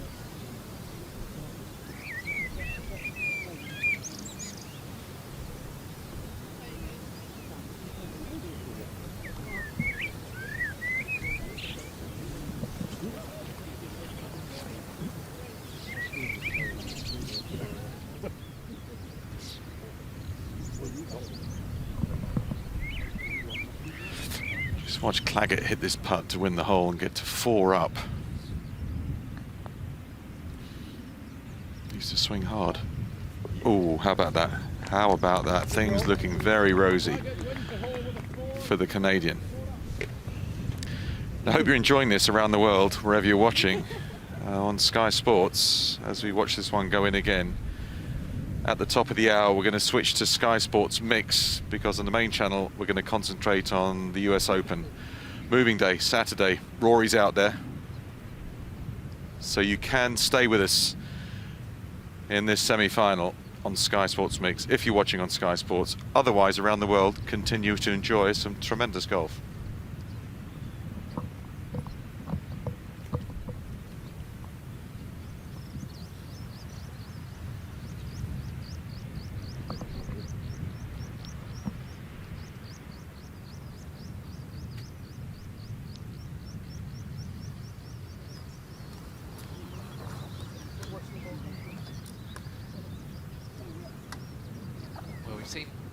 Different kinds of view over the last few hours, and sometimes the clouds have been very murky, and sometimes that's been a bright, crisp, clear image that we can see in front of us. But no real sunshine yet at all today. Hopefully we will get better tomorrow. Yeah, the Har's kind of lifted a little bit.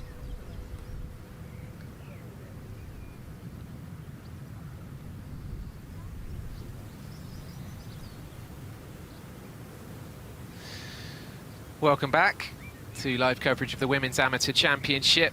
At 4 o'clock, by the way, we're going to be moving to Sky Sports Mix, and the Men's US Open will start here at 4 o'clock on Sky Sports Golf. Rory McIlroy amongst those out on the course at Oakmont. So if you want to carry on with us at the Women's Amateur, Sky Sports Mix from 4 p.m.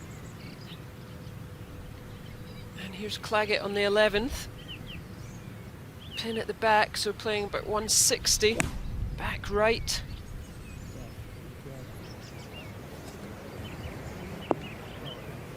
Oh, and another quality golf shot.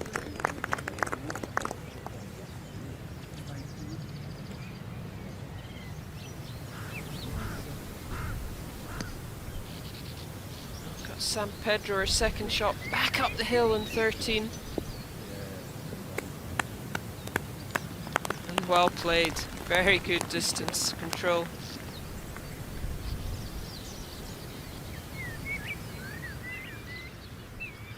Farrah O'Keefe needs to get something going.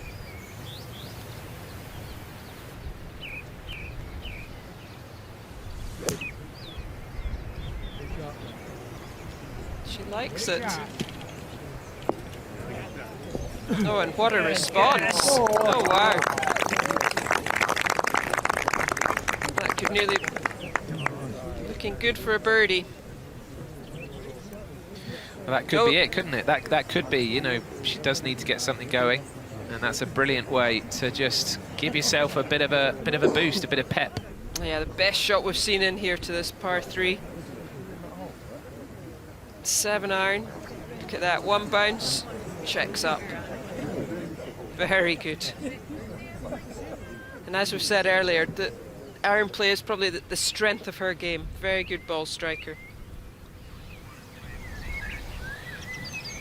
Very difficult shot here from Dawn from the right-hand side. Out the rough, up the hill.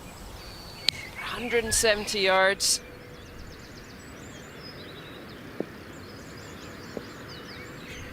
Oh, and that was difficult coming out the rough to try and get that ball moving to the right. She's played so much golf here this week. She was part of a 12-way playoff at the end of the stroke play stage. That was late on Wednesday night, wasn't it, that playoff?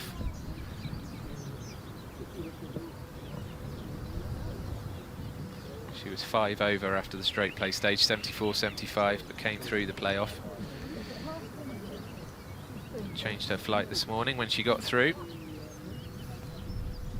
the match play stages yesterday, that is. Told her she hasn't been to Italy to see her family for 18 months, so she's heading there as and when her efforts end here at Nairn. But work to do this afternoon, that's for sure. Katerina Don.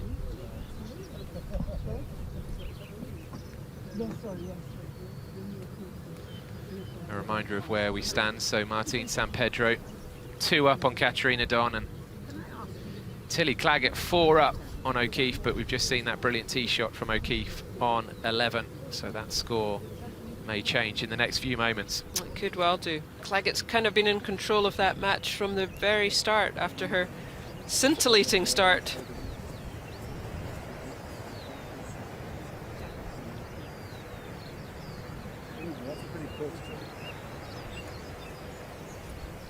She has a birdie chance of her own. Yeah, this would be a great one to knock in, wouldn't it? This would be a real body blow to O'Keefe. Yeah, never mind your brilliant tee shot. I'm going to make it completely pointless.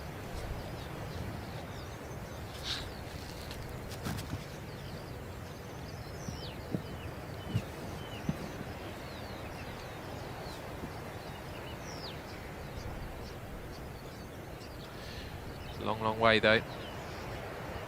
Bit of a downhill on this one as well.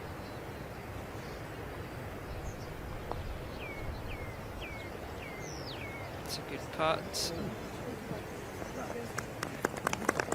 Good try.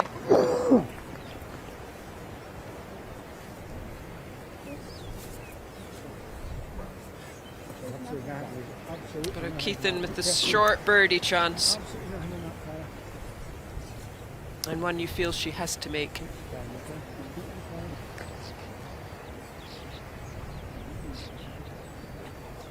Just doesn't want to give the hole away.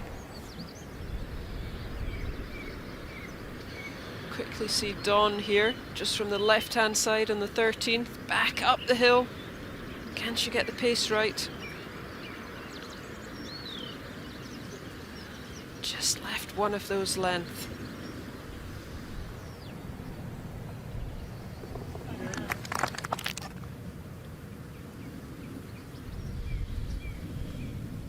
Let's head back to O'Keefe. Crucial moment in this semi-final.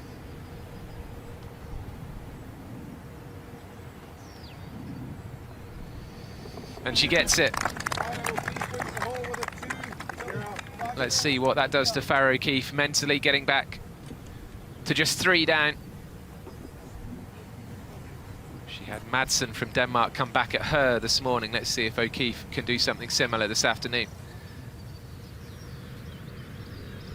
We'll head back to San Pedro, who's left that on the lip. Oh. Just in the jaws for birdie.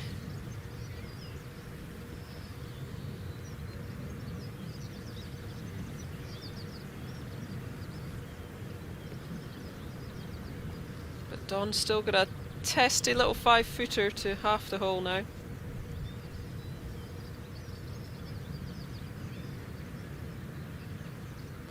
Just take another look at that. San Pedro from distance.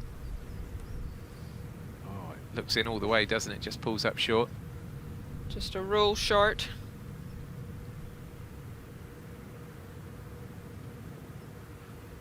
She's a good putter, isn't she, the Spaniard? She really is. good She's had really good speed control. She's not given herself much work to do. And I bet you admired that bunker shot a couple of holes ago. Yeah, gosh, she's hit a couple of really good ones.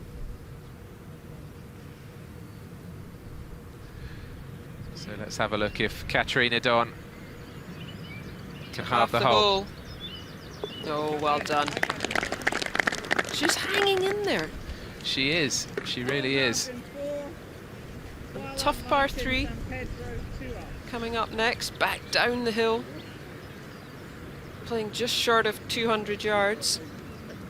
So yeah, her and O'Keefe in their respective matches, both doing enough to just keep in touch.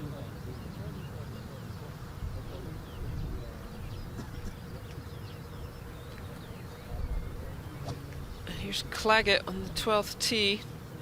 Kind of a long par 4, 412 yards, 2 bunkers just in the middle of the fairway that you need to avoid.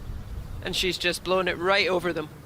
I'm thinking it's a long par 4, but I don't think it is for Claggett.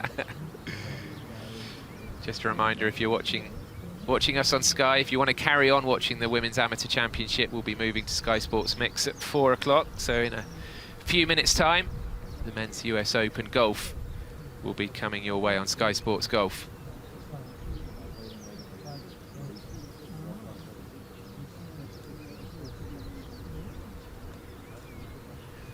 There's been a lot of chat between them. They look like they get on well,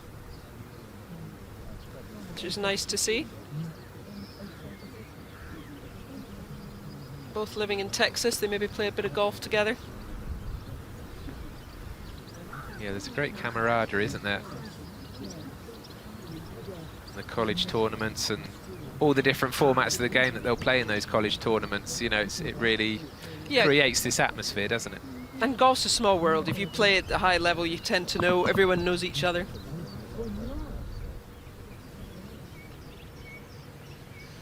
Right, San Pedro on the 14th tee. Yeah, back down the hill, but just under 200 yards. It is a front pin, but it'll be back into the wind a little bit. Oh, an excellent shot. The best shot we've seen today.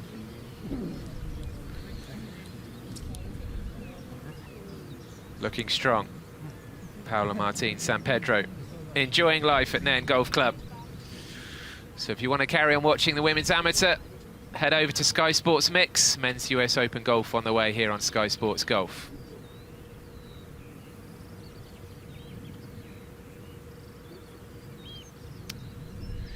And if you're watching us on YouTube, you can stay exactly where you are.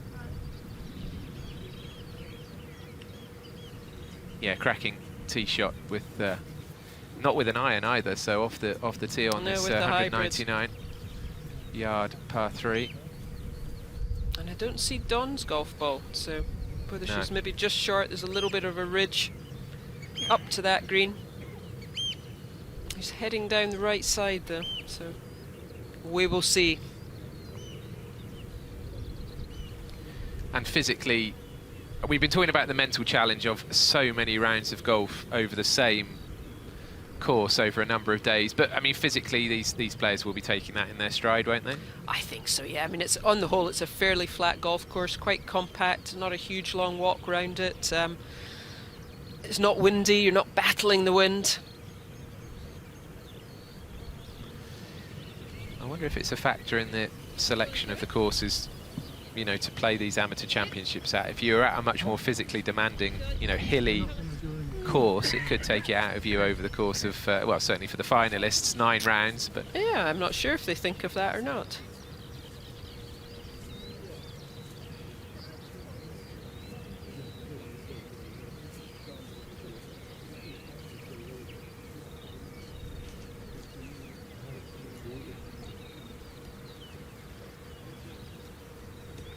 It's an important up and down for Dawn. She doesn't want to fall to 3 under, 3 down.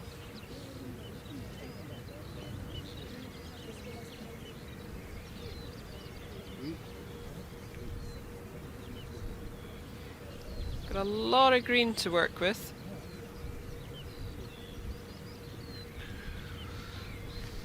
welcome back to the Women's Amateur Championship. It is the afternoon of the semi-finals, so only 4 players left, battling it out for a place in tomorrow's final. And as Katarina Don lines this one up, we can throw down to Sophie Walker. The lie is on the upslope. She needs to take it at her playing partner's golf ball and try and hit a draw chip.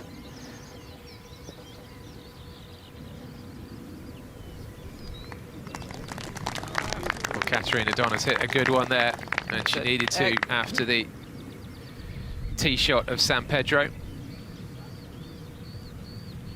Excellent shot there. She can't afford to lose another hole.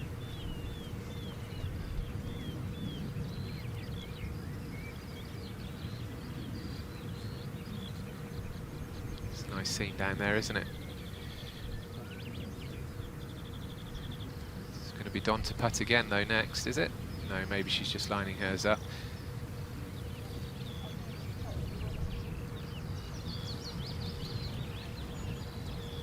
Yeah, San Pedro for the birdie. After that very good tee shot in. And this to go 3 up with 4 to play.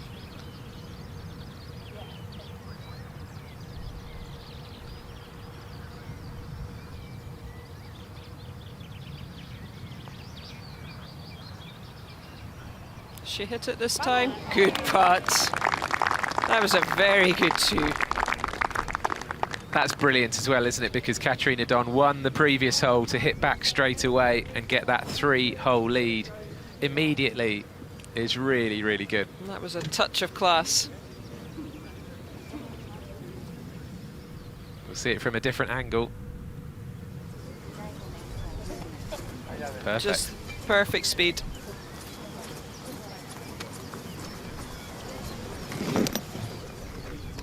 She liked that one.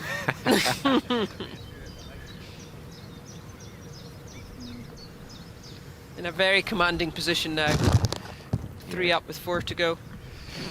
Yes, I mean, there are some matches where you think a comeback is still possible, but when you look at everything, you consider everything, the body language, the way the game's gone, the way the two players are playing, it's very, very difficult to see the Spaniard letting this go now. I would agree with you. I think unlikely to see Don make a comeback. San Pedro's just playing too well.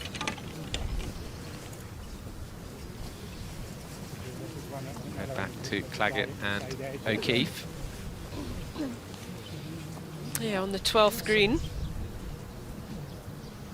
this pitch mark here, it's just a fraction out of there, but it's just inside that, okay? Yeah. Yeah, look, that gold one. Yeah, I see it. Because it just breaks off the face of the earth. I think it's down there, okay? Yeah.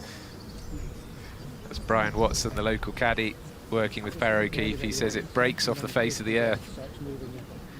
And you can see what he means, actually. There's a point there where the ball can very, very easily just run away completely, so just needs to be careful.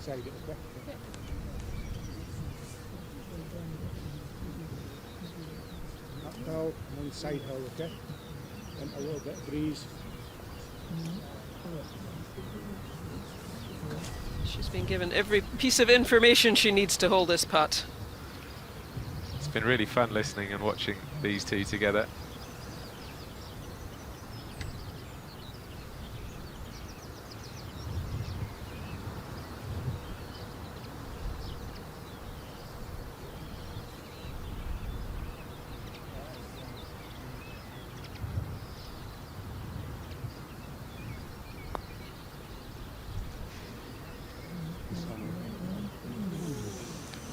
That was a good putt. They were just both expecting that to break a little bit more to the right at the end. This is what I was looking at. Good important thing, you get past the ball, okay? I just think it's again, just... Yeah,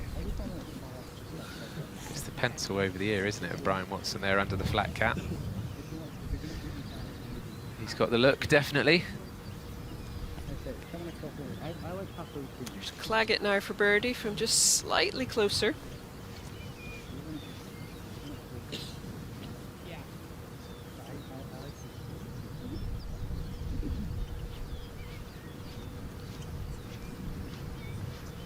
Just sticking to her routine, feeling the speed. Was it you or Rob who said it is like 10-pin bowling, isn't it? That motion she does with her arm. Absolutely. That's a great little tip to give to people just starting to play, just to get that feeling.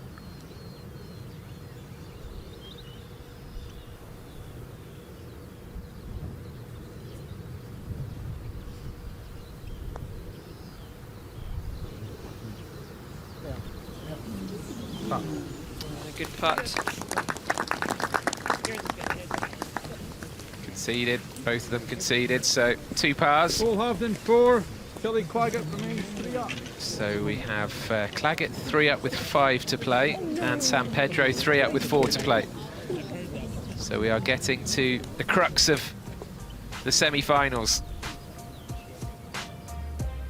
And the 13th, a tricky par 4. They've been hitting 3 woods just to avoid that bunker on the left-hand side that's at 240 yards.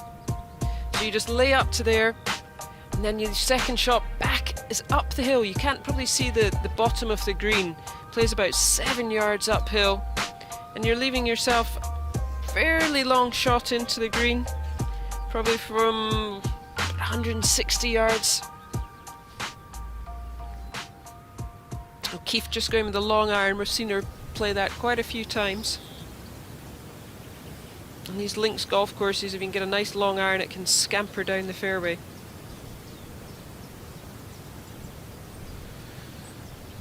And a good gallery behind the 13th tee.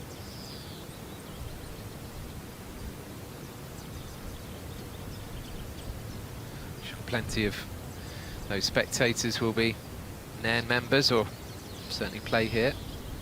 Yeah, after getting one, just wants to get this one down the middle into position.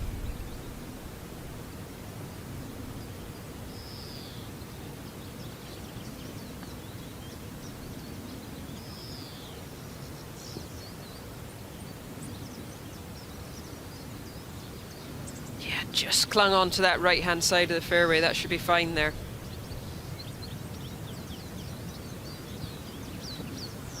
Well done to all our camera operators out there, managing to follow the golf ball amidst the gloom. And now this is interesting. Here's Claggett with driver. She's just going to try and rip it down there, past the left-hand bunker and into that narrow little spot on the fairway. Kind of risk-reward. She hits a good one here. She rewards herself with a much shorter iron in.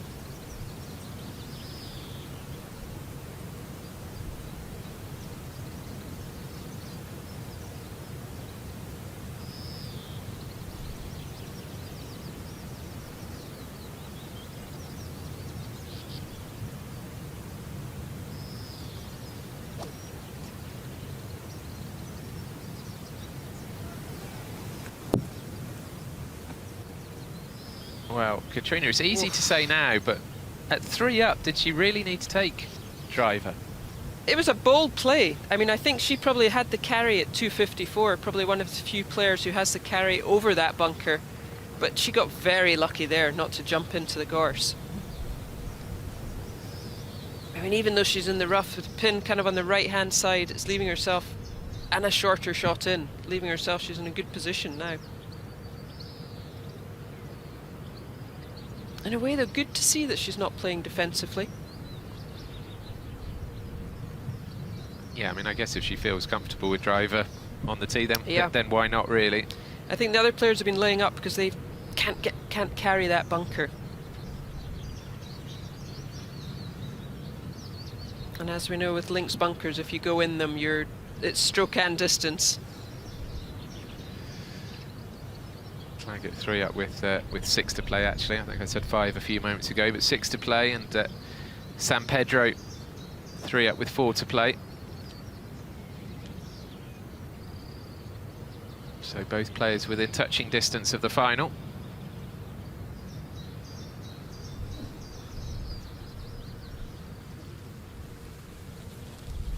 We'll rejoin San Pedro and Katarina Don.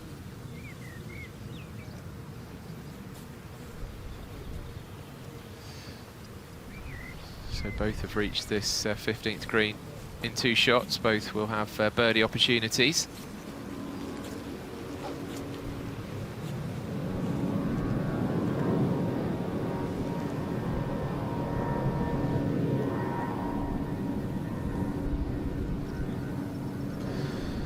And a whole win for the Spaniard here would end the semi-final. Just putting along a little ridge there, we can see. Just going to fall a little bit right to left.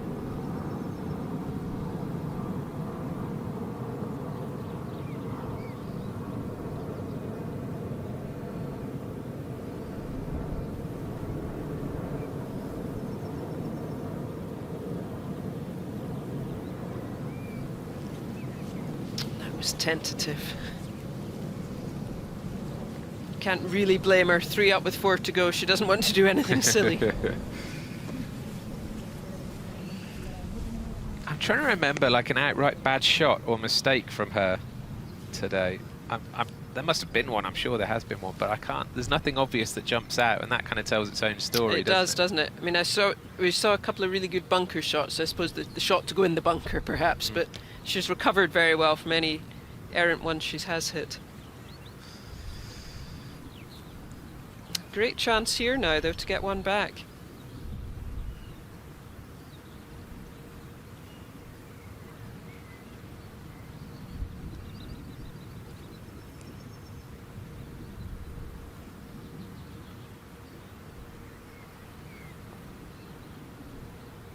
Oh, very good. She's a feisty competitor, this Katarina Dunn. Well, trading holes. Trading holes at the moment, these two. And Don does well to keep that match going and reduce the deficit.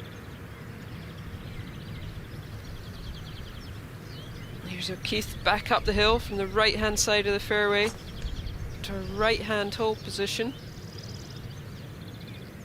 Sounded good. Oh, excellent. Just hold on. Very good shot.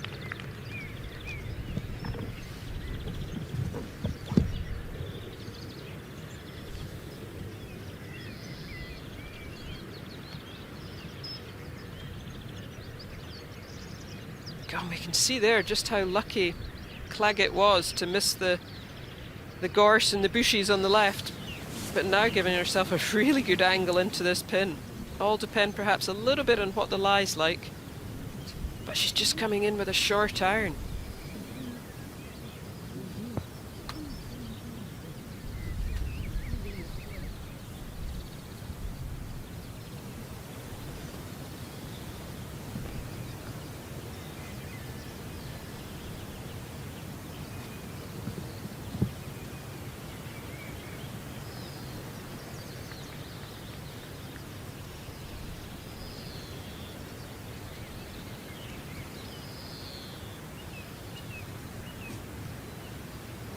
Looked like she got nice contact on it, so just leaped a little right. Very, oh, what a shot.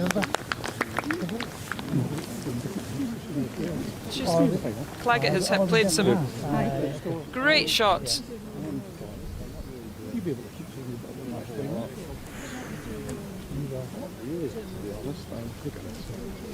That is tucked away where she got that approach to it. It's very impressive.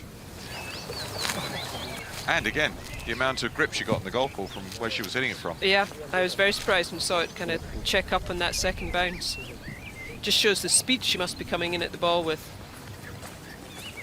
Such an advantage.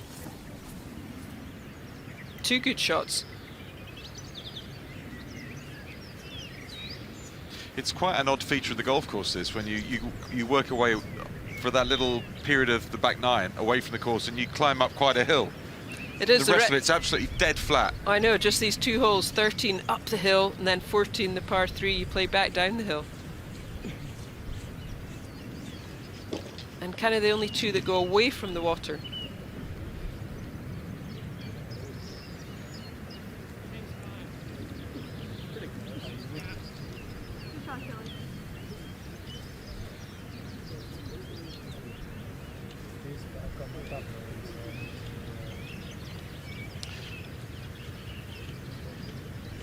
Well, after the initial avalanche of golf from the Canadian, O'Keefe's kind of hung in there. Nothing much has turned back in her favour, but the trouble is she's going to run out of holes. If this was tomorrow, she could take a longer view. Yeah, 18 holes is really like a sprint in golf. She kind of steadied the ship, but she's now got to do something kind of extraordinary, or some birdies to turn it around.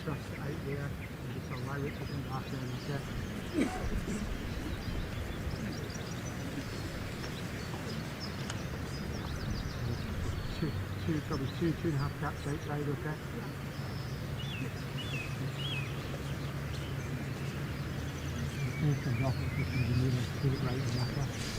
Farah O'Keefe is the golfer striding. She's the furthest away after her approach at the tricky 13th. A tricky green, just a little more undulation, I would say, on this green compared to the other greens. Yep. So it's going to be a tricky putt, kind of back down the hill, left to right. Difficult, I think, to match the speed and the break. She's getting to the point now, though, where she can't leave any putts short. Now, did you pick out a point, or how did you putt? I always putted. I found the point when I worked it all out, either left or right of the hole. That was my start line. Yeah.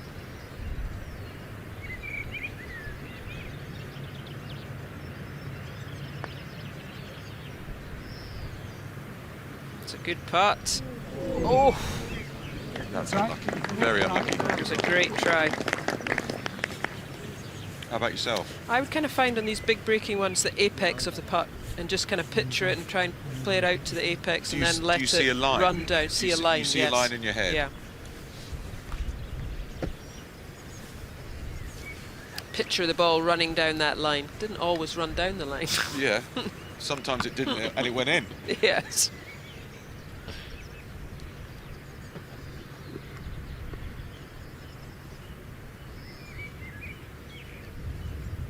Claggett now, good birdie chance down the hill. Win the hole to go to 4 up.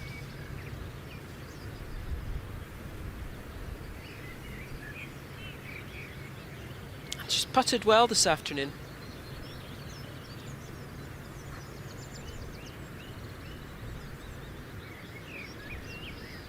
She wasn't happy.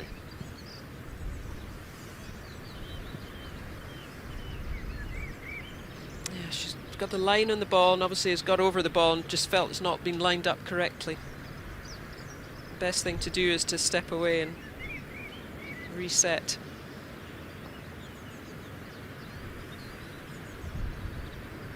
But she obviously sees putting as a right-handed thing. That pre-shot routine she has. Let's go 4 up.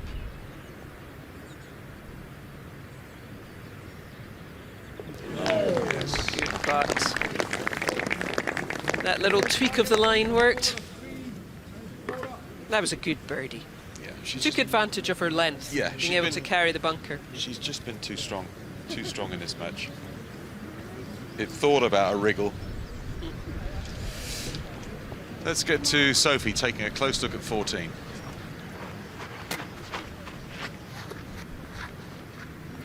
Now it's downhill, it plays 9 holes down the hill, but back into a touch of breeze, that will equal itself out. We've got a front flag today, front left, so anything short will catch the false front and maybe gather up into some bunkers. So you want to take it long and right of this pin, and if you end up in the gully beyond it, that's okay. Just don't be short on 14.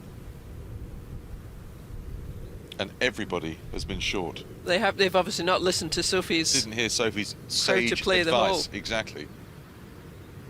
I think just the distance of the hole, with it being about 200 yards. But it's very rare as a player that you play for 30 feet long, because generally speaking in golf, you're always playing for short of the hole. Yeah, you'd rather miss short because normally trouble's long. It's just rare you play to go a club long to make sure the front's taken out. But Claggett, you'd have to say, has got the advantage, being the longer hitter. Yeah. 5 iron here. I'm looking at the loft of that club head, maybe even 4 because it's back into the breeze. 200. Not sure the downhill factor is that much here because it's cold. She's got to be looking just at that lone tree, just right of the flagstick. Yeah, that's perfect.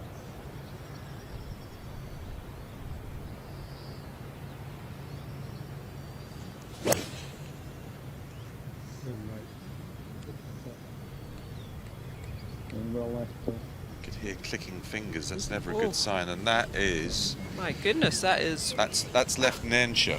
That's left of left. I wonder whether she was just trying to hit that too hard. 15. 15th flag still blowing a wee bit here, so we're still back into breeze, okay? Yeah. It's the right number.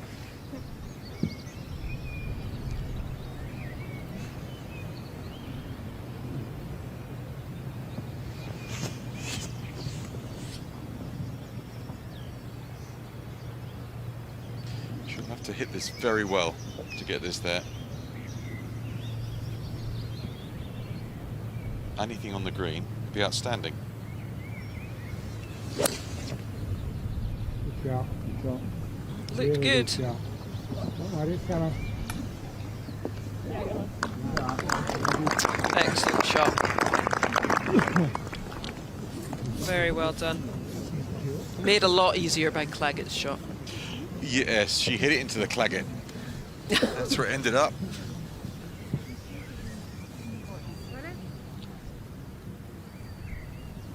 What do we got here? Just chipping from the side of the 16th. Seen her hit a couple of good ones. A little shy there though.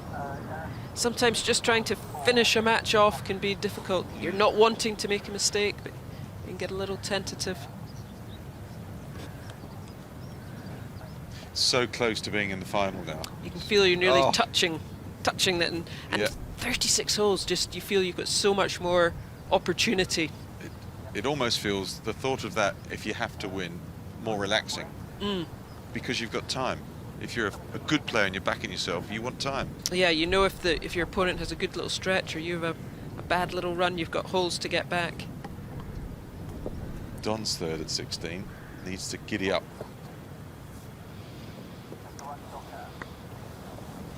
The battle of the putts, whoever holds the putt. But Don's fighting away. She's hung in there and very much 2 down early and just hanging around, waiting to get back to 1. She hasn't quite been able to do it. She really does have to hold that.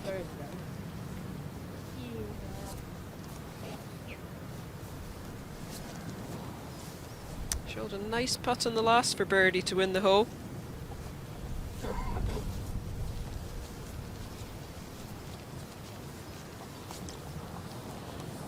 It's the Spaniard to go first. God, it's amazing how the camera angle can foreshorten.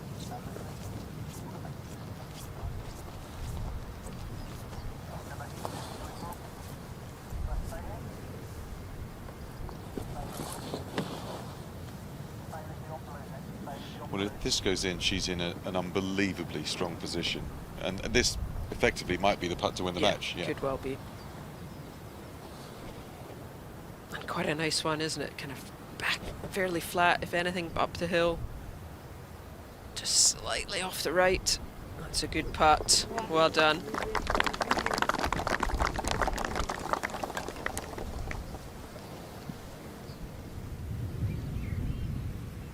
Look at this.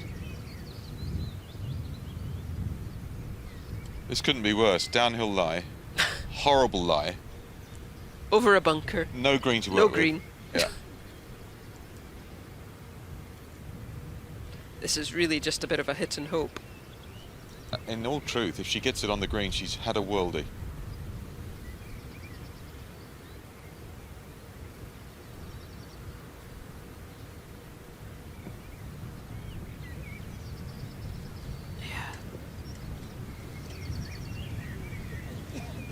She really didn't have too much from there.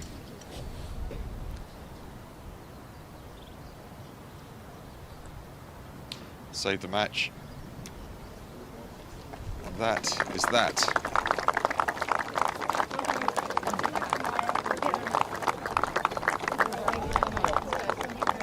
Maybe she's going to be coaching after all. But maybe her players are going to listen just a little bit more to her. Oh, she must have earned a lot of respect Yeah. with her performance this week, Katerina Don. Well played. Martin Spaniards now, San the Pedro, she Spaniards, just, Team yeah, Spain. their team. Yeah.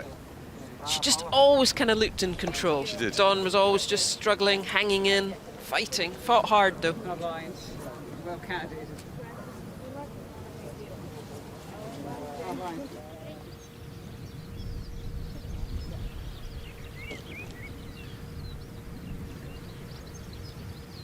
She was trying to hit some sort of hack and run, get it through that valley and up on top and somehow stop it close to the hole. Yeah, I thought she had the bunker to go over. I hadn't realised she was quite so far down. Maybe made it a fraction easier, but not a huge amount.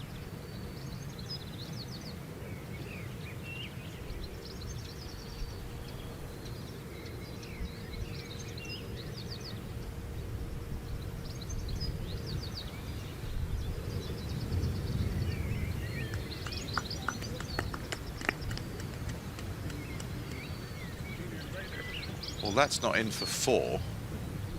So 2 putts. Yeah, 2 the putts for Americans, O'Keefe. good enough. She'll probably see 1 putt.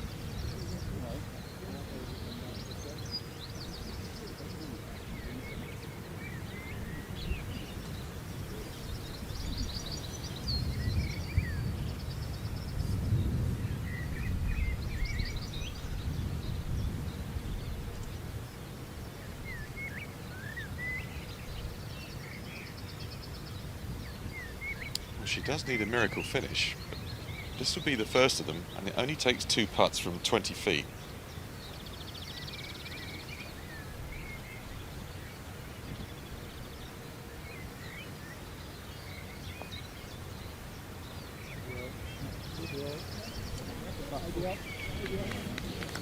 Nicely done. You can only get 1 back at a time. Just got to right. plug away. And more importantly for her, she hit a really good long iron. So maybe the opposite of what she did this morning, which was kind of capitulate coming down the stretch. Maybe she'll have a strong finish. Yeah. Let's catch up with Sophie. She's with our first finalist.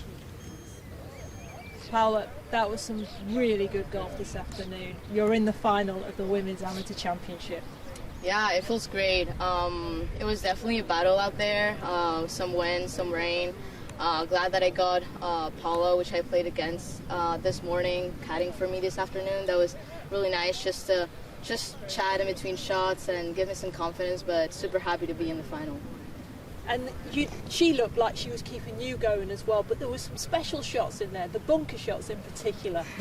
Yeah, I had a really good 2 bunker shots, a 9 and 10 to save par. So yeah, those were key, especially going to the back 9, just remain up in the match. I think that was like one of the points of inflection of the match, 100%. And I felt the par 3 14 down the hill. That was the best shot we'd seen from anyone today. Talk us through that. Yeah, so I made a bogey on 12, so went from 3 up to 2, and then on 13 hit a solid birdie putt that didn't go in, so I knew hole number 13 was going to be a key one, especially because it's a really long and tough par 3, and I hit a really good shot, had the perfect club into the wind, and then I had a good line and then just made the putt, and I think that was, yeah, that gave me some breathing room coming into this last few holes, so yeah, that was definitely key. And it's the 36-hole final tomorrow. How are you going to prepare tonight? Well, I need to rest a little bit because I played 36 holes yesterday, almost 36 today. So it's definitely going to be a battle, both physically and mentally. So I would just say have a good dinner, go to bed early, and get ready. Yeah. Well, dare to dream. You're nearly there. Congratulations. You're in the final of the Women's Amateur Championship. Thank you so much.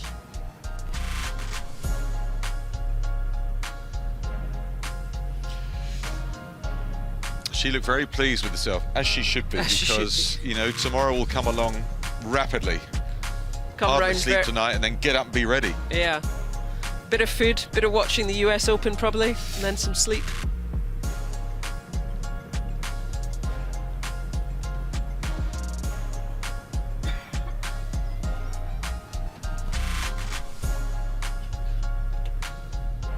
It's been a nice wind-wise links day, but not a testing one for the players. Not really.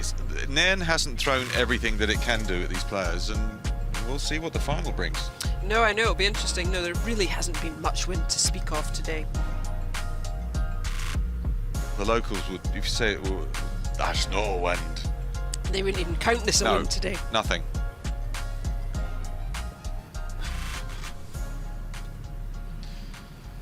Right, one match left out on the course. Farrah O'Keefe on the fairway, Claggett. Oh, she's having a smash. That Yeah. looked like the driver to me. It did. A short par 4, 303 yards. God, you can just see the length advantage she has.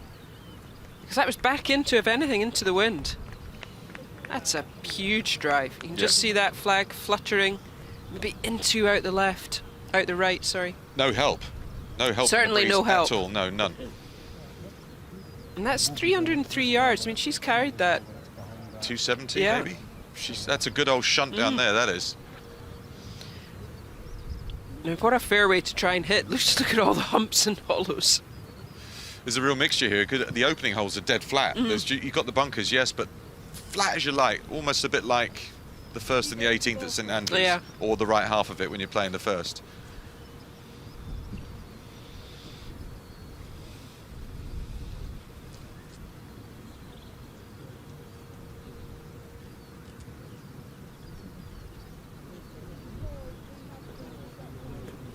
Well, only one Canadian has got through the final, and she went on to win. It's a long That time ago, bodes well. 1953, yeah. Yeah. So she's in great shape to be the second Canadian to make it to the final. Yeah, amazing. They've had Laurie Kane, Brooke Henderson. Yeah. You've had some good Canadian players. Yeah. I think I played Laurie Kane a couple of times in the British Amateur. Did you? The women's amateur, yeah. Very We good. always seem to end up playing each other. And you played a couple of times. Who got the better of who? Well, I kind of got the better of her. Hence why we've only had Okay. 2 Canadians in the semis. Or 8 Canadians. And a very lukewarm relationship since. No, a good friend of mine. Well, Sophie's up by the green after that monster tee shot from Tilly Claggett. This is ridiculous. So I just spoke to Tonya, Tilly's mum, and I said, was she a breaststroke or a butterfly? She went breaststroke. That's because she's so strong. 307 yard par 4 into the wind, maybe a club wind, and she is pin high. Sat lovely, just on the fringe. She's got herself 33 yards to the pin. Across the spine, the only thing she needs to worry about is not going long of this flag, so the chip will probably come up short. But this is a par 4. Incredible golf. Well, that's a very straightforward shot from there, where she's left that. Yeah, I mean, it really is just your bog standard chip and run across the green. If she pulls the lob wedge out there, I'm going to scream. No, I can guarantee that's not going to be a lob wedge. Let's hope not. But we've seen some good wedge play from O'Keefe. Yes, we have. That's, as you were saying, it's the strength of her game as her iron player, and probably her wedges with not being the longest of hitters. And she's got to tell herself that although the drive is impressive and everything else, the three's not guaranteed for Claggett. No, I mean, we're saying it's a straightforward up and down, but it's not a gimme. No, it's not. And especially if she puts one in close here. She should get a lot of traction on this shot once it gets on the green. Into the breeze. Sharp grooves. Yeah, I think she'd be expecting to get this within about 10, 15 feet. And another good one. She's been very impressive with the wedge play. She backs herself with those clubs anyway, for sure. That's very good. You've got to play to your strengths. Yeah, you can't turn into something else all of No. a sudden. It's just not going to happen.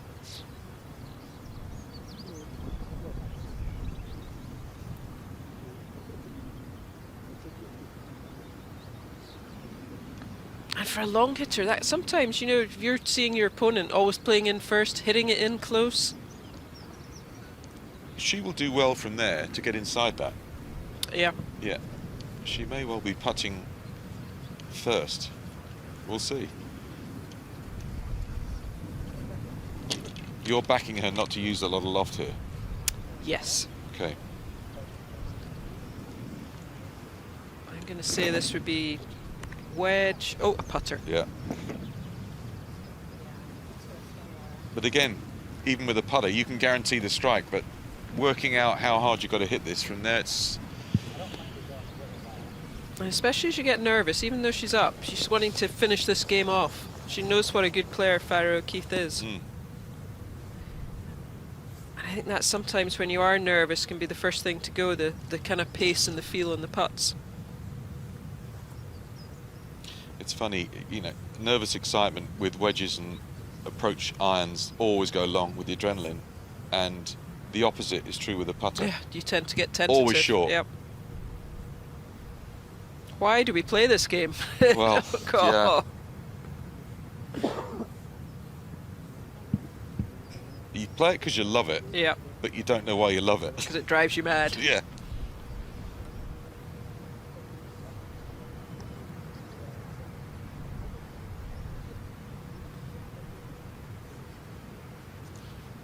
She is. Nice to see she's just getting on with it though. She's not, you know, taking any extra time. Just the same as she has in all her other putts. Yeah.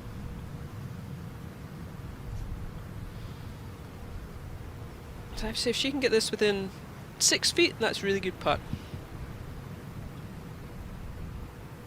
It's not going to do much No. break-wise. It's just all about the speed, this.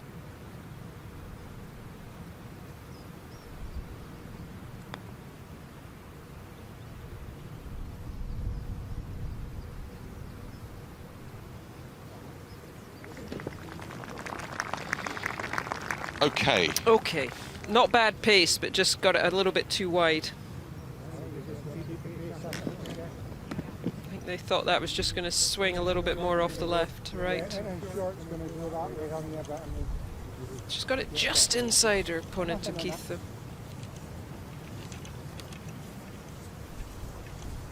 A must make for O'Keefe. Yes, yes, and she's got to tell herself that.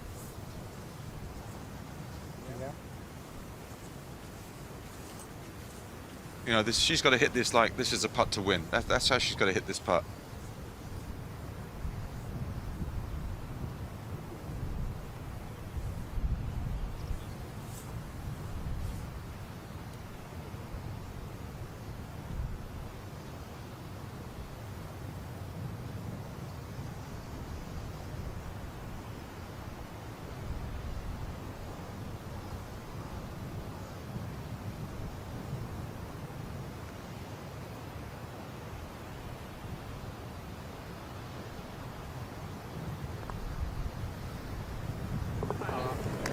Good putt.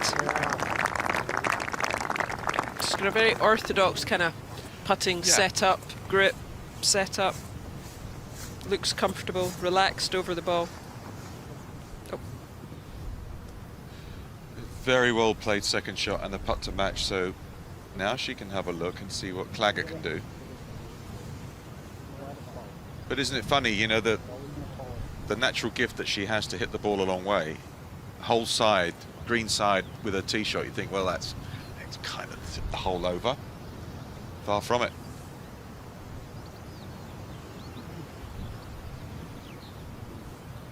It's very easy to feel superior when you've got power advantage over the person you're playing. But that in itself can be a problem because you get blasé. And for the opponent to get a little down when you're being outdriven by kind of 30, 40 yards. Just a touch left to right.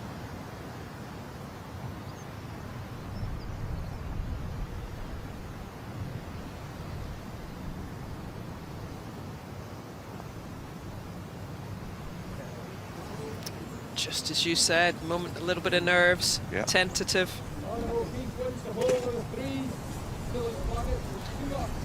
So for all the fanfare of a 303-yard into the breeze drive, a loss of hole. Crazy, isn't it? Yeah, that hurts, that. Just the pressure from the great wedge shot from O'Keefe made the chip just that little bit trickier, or the putt, the long putt.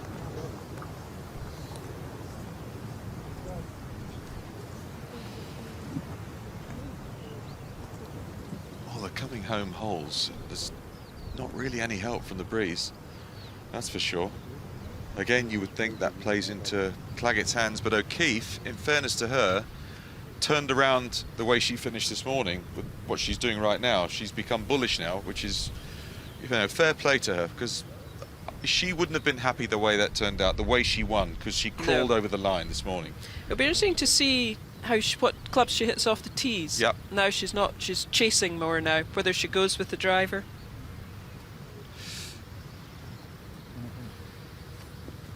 Yeah, there were a lot of irons and choices off the tee boxes. I think she's going to be more aggressive. See what she's got. Big dog. Yeah. Oh, she's got to push. She's got to know you can't rely on your opponent to make bogeys. She's got to be pushing for birdies.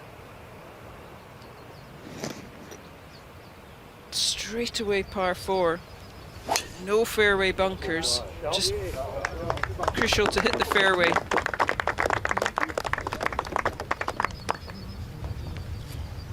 Cracking shot, that. Very good shot. Yeah. She's pleased with it. The caddy's pleased with it. Sweets. Oh, sweets are out.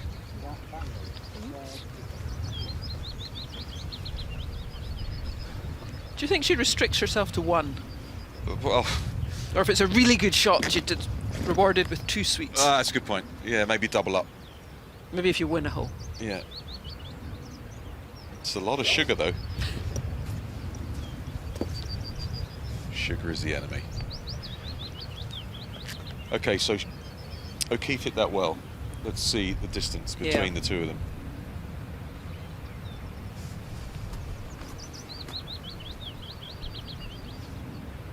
As I said, there's no fairway bunkers, very unusual.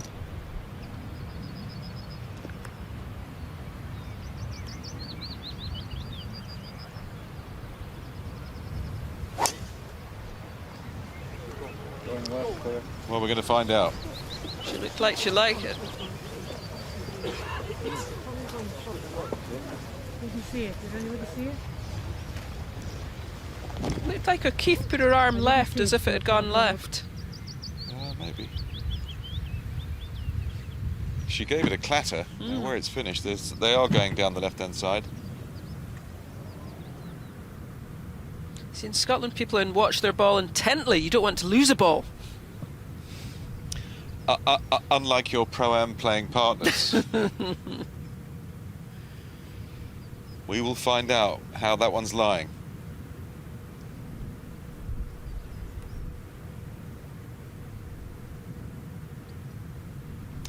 One match left out on the golf course, and one match to be decided. We know it's going to be Spain in the final, but will it be the United States or Canada? Here's a look at 16. Yeah, here's 16, 394 yards, par 4. As we're saying, no fairway bunkers, just the gorse on the right and these patches of little heather on the left-hand side, which Claggett may have found. And then just those 3 bunkers at the front, but with the pin in the back, pin's back right, 32 yards on, 10 from the right. So those front 3 bunkers really shouldn't come into play.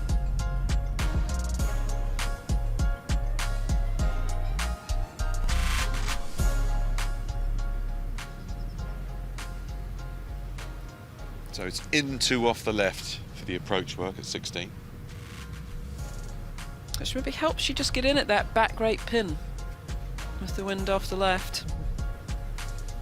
There's some great courses on there. Yeah, some of the best links courses around.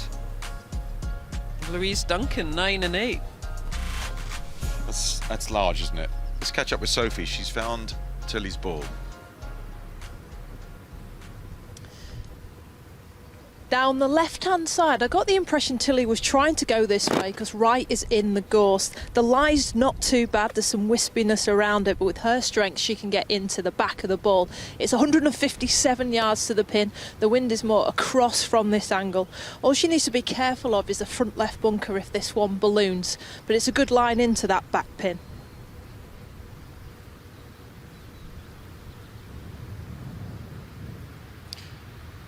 It's got a few fescues around there, though, that could snag the hosel. It's not straightforward.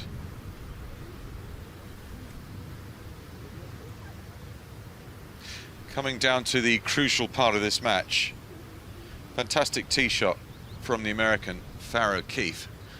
With a driver, found the fairway. She's going to be going first. Her opponent are going to find her ball in the left-hand rough, which is lying absolutely fine, considering how far left she is.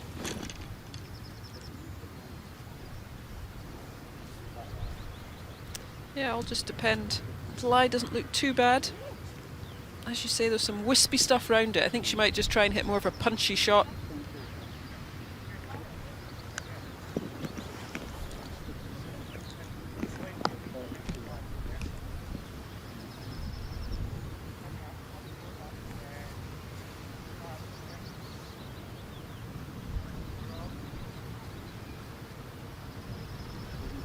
O'Keefe and Caddy have been in deep conversation for the whole day. Yes. And they're still going.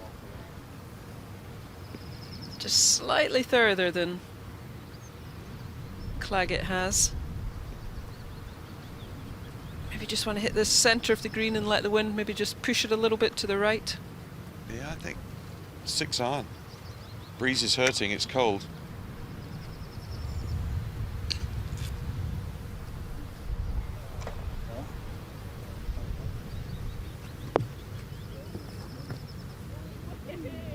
Oh, gee, that was maybe adrenaline. Just ripped that one, I think. Hit it too well.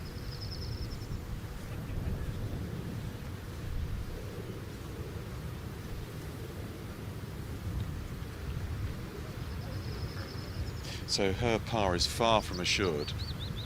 Anything on the green here for Canadian player, Claggett, will be excellent. Yeah, as Sophie said, she's just got to take those front 3 bunkers out of play. Yeah. She can just get over those bunkers. It's going to kick down, coming out the rough towards the hole. See if she can hold this club face square through the hip with that fescue grass around the ball, because sometimes you hit a pull from here.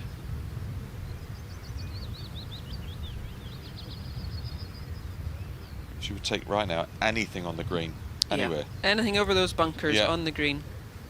I think she'll maybe just go with that little abbreviated, try and punch it, as you say, keep the club face square.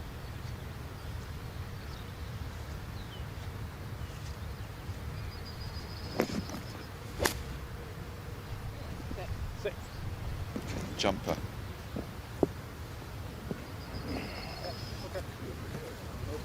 But that's not a bad miss. Much better miss than being short. Yeah. So it's going to come down to the chipping and putting.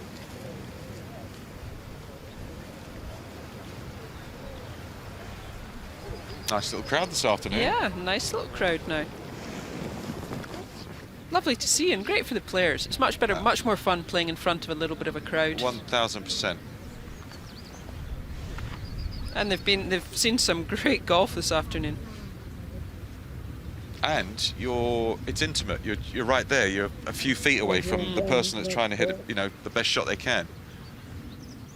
It's special. You're not separated by the ropes that have to be there for big tournaments. But the marshals have now found a little bit of rope there. Borderline, just to yes. keep them back a little. Correct.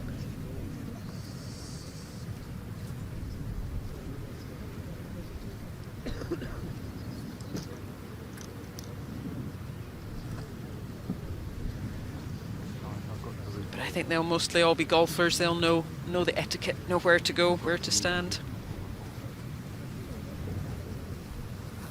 They won't be behaved as well as that at Bethpage Black in September. I fear they might not be. No.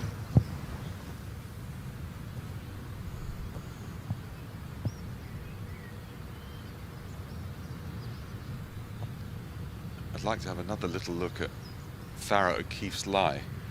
Yeah, she kind of not sure whether she just nudged on the cart and it stopped it going any further.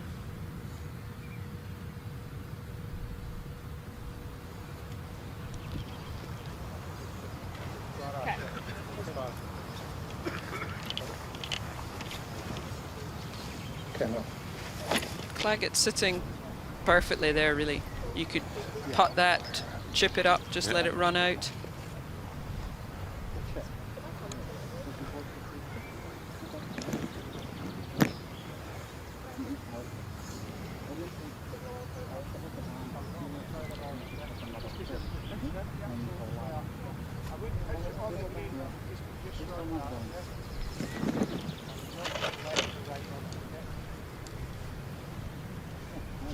It's grabbed a break in the sense that there's a grass path. Unfortunately, the sprinkler head's right at the front edge of the green, which means Farah's going to have to aim more left than she would like. She's got some loft in her hand, looking to chip it on the front edge and then have it fall from left to right as it gets on the putting surface. Downwind chip shot. Strike is so important here.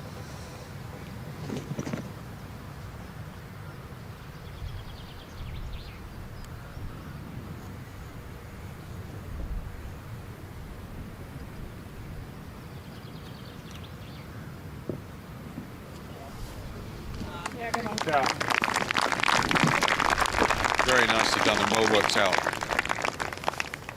One of the secrets of chipping is to be able to read the lie. If you can't read the lie, you'll never end up hitting the right shot most of the time. So she worked that out beautifully. Yeah, it's reading the line, picking the right club. I think nowadays when you've got people tend to carry 4 wedges, you've got so many more options. It's just picking, as you say, that reading the lie, picking the right club.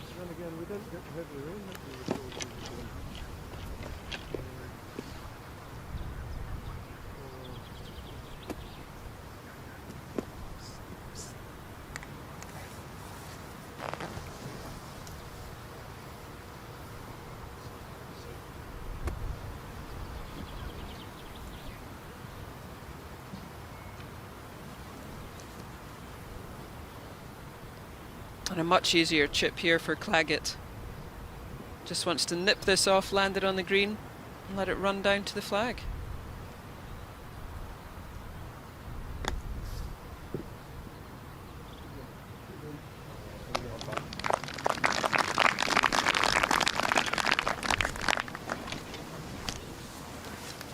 Nicely played, but she would have liked that closer. Gimme distance. Test of nerve now. They're in a vicinity where they should hole, but yeah, they're trying to punch their ticket to the final, and there's a lot at stake. You're just out playing with your friends. These would be quite easy putts.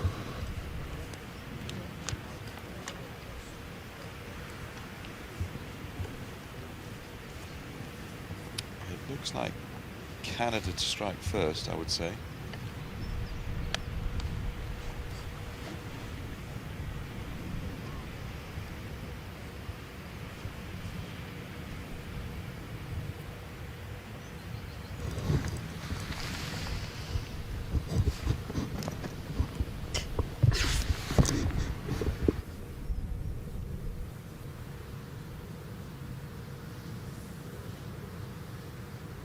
Right, one good stroke from 5 feet. She knocks this in, then O'Keefe's got to hole.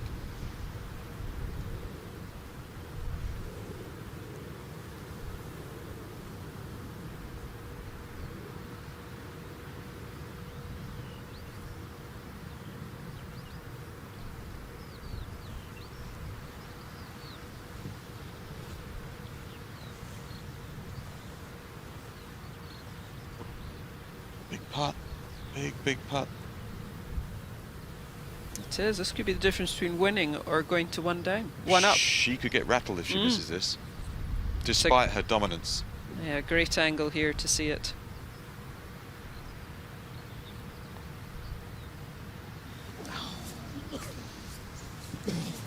Took the putter head back outside. It was never ever going to start on line. Edgy putt. This is a huge putt in the state of the match now. That's not a face that says not looking I've got quite it as under relaxed. control. No.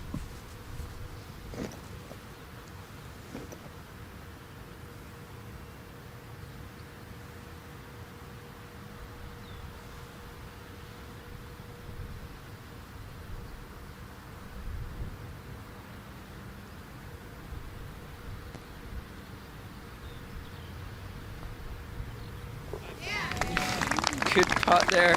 We've got a match in our hands here. We have. Terrific up and down. And even though Claggett's ahead, 1 up with 2 to go, I would say all the momentum's with O'Keefe. Oh, she's burst a tyre. Claggett, because she was cruising. Look, she's 4 up after 10, 4 up after 13. Really, it's all over. Close it out. But she won't go away. Fair play, Farrah O'Keefe. The complete opposite of what she did this morning. Yeah. She capitulated and got away with it in the quarterfinals, but it's a different animal now. She's got 2 holes to get to all square. That's the way I look at it. Yep. And 17's all in the tee shot. They've got 2 really well-positioned bunkers off the tee. So it's whether you take them on or whether you lay up and give yourself a longer shot in. But you just look at the the smile now in her face. She was leaden-footed this morning, walking the last few holes, because it was all seeping away from her. Now, as you say, the bounce is back.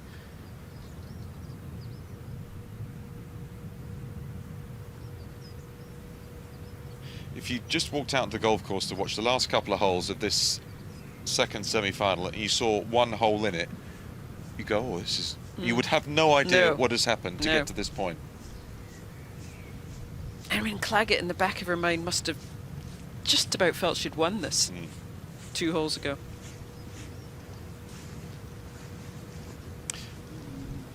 Now, she hit an iron here this morning. Yeah, you've got a bunker down the right at 239, and then there's one on the left at 256. So both just kind of in range of with driver.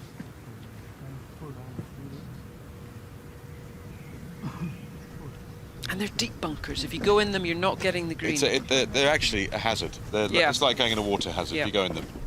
So what you can't do is that. I suspect she's taking an iron again. I would think she'll take an iron, and I think Claggett might go with driver. She's probably got the power to carry the one on the right. Yeah, I think this is a sensible play, even though she's one down.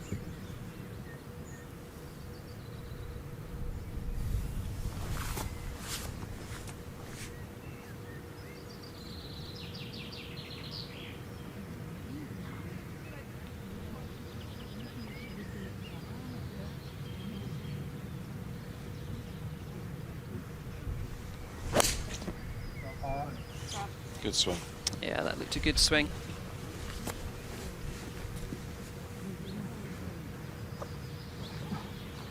Well, that's job done. Perfect.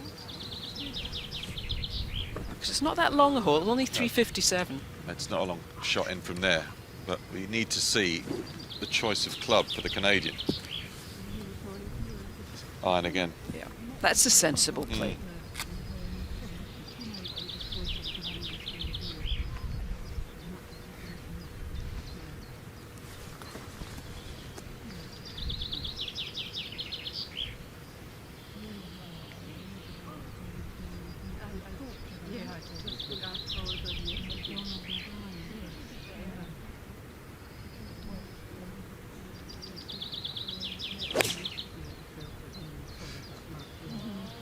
It's a little high right shoulder, wind into off the left.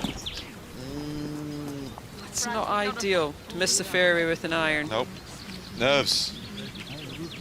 It's just the complete turnaround. She was Bobby Dazzler at the start of this round. Her and her caddy, they were chatting away, smiling. It looked insurmountable, didn't it? The lead she had, the way she was playing, the confidence she was displaying. But the American has been stoic. I don't know about you, but to me, the 15th, when she hit, Claggett hit the amazing drive, 300-yard drive, just about onto the green. But then O'Keefe hits a lovely little wedge in, makes the birdie.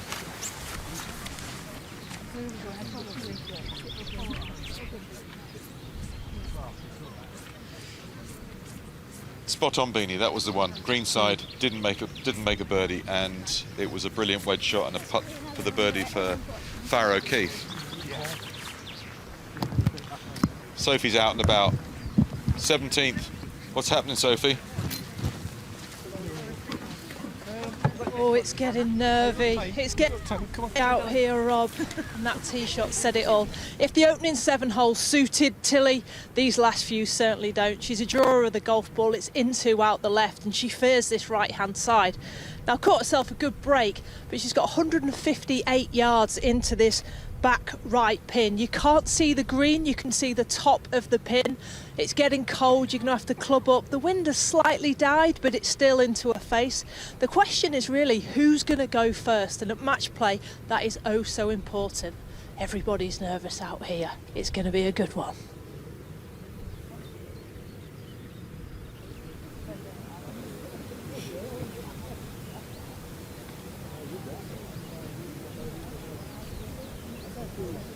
Well, Tilly's in a perfect spot to have a look at this green where the pin is. She's in a good spot to see the green, but with the pin being on the right, she's on the wrong side of the fairway, or the hole.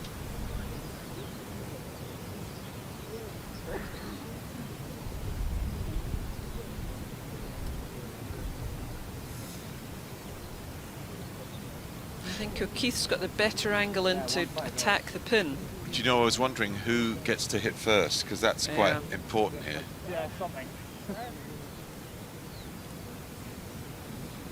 It needs a call from the ref. With the lasers, you think they could just ping them? Yeah, who's got the longest number, yeah.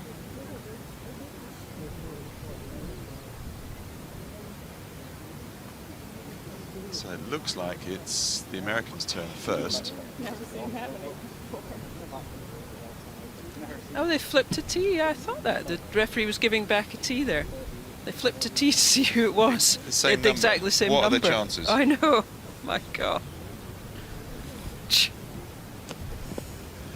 Now, it's a left-hand pin. She's down the left. She's got a great view of the green, but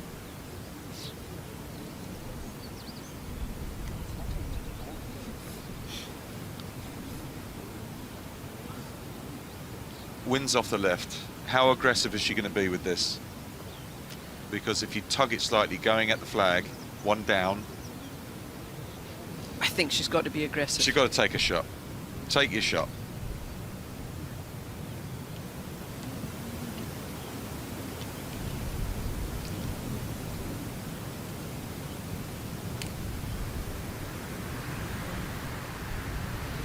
She's interested.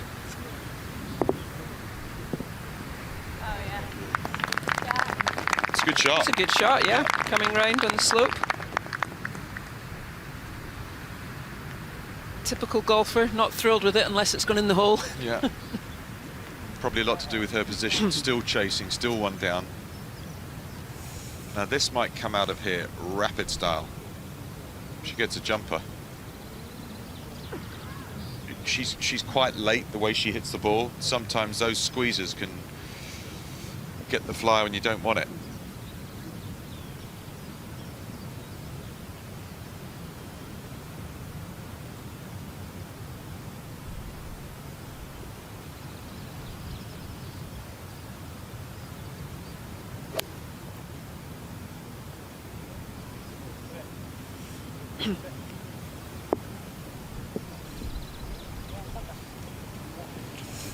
Just like you said, just tug that one a little bit.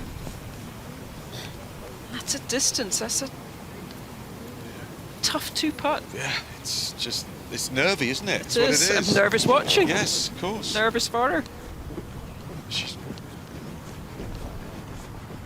just not making it easy. No, and it's very hard when you've been so dominant to when you're now in this position, you have to sort of regroup to get into the right mind space, because I think, like you said, she half felt it was done halfway through the back nine and 4 up. I know her mind's probably racing. And it wasn't awful, and she expects to get up and down from there, but it's just not, it's not easy.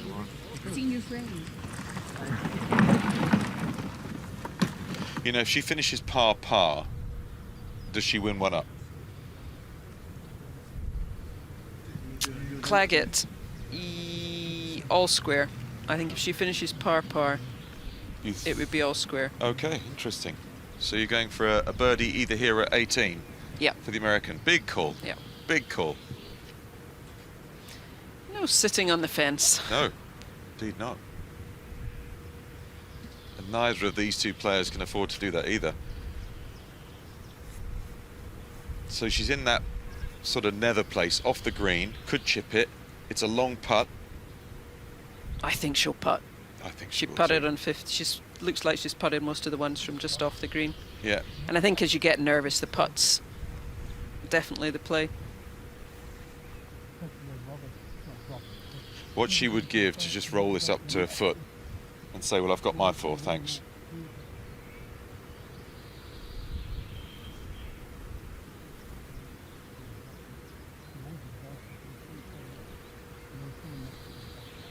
I do find it amazing. They would just walk right down their line. Do you know, isn't it? This is what's ridiculous about this. She's walking to feel the ground on her line. So she already knows the line. Yeah. She already knows it. Because she's walking down the line. Yeah, left of the hole.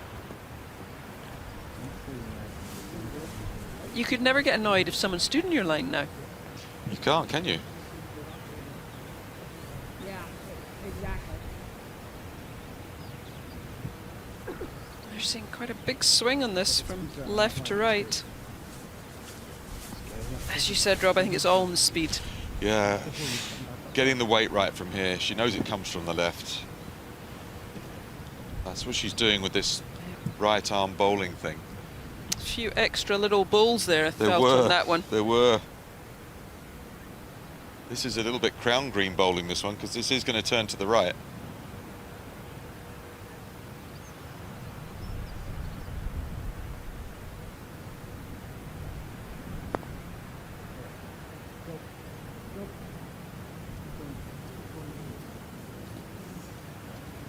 That's Just not come that stone dead. Awkward distance. I often think, because I've tried that kind of claw grip, pencil grip, I suppose if you get so used to it, but I find it was more difficult to judge the speed on longer putts. Probably good for some aspects in terms of it takes your right hinge of your wrist out of it, but when you're trying to hit these longer ones, yeah. Well, this is a putt to square the match, which an hour ago you would have said, no chance am I going to go up the last all square. Yeah. She would have taken that.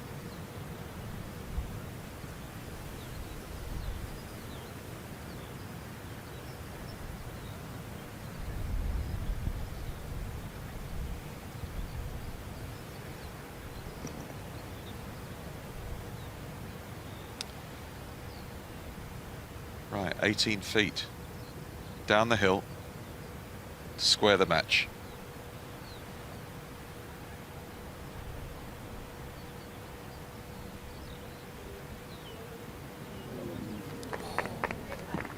Good try.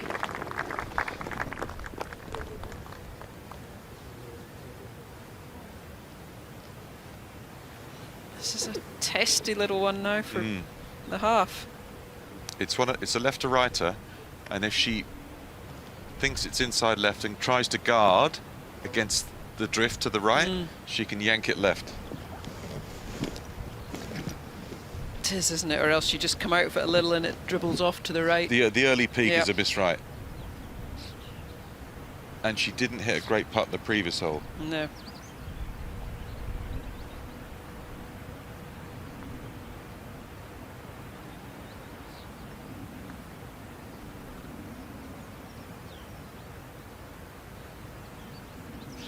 Right, all the trigonometry, that's all done. It's now about nerve. Being true to your line. Yep, she's just got to imagine this is what all her hours of practice putting have been for. I think rather than think about holding it, you just want to think about putting a good stroke.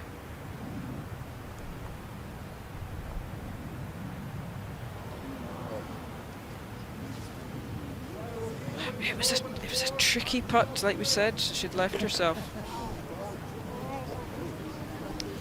Unbelievably, the match is all square. And Claggett's got to really dig deep now. She has. This is where if her caddy, could just say to her, look, you're all square, let's just play a really good hole here. You've got one hole to get into the final. The rest doesn't matter. You've got one hole to get into the final of the women's amateur. Very difficult though when you've been 4 up.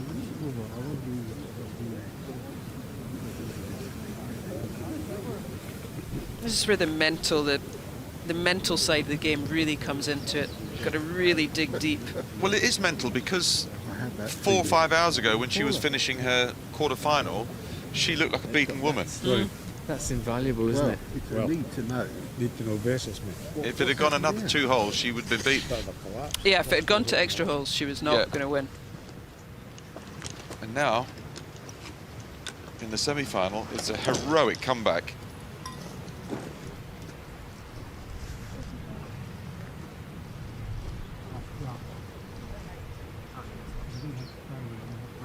So she has the upper hand, O'Keefe. She's got the first tee shot on the closing hole.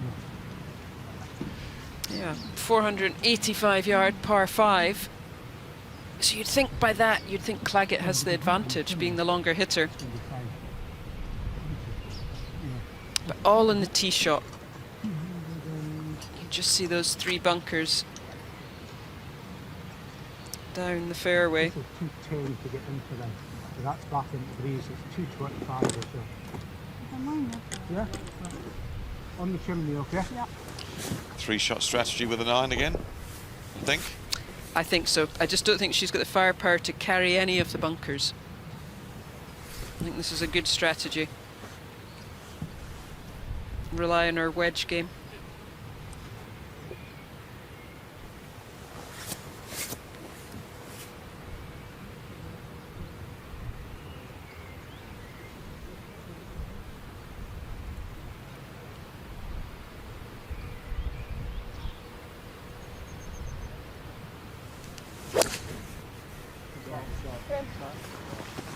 It's a good strike.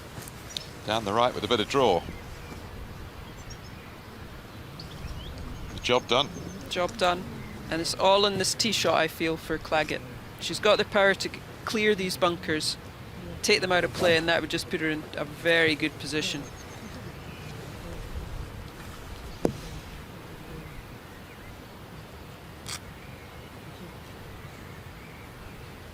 Well, she's going to try and pump this down here. And she can reach the green in 2.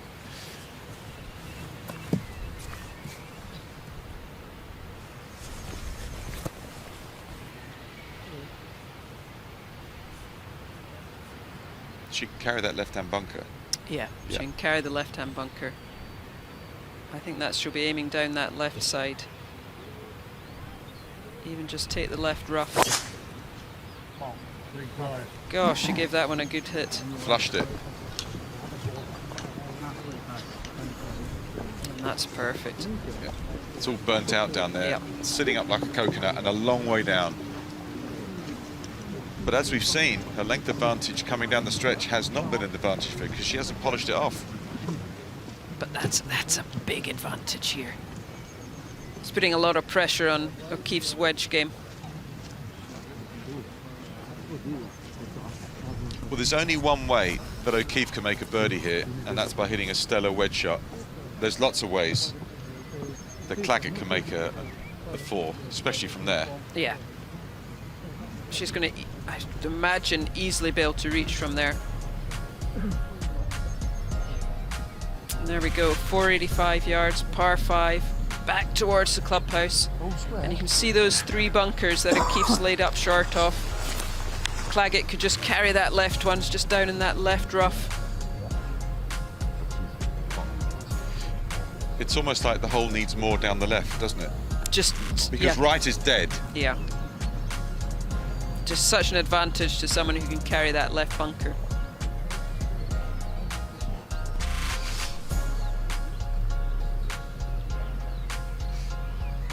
That's pretty much after the early morning super lull with the wind. It's been like that all day, 10, 15, but Not nothing much, dramatic. Nothing really much to speak of. No. But the temperature is cool, and that's affecting how far the ball is going.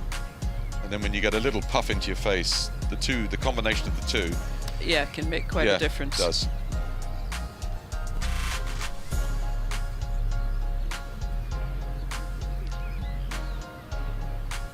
So Keith, I would imagine, is just going to hit another iron down here. Leave herself probably a favourite number. Anything between probably 80, 100 yards. Yeah. There are some bunkers. There's a couple of bunkers. Yeah. There's one just kind of 80 yards short of the green that she'll just want to keep short of.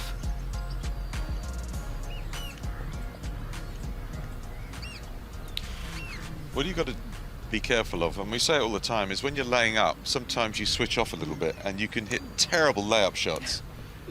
It's really important that this is a good swing and she finds the fairway for her 3rd.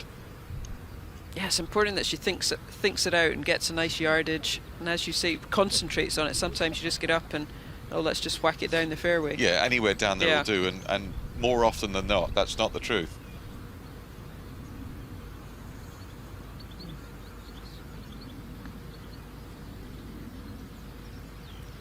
It's a 5 iron.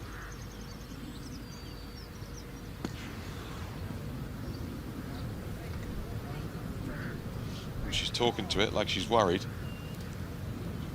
And just as you said. Yep. I think it's amazing how many times you see players do that. You just lose that little bit of concentration. And that's just going to make that wedge shot much more difficult to control the distance. See, this isn't so much, but the wedge shot for your third is crucial. This can come lurching out and it can still find its way onto the green. Actually, looks like it's not too bad. I think that tuft of grass is going to be to the right. So I think for Claggett, what she's just got to do is miss those front 2 bunkers. The pin's 29 yards on, so that would leave yourself a horrible length bunker shot. She hasn't got very much in here. Well, she pounded that She drive. did. There's quite a lot of loft on this.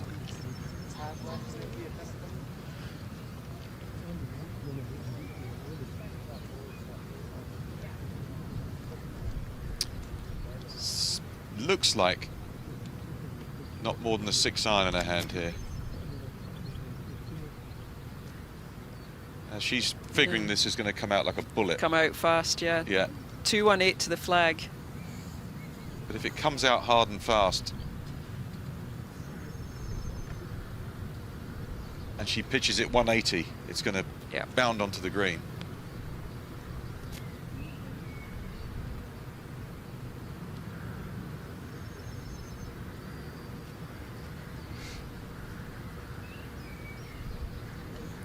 Right, what an opportunity.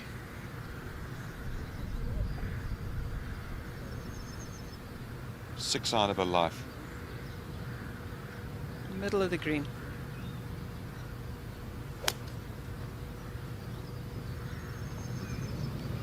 It's drifting right. Yep.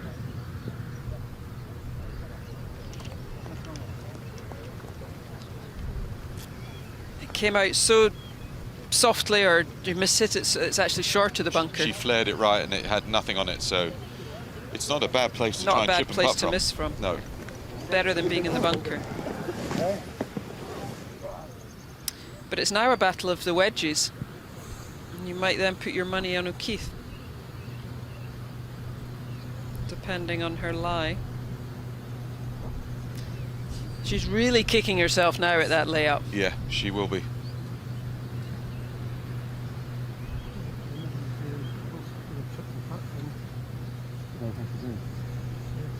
The good news for her is that it's not the other way around and down breeze. She has got a bit of stall, a wall of wind in front of her to help slow the ball up, but figuring how it's going to spin and react, it's a guessing game. That's a difficult thing, isn't it? I mean, an easy shot to get on the green, but to judge the right distance and get it close is a difficult bit.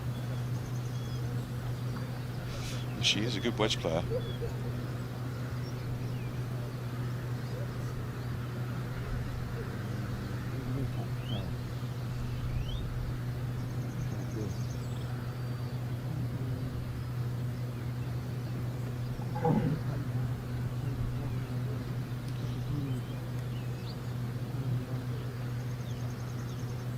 There's a good view of what she sees, and all that wispy grass around the ball. I mean, when you see that, you think, oh, the ball looks sitting as though it's sitting fine. Yeah, no, it's not. We know it's not, because there's uncertainty in this.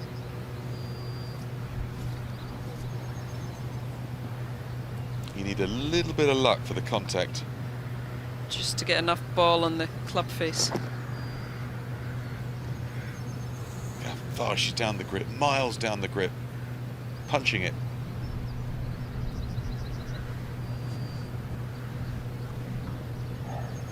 Playing this, hoping for a little bit of release.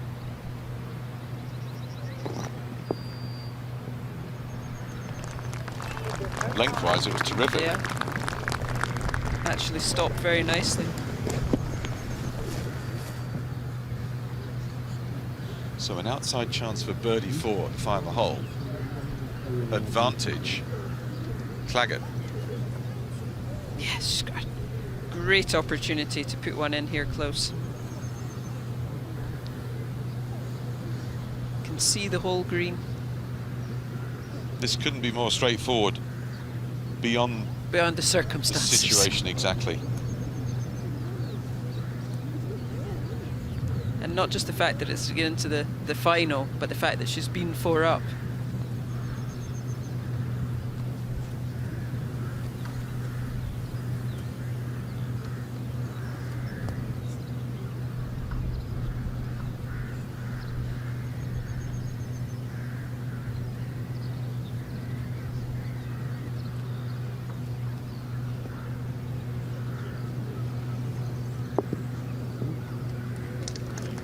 Very well done. Very well played.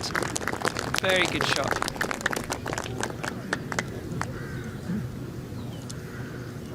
She is feeling the pressure. That's the first time she's smiled in the last In hour and a half. holes. Gosh.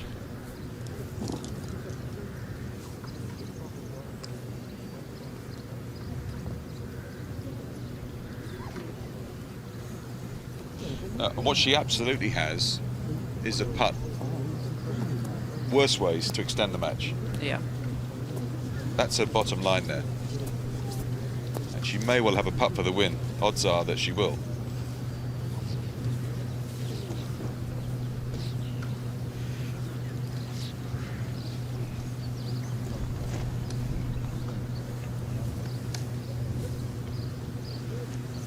But it's funny, in match play, we've seen it over the years, crazy stuff happens. The American could roll You wouldn't this put in. it past her No. holding this. Seen stuff like this too many times. After possibly her worst wedge shot we've seen, because she's hit such quality ones.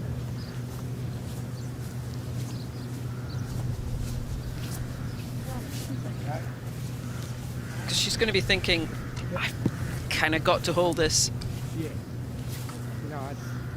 But what you said earlier on is exactly the advice I give people if they ask me about putting it is just hit the best putt you can and forget the target bit, yeah. the result bit, forget that. Make the best pass at it you can.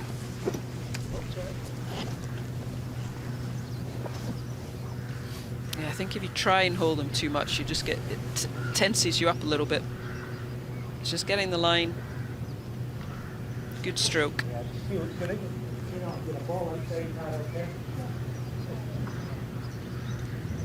I mean, this could be the putt to get her into the final.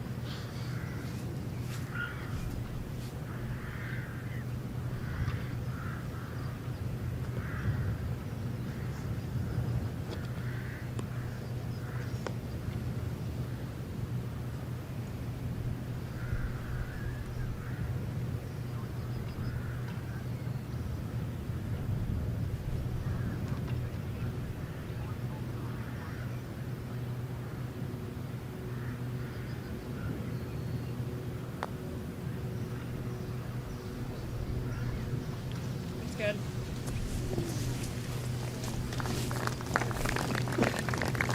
Just left herself too far away, realistically. Yeah. It was a good putt.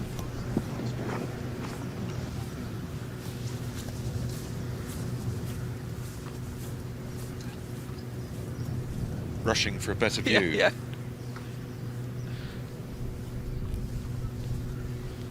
But when you get to the end, it switches in a millisecond, doesn't it? What's happening? It's an absolute switch now. All of a sudden, Claggett's got the putt for the win. And she should be feeling just that little bit more relaxed. She knows she can play another hole, even if she misses it. Again, just to look like just one of these little left to righters. Maybe touch the other way. Oh, it was trying to come back at the end, wasn't it? That's a tense, nervous stroke. Never ran at the hole, and she could have written her own check there. Now, we're on to the it 19th. really is anybody's. Yeah. Now I still think you have O'Keefe is in the got the slight momentum, I would say.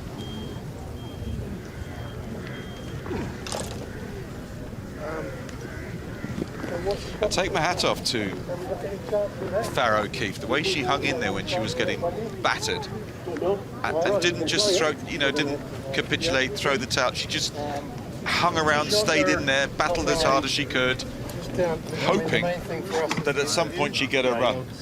Which she has done. She has done, and she's had help from Claggett as well. She's had a little bit of help, thrown in some couple of nice little birdies. But when you're 4 down, that's kind of what you're hoping for. You're hoping if you can get a couple back, perhaps your opponent gives you a couple. Yeah.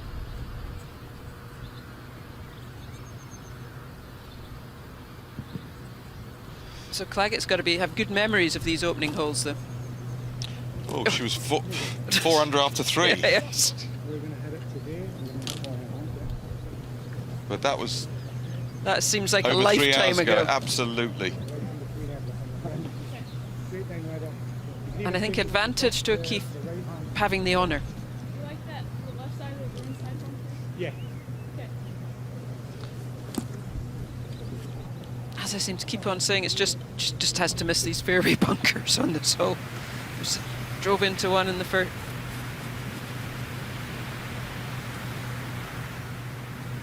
Two good swings, 1 good putt. Final. Yeah, there's 3 very well placed bunkers. 2 on the left and 1 on the right that she's just got to avoid.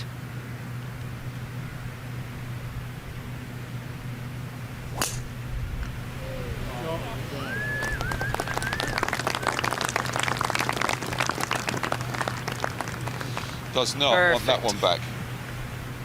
That's the longest tee shot she's hit today. She's pumped. It's miles down there. Well done. She liked that.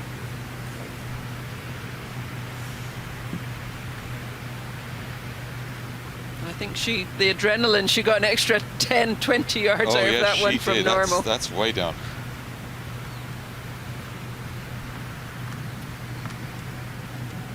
Okay, well, if she can get that far, what about Claggett?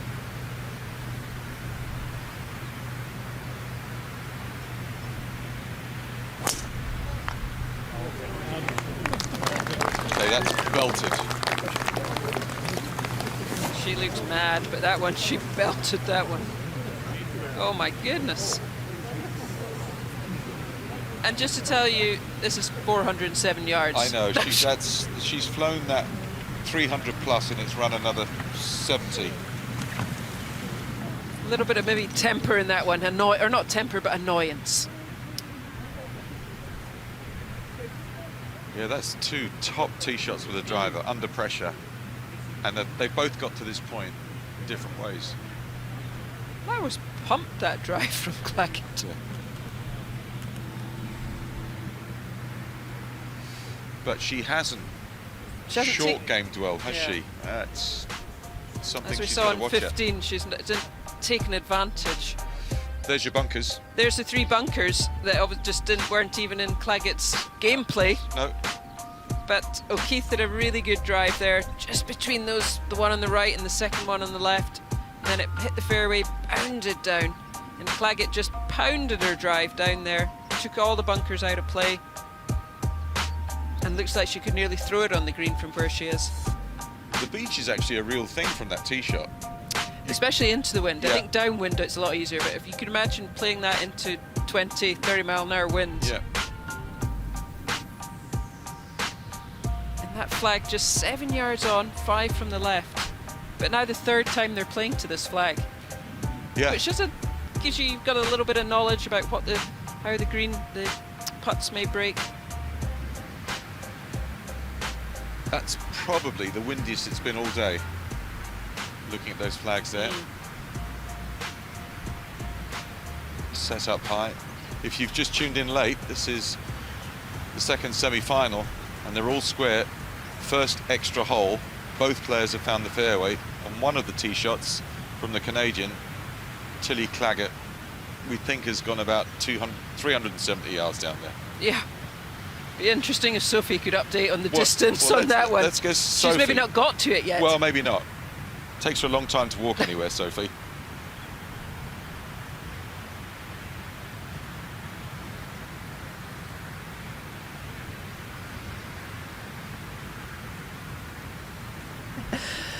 down the centre of the fairway. Well, that's where both of these players have found themselves. 70 yards left for Farah, but 40 yards in front of her is her playing partner. So we've got a chip and putting comp coming. We know Tilly's the best off the tee, but Farah's been very good inside 100 yards in this last hour and a half.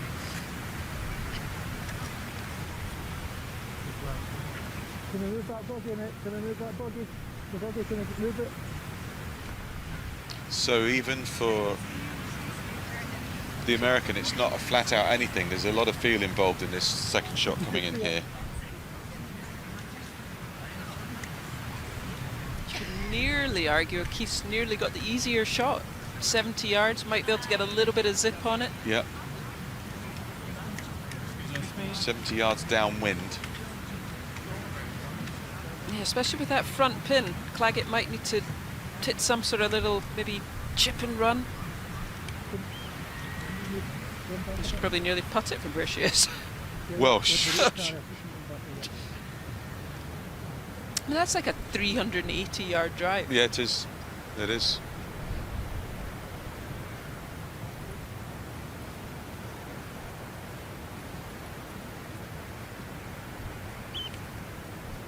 So she's looking for a really good strike here. Flying it about 65 yards or so, one bounce and stop. Yep. Which she has done very well, as Sophie said. Just nip them off, very little divot.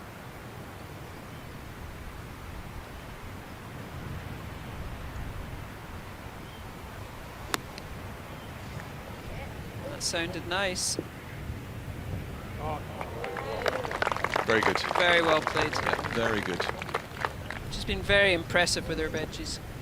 I think that's her thing. I mean, she hits it pretty straight. And then when she's got the scoring clubs, she's very good. And a good competitor. She has to be to come back like she did. Well, she has to be 8 in the world rankings. They don't So play a how- whole load of match play though, do they? No, they don't really. play a ton of match play, no. So how would you play this one, Rob? I need to see her line as regards that bunker Yeah. that's front left. But our director's got that. You watch. There, see? Look at that. Hey, some operator. So I don't know about you, I'd be tempted to maybe go with a I'm going to my bumble 48 degree, land it short of the green, bumble it up. 100%. This is not going to pitch on the green. Back foot trap, shove it forward and Yep. let it just bumble up. It's going to break left to right, it looks like, from the land.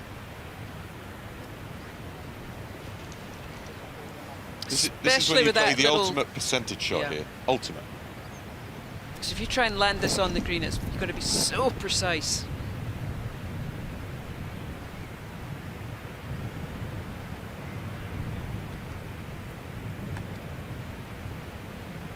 It's going to pitch left. I have 3 yards left of the pin, and then it's going to kick right, bounce up over the front, and hopefully release up to the hole.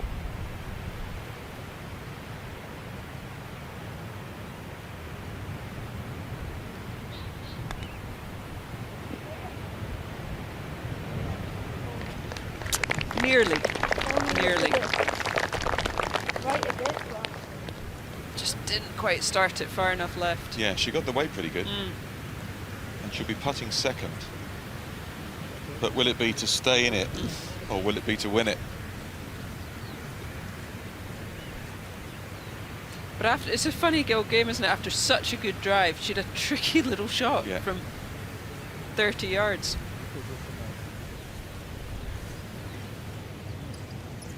Well, this is worth the entrance money alone. Yes. Watching this match. And it was free to get in. So anyone come along tomorrow and look at this Absolutely. golf you Yeah. can watch.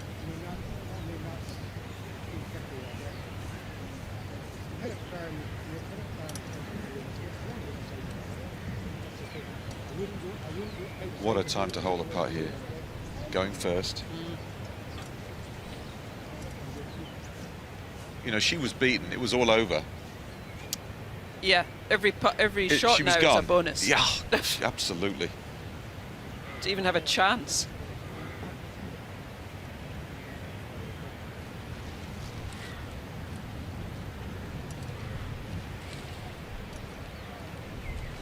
This has to break left to right coming up here. Yeah, you saw how much Claggett's pitch moved.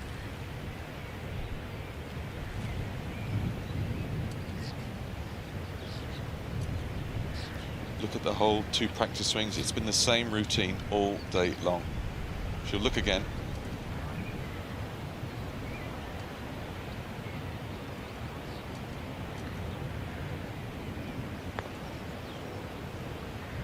Good putt. Very good. It's in these situations where it's crucial to keep your routine. Just helps with the nerves. Look at them, delighted. Great read from Brian. Brian was going down the pub an hour ago. We're beaten. Sorry. Look at her now. She's a hair's breadth away from making it through to the final, from being 4 down with a handful of holes left. Unbelievable comeback.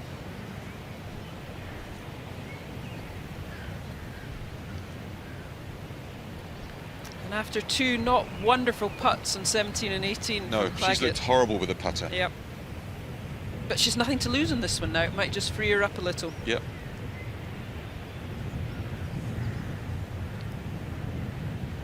Try and hit it with the right speed.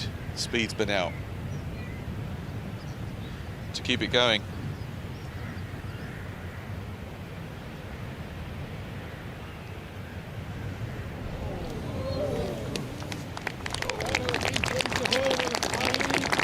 That is going to sting, let me tell you, for a long, long time, that loss. She kind of had it in one hand. Great, fantastic comeback from O'Keefe. You've got to give her a lot of credit. Absolutely. Fantastic. She looked beaten woman this morning. She looked like she was going to give it all away and do exactly what Tilly Claggett did to her. That's a remarkable turnaround. She just, as you said, she just hung in, made a couple of birdies. Claggett got a bit edgy, made a couple of mistakes. You can see her teammates there all congratulating her. And she did hit 2 great shots in the putt to go through. That's exactly what she did. Maybe not the length of a Claggett, but still 2 excellent shots. You always feel sorry for someone that's worked so hard all week long and really played so well to have it in the bag. I know, match play, it's a cruel game at times. It's cruel. She's just got to tell herself that she's got a lot of quality and she's world class. Just wasn't to be. Let's catch up with Sophie. She's got the winner.